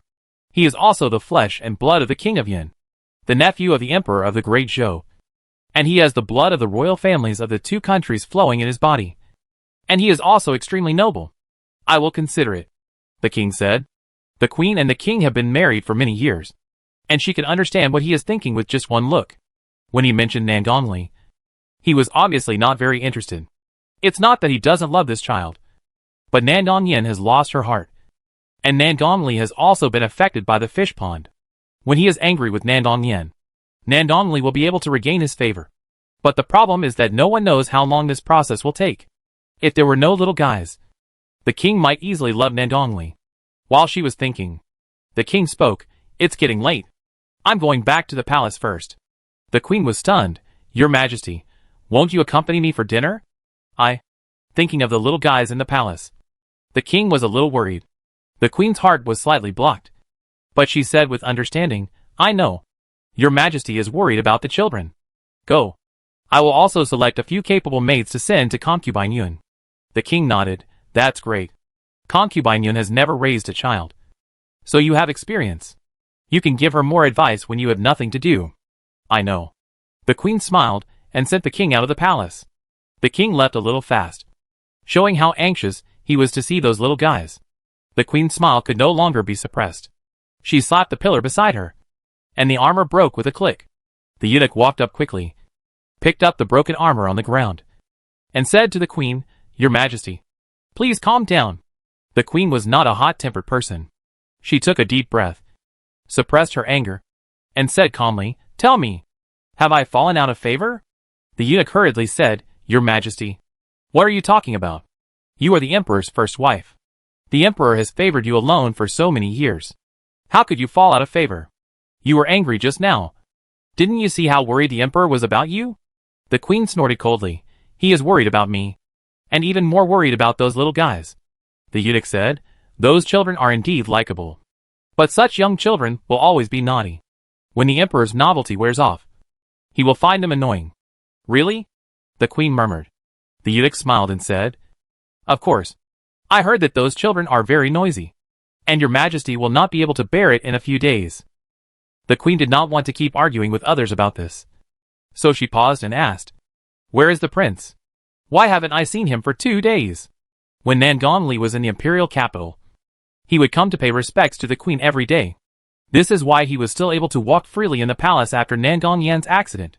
The king saw his filial piety to the queen, and would not stop him from entering the palace at will. The eunuch took a breath in confusion. Yes. There has been no news from the prince for 2 days. Even if the prince cannot come to pay respects to you, he will always send someone to deliver a message. The queen said with a headache, Go to the princess's mansion, and take care of Lear and Sheer for me. Yes. The eunuch agreed and took a carriage without eating lunch. Nangon Li was sent back to the princess's mansion this morning. He was first ravaged by concubine Yun and her daughter, and then beaten by Yu Shaoqing. He fell down the hillside, and was unconscious in the bushes for 2 days and 2 nights. Fortunately, there were no wild beasts there. Otherwise, he would have been taken away without knowing it. A passing woodcutter found him, recognized the token on his body, and sent him back to the princess's mansion. Nangon Li was beaten beyond recognition. His mouth was swollen, and his tongue was knotted. The eunuch listened for a long time, but couldn't tell who had hurt him. The eunuch had to return to the palace, and report Nangon Li's situation to the queen truthfully. The queen's face sank. Lear was beaten? Who did it? No. I don't know. The eunuch shook his head in embarrassment. The slave has invited the imperial physician for the prince. Your Majesty, please don't worry about your health. When the prince is better, the truth will come out. The queen stood up. No. I want to go see Lear. The eunuch dissuaded her. Your Majesty, you can't do that. You are the queen. You can't leave the palace without permission. The queen's eyes turned cold. Then I will go and ask His Majesty. The queen was determined to visit Nangon Li, and no one could persuade her. She went to the king's bedroom, and still no one stopped her. But at this moment, she would rather someone stopped her in advance, so that she wouldn't see this dazzling scene. Several little guys were playing in the garden. The garden, which originally didn't even have a flower, had several swings, a large group of wooden horses, and countless small toys overnight. The 3 little black eggs played with this and that, and the king and concubine Yun sat in the corridor and watched them. Both of them had smiles on their faces. Concubine Yun smiled because the little black eggs were very well behaved. The king smiled because the little black eggs and concubine Yun were very well behaved. This happy scene, as if they were a real family. The queen felt her eyes stung. She suddenly forgot that she came to ask the king for permission to leave the palace. She felt uncomfortable staying any longer, so she left without looking back. And this time, the king did not find her. Since when did this man no longer have only her in his heart and eyes? The queen did not sit in the imperial carriage, nor did she let the servants follow her. She walked in the harem in a daze. After walking for an unknown period of time, she was startled back to her senses by a string of childish little voices. Erbao. Erbao. It's your turn. Xiaobao waved the towel in his hand, and said to Erbao anxiously. Erbao came over obediently. Then you cover it for me. Xiaobao covered Erbao's eyes with a towel. Erbao started to catch people. Dabeo didn't speak, but Xiaobao did. He hid behind Dabeo and said, Come on. Come on. Catch me. Erbao caught Debeo. Xiaobao rolled on the ground with laughter. Ha ha. Now it was Debeo's turn to catch. Erbao covered Debeo's eyes with a towel. Can you see? Debeo shook his head. Erbao said, don't play tricks or peek. Count to 10. And then you can catch me. Debeo nodded. Xiaobao and Erbao exchanged a little look with a sly look and ran away quietly. Debeo tried to catch, but couldn't catch him for a long time. This was a small garden a full quarter of an hour away from the king's bedroom. To the east was a lake with running water.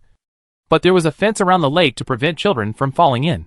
Debeo stretched out his little hand and walked towards the fence. This is the child who can't talk. It was he who made the queen bald. And it was he who took away the king's jade seal and sat on the dragon throne of Nanzhao. Although he is only 3 years old, he is already Nangang Li's biggest rival. What will happen if he gets into trouble? Can concubine Yin still laugh? The great emperor Jika killed her grandson. Does she still have a chance to ascend to the throne of the queen? Countless thoughts flashed through her mind. And the queen reached out her hand and gently opened the fence. Debeo walked over unimpeded. Plop! Debeo missed a step and fell into the cold lake. Chapter 479 Debeo is rescued. Debeo. In the courtyard of Sisui Street, Yuan was startled awake from her nap. What's wrong? Yin Jiuqiao was sitting beside her. Seeing her sit up in shock, he put down the book in his hand and looked at her. Dream? Yuan wiped the cold sweat from her forehead in shock. I dreamed that Debeo fell into the water. You know, I never dream. Not at night. Let alone during the day. Yin Jiuqiao didn't say perfunctorily you miss your son too much or something like that. He turned his head and looked in the direction of the door. Ing Shersan. Ing Shersan dodged the two. Young master. Yin Jiuqiao said, go to the palace. Ing Shersan understood and performed Qigong. Ing Lu was a scout, and he was much more skilled than Ing Shersan in gathering information. But the palace was heavily guarded, and with Ing Lu's martial arts skills, he would have difficulty escaping if he was discovered. Besides, the news about the children was not a secret, and Ing Shersan could easily see them. Yuan sighed. Do you think I'm making a fuss? Yin Jiuqiao rubbed her head, and it was indeed much more pleasing to the eye without the little hair. No, he said. Yuan grabbed his collar and gently lay in his arms for comfort. The dream was too real, and she was a little bit overwhelmed at this moment. Among the 3 babies, Xiaobao was the most pitiful at first. He was the youngest and was bullied the most by Yen Ruyu. As the 3 grew up, they forgot the past that they couldn't bear to look back on. The 3 of them walked out of the huge shadow and lived a gratifying life. However, Xiaobao and Erbao both spoke up one after another, chattering all day long. But Debeo was always silent. That child was honest, and would not complain even if he was really bullied. Yuan was most concerned about him at the moment. Yin Jiuqiao rarely said anything venomous to her. He gently patted her shoulder and comforted her silently. At this time, in the palace, by the sparkling lake, the queen opened her eyes nervously, staring at the chubby little thing without blinking as it sank. She felt that her legs were not her own and her mind was blank. Countless emotions flashed through her heart, interweaving into a dense and fine net, enveloping her and making her breathless. It was not her fault. She was not such a cruel person. It was all the fault of the great Emperor Jike. That's why she lost her nature and attacked an innocent child. It's not my fault. No. No. She staggered 2 steps, staring blankly at the child who sank into the water without struggling. What do you think of this? Will the young master like it? It's too small. Not as big as the ones I picked. 2 little palace maids came over here, talking and laughing. They were originally palace maids in the fruit garden, because concubine Yun went to pick tangerines once. They knew that the young master loved to eat the fruits they planted. In the afternoon, they picked a basket and planned to send it to the Suzaku Palace. Unfortunately, they passed by here. The queen's eyebrows jumped, looking at the empty garden, and then at the palace maids who were gradually approaching. She gritted her teeth and jumped into the water with a splash. Oh! I think I saw someone fall into the water. Really? Let's go! Go and have a look. 2 maids came to the lake with a basket. At this time, the queen had been floundering in the water for several times. When the 2 saw the face emerging from the water, they were so scared that their legs softened and they knelt down. Empress. Empress? The queen ignored the 2 people's fear, exhaled and continued to sink to the bottom of the water. When she floated to the surface again, she had a child in her arms. What happened by the lake quickly spread to the imperial study. The king was so scared that his face turned pale. Without saying a word, he went to the lake. The queen had been pulled ashore by the maids. She was holding Debeo, who was choking and coughing, in her arms. The two were wet, and it was not difficult to guess what had just happened. The king took a step forward and held the child who was soaked in his arms. The first person he was nervous about was not himself. The queen's heart was cold, but she did not show any disappointment on her face. Debeo choked on the water, the queen said breathlessly. The king then looked at her worriedly. Is the queen okay? The queen shook her head and said, I'm fine. Let's ask the imperial physician to take a look at Debeo. Where's the imperial physician? The king was furious. Wang Inyaisher hurriedly took the whisk to pick up the imperial physician. Halfway through, he ran into the imperial physician, who came in a hurry with a medicine box. Wang Inyaisher took his medicine box and said, Give me the box. You go quickly. Your Majesty is worried. The imperial physician was old, and his old legs were almost broken. Finally, he stumbled to the king and the queen. Your Majesty, he saluted. The king interrupted him impatiently. All right. Come and take a look at the child. Yes. The imperial physician took the child. Wang Inyaisher quickly took off his coat and spread it on the lawn. Ah. No need, said the imperial physician. The imperial physician turned Debeo over, letting him face down with his belly on his knees. After a while, Debeo vomited a few mouthfuls of water. It's okay, Your Majesty. The imperial physician wiped the sweat from his forehead and said, Take off your clothes. Wang Inyaisher went to pick up Debeo. The king said, I'm coming. The king stripped Debeo naked, untied the dragon robe, and held him in his arms. Although the winter in Nanzhao was not as cold as that in Dazhou, it was still chilly. Debeo was shivering with cold. The king hugged him tightly, and Wang Inyaisher picked up the coat on the ground and put it on him. The servant's clothes should not be on the master's body. But now can't I take care of it? The king did not refuse, and wrapped Debeo in another layer. He looked at the child in his arms with heartache and ordered the imperial physician, Hurry up and see the queen. Yes. The imperial physician hurried to check the queen's pulse. The queen did not choke on the water, and was conscious. The problem was not serious, but she was old and suddenly immersed in the cold lake water, which was still easy to be attacked by cold air and evil spirits. The queen said considerately, Your Majesty, please take Debeo back to the palace. The king said, You come too. A palace maid brought a sedan chair, and the king held Debeo and sat in the sedan chair with the queen. It was not until the three of them arrived at the dragon palace that concubine Yun came late with her Bao and Xiao Bao. The children were really naughty. Debeo accidentally fell into the water, while her Bao and Xiao Bao climbed up a tree and couldn't get down. They hugged the tree trunk and screamed. Concubine Yun called the guards to take them down. Concubine Yun never expected that Debeo would get into trouble. Debeo was the most honest of the three children, and would not seek any excitement.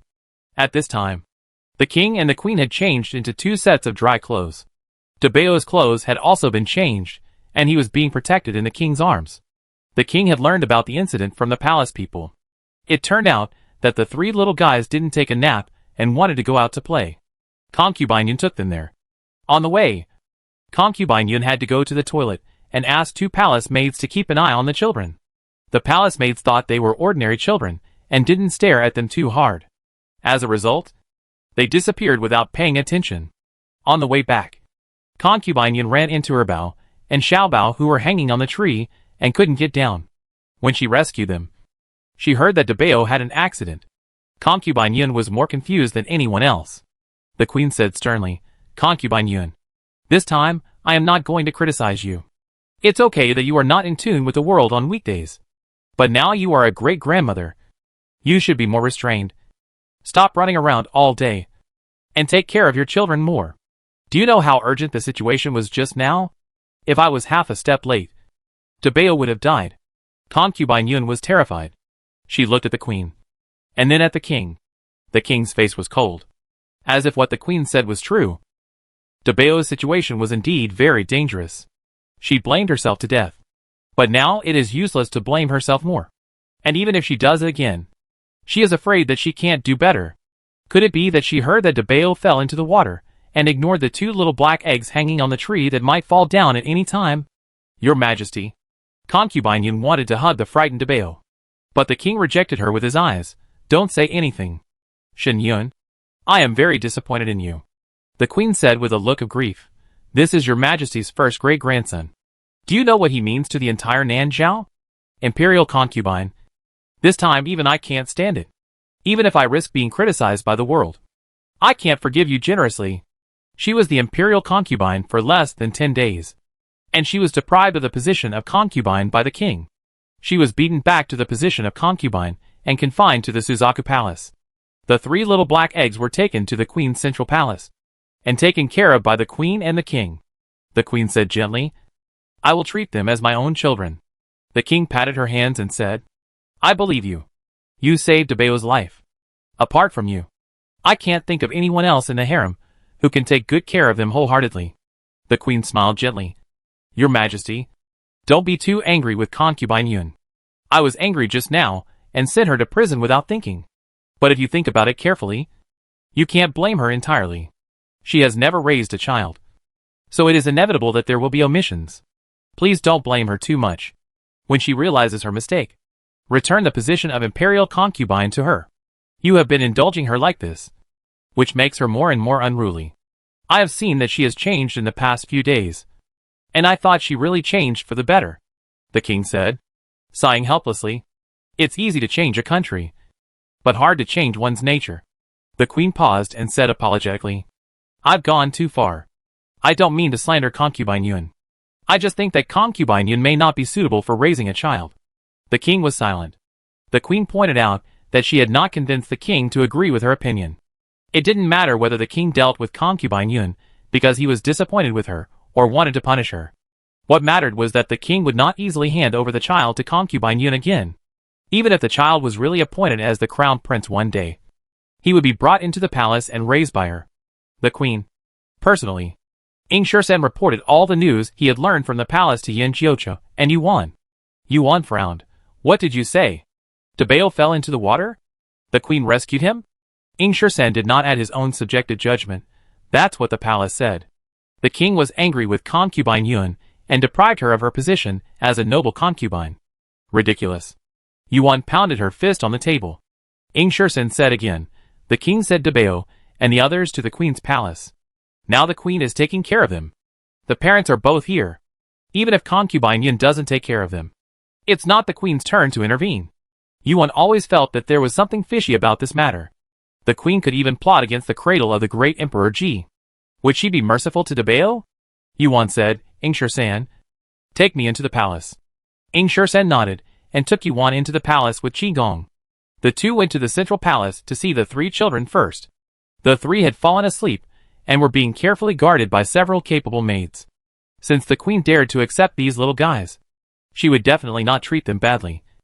Otherwise, if something happened in the future, the king would blame her. Yuan and Ing Shursen went to concubine Yun's bedroom again. Concubine Yun blamed herself and couldn't sleep. She sat in front of the window in a daze. Suddenly, a round little head appeared outside the window. Ah! Concubine Yun was so scared that she leaned back and fell to the ground with a chair. Grandma. It's me. Yuan pulled down her veil, crossed one leg over the windowsill, and climbed in neatly. Awan. Concubine Yun. Yuan was wearing a night walker and covered her face. It's no wonder that concubine Yun couldn't recognize her. Yuan walked over and helped concubine Yun up. At this time, Ing Shursen also flashed in, pulled down her veil and saluted. Concubine Yun looked at the handsome face and gasped, Is this my son-in-law? Ing Shursen hurriedly said, I am the young master's secret guard. Ing Shursen. The secret guards are so handsome. How handsome must the son-in-law be? Concubine Yun almost sucked again. But when she thought of Debao, she couldn't suck. Yuan said in short, Grandma, I came here tonight to ask you for information. I heard that Debao fell into the water. Did the queen save him? Concubine Yun sighed helplessly. This was seen by the palace maids. They heard the sound and saw a figure falling into the water. They walked over and saw the queen rescue Debao. And the king asked Debao if someone pushed him. He said no. Yuan touched her chin. Can the queen tell the 3 children apart? Concubine Yun thought about it. No. The queen can't tell them apart. But according to the palace servants present, when the king came, the queen said to him, Debao choked on the water. At that time, Erbao and Xiaobao were not there. How did she know it was Debao? Unless she had seen Erbao and Xiaobao and was sure they left. Erbao and Xiaobao didn't hear the splashing sound, which means that Debao fell into the water after they left, which took a long time. For such a long time, the queen had been standing nearby. If this was true, then she watched Debao fall into the water. Concubine Yin told Yuan her speculation. There is one more thing, Concubine Yin said. I remember the fence was closed and locked. I was worried that they would come here, so I checked every lock. Yuan said thoughtfully. So, someone opened the fence and let Debao fall into the water by himself. It is self-evident who this person is. Chapter 480. The White Lotus is exposed. Yuan knew that the queen was a worthless person, but she didn't expect that she was such a worthless person that she could even kill a 3-year-old child. Isn't she a beast? But thinking about it, it doesn't seem too strange. After all, this is not the first time she has killed a child. At the beginning, her mother was still in her infancy and was tricked out of the palace by the queen. The upper beam is not straight, and the lower beam is crooked. No wonder Nandong Yin is so cruel and ruthless. It must be hereditary to kill the young Yin Jiuqiu, since she knew that Debao was killed by the queen. Yuan would not let the children stay in the central palace. Yuan asked Yingshi San to go back first, and she went to the central palace openly. The king was more and more concerned about the children. In order to take care of them, he had all the memorials moved to the study of the central palace. He was reviewing the memorials when Wang the eunuch came in a hurry. Your Majesty. What's the matter? The king said, while reviewing the memorials without raising his eyes. Wang, the eunuch, paused and said embarrassedly, the little princess is here. She is here? The king hummed. Let her go to the queen first. I still have some official business. Wang, the eunuch, coughed lightly. It's not Princess She. It's Princess Wan. The king paused while reviewing the memorials, and did not refute Wang's address to Yuan, but only asked, she came to the palace? Wang, the eunuch, smiled awkwardly. It's not the palace. It's the central palace. The king's hands trembled. Who let that girl in? Wang, the eunuch, was also puzzled. When he met Yuan at the door, he thought he had seen a ghost. He was very sure that Concubine Yun did not have the token to enter and leave the palace freely. So how did Princess Wan get in? Nonsense, the king said in a low voice, but did not mention the words of investigation. He said to Wang, the eunuch, let her in. Yes. Wang, the eunuch, responded respectfully, and went to the door of the central palace to lead Yuan in. Outside the small study, Wang and Aisha stopped and said, Your Majesty, Princess Wan is here. Yes. The king's deep voice came from the study. Wang and Aisha bowed and pointed to the study and said, Princess Wan, please. Yuan did not accept this title, but Wang and Aisha was a good person. She did not embarrass him, and nodded slightly before going in. The king sat behind a desk with a serious look, glanced at Yuan, and said lightly, Don't you want to recognize me? Why did you come to my palace? Yuan was not here to quarrel with him today. The more fierce the quarrel, the further he would be pushed away. Although it didn't matter whether there was this grandfather or not. It would be a loss if the queen got the advantage. Yuan said in a good-natured manner, I am here to take the children back to the palace. The king rarely saw her well-behaved, and his tone softened a lot. The queen takes good care of them. You don't have to worry about them. And let them stay in the palace for a few more days. Blind old thing. My son has only lived in the palace for a short time, and your white moonlight queen has caused him to fall into the water. If he stays any longer, I am afraid I will never see him again. Yuan was not in a hurry to argue with him. Anyway, when she saw her sons, they would stick to her and want to go home with her. I'll go see them first, Yuan said. The king nodded and put down the memorial in his hand. I'll take you there. Wang Aisha curled his lips. When you heard that princess she was coming, you didn't put down your official duties so quickly. Are you afraid that the young masters don't want you as a grandfather and run back to the mansion with their mothers? Don't say it. The king is really worried. When he came out of the small study and passed by Wang and Aisha, the king cleared his throat calmly and ordered in a voice that only the two of them could hear, Bring my jade seal. Wang and Aisha, the scheming emperor. The three little guys woke up when they slept until dinner. When they opened their eyes, they found their mother sitting next to them. They were stunned at first, and then they all threw themselves into Yuan's arms. Mom! Mom! Xiaobao misses you so much. Erbao misses Mom too. Debao nodded. He also missed his mother. Yuan held the little ones in her arms and kissed their foreheads. Mom misses you too. The three of them lay in their mother's arms, hugged and kissed, completely ignoring the king beside them. The king shook the jade seal in his hand very schemingly. Debao ignored him. Who cares about that thing when you have a mother? The king was so upset that the jade seal was no longer attractive. And it seemed that the little ones could not be kept. The queen had just gone to the orchard to personally select tangerines for the little ones. When she returned to the palace and heard that Yuan was here, she went to the wing room with a smile on her face. Yuan had just dressed the little ones. The naughty kids who made a fuss all day long were very well behaved in front of Yuan. The three of them grabbed the small bottles and sat on the small stools to drink milk. From time to time, they glanced at Yuan with their big black eyes, as if they were afraid that she would leave. The quiet and well-behaved appearance of the few people melted the hearts of everyone in the room. Even though the king liked them very much, he couldn't help but like them even more now. But all this was not so pleasant in the eyes of the queen. The cuteness of the little guys made Nangongli even more unpleasant. Not to mention that Nangongli is now grown up. Even if she returned to her childhood, she would never be as likable as these little guys. One can beat Nangongli in seconds, let alone 3. The queen was jealous, but she didn't show it on her face. She set her eyes on Yuan. She had seen Yuan's portrait, but she was more beautiful than the portrait. If you say she looks like the great princess, she does look like it. But she has a more peaceful temperament than the great princess. She is a pleasing girl. No wonder she can catch the eye of the prince of the great Zhou royal family. Compared with her, Nangong, she is simply unbearable. The queen closed her eyes, suppressed her shock, forced out a gentle and amiable smile, and walked into the house. I heard that Alwan is here. Is this Alwan? She looked so beautiful.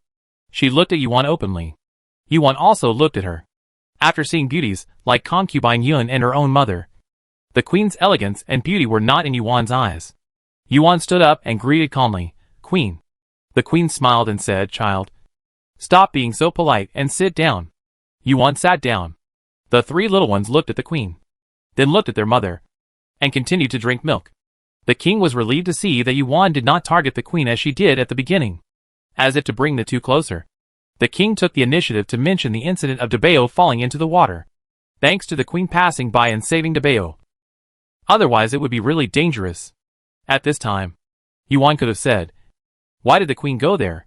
It is not close to the central palace, and it is not the only way to the dragon palace. However, Yuan did not ask anything, but took out a box of ointment from her purse, handed it to the queen, and said, This is the ointment prepared by Dr. Cui. It is said that if you wipe it on the child after falling into the water, it can prevent colds. Just wipe the forehead. Thank you, Your Majesty. As she said, she handed the ointment to the queen. The queen paused for a moment. The 3 children were dressed exactly the same. Even their expressions while drinking milk were exactly the same. Which one was Debao? Debao, come here. The queen suddenly had an idea and waved to the 3 of them. However, Debao was busy drinking milk and did not move. Erbao and Xiaobao glanced at her curiously, but they did not move either. Yuan smiled apologetically. Oh, I forgot. Your Majesty did not recognize which one was Debao. You recognize it. You recognize it. Wang in the Aisher added. When Your Majesty rescued Debao, she also said to Your Majesty. Debao choked on water. The queen broke out in a cold sweat. Yuan said in surprise, Really? I think the queen can't tell them apart. How did the queen know that it was Debao who fell into the water? Of course, it was because she saw Erbao and Xiaobao and heard them talking. But she couldn't admit it, because once she admitted it, it meant that she didn't just happen to pass by, but secretly observed them for a long time. She had enough time to stop Debao instead of watching him walk into the lake. The queen regretted that she had left a flaw in one sentence. What should she do now? She said she recognized him just now, but forgot it after a few hours? The queen looked at the king and decided to take a gamble. I just guessed that it was Debao who fell into the water. Fortunately, she won the bet. The king really didn't doubt her, but the queen suspected Yuan. Yuan deliberately made the king notice the flaws of the whole thing. In all likelihood, she heard something from concubine Yun and suspected that she was the one who put Debao into the water. This little girl is smarter and more difficult than she thought. But so what? It's enough that the king believes in her. The queen showed a gentle smile. One rarely comes to the palace. Let's have dinner together. Yuan smiled. Okay. The queen ordered the imperial kitchen to prepare a fine meal. While waiting for the dishes, Yuan found a corner where no one was and whispered, Ingshur-san. Ingshur-san fell from the sky. Crown princess. Are you leaving the palace? No. Yuan shook her head. I decided to stay. What? Ingshur-san was stunned. Yuan stared and said, I want to live in the palace's bedroom. I made this decision suddenly. Go to the National Master's palace and find someone for me. What does the crown prince's consort want to do? Ingshur-san asked. Of course. To deal with the queen. Yuan said. The queen has the king completely fascinated. Unless she admits it herself, or the king sees it with his own eyes. No one can bring her down. That woman is too powerful. It is basically impossible for her to admit it herself. It is not easy for the king to catch her handle. But they can perform a trick. Ingshur-san asked. Does the crown princess want me to go find Wan Feng? Yuan nodded. Yes. After dinner, I will try to give Nandong Yin some medicine to make her condition worse. It is old Chui's medicine. The imperial physician cannot diagnose anything. At that time, the king will definitely ask for help from the imperial master. You can tell Wan Feng to come. Can he come? Ingshur-san expressed doubt. If the king invites someone, the imperial master should be invited. He will find a way. Yuan has confidence in Wan Feng. What happens after he comes? Ingshur-san asked. Yuan waved the ointment in her hand. After coming here, I divined for Nandong Yin that one of us has a fate that conflicts with her. After saying this, Ingshur-san understood. Is the crown prince's consort trying to lure the queen into action again? Yuan sighed. She is too popular with the emperor. It is difficult for the king to suspect her unless she is caught in the act. Ingshur-san's expression became serious. I understand. Crown prince's consort. Please rest assured. I will pass on the message. This was originally a perfect plan. But what people did not expect was that Wan Feng was taken away by the imperial master to retreat. Yuan was so angry. What a bullshit imperial master. Why did he retreat earlier or later? But at this critical moment, and took Wan Feng with him. She couldn't even do anything weird. Yuan returned to the wing room with a depressed heart. Since the plan could not be implemented, there was no need to stay. She was too lazy to eat dinner and planned to take the little guys back to the mansion. She entered the house. But the little guys were not there. She asked the maid who was sweeping the house and learned that the three of them had gone out for a walk. The maid said, Princess Wan, please rest assured that the maids are following her and will not let the little master get into trouble. It would be strange if the maids could keep an eye on her son. No one knows a son better than his mother. The maids did follow him closely at first. But somehow, in the blink of an eye, the eggs disappeared. The maids were so scared. The little black eggs strolled around the central palace and walked into a room that smelled of agarwood and medicine. There was a person lying in the room. Several people came to the bed and looked at the unconscious woman on the bed curiously. This is Nandong Yin. The three men had seen Nandong Yin before. But the Nandong Yin at that time was dazzling and glamorous, while the Nandong Yin in front of them looked haggard and looked like two completely different people. The three men did not recognize her at all. The three of them blinked and looked at her. Suddenly, a small mosquito flew onto Nandong Yin's face. The enthusiastic Xiaobao slapped it with a snap. Half of Nandong Yin's face was swollen. But the mosquito was not killed. It flew up and landed on the other half of Nandong Yin's face. Snap! Bao slapped her again. At this moment, the queen came with the palace maid who brought medicine. As soon as she entered the room, she saw two naughty children slapping her daughter in the face. At that moment, she was furious and lost her reason. She walked over in 2 steps, rudely pulled Bao over, and shouted angrily, What are you doing? Ah! It hurts me! Bao burst into tears. Don't bully Bao. Xiaobao stomped his feet and was about to hug her hand. But she slapped him. Bao blocked it for his brother. The slap did not fall on his face, but on his shoulder. But it was painful enough. Xiaobao was furious. You bad guy. You bullied Bao and Bao. I will put a goo-goo on you. Xiaobao finally remembered that he still had the small goo-goo given by Master away on him. He didn't care what kind of goo it was, and threw it out. Ah! The queen screamed and fell to the ground. But the king hadn't visited Nangong Yen for a long time. This time the queen saved Debeo. For the queen's face, he decided to come and see this unfilial daughter, who knew that he heard the queen scream as soon as he walked to the door. Queen! He changed color and quickened his pace to enter the house. The queen was poisoned by the goo, and her whole body was itchy and painful, and her whole face was swollen. The king said distressfully, "What's wrong with you?" The queen pinched her throat, and she seemed to be blocked here, and she couldn't say a word. She winked at the maid who brought the medicine, and the maid understood and knelt down with a tray to reply to your majesty.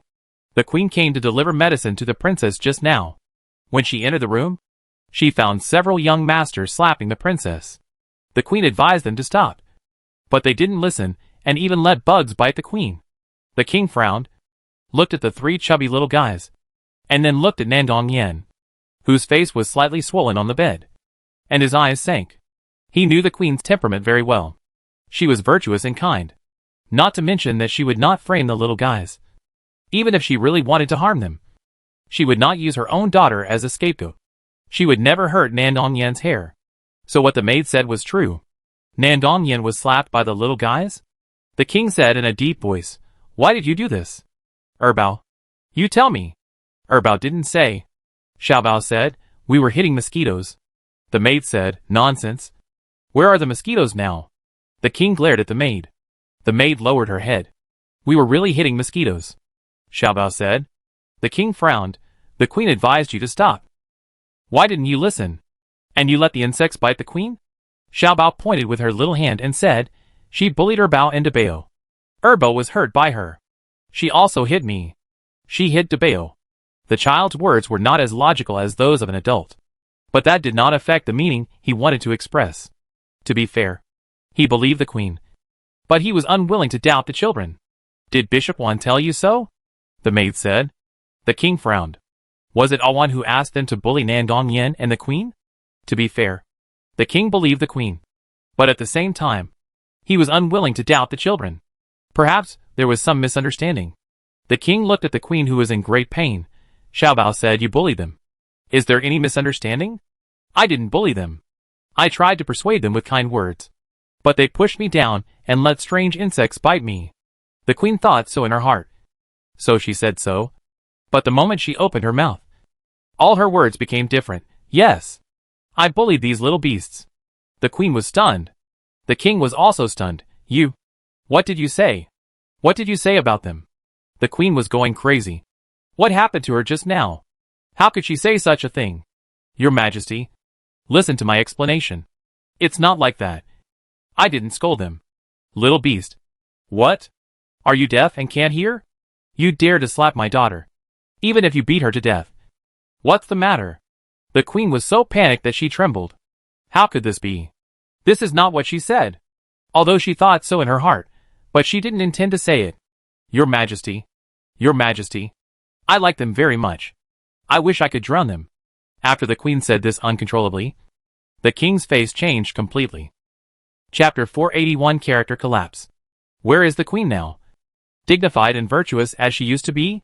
Not only is her speech harsh, her voice is sharp, and even her ferocious expression is like the most terrible woman in the world. At that moment, the king felt that something he had always believed in had collapsed. The king looked at the queen in disbelief. The queen saw the shock and disappointment in the king's eyes, which was the look that would only appear when beautiful things were destroyed. The queen's heart became more and more flustered. She wanted to do something, but she couldn't do anything. The maid holding the tray on the side was already scared silly, lowered her head, and held the tray tightly with both hands, shaking like a sieve. She said the queen was innocent a second ago, and the next moment the queen spoke her mind. Of course, what she feared most was not this. But how could the queen, who was so high and mighty, become a grudge woman even crazier than Concubine Yun? Concubine Yun used to be noisy and made a big scene, but she was only crazy in her actions, not in her life. She said something she shouldn't say, and she looked pretty good when she was crazy. But the queen?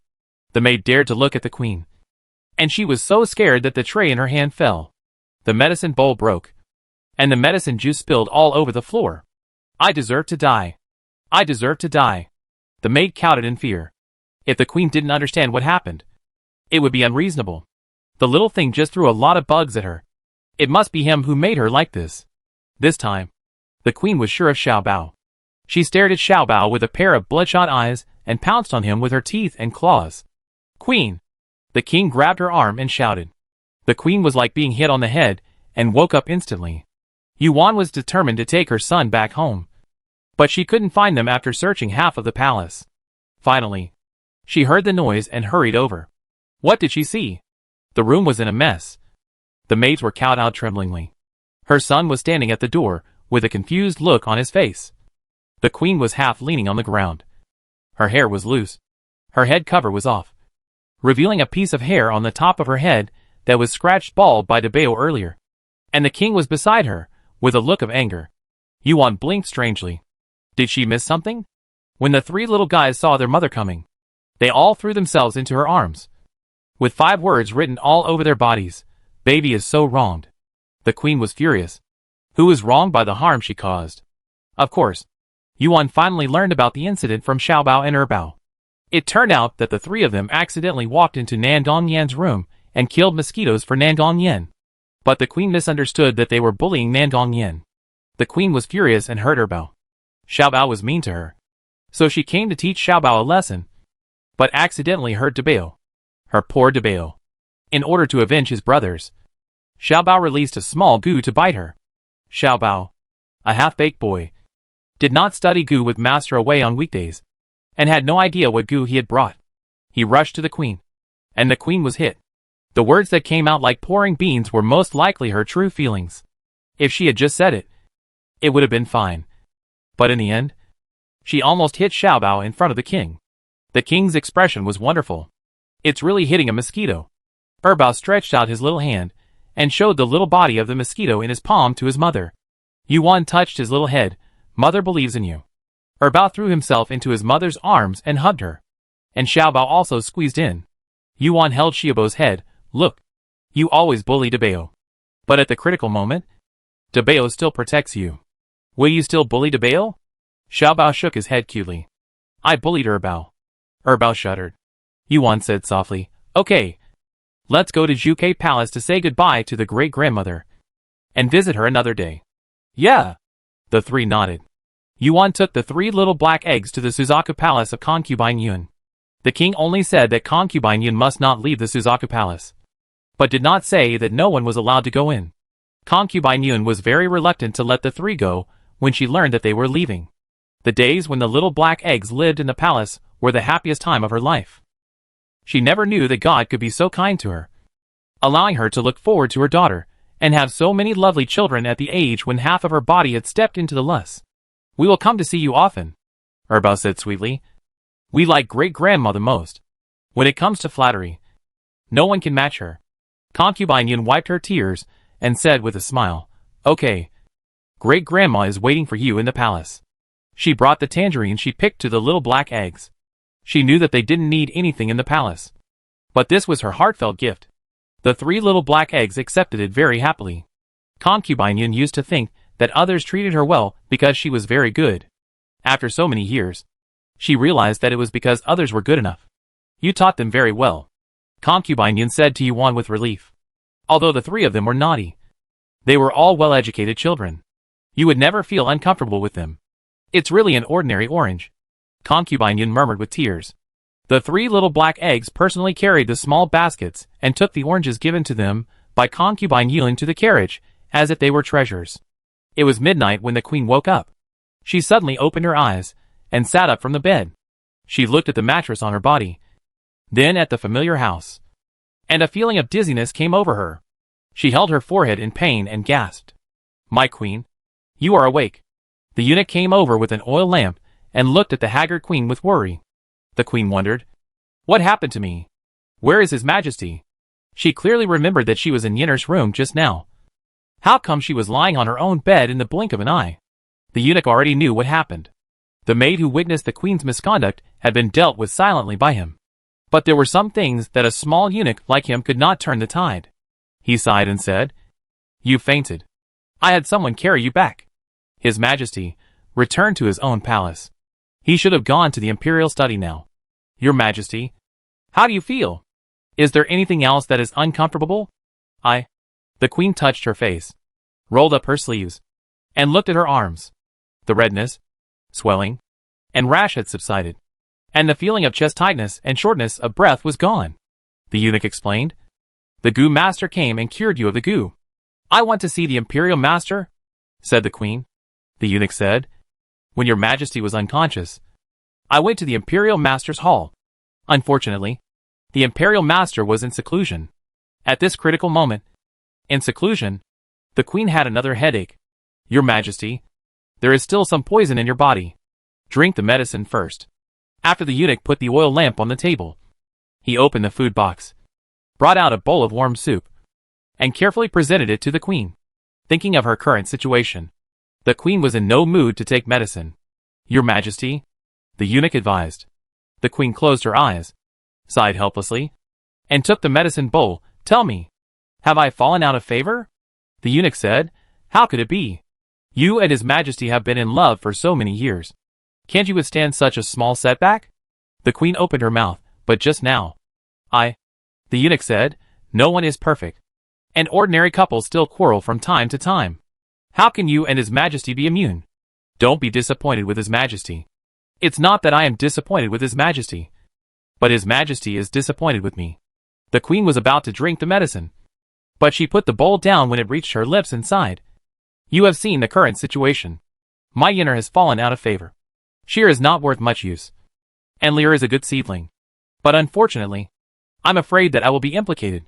After drinking the medicine, the queen washed up, put on a headgear, and went to the imperial study room after tidying up her appearance. The king is diligent in government affairs, but he does not force himself to work day and night. He cares about his health very much.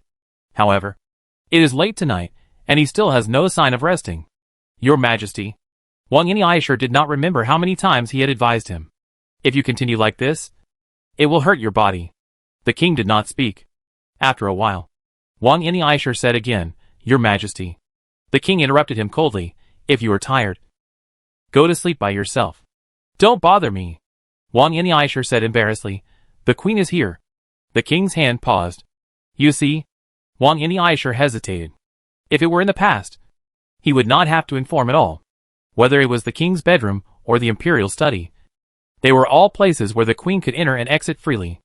However, since something like that happened in the central palace today, Wang Yinisher felt that he should be more cautious.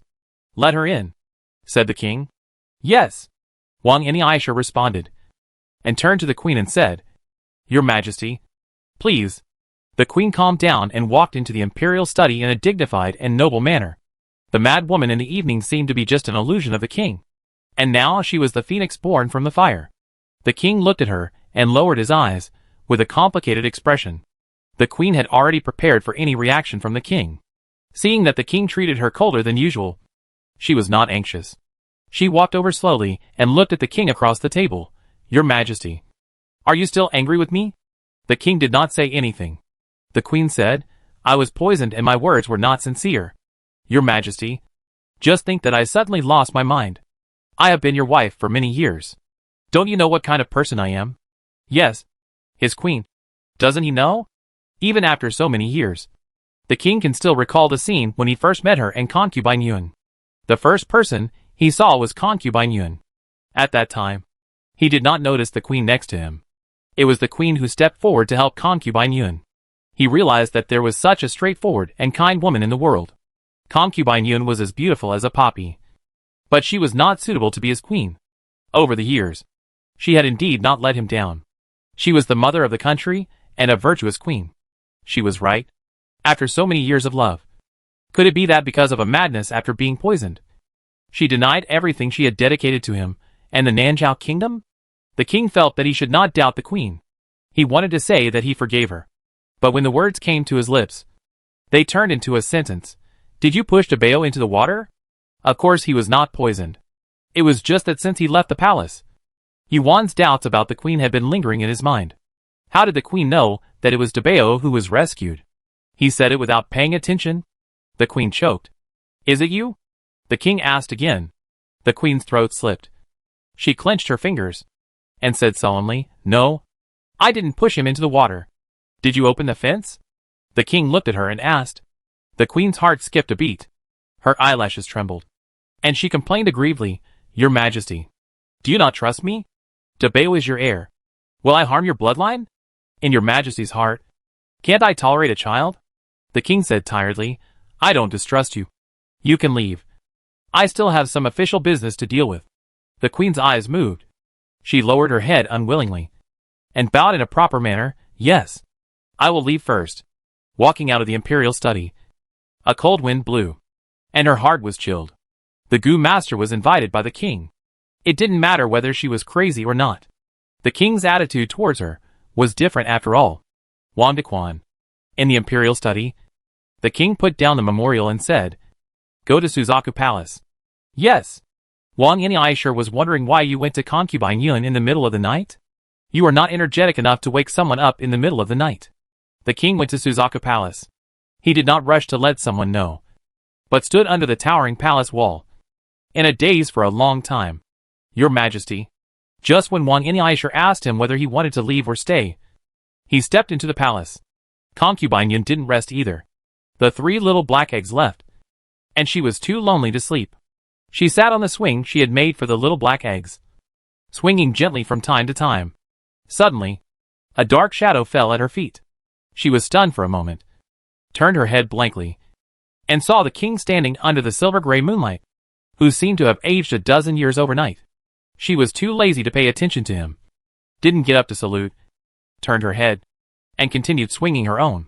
But she had been confined to her house, and the worst that could happen was that she would be killed. She had recognized her daughter, and had seen Alwan and the 3 little black eggs. She had no regrets in this life, and it didn't matter if she died. But the king didn't get angry, but walked to her side and stopped. You said that day that the queen colluded with the old national teacher. Do you have any evidence? Chapter 482 Brother 9 takes action. Witnesses from the past. Evidence? Where did concubine Yun get the evidence? If she had evidence, wouldn't she have handed it over to deal with that big white lotus? But on second thought, given the king's trust in his white moonlight queen, even if she handed over the evidence, it would only be considered fabricated. Your Majesty, why did you suddenly ask this? Could it be that your Majesty is finally willing to doubt your virtuous queen? This is really a rare thing, concubine Yun said sarcastically. Of course, she knew that the queen had been poisoned and confessed. But so what? Given the king's feelings for the queen could have fooled him with a few words afterwards. Concubine Yun didn't believe that the king would suspect the queen because of the queen's misbehavior. There was no way. The king had no brains in concubine Yun's heart. If you don't have evidence, just pretend that I didn't come tonight, the king said lightly, turned around and was about to leave. You really are here to check for evidence. Concubine Yun's eyes rolled around. She stopped the swing, stood up, turned around and called the king. I have no evidence, because even if I tell you, your Majesty will not believe it. The king stopped and looked at her solemnly. I heard it, concubine Yun said. I heard the conversation between the queen and the state teacher. The state teacher said in person, the master took great pains back then, and the queen should not let him down. That's it? The king frowned. Concubine Yun said, that's it. But it's enough to show that the queen and the old imperial teacher are in collusion. Right. I went late and only heard half of it in the imperial garden. But someone heard more than me. Maybe they can ask something. The king looked at her puzzledly. What do you mean? Concubine Yun sighed. This has to start from a few years ago, when I accidentally visited the old imperial garden. There are 2 imperial gardens in the palace. One was repaired when the king ascended the throne. Later, 2 palace maids fell to their death there.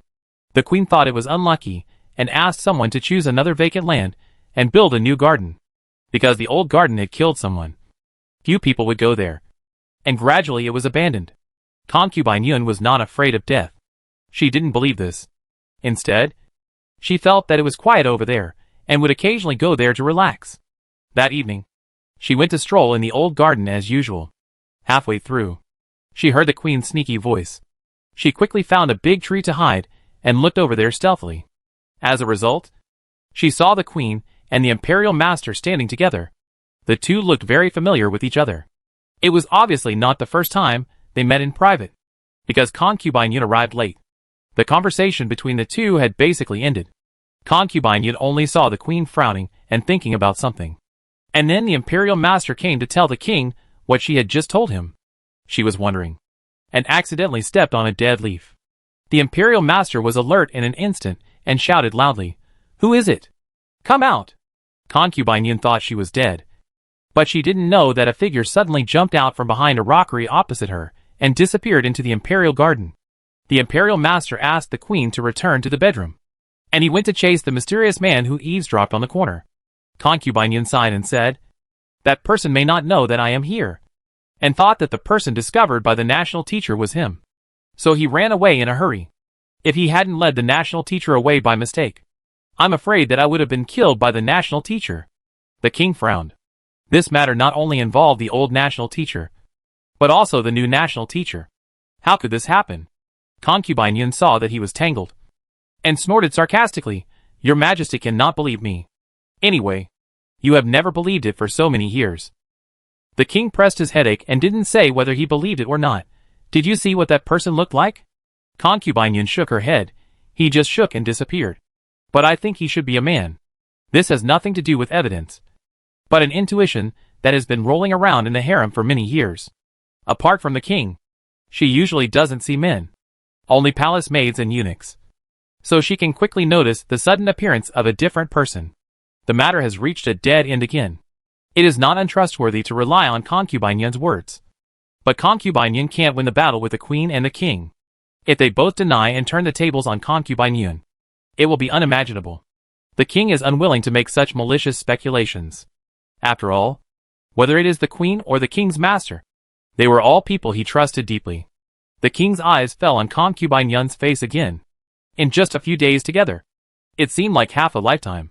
His attitude towards Concubine Yun has also changed unimaginably. If she said this before, he would not believe a word. But now, the king took a deep breath and said slowly, "It's getting late. Concubine, go to bed early." Concubine? Is this to restore her position? The king just called her this casually. But the king of a country's words are golden, and he can't take them back. Concubine Yun looked at him with wide eyes. This look is exactly the same as the little black eggs. The king couldn't stand such a look, cleared his throat, and said seriously, "I heard that they like to eat oranges in the orchard. When you are free, go pick more. I will send someone to deliver them. Can go to the orchard." Does this mean that the house arrest order has been lifted? At this age, Concubine Yun finally began to doubt her life. "Your Majesty, what's the matter?" Concubine Yun rubbed her hands. "Did you take the wrong medicine?" "King." The queen had been sending people to secretly pay attention to the king's movements. So she naturally knew that the king went to Concubine Yun's Suzaku Palace in the middle of the night. What was he doing in Suzaku Palace? Not to mention that Concubine Yun had already gone to bed. Even if she didn't, could he renew his old relationship with her? The queen paced back and forth in the bedroom. "Your Majesty," the eunuch said. The queen raised her hand and signaled him to be silent. The eunuch had no choice but to remain silent. The queen paced a few more steps before saying, "Your Majesty, what do you want to do by going to Concubine Yun's place so late at night?" "Maybe he wants to compensate Concubine Yun," the eunuch speculated. "When I lose power, Concubine Yun gains power." The queen sneered. "I knew it would be like this." The eunuch thought for a moment and said, "Didn't Concubine Yun slander you and the old imperial teacher in front of your Majesty? I dare to speculate that your Majesty went to find out the truth of this matter. After the greatest panic, the queen calmed down instead. She stood in the hall indifferently, looking in the direction of the courtyard. "It's been so long since the incident. I don't think your Majesty can find any clues. After several years, it would be impossible to find any clues if you investigate the incident that day. But if someone handed the clues to the monarch, that would be another story." "Young master, are you sure you want to do this?" On Sisui Street, Ing Shursan looked at Yin Jiuqiao, who gave him the order. In confusion, Yin Jiuqiao said casually, "Anyway, they won't tell us. So why not let the king ask it himself and let him hear the first-hand news, which will be more convincing than our retelling?" "I know." Ing Shursan nodded and flew to the palace. In the afternoon, the king just arrived at the imperial study and heard Wang Inyaisher's report. "The imperial concubine wants to see you," the king said. "Summon her." Yun Fei hurried into the imperial study, looking anxious. "Your Majesty, I remember it." "Remember what?" The king looked at her sweaty face and handed her a clean handkerchief. Yunfei took it and wiped it. After wiping it, she realized that this action seemed too unlike what should happen between her and the king. She was stunned for a moment. But at this juncture, she had something important to do. So she quickly put it behind her. She said seriously, I remember that I saw a tattoo on that person.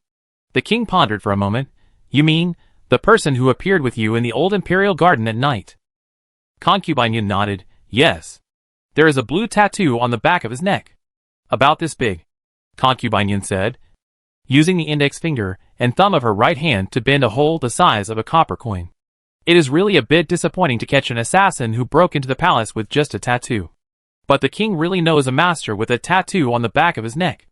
The king clenched his hands on the table and looked at Concubine Yun and said, How tall is he? This, Concubine Yun tried to recall. It had been so long. She had forgotten it.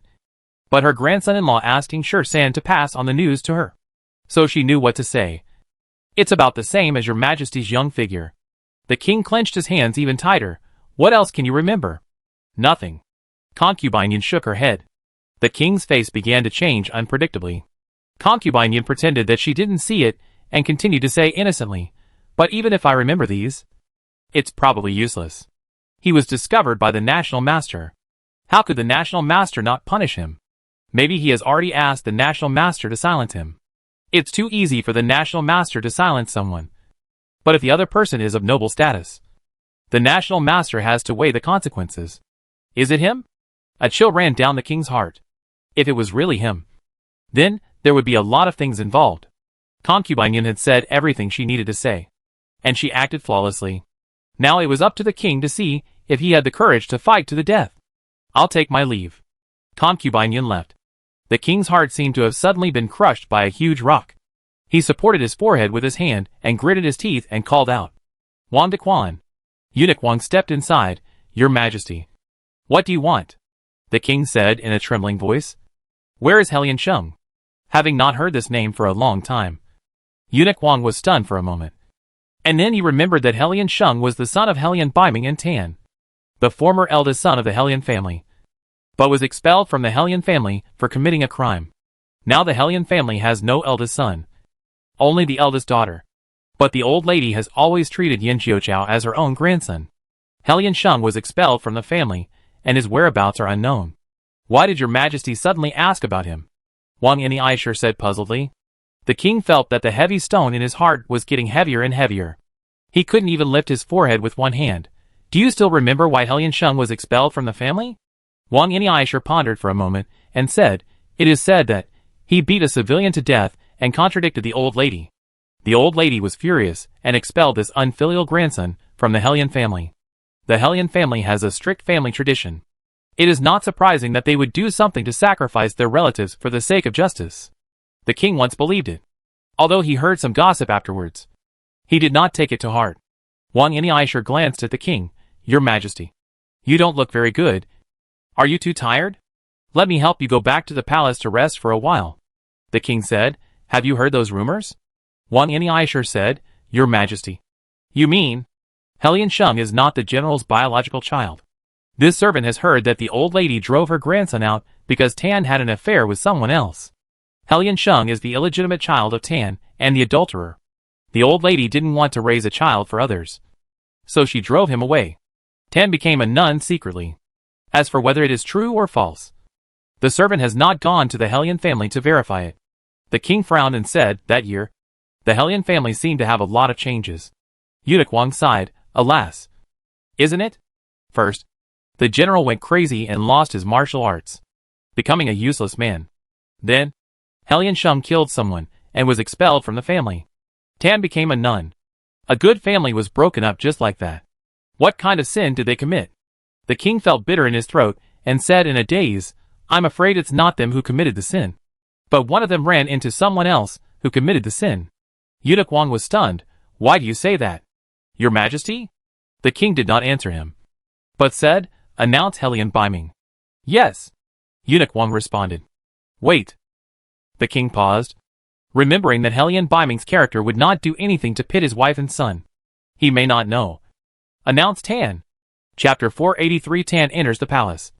the mighty concubine Yuan. Yuan Xian took the children to the Helian family to pay respects to the old lady, and was kept by the old lady for one night. The next day, she rushed to Sisui Street at twilight. The carriage stopped in front of the house on Sisui Street. The curtain was opened, and 3 chubby little black eggs jumped down. Each of them carried a basket of tangerines in their hands and went into the house. Oh! Zissou had just collected the dishes and returned to the kitchen, and almost bumped into the 3 people. Although the 3 people were chubby, they reacted quickly and avoided them with a flash. They are little fat boys, but they are also the most flexible little fat boys in the world. Hello, Sister Zissou, Erbao greeted sweetly. The father and son were sitting in the study playing chess. When they heard Erbao's voice, they both put down the chess pieces in their hands. The king of Yen was not only a bookworm, but also a chess worm. He could not eat or drink for several days because of a game of chess.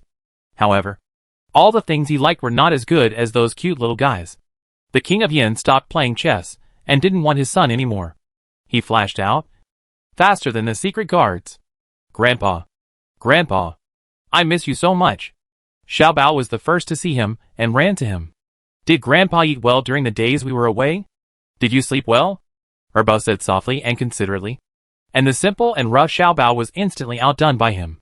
Xiao Bao glared at him with resentment, hugged the king of Yen with his little hands, occupied the king of Yen's arms, and didn't let Erbao hold him. Erbao was not angry. He turned his head and looked at Yen Jiuqiao, who was walking slowly, and said sweetly, Daddy, we are back. Yen Jiuqiao hummed, rubbed his little head, and rubbed Debao's, looking at the small basket they were carrying and said, What's in it? Oranges. Xiao Bao answered quickly. Erbao looked cute. It's the tangerine sent by my great-grandmother, and she picked them herself. What's wrong with saying it first? It's still not as beautiful as Erbao's. Xiao Bao looked at the admiring look on his father's face, and pouted his little mouth with a feeling of frustration. The father and son waited for Yuan at the door for a while, and when they saw her coming, they took the little ones back to the house. On the other side, Xiao Shinting also heard the voices of the little ones, and came over fiercely. King Yin gave him a few white eyes, and he pretended not to see it. Let Grandpa Xiao see Debao. Xiao Shinting lifted Debao up. Debao blinked his big black eyes, and looked at him. The couple had not yet announced Debao's fall into the water. But who is Xiao Shinting? He is a martial arts expert with good hearing. He had figured out the situation of Ying Shursan's coming and going. Seeing Debao's confused look, he should be fine. He is indeed Song'er's child. He is so brave. Xiao Shinting nodded with satisfaction and threw Debao high. Wu Wao Debao shouted excitedly. I want it too. Erbao wants it too. The 2 little guys hugged Xiao Shinting's thighs and wanted to hold him high. The few of them had a lot of fun, laughing like piglets. After playing, the few of them did not forget to share the tangerines they brought from the palace with their families. These were picked by my great-grandmother. You should eat them slowly, Erbao said. After sending them here, the 3 of them went to Shang Wanyan's house with a small basket. However, Shang Wanyan got not only tangerines, but also a few small flowers picked from the palace. The flowers were for the little sister in Shang Wanyan's belly. It's my aunt, Shang Wanyan corrected. Little sister, Xiao Bao said. Younger than them. She is a little sister? Someone in her belly looked at her little Didi and suddenly doubted that she was born alive. There is a big difference between a family with or without children. The house of King Yin and Xiao Shinting was noisy again. The 3 little black eggs came and went, and their little voices were all over the yard. King Yan's eyes, which had been melancholy for a long time, had a little smile again. In the past few days when the little guy was away, his appetite had become poor. Seeing that he was full of joy, Zissou winked at Fu Ling, and the 2 went to the kitchen and made a few bowls of mutton noodles. As soon as the little guys smelled the meat, their stomachs started to growl. Your Majesty, accompany the young master to eat something, Zissou said. The king of Yen nodded and sat down at the open-air stone table. The 3 little guys climbed onto the stone bench with a cry, grabbed the chopsticks with their little hands, and looked at the king of Yen without blinking. After the king of Yen took the first bite with his chopsticks, they began to eat with a huff. The 3 of them ate very deliciously. Yuan stood in front of the window, retracted her gaze from the 4 people, and turned around with a smile. Yin Jiuqiao was struggling with his pills. He had recently become reluctant to take medicine. Yuan thought of a way to boil the soup into pills and swallow them with water. Once in the morning and once in the evening. 20 pills each time. The pills are only the size of rice grains. Ordinary people can swallow them in one gulp. But Yin Jiocha swallows them one by one. Yuan looked at his serious and clumsy look, and couldn't help but hold her forehead with laughter. Are you a child? Children are better at taking pills than you. After swallowing all 20 pills with great difficulty, Yin Jiocha's stomach was also swollen with water. He lowered his head, lifted his shirt, and looked at his small round belly with deep hatred. So they are father and son. Right? Yuan chuckled, thinking of something. Yuan's expression became serious. We are leaving like this. Grandma will be fine. Right? Will the queen embarrass her? Yin Jiocha put down his shirt and said, she is busy with her own affairs and has no time to embarrass grandma. Yuan looked at him puzzledly. What did you do? Why do you say that the queen is busy with her own affairs? Yin Jiocha said calmly, the king has found out about Tan, and the old accounts of the past are going to be turned up one by one. Dusk fell. The setting sun in the sky was like blood. And Tan carried 2 buckets of water on his shoulder pole and returned to the nunnery with an expressionless face.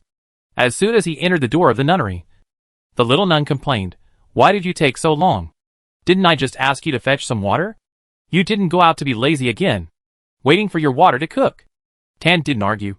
Silently carried the bucket to the water tank, held the handle with one hand, supported the bottom of the bucket with the other, and poured the water from the stream into it. The little nun snorted, I don't care. It's all your fault. I've been waiting for you for so long, and there's no water to cook. Now I have to go to the evening class. You come to light the fire and cook. I won't cook, Tan said. I carry water. You cook. You? The little nun choked. Tan said indifferently, you can do it or not. If you don't do it, you will starve. Did you eat something on the way? The little nun pulled Tan's arm roughly. Tan said, I didn't. But I'm old and can bear hunger better than you. After that, Tan pulled back her arm, ignored her, and bent down to grab the second bucket of water. The little nun said indignantly, you must have eaten. You secretly took something to eat outside. And you deliberately didn't fetch water for me to cook. When the nun comes back later, I'll tell her. Whatever you want, Tan said. Tan poured the second bucket of water into the water tank. 2 buckets of water were not enough. She had to wash at night and have breakfast tomorrow morning. Tan needed to carry more water. Tan hung the bucket on the shoulder pole and walked out. Unexpectedly, as soon as she opened the wooden door of the nunnery, she saw several tall guards and a man dressed as a eunuch. These guards wore the armor of the imperial guards. And the eunuch, when Tan was still in the Hellion family, she had followed Hellion beaming in and out of the palace many times.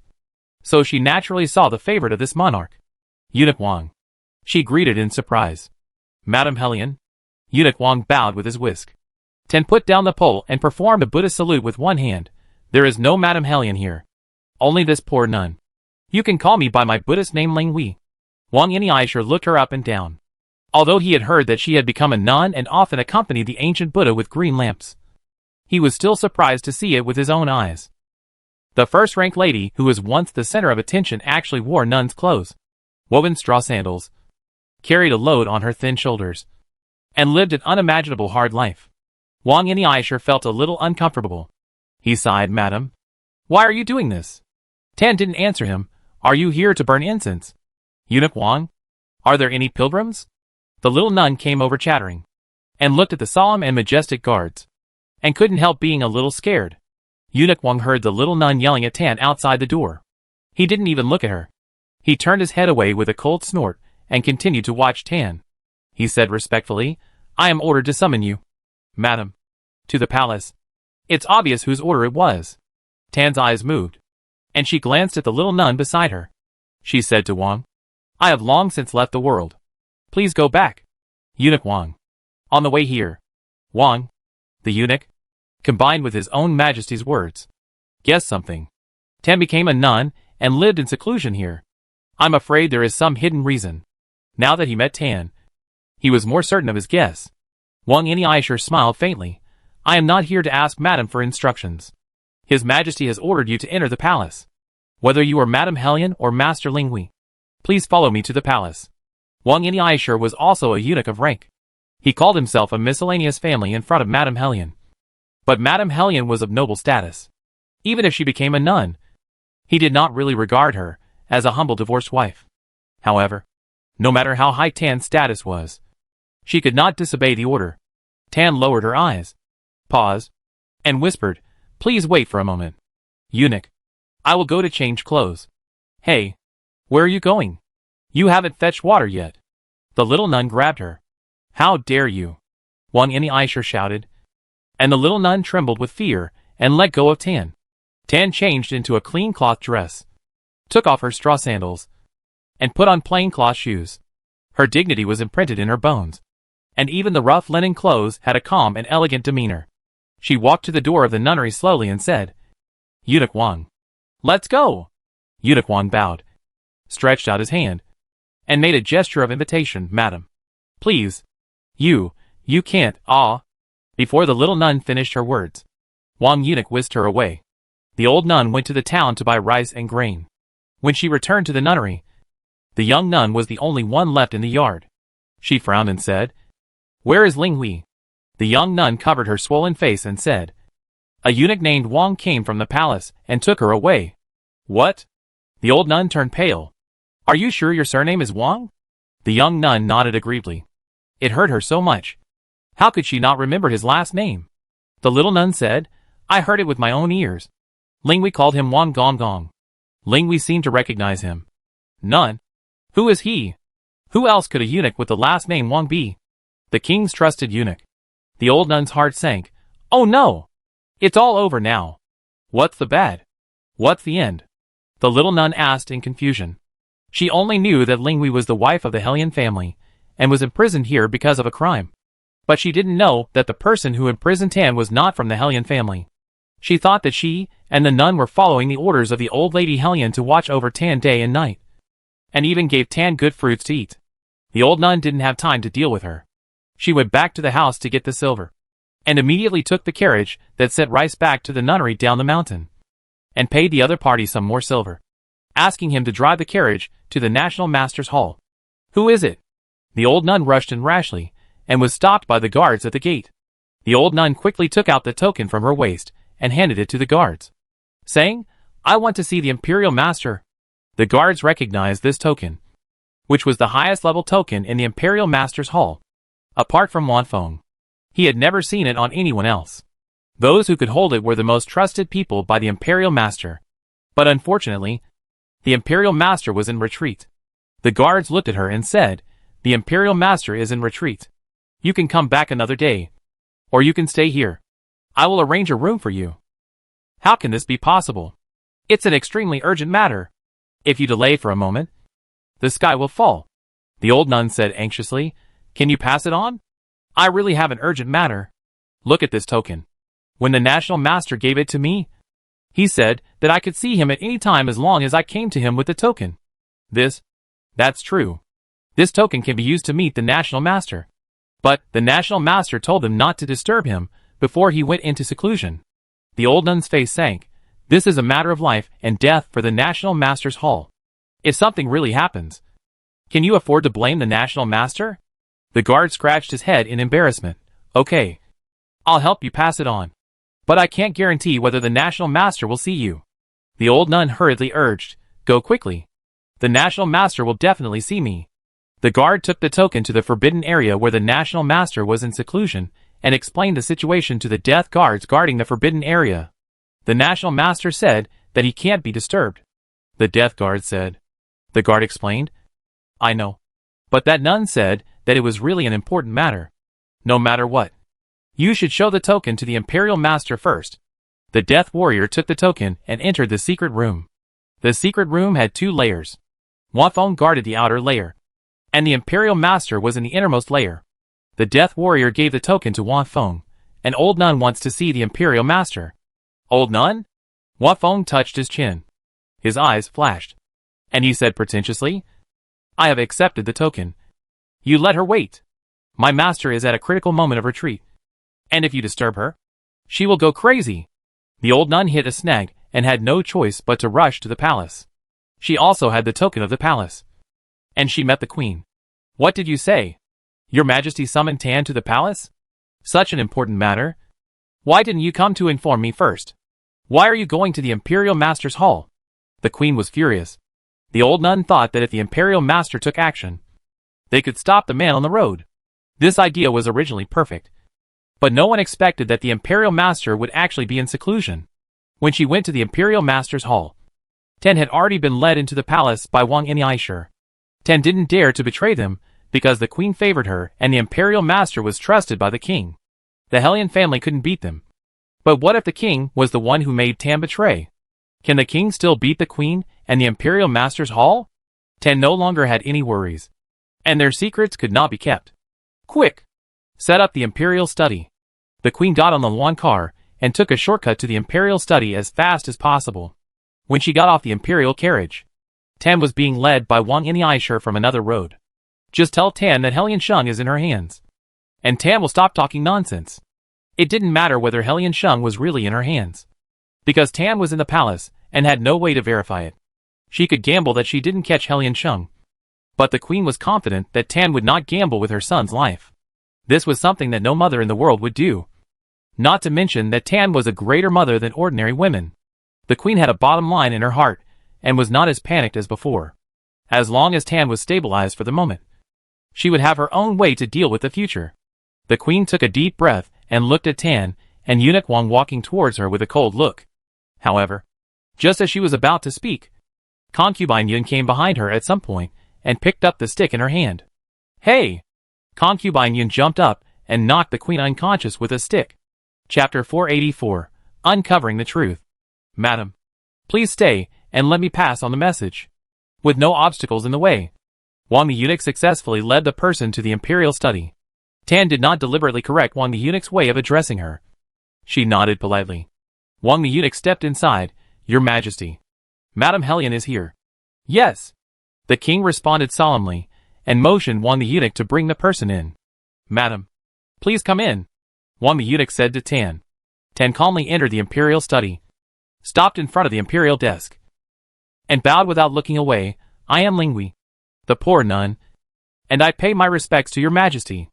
Just before Tan appeared, the king had a glimmer of hope, thinking that perhaps Concubine Yun had heard it wrong. Or perhaps he had misunderstood the queen. The queen was someone he had been with for many years. How could she betray him? But at the first sight of Tan, the king had a bad feeling in his heart. Tan, do you know why I summoned you? The king did not use the title of Lingui. In his opinion, Tan was Hellion Baiming's wife. It didn't matter whether she became a nun or not. Hellion Baiming still had her in his heart. So she was Tan of the Hellion family. Tan lowered her eyes and said, I don't know. The king asked, do you really not know or pretend not to know? Tan didn't say anything. The king sighed, well, I won't beat around the bush with you. I came here today to ask you a few questions. But you need to tell me everything you know. Tan paused for a while and said, Your Majesty, please speak. The king said bluntly, a few years ago, several major events happened in the Hellion family. First, my god general went astray and lost all his martial arts. Then, Hellion Shung caused a death and was expelled from the family. I ask you, is there any other hidden story behind these things? Tan clenched her fingers. The king looked at her solemnly. Why don't I ask you in another way? Are all these things done by you? Are you also colluding with the National Master Palace? Tan's forehead was covered with fine sweat. The king saw her struggle and said in a gentle and persuasive way, You don't have to be afraid. If the sky falls, I will take care of it for you. This country is my country. And the world is my world. If I want to protect you, I will definitely protect you. The reason why I asked you is because the people who threaten you have been suspected by me. This is your only chance to get rid of them. Think about it. If you can't produce evidence, I can't deal with that group of people. You and your son will never have peace in your life. The queen's worry was right. Tan didn't dare to betray her and the National Master's Palace because the Hellion family couldn't fight against it. But what the king said was clearly telling her that the queen, who was once extremely favored, had fallen out of favor with the king. As long as she didn't have the king's love, what would the queen be? But in an instant, Tan came out of the shadow of being threatened. She bent her knees and knelt on the ground and said, Yes. I did it. I poisoned the general and abolished his martial arts. Even though he had guessed this result, the king was still shocked when he heard Tan admit it himself. Why did you do this? Tan lowered her eyebrows and said bitterly, Will your Majesty believe me if I tell you? The king looked down at her and said, "Whether to believe or not is my business.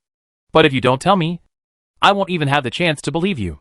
Tan was convinced, nodded, and said sadly, "Because if I don't abolish his martial arts, they will take his life."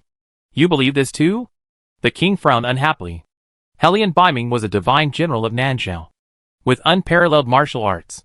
"Is it so easy to be calculated?" "It has been done," Tan said. The king was stunned. Tan said self-deprecatingly, "Your Majesty, do you still remember that not long before he got into trouble, you summoned him into the imperial study to discuss military affairs? That time, someone had already poisoned his tea." It was indeed the case. That year, there was a bandit problem in the east, and the king planned to send Helian Biming to suppress the bandits. He summoned him to the imperial study to discuss the date of the expedition, because Helian Biming got into trouble a few days later. The king still remembered that summons. The king frowned fiercely. "My! How could my tea be poisoned?" Tan said sarcastically, "Did the queen come?" The king was hit hard. "The queen came!"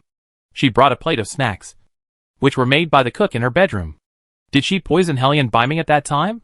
Tan said, "The poison is colorless and tasteless, but it causes dull pain in the back."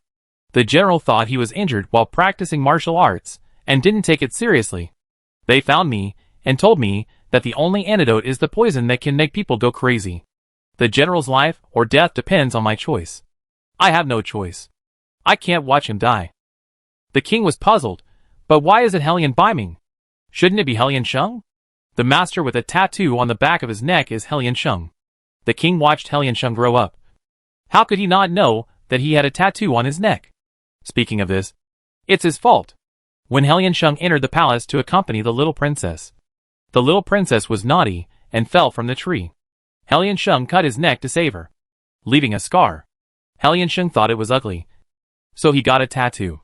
Tan was stunned by the king's question, and then she reacted and said, "It seems that your majesty already knows that Shenger eavesdropped on their conversation." Tan didn't ask the king how he knew it.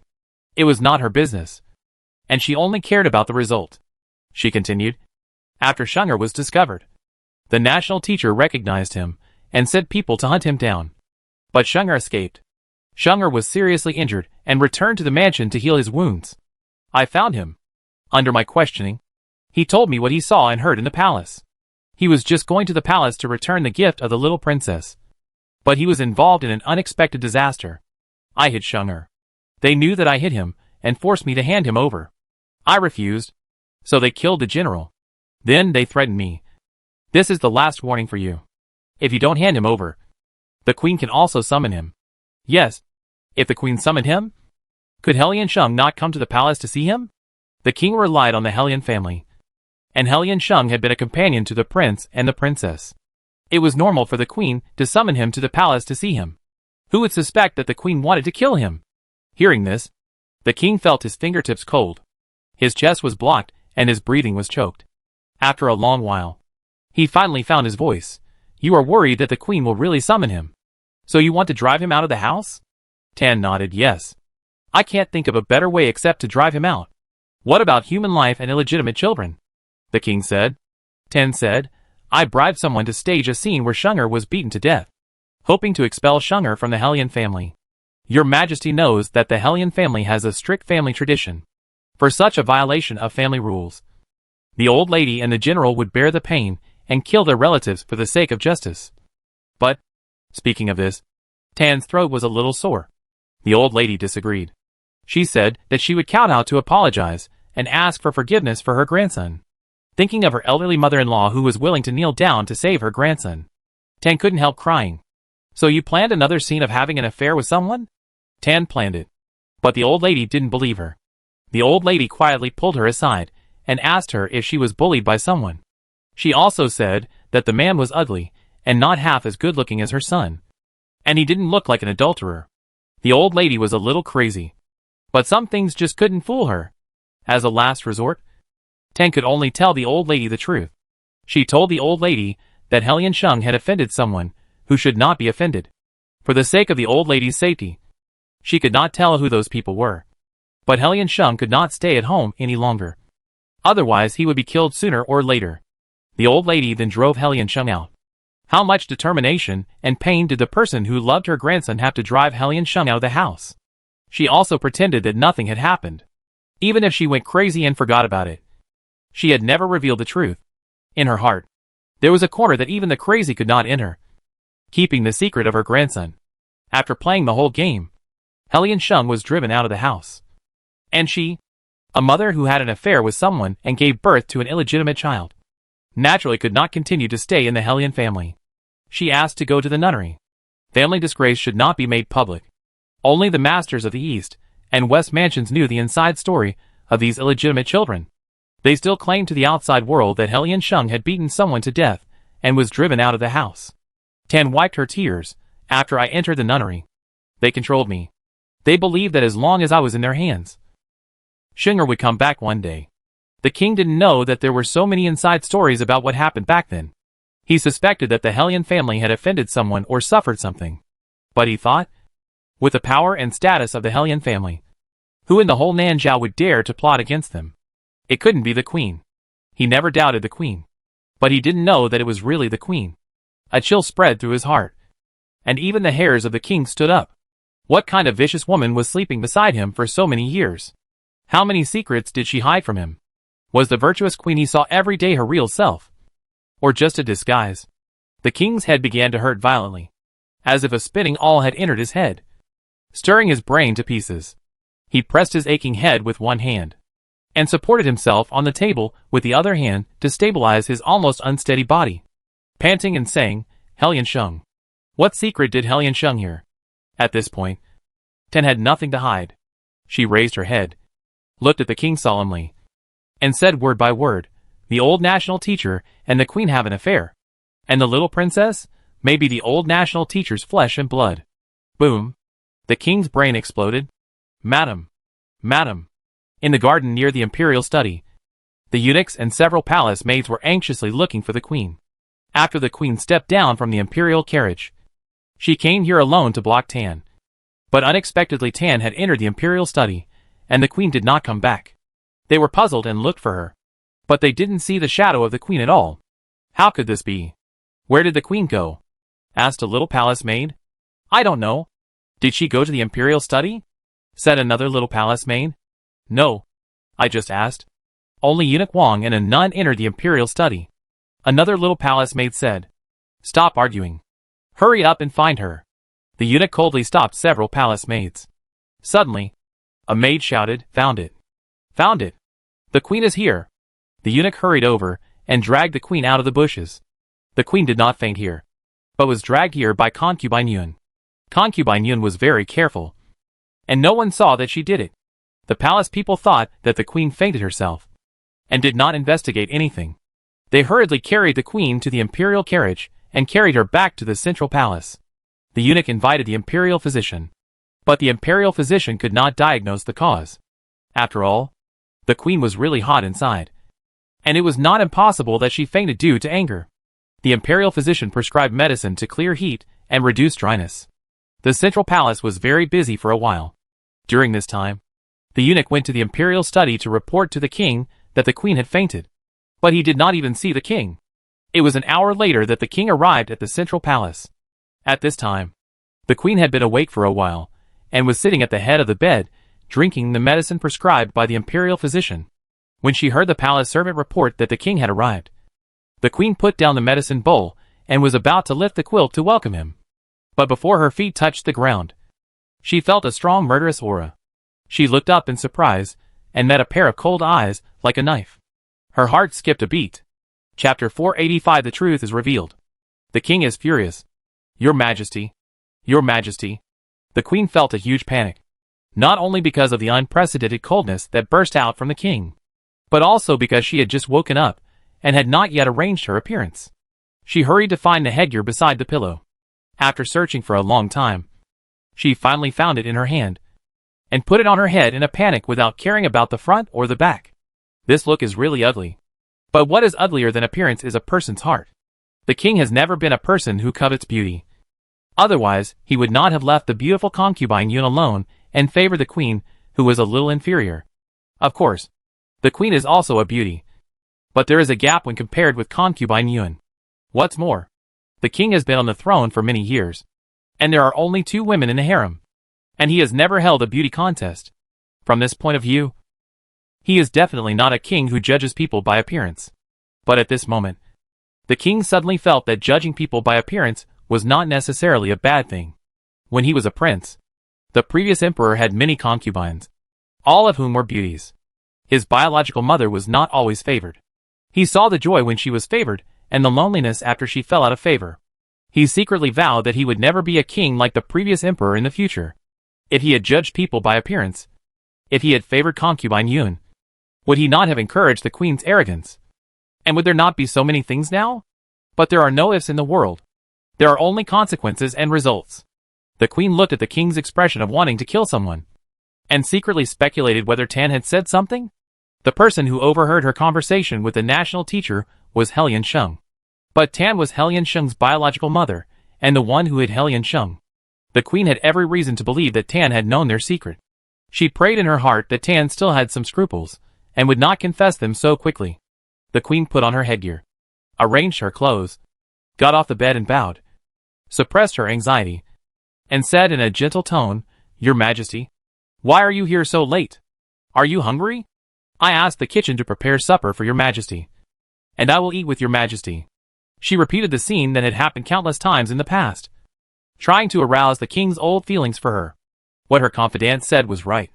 Decades of ups and downs could never be destroyed overnight. So what if Tan said it? That was just her one-sided statement. The Helian family and the little princess had a falling out. They were enemies in the political arena. She could completely bite Tan back and say that Tan slandered her and the National Master Palace. The king looked at her coldly at this point. "Do you think it is possible for me to sit at the same table with someone who has betrayed me for decades?" Betrayal? Decades? Tan! She really said it. The queen clenched her fingers. A cold light flashed in her eyes, and her face was stunned. "Your Majesty, what are you saying? I don't understand." The king said in a cold voice, "Okay, if you don't understand, I will tell you clearly. Nangong Yin is not my flesh and blood, but the illegitimate offspring of you and Yuan Zhao. Yuan Zhao, the former master of the Imperial Master Hall. Since he became the Imperial Master, no one has called him by his name for a long time." Upon hearing this, the queen was stunned for a moment, and then her face changed in an instant. This was a guilty conscience that could not be concealed no matter what. But she was guilty not because she really had something with Yuan Zhao, but the queen had no words to defend herself. She stretched out her stiff hand and grabbed the king's arm. "Your Majesty, please listen to my explanation." Even if the king listened to Tan's words, he did not take it as a complete testimony. He didn't know how much pain he had endured to retain a trace of reason to come to the queen to verify. The queen's expression betrayed her. She and the imperial master did have something. The king felt sick. Concubine Yun, who always shouted that she wanted to cuckold him, had never cuckolded him. But the queen, who was deeply in love with him, had cuckolded him for more than 30 years. The king was about to fall down. Nangong Yin is the illegitimate offspring of the queen and the imperial master, and the great princess is his only flesh and blood. So Yuan Zhao's prophecy is not very credible. How could a child of adultery be the Tianfu princess who protects Nan Zhao? It's a pity that his own flesh and blood was sent away, and he raised a child for a pair of adulterers and silver, homonymous characters, for decades. The king felt a pain in his chest, and a fishy sweetness surged into his throat. He ruthlessly brushed away the queen's hand and gritted his teeth and said, "Concubine Yun is right. My princess was forced away by you and Yuan Zhao. The so-called prophecy of double blessings and disasters is simply false. My child. He made up his mind to send the princess away because of the prophecy. Otherwise, no matter how much he hated concubine Yun, he would not have exiled his own flesh and blood. You vicious woman." The king, who had always been patient, could no longer control his anger. He slapped the queen with his backhand. Ah! The queen was hit hard with all her strength. She fell to the ground with a huge force. Her headgear was knocked off, and half of her face was swollen. The king was a good-tempered man, but this good-tempered man slapped a woman. After the slap, the king's strength was also drained. He fell down on the chair, sweat on his forehead, and his chest heaving violently. He pointed at the queen with his shaking fingertips. I want." Before he could tell her what he wanted, the queen rushed over, hugged his hands, and burst into tears. Yennefer is your flesh and blood. She is yours. Please believe me. There is nothing between me and Yuan Zhao. Really nothing. The king sneered. Oh? According to you, what Hellion Sheng heard was all false. The queen swore. That was all my trick to the national teacher. I have no affair with anyone. The king sneered. Do you think I will believe it? The queen shouted hoarsely. Your Majesty. It is absolutely true. But the king could no longer trust her as before. In fact, because she hurt him so badly. Even if she said the truth, it sounded like a lie to the king. You mean? You have done nothing wrong? Yuan Zhao was willing to plan for your daughter. Why did Yuan Zhao do this? If Nandong Yen is not Yuan Zhao's child, why does the current national teacher help her again and again? It's not that the king can't know some things, but he doesn't want to check. Once he checks, the relationship between the Queen's Mansion and the National Master's Palace will be exposed. Even when the Queen's Mansion suffered a series of misfortunes a few days ago, the National Master also told him that it was the birth date of the great princess that had conflicted with the Queen's Mansion. Look, how blind he was that he didn't see through that the National Master's Palace had been in cahoots with Nandong Yen. The Queen sat down on the ground with a bitter smile. Your Majesty. At this point, I have nothing to hide. I will tell you the truth. All of it. But please believe that Yennefer is indeed your flesh and blood. Humph. The king turned away coldly. The queen didn't look at his disgusted expression, and said in a daze, I have been married to your Majesty for 2 years, but I still haven't gotten pregnant. Your Majesty and I are both young and fertile. But why can't we have children? The Queen Mother once asked me this question, and even revealed her idea of letting me fill the harem for your Majesty. I didn't want to, and wanted to get pregnant with a prince for your Majesty as soon as possible. I secretly sought out famous doctors. A folk doctor took my pulse, and told me that my body was not suitable for pregnancy. I didn't believe it.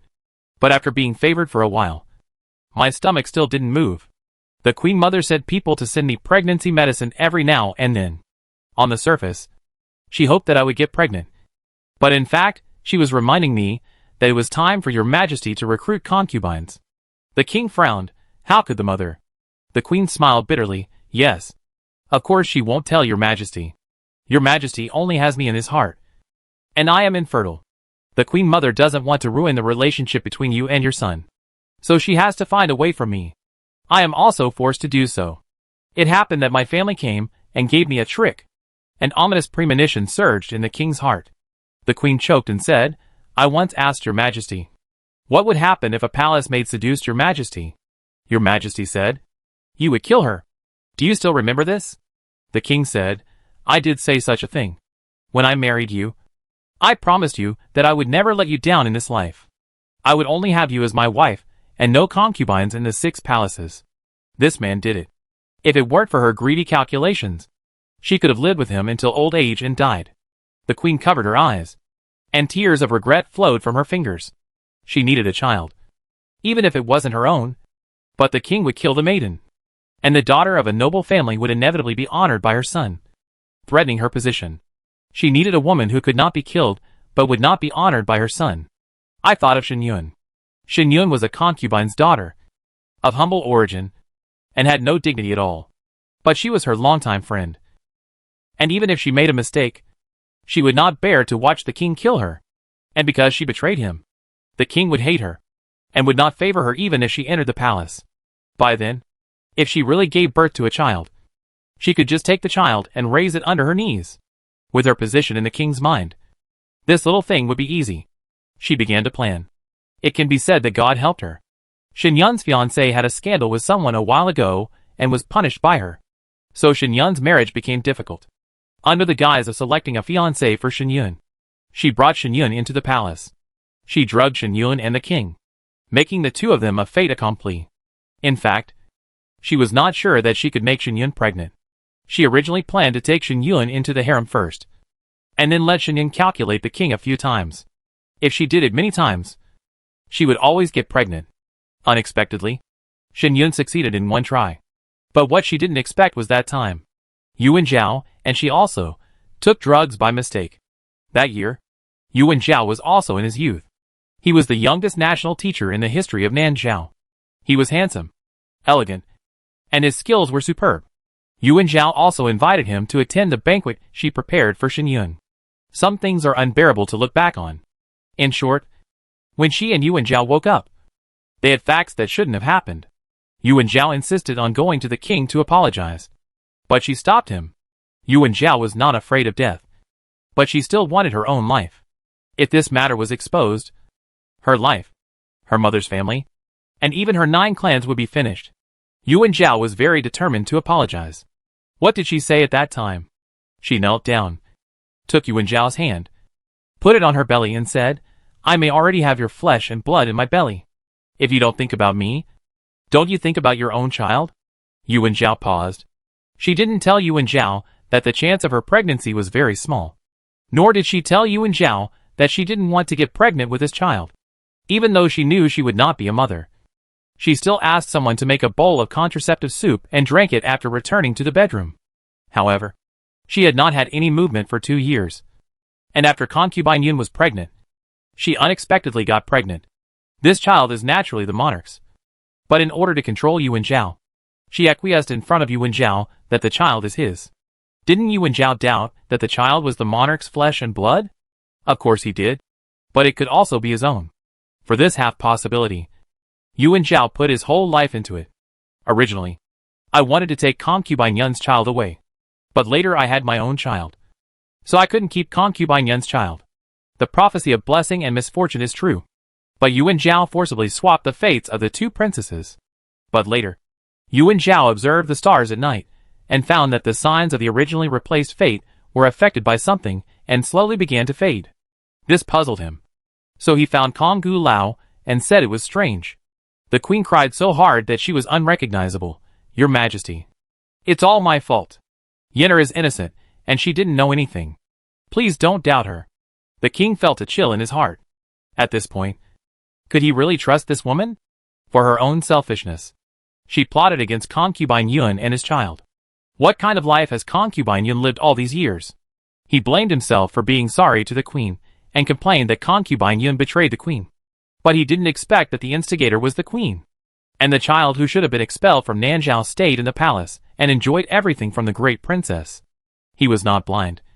He was a complete fool. The injustice of Nanzhao couldn't wake him up. He was tricked by this adulterous couple. He sent concubine Yun and his own flesh and blood away with his own hands.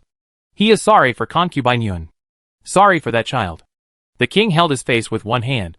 Tears of regret burst out. "Your Majesty." The queen walked over on her knees, tears pouring down her cheeks. "If you want to punish me, punish me. It's all my fault. I am sorry for your Majesty.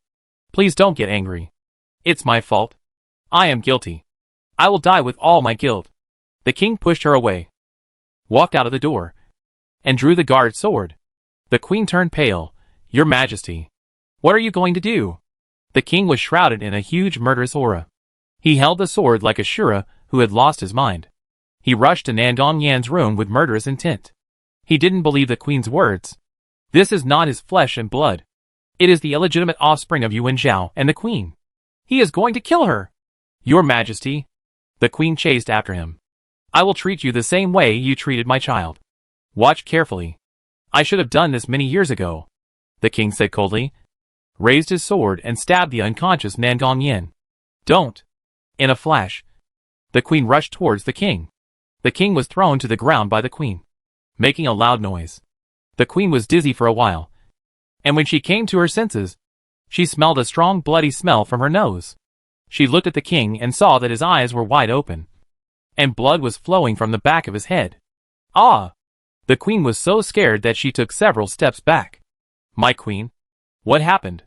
A maid on night duty walked into the room, and saw the king lying in a pool of blood. She covered her mouth and said, "Ah, Your Majesty."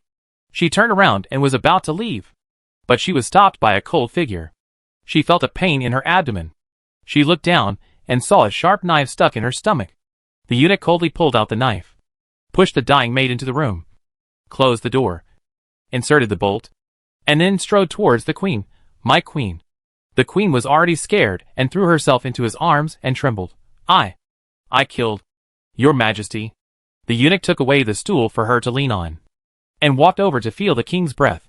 Your Majesty is not dead. As he said, he tore off a piece of clothing and wrapped the king's head. The queen was relieved to hear that the king was still alive. Quick! Call the imperial physician. The eunuch stopped her and said, You can't call the imperial physician. The queen asked in panic, Why? His Majesty has lost so much blood. He is dying. He can't die. If he dies, I won't be able to live. The eunuch said calmly, Your Majesty, do you think that if His Majesty survives, you can live? Have you forgotten what His Majesty did to the little princess? After he kills the little princess, he will kill the little prince and the little princess. And finally, he will kill you too. Then, what should we do? The queen's scalp was numb. The eunuch said, I have learned some medical skills, so it is not a problem to stabilize Your Majesty's injuries.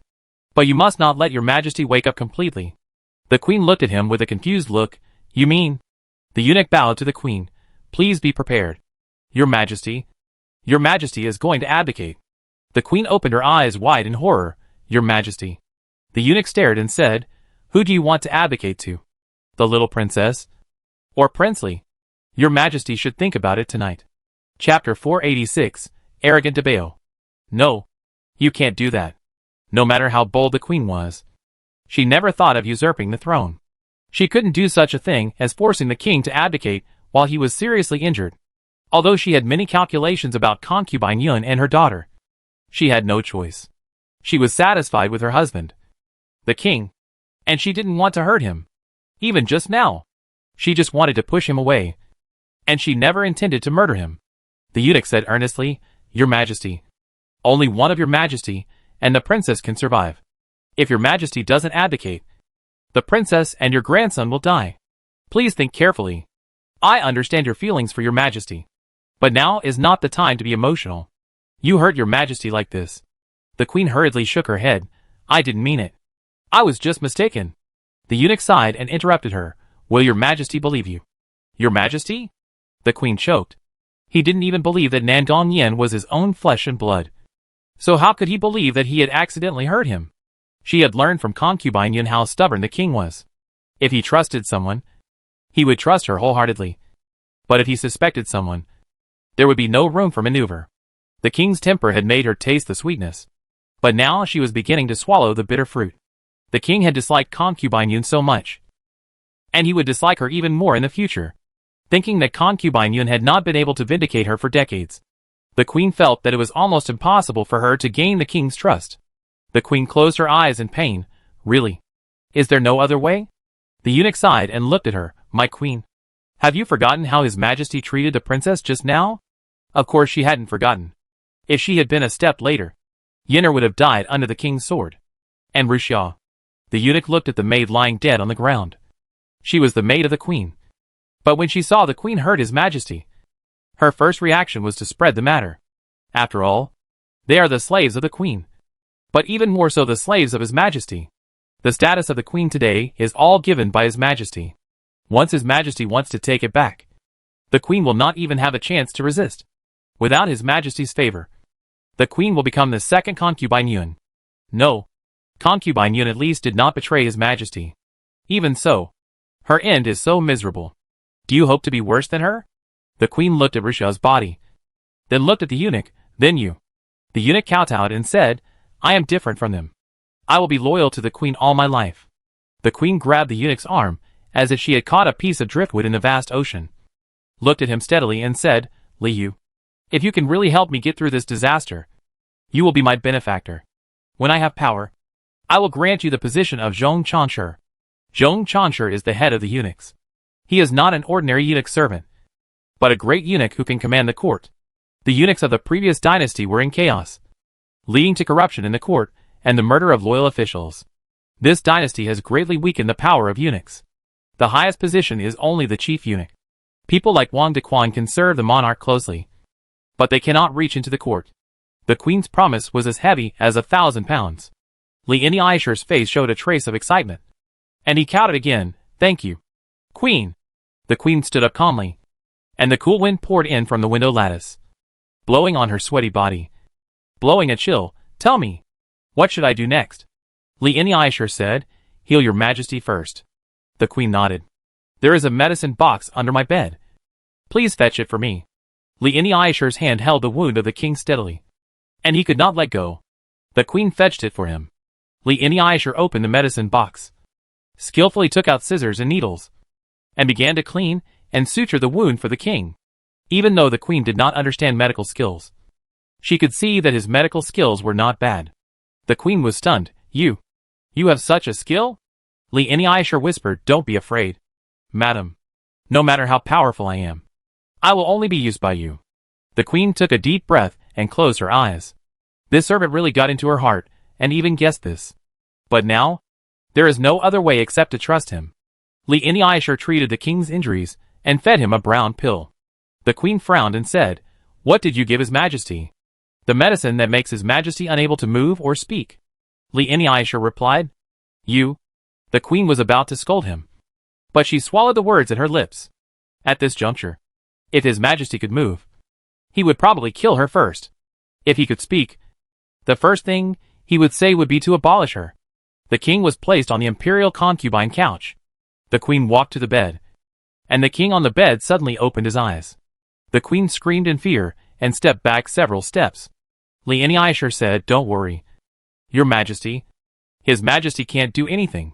The queen panted in shock, and bravely came to the bed again, seeing the king's eyes that wanted to eat her. Her eyebrows jumped. Your majesty, can he hear us talking? Li Aishar nodded. Yes, your majesty. The queen's face changed. Then our business is not. Li Aishar said, I said that your majesty can't move or speak, so your majesty doesn't have to worry about being heard by your majesty. The implication is that even if you hear it, you can't do anything, let alone do anything to them. You, your servant, are so brave. The queen rubbed her panicked heart. Blindfold, your majesty. The eyes that seemed to penetrate her. She was afraid when she saw them. Eunuchly took a piece of cloth and covered the eyes of the king. Then he asked, have you decided who to make the king? Little princess or princely? The queen paced in the room. Yener can no longer be relied on. Solier is more appropriate. But how to explain to the ministers then? Eunuchly said slowly, your majesty is suffering from a serious illness and cannot rule the country or be cured. So he abdicated the throne to his heir and named himself the emperor. You, the queen, will become the regent queen mother. Will they believe it? The queen asked worriedly. Eunuchly said, your majesty has just discovered the queen's secret today, and has not yet made it public. Therefore, in the eyes of the world, you are still the queen who is deeply in love with your majesty. No one believes that you will murder your majesty. With your appearance and your majesty's imperial edict as evidence, everything will fall into place. The queen nodded as if she had an epiphany. The only people who know about his majesty's suspicions are Tan, and perhaps concubine Yun and eunuch Wang. Concubine Yun is not to be feared. She is a crazy woman. The whole world knows that she is not on good terms with him. No one will believe what she says. Tan has a relationship with the Hellion family and the great princess. Her one-sided words alone are not enough to convince people. The most difficult one is Wang Dequan. The queen frowned. By the way, where is Wang Dequan? His majesty has been in trouble for so long, and he didn't come to find him. Li Aishar said lightly, there is only one possibility. He escaped, and he knows everything.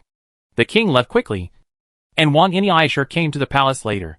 He was also a person who often went in and out of the palace. No one would stare at him, let alone guard against him. When he walked to the vicinity of Nangong Yan's house, he heard fierce quarrels, the queen's begging for mercy, and a huge crash. After that, he saw Liu enter the house with a dagger, and then the door was locked. He was not a 3-year-old child. How could he not guess that the king was in danger? It's not that he didn't think of calling the guards, but what would happen if he called them? With the queen's ability, can she still fake a scene? I'm afraid that the guards didn't catch the queen, but exposed himself. If he was asked to rush in to save his majesty, that was even more impossible. His frail little body could be kicked to H.L. by Li. Of course, Wang Aishar was afraid of death, but he also took the overall situation into consideration. He had long known from Tan that the queen was a vicious woman. Now that she had harmed the king, he could guess what she would do next with his toes. But if she didn't have the imperial seal, she could just dream on. Wang Aishar returned to the imperial study and secretly put the king's imperial seal into his pocket. He took the imperial seal and walked out of the palace. At this time, Only the great princess could save the king and Nan Zhao. He had to see her. Eunuch Wang. Where are you going in such a hurry?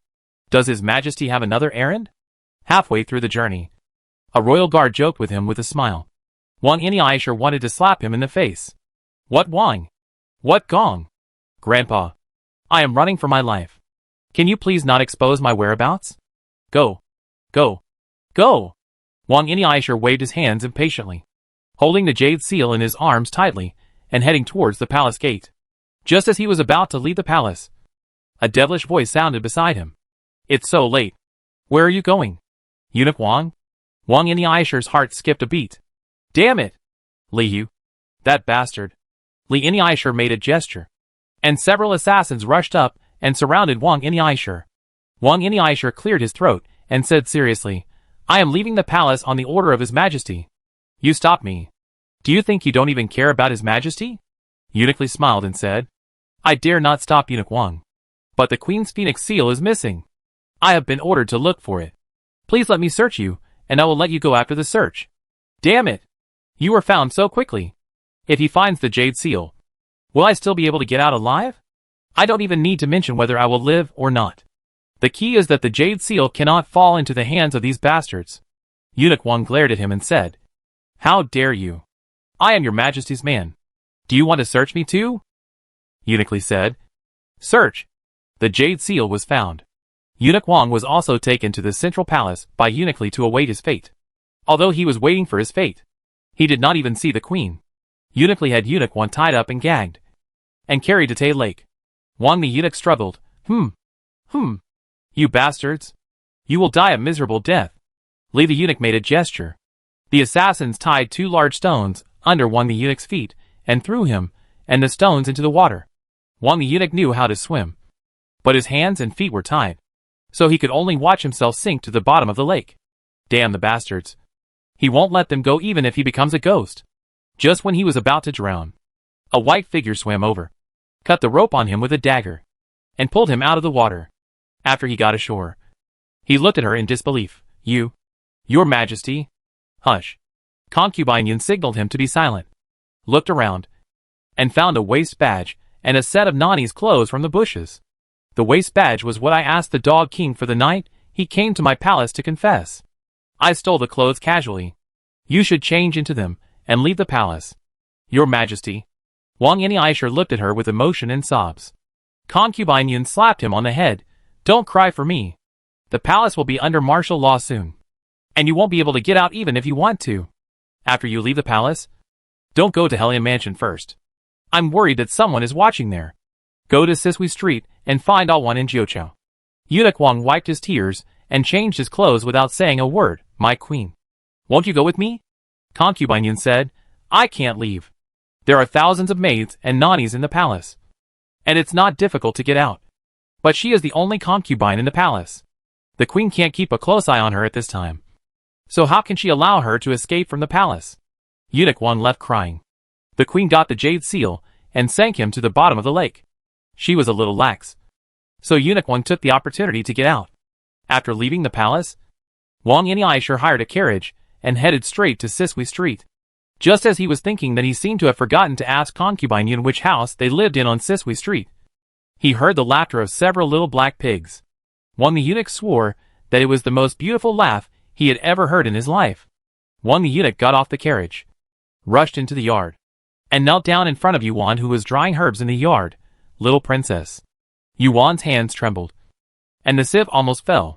She looked at Wang the eunuch, who looked neither male nor female, and it took her a long time to recognize him. Eunuch Wang? Why are you dressed like this? Wang the eunuch said with snot and tears. Oh! Something happened. Something big. The queen is going to rebel. I don't know what she did to your Majesty. She also took away the jade seal. Nan Zhao is going to change. Jade seal? Yuan raised her eyebrows strangely, pointing to Dabeo, who was sitting on the doorstep to stamp the seal. What are you talking about? Wang the eunuch looked closely and stopped crying. There was a pile of papers at Dabeo's feet. Dabeo held the imperial seal in one hand and paper in the other, stamping and stamping a yard full of imperial edicts. Chapter 487, Deposed Queen. Eunuch Wang was stunned. For a moment, he thought he had seen it wrong. until he rubbed his eyes and saw Debeo still holding the jade seal and stamping. He finally widened his eyes. What's going on here? How could there be two jade seals? One in Debeo's hand, one in the imperial study. Where did the young master's jade seal come from? Eunuch Wang asked in astonishment. Yuan thought about it, touched her chin and said, the king gave it to me. From your tone, it seems that you are not sure. Please, this is a jade seal. It's not something that can be found everywhere. Can you have some basic respect for it? Debeo, is it something given by His Majesty the King? Yuan asked her son. Debeo was very busy stamping seals, but he still took time out of his busy schedule to look at his mother, nodded cutely, and then continued to stamp. Wang Yin'Aisher was completely petrified, with only the corners of his mouth twitching constantly. Is this really the imperial seal? You guys made it look like a bag of cabbage to me? But the queen clearly has an imperial seal in her hand. So how come Debeo also has one? Wang Yin'Aisher was very confused for a while. And then he remembered that Debeo had been holding the imperial seal a few days ago. In order to get the imperial seal back, His Majesty asked the craftsman to make a fake one. The appearance looks exactly the same as the real imperial seal, and the words engraved are different.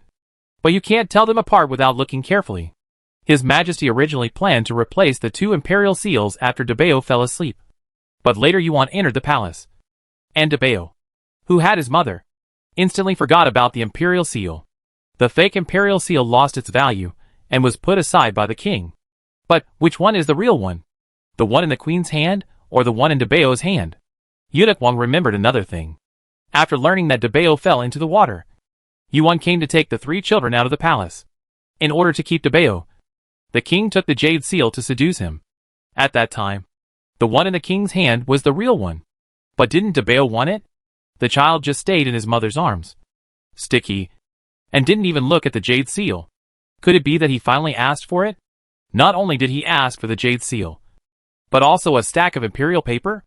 Imperial paper, also known as imperial silk, is a brocade fabric made of natural silk, which is used to write imperial edicts. Whether it is the jade seal or the imperial silk, they are things that cannot be found among the people. Now, they appear in Debeo's hands at the same time. Eunuch Wang's mouth twitched violently. Your Majesty, you can't pamper your great-grandson like this. Can you have some bottom line? Aren't you afraid that they will write nonsense and ruin you? After all, the great princess and the little princess don't like you very much. This is what happened. After Yuan left the central palace with the three little guys, she went to the Suzaka palace to say goodbye to concubine Yuan. The king was particularly shameless and kidnapped Debeo to the imperial study and seduced him with the jade seal. Debeo took the jade seal and casually stamped on a blank piece of imperial silk. After stamping, he laughed like a pig, seeing that he liked it. The king took out the imperial silk from the drawer. As a result, the jade seal was taken away. The imperial silk was taken away, and the person was not left behind. The king who wanted to cry but had no tears. Wang Yin'Aisher didn't know about this episode. He was not in the imperial study at that time. But even if he knew, he estimated that he couldn't do better than the king, and he might even give the ink to Xiao Haiden. Wang Yin'Aisher's intuition told him that the jade seal in Debeo's hand was the real one, and the one snatched by the queen was a fake one. That would be great. Without the real jade seal, the queen wanted to rebel, but she could just dream about it. The king was most likely controlled by the queen. To save the king, the queen had to be abolished first. In a flash, Wang Yin'Aisher had a brilliant idea. They had the jade seal and the imperial silk in their hands. Abandon, abolish, abolish, abolish, abandon that old BXXXH. But soon, Wang Yin'Aisher found that he was too happy too early. Debeo, hurry up. Bao, and I have finished writing again. It was Shibao's urging voice. Wang Yin'Aisher turned his head and saw it. His heart skipped a beat. Oh my goodness.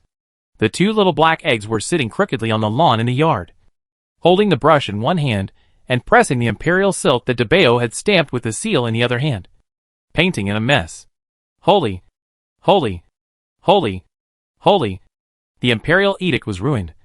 Ruined? Ruined by you? Wang Yin'Aisher wanted to faint. The three little black eggs had a clear division of labor. Debeo stamped, Bao, Xiaobao painted, and they were so happy. seeing that the imperial edict in the yard was ruined by the three little guys. Wang Yinisher was more tearful than the king. Dabao had the last piece of imperial silk left in his hand. Dabao raised the jade seal, dipped it in the ink, and stamped it on the imperial silk. No! Wang Yinisher dodged and rushed over, fell at Dabao's feet, and used his body to protect the imperial silk tightly. Pop! Dabao's jade seal was stamped on Wang Yinisher's face. In any case, the last piece of imperial silk was snatched away. Wang Yinisher breathed a sigh of relief and stood up carefully holding the imperial silk. Dabao raised his little head and watched him take his paper away. Bao and Xiao Bao also looked at him in unison. The three of them were having fun. And suddenly someone snatched their toys away. An incredible scene happened. The three of them pouted and cried. What happened? What happened? Xiao Shenting, who was dozing off while accompanying Shang Wenyan to embroider in his own yard, heard the voice of his little grandson and instantly flashed over with vigor. At almost the same time, King Yin also ran out of his study. Fuling and Zissou also put down their half-finished work and rushed over. Yin Jiuchao was out making trouble.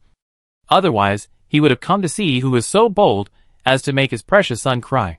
Wang Yinisher looked at Xiao Zhenting, who was strong and muscular, then at the cold-looking King Yin, and then at the two maids who were staring at him. And his scalp tingled. He just took a piece of paper. This Wang Yinisher was quite capable. He made her son cry in less than a quarter of an hour. Yuan pulled the three little guys to her side, took out a handkerchief to wipe their tears, and the three of them threw themselves into their mother's arms, sobbing with grievance. Wang Yinisher opened his mouth. Your servant. It's about. He wanted to say that it was a matter of great importance. So he grabbed the last piece of imperial silk. But the cold eyes of Xiao Zhenting and King Yin clearly told him that it was a matter of great importance that their little grandson cried. And the imperial edict was bullshit. Go to H.L. Wang Yinisher felt bitter. What kind of family are they? Your Majesty, your servant really tried his best. Xiao Zhenting wanted to grab the imperial silk for his little grandsons. But fortunately Yuan stopped him. Yuan asked Fuling and Zissou to take them to buy candied haws. And she invited the two eunuchs and Wang Yinisher into the study. To be honest, Yuan really didn't care about the king. But concubine Yun was still in the palace. She asked, Eunuch Wang, what happened? You just said that the queen was plotting a rebellion. How is my grandma? When mentioning concubine Yun, Wang's nose was sour. The imperial concubine is in the Suzaku Palace. I don't know how she is. I was tied up and sank to the bottom of the water by Liu. It was the imperial concubine who saved me and gave me clothes and a waist badge. It was also the imperial concubine who told me to come to Sisui Street to find you. The palace should be under the control of the queen now. But I guess that the imperial concubine will be fine for the time being. It would be eye-catching if something happened to the emperor. If something happened to the imperial concubine, it would be easy to arouse suspicion. Moreover, concubine Yun is the biological mother of the great princess.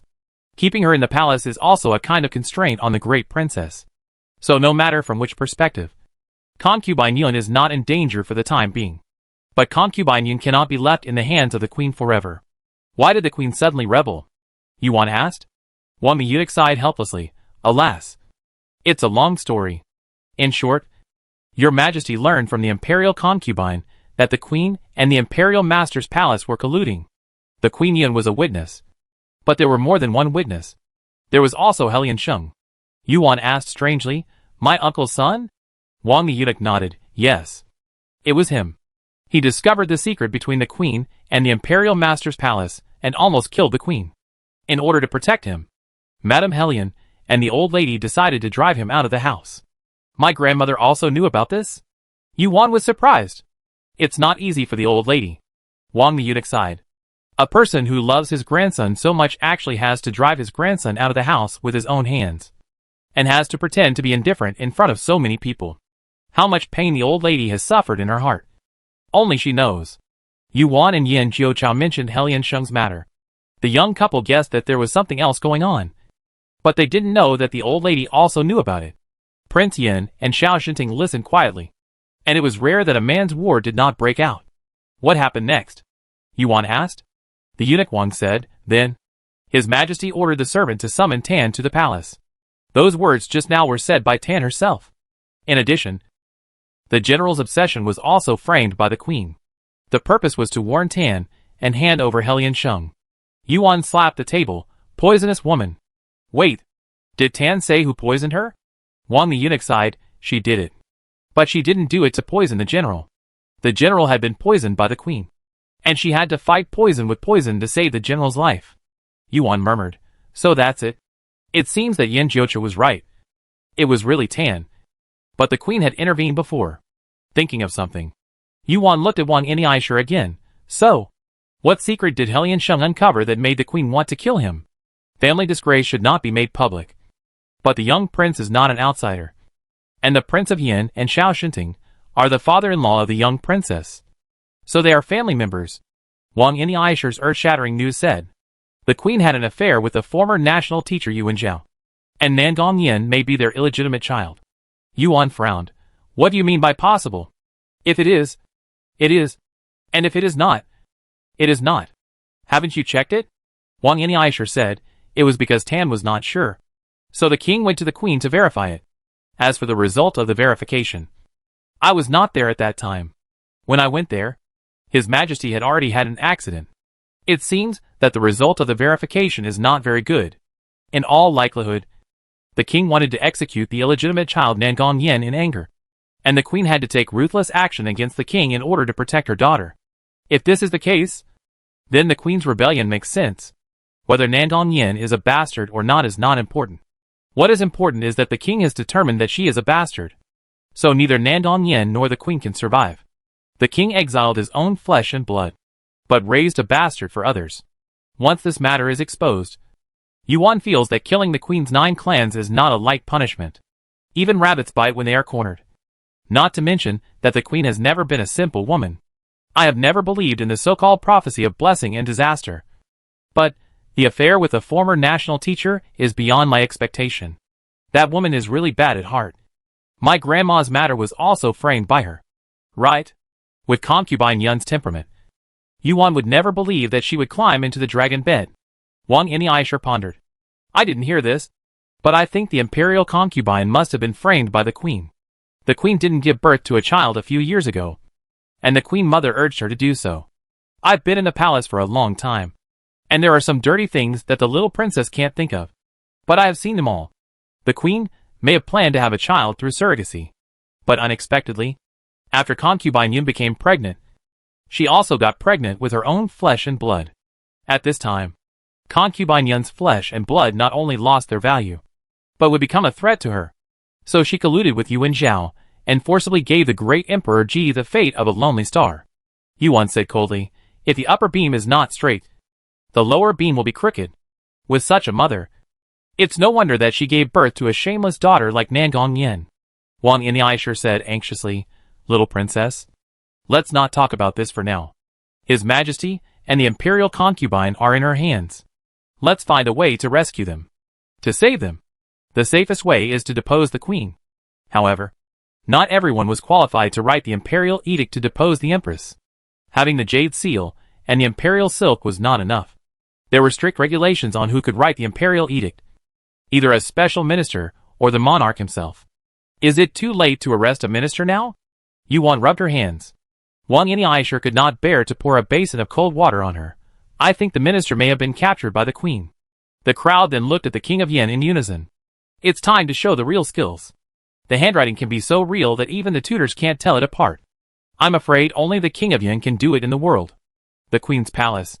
After Li Yinisher handed the stolen jade seal to the queen, the queen immediately ordered someone to arrest the minister of the Imperial Academy. The minister of the Imperial Book is a minister who writes imperial edicts for the monarch. Of course, the monarch can write by himself. But the monarch can't move. Right? He had to let the minister of the Imperial Book do it for him. The queen put the knife on the neck of the monarch. If you don't write, I will kill your majesty. This is much more effective than threatening the minister of the Imperial Book himself. The minister of the Imperial Book wrote with tears in his eyes, and tremblingly presented the written imperial silk to the queen's hands. The queen drafted an imperial decree to abdicate to Nangongli, and she called her trusted followers. Go to the princess's residence and ask Lear to prepare for the throne tomorrow. Yes. The trusted followers left the palace without stopping. Eunuch came in with a bowl of cooked barley porridge. Your Majesty, remember not to make a mistake tomorrow. His Majesty has smallpox, which is highly contagious and incurable. That's why he has to abdicate to princely. He is the emperor, and you are the regent queen dowager. I've made a note of it. The queen nodded, paused for a moment, and then said, But do I have to make her the regent queen dowager? Lear uniquely explained, the prince is a little young, and he may not be able to handle some things. You can only enter and leave the court together if you become the regent queen dowager. The queen hesitated, but I don't understand court affairs. Uniquely smiled and said, I will assist your majesty. The queen patted his hand with relief. Fortunately, you are here. That night, the news that his majesty had smallpox leaked out. Before dawn the next day, the queen took Uniquely and the drafted imperial edict to the court. Everyone was stunned when they saw only the queen, but not the king. The queen stood on the steps, just below the dragon throne, looking at the civil and military ministers dignifiedly and elegantly, and said with a sad face, I have bad news to announce to you. Everyone looked at her in confusion.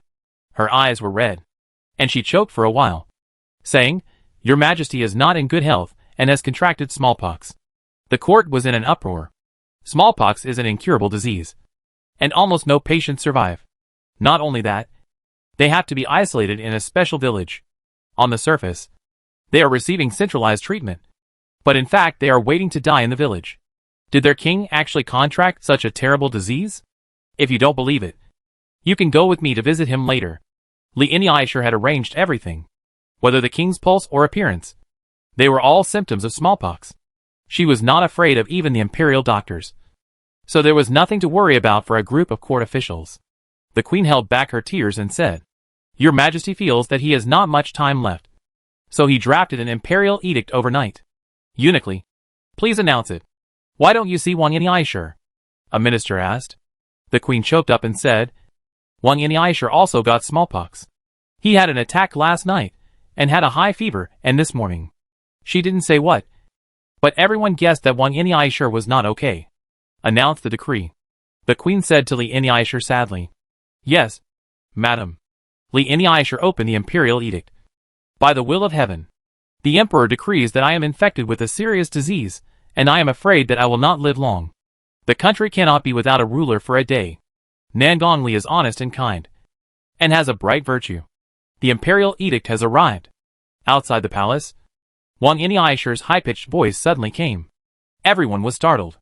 Didn't they say that Wang Aisher also got smallpox? Why did he come to the court? Wang Aisher walked in with a bright yellow imperial edict. He was refreshed and his face was clean, without any trace of smallpox. The queen and eunuch Li's expressions changed instantly. Chapter 488 Debao arrives. Didn't they say he sank into the pond? How come he appeared in the Golden Palace? Did they see a ghost in broad daylight? Li Aisher was stunned. This shouldn't be the case. He personally sank the person, with such a heavy stone tied to him. No matter how good a swimmer he is, he can't swim up. Li Aisher naturally didn't think that Wang Aisher was saved by concubine Yun. But even if he thought of it, it would be useless. The person who deserved death didn't die. The next situation would be embarrassing. Eunuch Wang, you have smallpox, are you dying? The questioner was the Minister of Personnel. The queen burst into tears halfway through her speech. They concluded that Eunuch Wang was either dead or about to die. But looking at his energetic appearance, he didn't look like a dying person at all. Eunuch Wang spat. Bah! Who has smallpox and is dying? I am alive and well? The Minister of Personnel looked at him, then at the queen with a tense expression. Then just now? What happened just now? Eunuch Wang asked in a pretentious tone. Knowing the answer. Someone cursed me to have smallpox. Humph. I was ordered to leave the palace to do things for His Majesty. Not only did this man not die at the bottom of the lake, he also took advantage of the situation to leave the palace. It's really abominable. The queen and Eunuch Li both looked unhappy. The queen glared at Li Aisher without leaving any trace, and said in a voice that only the two of them could hear, Didn't you say it was done? How did such a big living person come here? It was my negligence. Li Aisher didn't dare to shirk. It was meaningless to pursue Li Aisher's crime at this moment, and it was urgent to get through the difficulties in front of him. The queen's eyes flashed, and she said, You lied that you were not feeling well, and you were probably infected with smallpox. You asked me to isolate you, and not send anyone to take care of you. It turned out that you lied to me. And you actually escaped on your own. But since you escaped, why did you have the courage to come back? You must have colluded with someone and wanted to plot a rebellion. Right? You are the one plotting a rebellion. Shameless old witch. It must be said that the queen did a good job of putting the hat on. She not only covered up her lie just now, but also classified Wang Ini as a rebel party. If he wanted to attack the queen next, he would have to consider whether the ministers believed it. Humph! Wang Ini rolled his eyes, and did not argue with the queen about the truth of his leaving the palace. After all, whether it was ordered by the queen or lied about smallpox, it was not true. He escaped from the palace with the help of concubine Yun. Concubine Yun was grateful to him, and he didn't want to drag his benefactor into it at this time. Wang Ini waved the imperial edict in his hand. Whatever you say. You witch. I came here today to read an imperial edict to all the ministers. Why is there another imperial edict? Yes? Your Majesty issued one to the queen and one to Eunuch Wang? The ministers began to whisper. To be fair, the queen and Wang Ini were both people the monarch trusted very much, so it was not strange to give the imperial edict to either of them. What was strange was that each of them held one in his hand. And looking at the way the two of them were confronting each other, it was clear that they had already fallen out. The queen looked at the imperial edict in Wang Gonggong's hand. Her eyes turned cold. The imperial censor came forward with a tablet and said, since there are two imperial edicts, why don't you ask the queen and Wang Gonggong to announce the contents of the two imperial edicts respectively? The queen nodded to Li Ini. Li Ini finished reading the imperial edict that was halfway through. The general meaning was that the king was seriously ill and could not be cured, and Nan Gongli was made the new king. He was the emperor, and the Queen Wei was the regent queen mother. Ha! After hearing this, Eunuch Wang smiled up to the sky. There is a female regent in Nanzhao, but I have never heard of a regent queen mother. You, a witch, have such a big appetite. Do you still want to control the government? Li Ini said sternly. Eunuch Wang, don't be disrespectful to the queen. Wang Ini rolled his eyes. The imperial censor turned his head and looked at Wang Ini. Then, may I ask? Eunuch Wang, what imperial edict do you have in your hand? Wang Ini raised the imperial edict high. What I have in my hand is the edict to depose the queen. The queen stumbled. Li Ini supported her in time and reminded her in a low voice. Your Majesty. The ministers were dumbfounded one after another. Did they forget to check the almanac when they went out today? Why was there such a turmoil in the court? The old king actually wanted to depose the queen? Depose the empress who he had favored all his life? How is this possible? Everyone looked at the queen. The queen was filled with righteous indignation and said, don't believe him. Your Majesty and I are deeply in love. How could your Majesty depose me? Wang Dequan must have colluded with someone to plot against me. Wang Dequan, tell me the truth. Who ordered you to frame me? Eunuch Wang snorted. It was your Majesty who ordered me. The queen was furious. You are talking nonsense. Your Majesty clearly. Your Majesty. Eunuch Li tightened his grip on the queen's arm and squeezed out a voice from his teeth. The queen came back to her senses. This eunuch surnamed Wang. She really underestimated him. And a few words almost made her let the cat out of the bag. This imperial edict was written by your Majesty himself. If you don't believe it, you can take it and see for yourself to see if it is your Majesty's handwriting. Eunuch Wang said with great confidence, and handed the imperial edict in his hand to a civil servant beside him. Those who could come to the court were all officials of the third rank and above. They had naturally seen the handwriting of the monarch. But to understand the handwriting, we had to look at the three officials and several prime ministers. The imperial censor took the imperial edict. He was one of the three officials, and was highly valued by His Majesty. There were many of His Majesty's calligraphy works on display in the room. He could be sure that this was indeed His Majesty's handwriting. Then, he showed the imperial edict to the Grand Tutor and the Grand Commandant for review. After the two of them had read it, they also said that there was no trace of imitation or copying. Wang Ini secretly breathed a sigh of relief. Fortunately, the king of Yin did not think of rebellion when he was the consort of the female monarch. Otherwise, with this ability, Nanzhao would have been in chaos long ago. The imperial edict said that Queen Wei had misbehaved, lost the state, colluded with rebellious ministers, disrupted the court, persecuted loyal officials, and filched the palace with silver, homonymous characters. The crime was unforgivable. From now on, she would be deposed, demoted to a commoner, and imprisoned in the cold palace. This edict and the one in the queen's hand can be said to have two completely different contents. The king cannot want to depose the queen and make her the regent queen mother at the same time. So one of the two edicts must be fake. Wang Yinisher straightened his back and said, "The adults have checked my edict. It is the handwriting of His Majesty. The seal and the imperial silk are also real. But Queen, I wonder if you dare to show your edict to the adults." The queen's face changed. Wang Yinisher sneered, "Why? Dare not? The queen is afraid that there is a fake jade seal in His Majesty's study.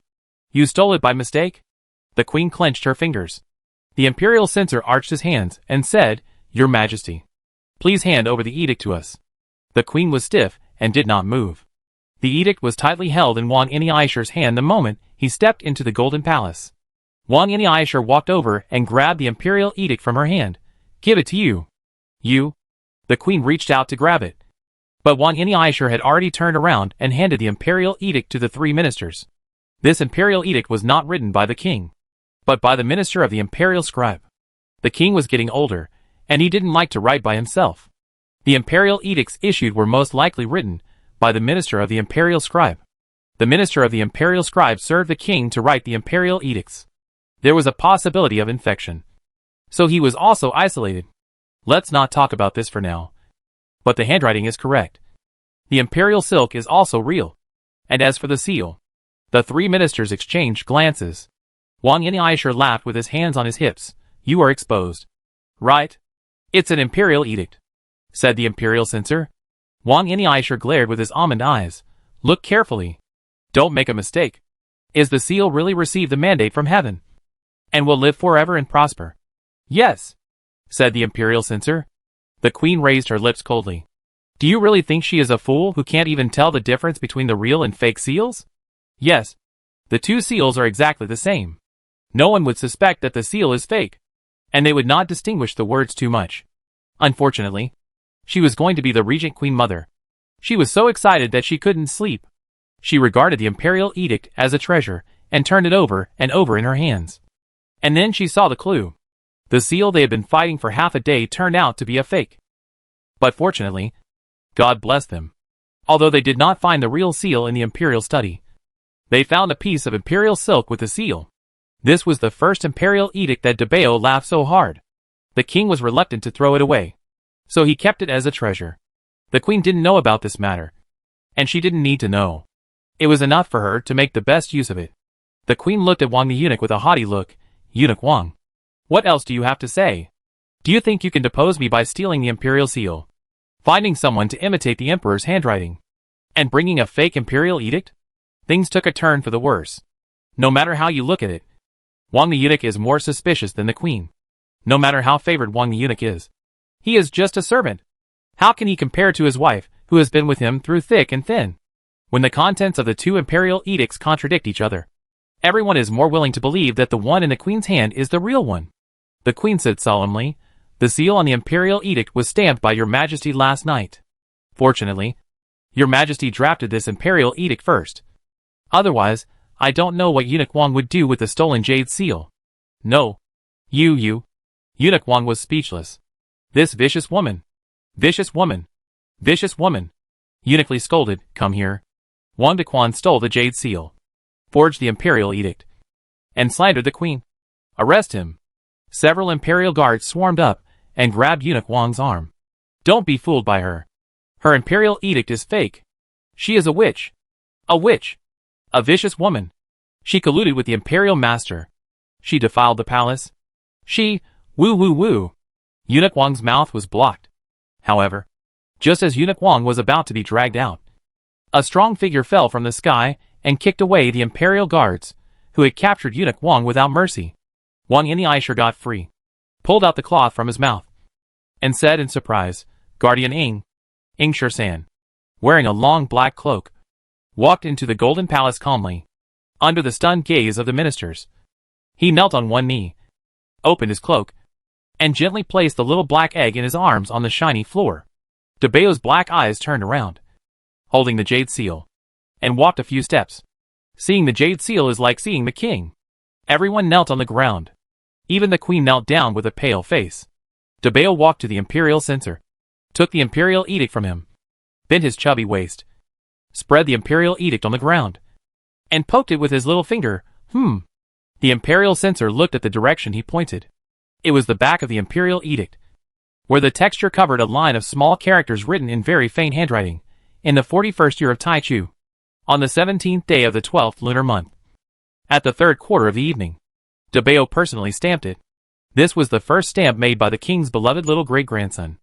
And it was also the first time he heard the little great-grandson laugh like a pig. For the king, this was a memory worth cherishing. He carefully memorized it. He treasured it well. Originally, it was just a love for Debeo. But unexpectedly, it became the most powerful evidence to overthrow the queen at a critical moment. This was the king's handwriting. And the imperial censor, the grand marshal, and the grand tutor could not fail to recognize it. So, this was not the king's stamp at all, but the little prince's stamp. The queen just said that the seal was stamped by His Majesty himself last night, which was obviously a lie. Everyone looked at the queen with a changed face. Wang Yinisher was very proud. The little princess came too timely. If she was a step later, the vicious woman would succeed. Wang Yinisher said proudly, "What are you standing there for? Can't you see who forged the imperial edict? Hurry up and take down this vicious woman." The imperial guards looked at each other. The three dukes exchanged glances and said in unison, "Take her down." The imperial guards rushed towards the queen. In a flash, Li Yinisher rushed over, pulled Debeo into his arms, and strangled his throat with one hand. "Don't come over. Otherwise I will kill him." Chapter 489 His Highness Debeo. The challenge. Eunuch Li's actions made everyone gasp. At that time, everyone was kneeling, and no one expected such a change to happen. Debeo was kidnapped next to the imperial censor. The imperial censor blamed himself to death. How could he be a step slower and let the little prince be imprisoned? This is not the imperial censor's fault. He is just a civil servant. Normal people can't react faster than him in such a situation. The most annoying thing is of course this eunuch. There have always been court disputes, and the battle for the throne has been repeatedly banned. But no matter what, innocent children should not be implicated. What's more, it's such a cute child. When Debeo's beloved little paper was robbed, he cried with a grievance. But when he was really kidnapped by the evil man, he showed unprecedented calmness. He didn't cry, make a fuss, or move around. He just stayed in Li Yinisher's arms. After all, he was a member of the royal family. This calm and composed demeanor was definitely not something that an ordinary child could have. Debeo's reaction relieved many ministers. But at the same time, they hated this shameless eunuch even more. He was so cruel to such a young child. His conscience was really eaten by a dog. Li Yinisher was the queen's man. His actions also caused the queen to be cursed by the court officials. If it was only the three officials who had doubts about the queen just now, and most people were still in a stage of half-belief, then at this time, everyone was convinced of the queen's crime, collaborating with treacherous ministers, wreaking havoc in the court, and committing adultery in the palace. These things would never happen to the queen in his opinion. Now, even evidence is not needed. They believe it more than they can believe. The queen was really tricked by Li Yinisher. She never thought of using the bow to get herself out of trouble. It is true that she committed crimes, but she had no choice. In her heart, she still wanted to be a good queen and a good queen mother. How could she kidnap a child in front of so many people? The queen pinched her eyebrows and turned to look at Li Yinisher. "Li Yu, put him down." Li Yinisher said seriously, "Your Majesty, you can't let him go. If you let him go, you will die. They will arrest you and put you in the prison." Now that His Majesty has contracted a serious disease and cannot handle the government affairs, if you fall into the hands of Da Diji, do you think you can still survive? The queen's heart skipped a beat. That's right. If she fell, these ministers would definitely turn against Da Diji. Given what she did to Da Diji, she would have no way to survive. There are also Yin'er and her two children. Yin'er snatched away the king of Yin, and the king of Yin is the relative of the great princess. With this relationship, it is hard to guarantee that the great princess will not avenge the king of Yin, and then Yin'er and her two children will not be saved. The queen's expression became tangled. "Queen, don't be stubborn," the imperial censor advised. The queen's eyes moved, and a trace of hesitation appeared again. Li Yinisher. Li Yinisher gritted his teeth and said, "Your Majesty, today's thousands of mistakes are all my fault. It has nothing to do with you. I can't bear to see you suffer injustice. I have come up with this last resort. When the time is right, your Majesty has new evidence to prove her innocence, and I will die without regrets. Oh my. Listen to this. Wang Yin'ai is going to vomit. It's a done deal. But he can still lie with his eyes open. How come he can't be a sycophant with this ability? The queen was finally persuaded by Li Yin'ai. She gave up resistance. Li Yin'ai threatened, all of you get out of the way. Prepare a carriage. And no one is allowed to follow. Don't try to sneak attack me. I have poison hidden in my nails. And if you accidentally scratch the little prince, you will regret it. The imperial guards, who really planned to sneak attack him, dared not move. They couldn't gamble with the little prince's life. The little prince was the most beloved heir of the monarch. The monarch had taken him to court, sat on the dragon throne, and gave him the jade seal. If they harmed the little prince, the consequences would be disastrous. The imperial guards made way and prepared a carriage for Li Yin'ai and the queen. Wait, what if Lear comes over later? The queen grabbed Li's wrist. Li said, the young prince hasn't come yet, and I guess he won't be able to come. Besides, there's so much noise in the Golden Palace. The young prince will get the news soon. He has nothing to do with this matter. Your Majesty, don't worry. Get on the carriage quickly. The queen nodded in shock. After a moment, she grabbed Li's hand again. Yenner, Li whispered. I will find a way to rescue the little princess. Your Majesty, get on the carriage first. The queen took a deep breath, suppressed the fear in her heart, and got on the carriage. The imperial guards and ministers followed from a distance, ready to rescue the little prince at any time. Eunuch Li grabbed a bow and said fiercely, everyone, retreat 10 feet. Otherwise, if I get scared and my hands shake, and I cut the little prince, don't blame me. Eunuch Wang waved his hand and said, retreat, retreat, retreat. Everyone, retreat. Everyone retreated 10 feet, including the guards at the gate. The coachman was a person that the empress could trust. Eunuch Li said, don't chase him. When I escort the queen to a safe place, I will send the little prince back safely. Eunuch Wang thought to himself, I don't trust you. But this madman must not be angered at this critical moment. His eyes told Eunuch Wang that he was crazy. He didn't care about Dabao's life or death. And if he couldn't leave safely, he would drag Dabao to death with him. Dabao's life was much more important than his. Everyone had to watch Eunuch Li holding Dabao on the carriage. Just when he had half of his body in the carriage, an arrow suddenly flew from the side path, making a buzzing sound in the air. Li's hair stood up. But before he could react, the arrow pierced his throat horizontally. Everyone was stunned. Wang, the eunuch, was horrified. Little prince. A thin figure rode over, tiptoed, jumped onto the carriage, and took the treasure from Li's arms before he fell to the ground. This scene was so thrilling that everyone was scared out of their wits. If Li fell, they thought that the little prince would fall with him. And even if he was not scratched by him, he would fall to the ground and get hurt. Fortunately, someone caught him. Wait, who is this person? Wang Yin'ai saw the other person's face clearly. And fortunately, he didn't come out.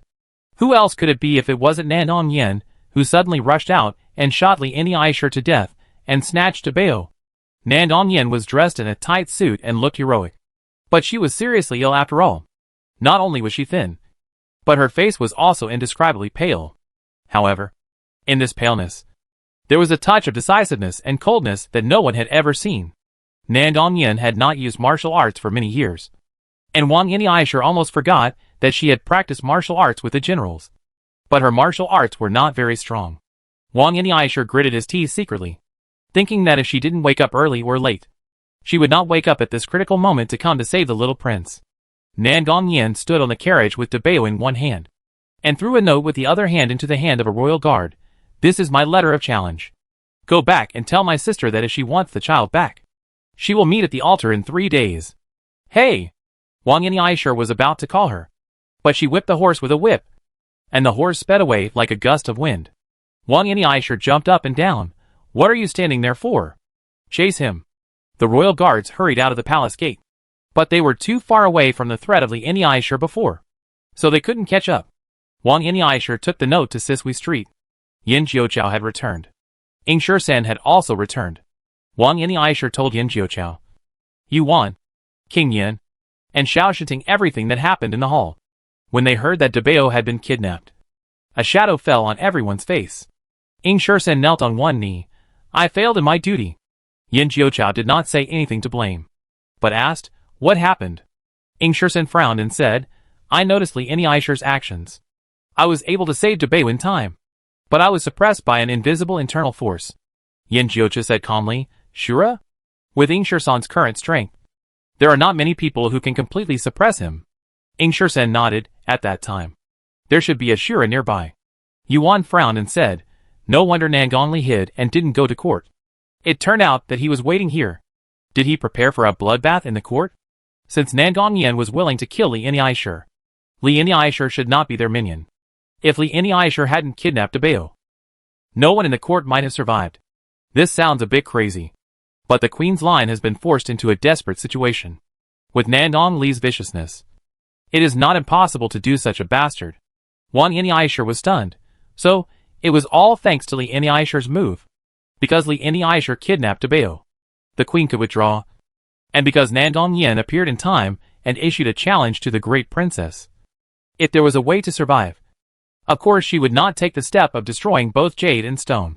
Wang Aisher sighed, Your Highness saved the lives of all the civil and military officials with his own hands. But what should we do next? Yuan said, let's see what the challenge letter says first. The King of Yen opened the letter of challenge.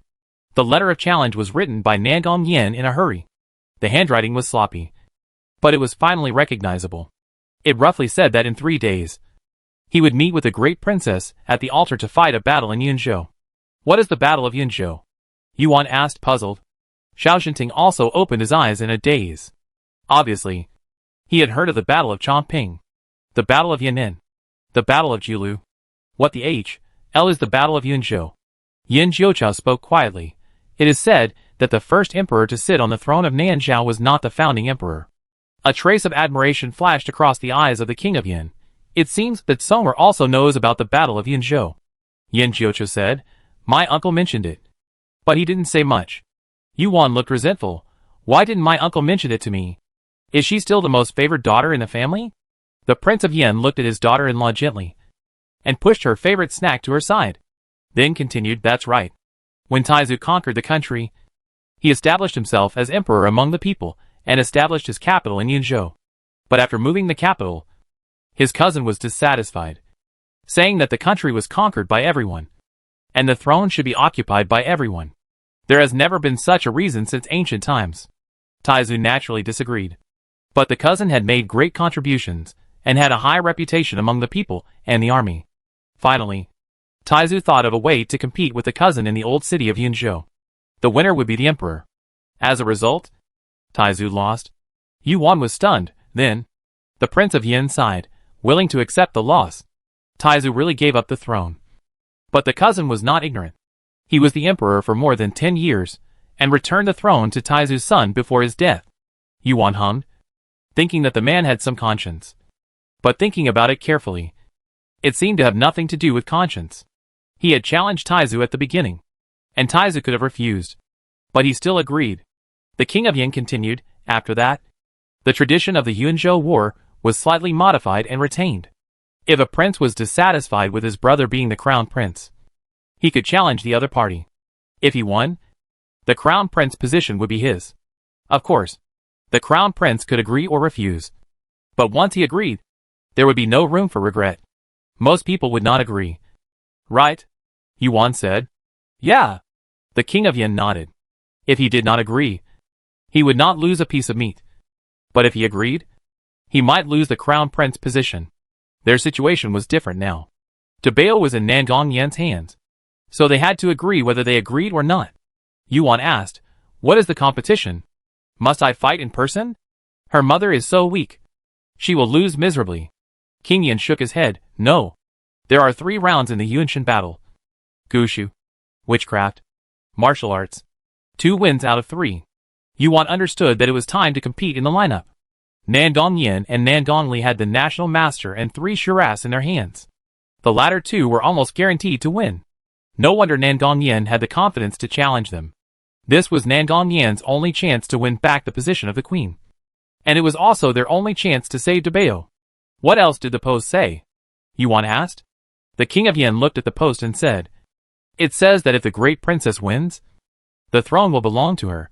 If the great princess loses, the great treasure will be returned to her." Yuan frowned. "Wait! The implication is that if we win, the great treasure will not be returned. We must lose to her?" The king of Yin shook his head again. She probably didn't mean that. Based on the king of Yan's understanding of Nandong Yin, she wrote it too hastily and did not express it accurately. What Nandong Yin really wanted to say was that even if you lose, the child will be returned to you. Anyway, you will not lose. Yuan had no interest in the position of imperial concubine. She believed that her mother was the same. Nandong Yin was really tying herself up in knots. After they got the medicine, they would leave Nanzhao. Wouldn't it be better for her to be her imperial concubine? When Nanzhao had no successor, could the king not pass the throne to her? Why did she rush to commit suicide? Do you think everyone is like her and regards the throne as more valuable than gold? But they have a mind. Nandong Yin offended the public this time. Originally, no one wanted to interfere in the affairs of Nanzhao. But she actually robbed their beloved Debao. Then they would not let her get what she dreamed of. Yin Jiuqiu. Yuan looked at her husband. Yin Jiuqiu nodded knowingly, returned to Helion Mansion. Since this post is for the great imperial concubine, it must be handed over to the great imperial concubine. Where's Debao? Xiaobao woke up and walked in dazedly, rubbing his eyes. Erbo was with him. The two little guys held hands. They loved to tease Debao on weekdays, but they loved Debao the most when Debao was not around. They couldn't sleep well. Yuan rubbed their little heads. Debao went out, and his parents will take him back soon. Yeah. Xiaobao scratched his belly and opened his pocket.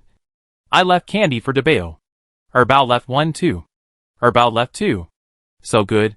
Yuan held the two little guys in her arms, thinking of Debao who was taken away alone, wondering if he would be scared without his parents and brother.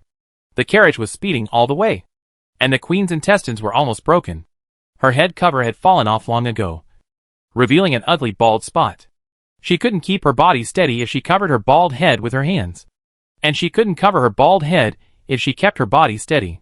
But after all the bumps, the child actually fell asleep snoring. Queen. The queen couldn't stand it anymore. Panting, can you go slower? No. Nandong Yin said while holding the snoring Debao.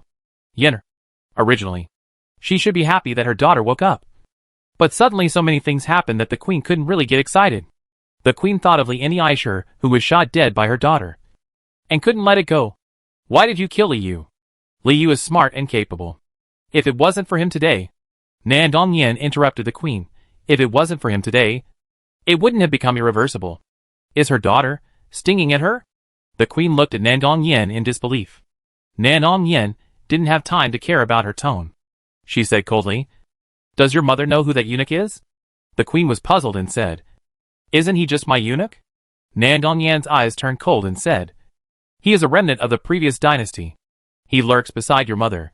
His purpose is to instigate your mother to rebel and cause chaos in Nanzhao so that he can reap the benefits." Chapter 490. Nandong Yin knew this because she was seriously ill these days. The abandonment of her husband, the calculation of Yin Jiuqiu, and the decline of the queen's mansion made her feel hopeless. Everyone thought she was no different from a living dead person, and they were no longer as cautious as before in front of her. She heard a lot of things by accident, including the conversation between Li Yu and an accomplice. Li Yu said that he was getting more and more favored by the queen, and the queen could not do without him. If this chess piece was used well, it would be much easier for them to restore the country. Although Li Yu died, his accomplices were still in the palace. But it didn't matter anymore. They had left. The queen's biggest calculation in her life was with Yuan Zhao. After being protected by Yuan Zhao and the national master for many years, she was not as careful and alert as before. The matter of Li Aishur was a huge lesson, thinking that she almost became a pawn of a eunuch. The queen felt a chill in her heart. She held Nandong Yan's hand, sighed and said, "My mother blamed you wrongly. Fortunately, you arrived in time. Otherwise, my mother would not know where she would be abducted by that eunuch." The biggest mistake was not that she was almost abducted, but that she kidnapped Debao in front of the court officials. This was an irreparable mistake. Even if Nandong Yin overcame all difficulties to wash away the collusion between the queen and the National Master Hall in the future, it would not change the sin committed in the Golden Palace today. Unfortunately, The incident has already happened, and it is useless to regret it. In the duel 3 days later, she must win the great princess. Yenner, how are you? Just now. She was so busy running that she forgot to care about her daughter's health. When she thought of this, a layer of guilt surged in the queen's heart. Nandongyan said, I'm fine. It's not that she is really fine, but that she can't get into trouble. At the critical moment of life and death, if she falls, everything will be over. How could the queen not understand that she was showing off? The queen raised her sleeve distressfully to wipe the sweat from her forehead, but she turned her head away. The queen's expression froze. Yenner, you, she wanted to say. Did you hear the conversation between me and His Majesty, and know about my relationship with you and Zhao? When the words came to her lips, she skipped this and asked directly, Are you blaming Mother? No, Nandongyan said perfunctorily. The queen choked and said, Mother knows you blame me. Mother is indeed wrong. But Mother did not mean it. Mother was. Don't say it. Nandongyan didn't want to hear about her love history with you and Zhao. Nandongyan hoped that she had never known the truth.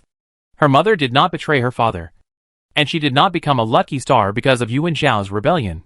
She did not take away everything that belonged to the great princess. She did not. Yenner. The queen held Nandongyan's hand again. With a violent jolt, the queen fell to the side. The mother and daughter separated their hands, and Nandongyan didn't even raise her eyelids. The queen felt endless indifference from her daughter's face. She finally blamed herself. Where are we going now? The queen said sadly. Nandongyan said, Go to the princess's mansion to pick up Lear and Sheer. As soon as the voice fell, a carriage stopped at the alley, blocking their way. A trace of vigilance flashed across Nandongyan's face, and a strong figure jumped out of the car. Mother. It's me. Lear. Nandongyan's expression relaxed and lifted the curtain. Nandongli walked up quickly, and saw that the queen and Dabeo in Nandongyan's arms did not show the slightest surprise. As if he had known it all morning. He performed a salute and said, Grandmother. Mother. The queen nodded with relief. Where is Sheer? Nandongyan did not see Nandongshi. Nandongli sat down beside Nandongyan and said, I have placed her in a safe place. Mother. Don't worry. After not seeing her for a while, Nandongli had become thinner. I don't know what sins this family had committed. One after another, they were beaten into pieces by the group of the great princess. It took a lot of effort to connect Nandongli's broken ribs. He used several large jars of elixirs. Fortunately, he was a royal family. If he were an ordinary child, he would probably still be lying in bed. Let's go, Nandongli said to the driver. The driver waved the whip and continued to drive forward. Nandongli glanced at the child sleeping soundly in the arms of the great princess. With a cold look in his eyes, he had made concubine Yun and her daughter, and Yu Shaoqing suffer so miserably. And now their little sweetheart fell into his hands. Nandongyan noticed her son's thoughts and reminded him, Don't touch him for now. I'll keep him for use. Nandongli put away the murderous look in his eyes. I know. Mother. The carriage avoided the busy streets and drove in the deserted alleys. Soon it was out of the block and came to a deserted and deep path. Nandongli lifted the curtain and looked. Mother. Where are we going? Nandongyan did not answer him, but said, You will know when you get there. The carriage went around and around, and finally arrived at a small bamboo forest when the queen was almost vomiting. Nandongyan got off the carriage with Dabeo in her arms. At this time, Dabeo had woken up. As soon as he opened his eyes, he found himself in a completely unfamiliar place. He still did not cry, but just stayed quietly in Nandongyan's arms with his black eyes open. Nandongyan was on the verge of a possible outburst at any time.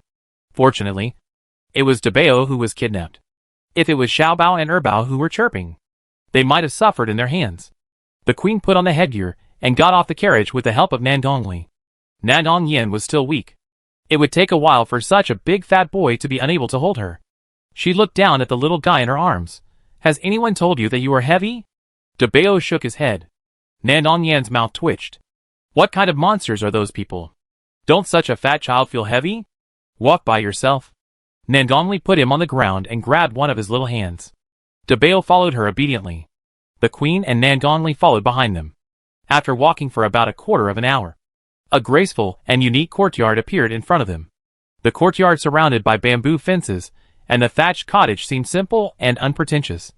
But the floor under the corridor was made of the finest golden nanmu. The steps of the queen and Nangonli paused at the same time. This is... As soon as Nangonli spoke, a man in white came on the side path. The man did not notice them, and his side profile flashed by and stepped into the small courtyard. Nangonli looked at the familiar back. His eyes lit up, and he walked over with big strides. "Father!" The man turned around. It was a face that was similar to the King of Yin, but it was definitely not the King of Yin himself. A trace of loss flashed across Nangonli's eyes. Yes, how could he forget that the man had already abandoned them and went to his Zijuan and Song? What was he expecting? Did the man have a change of heart and wanted to go through the difficulties with them? Lear.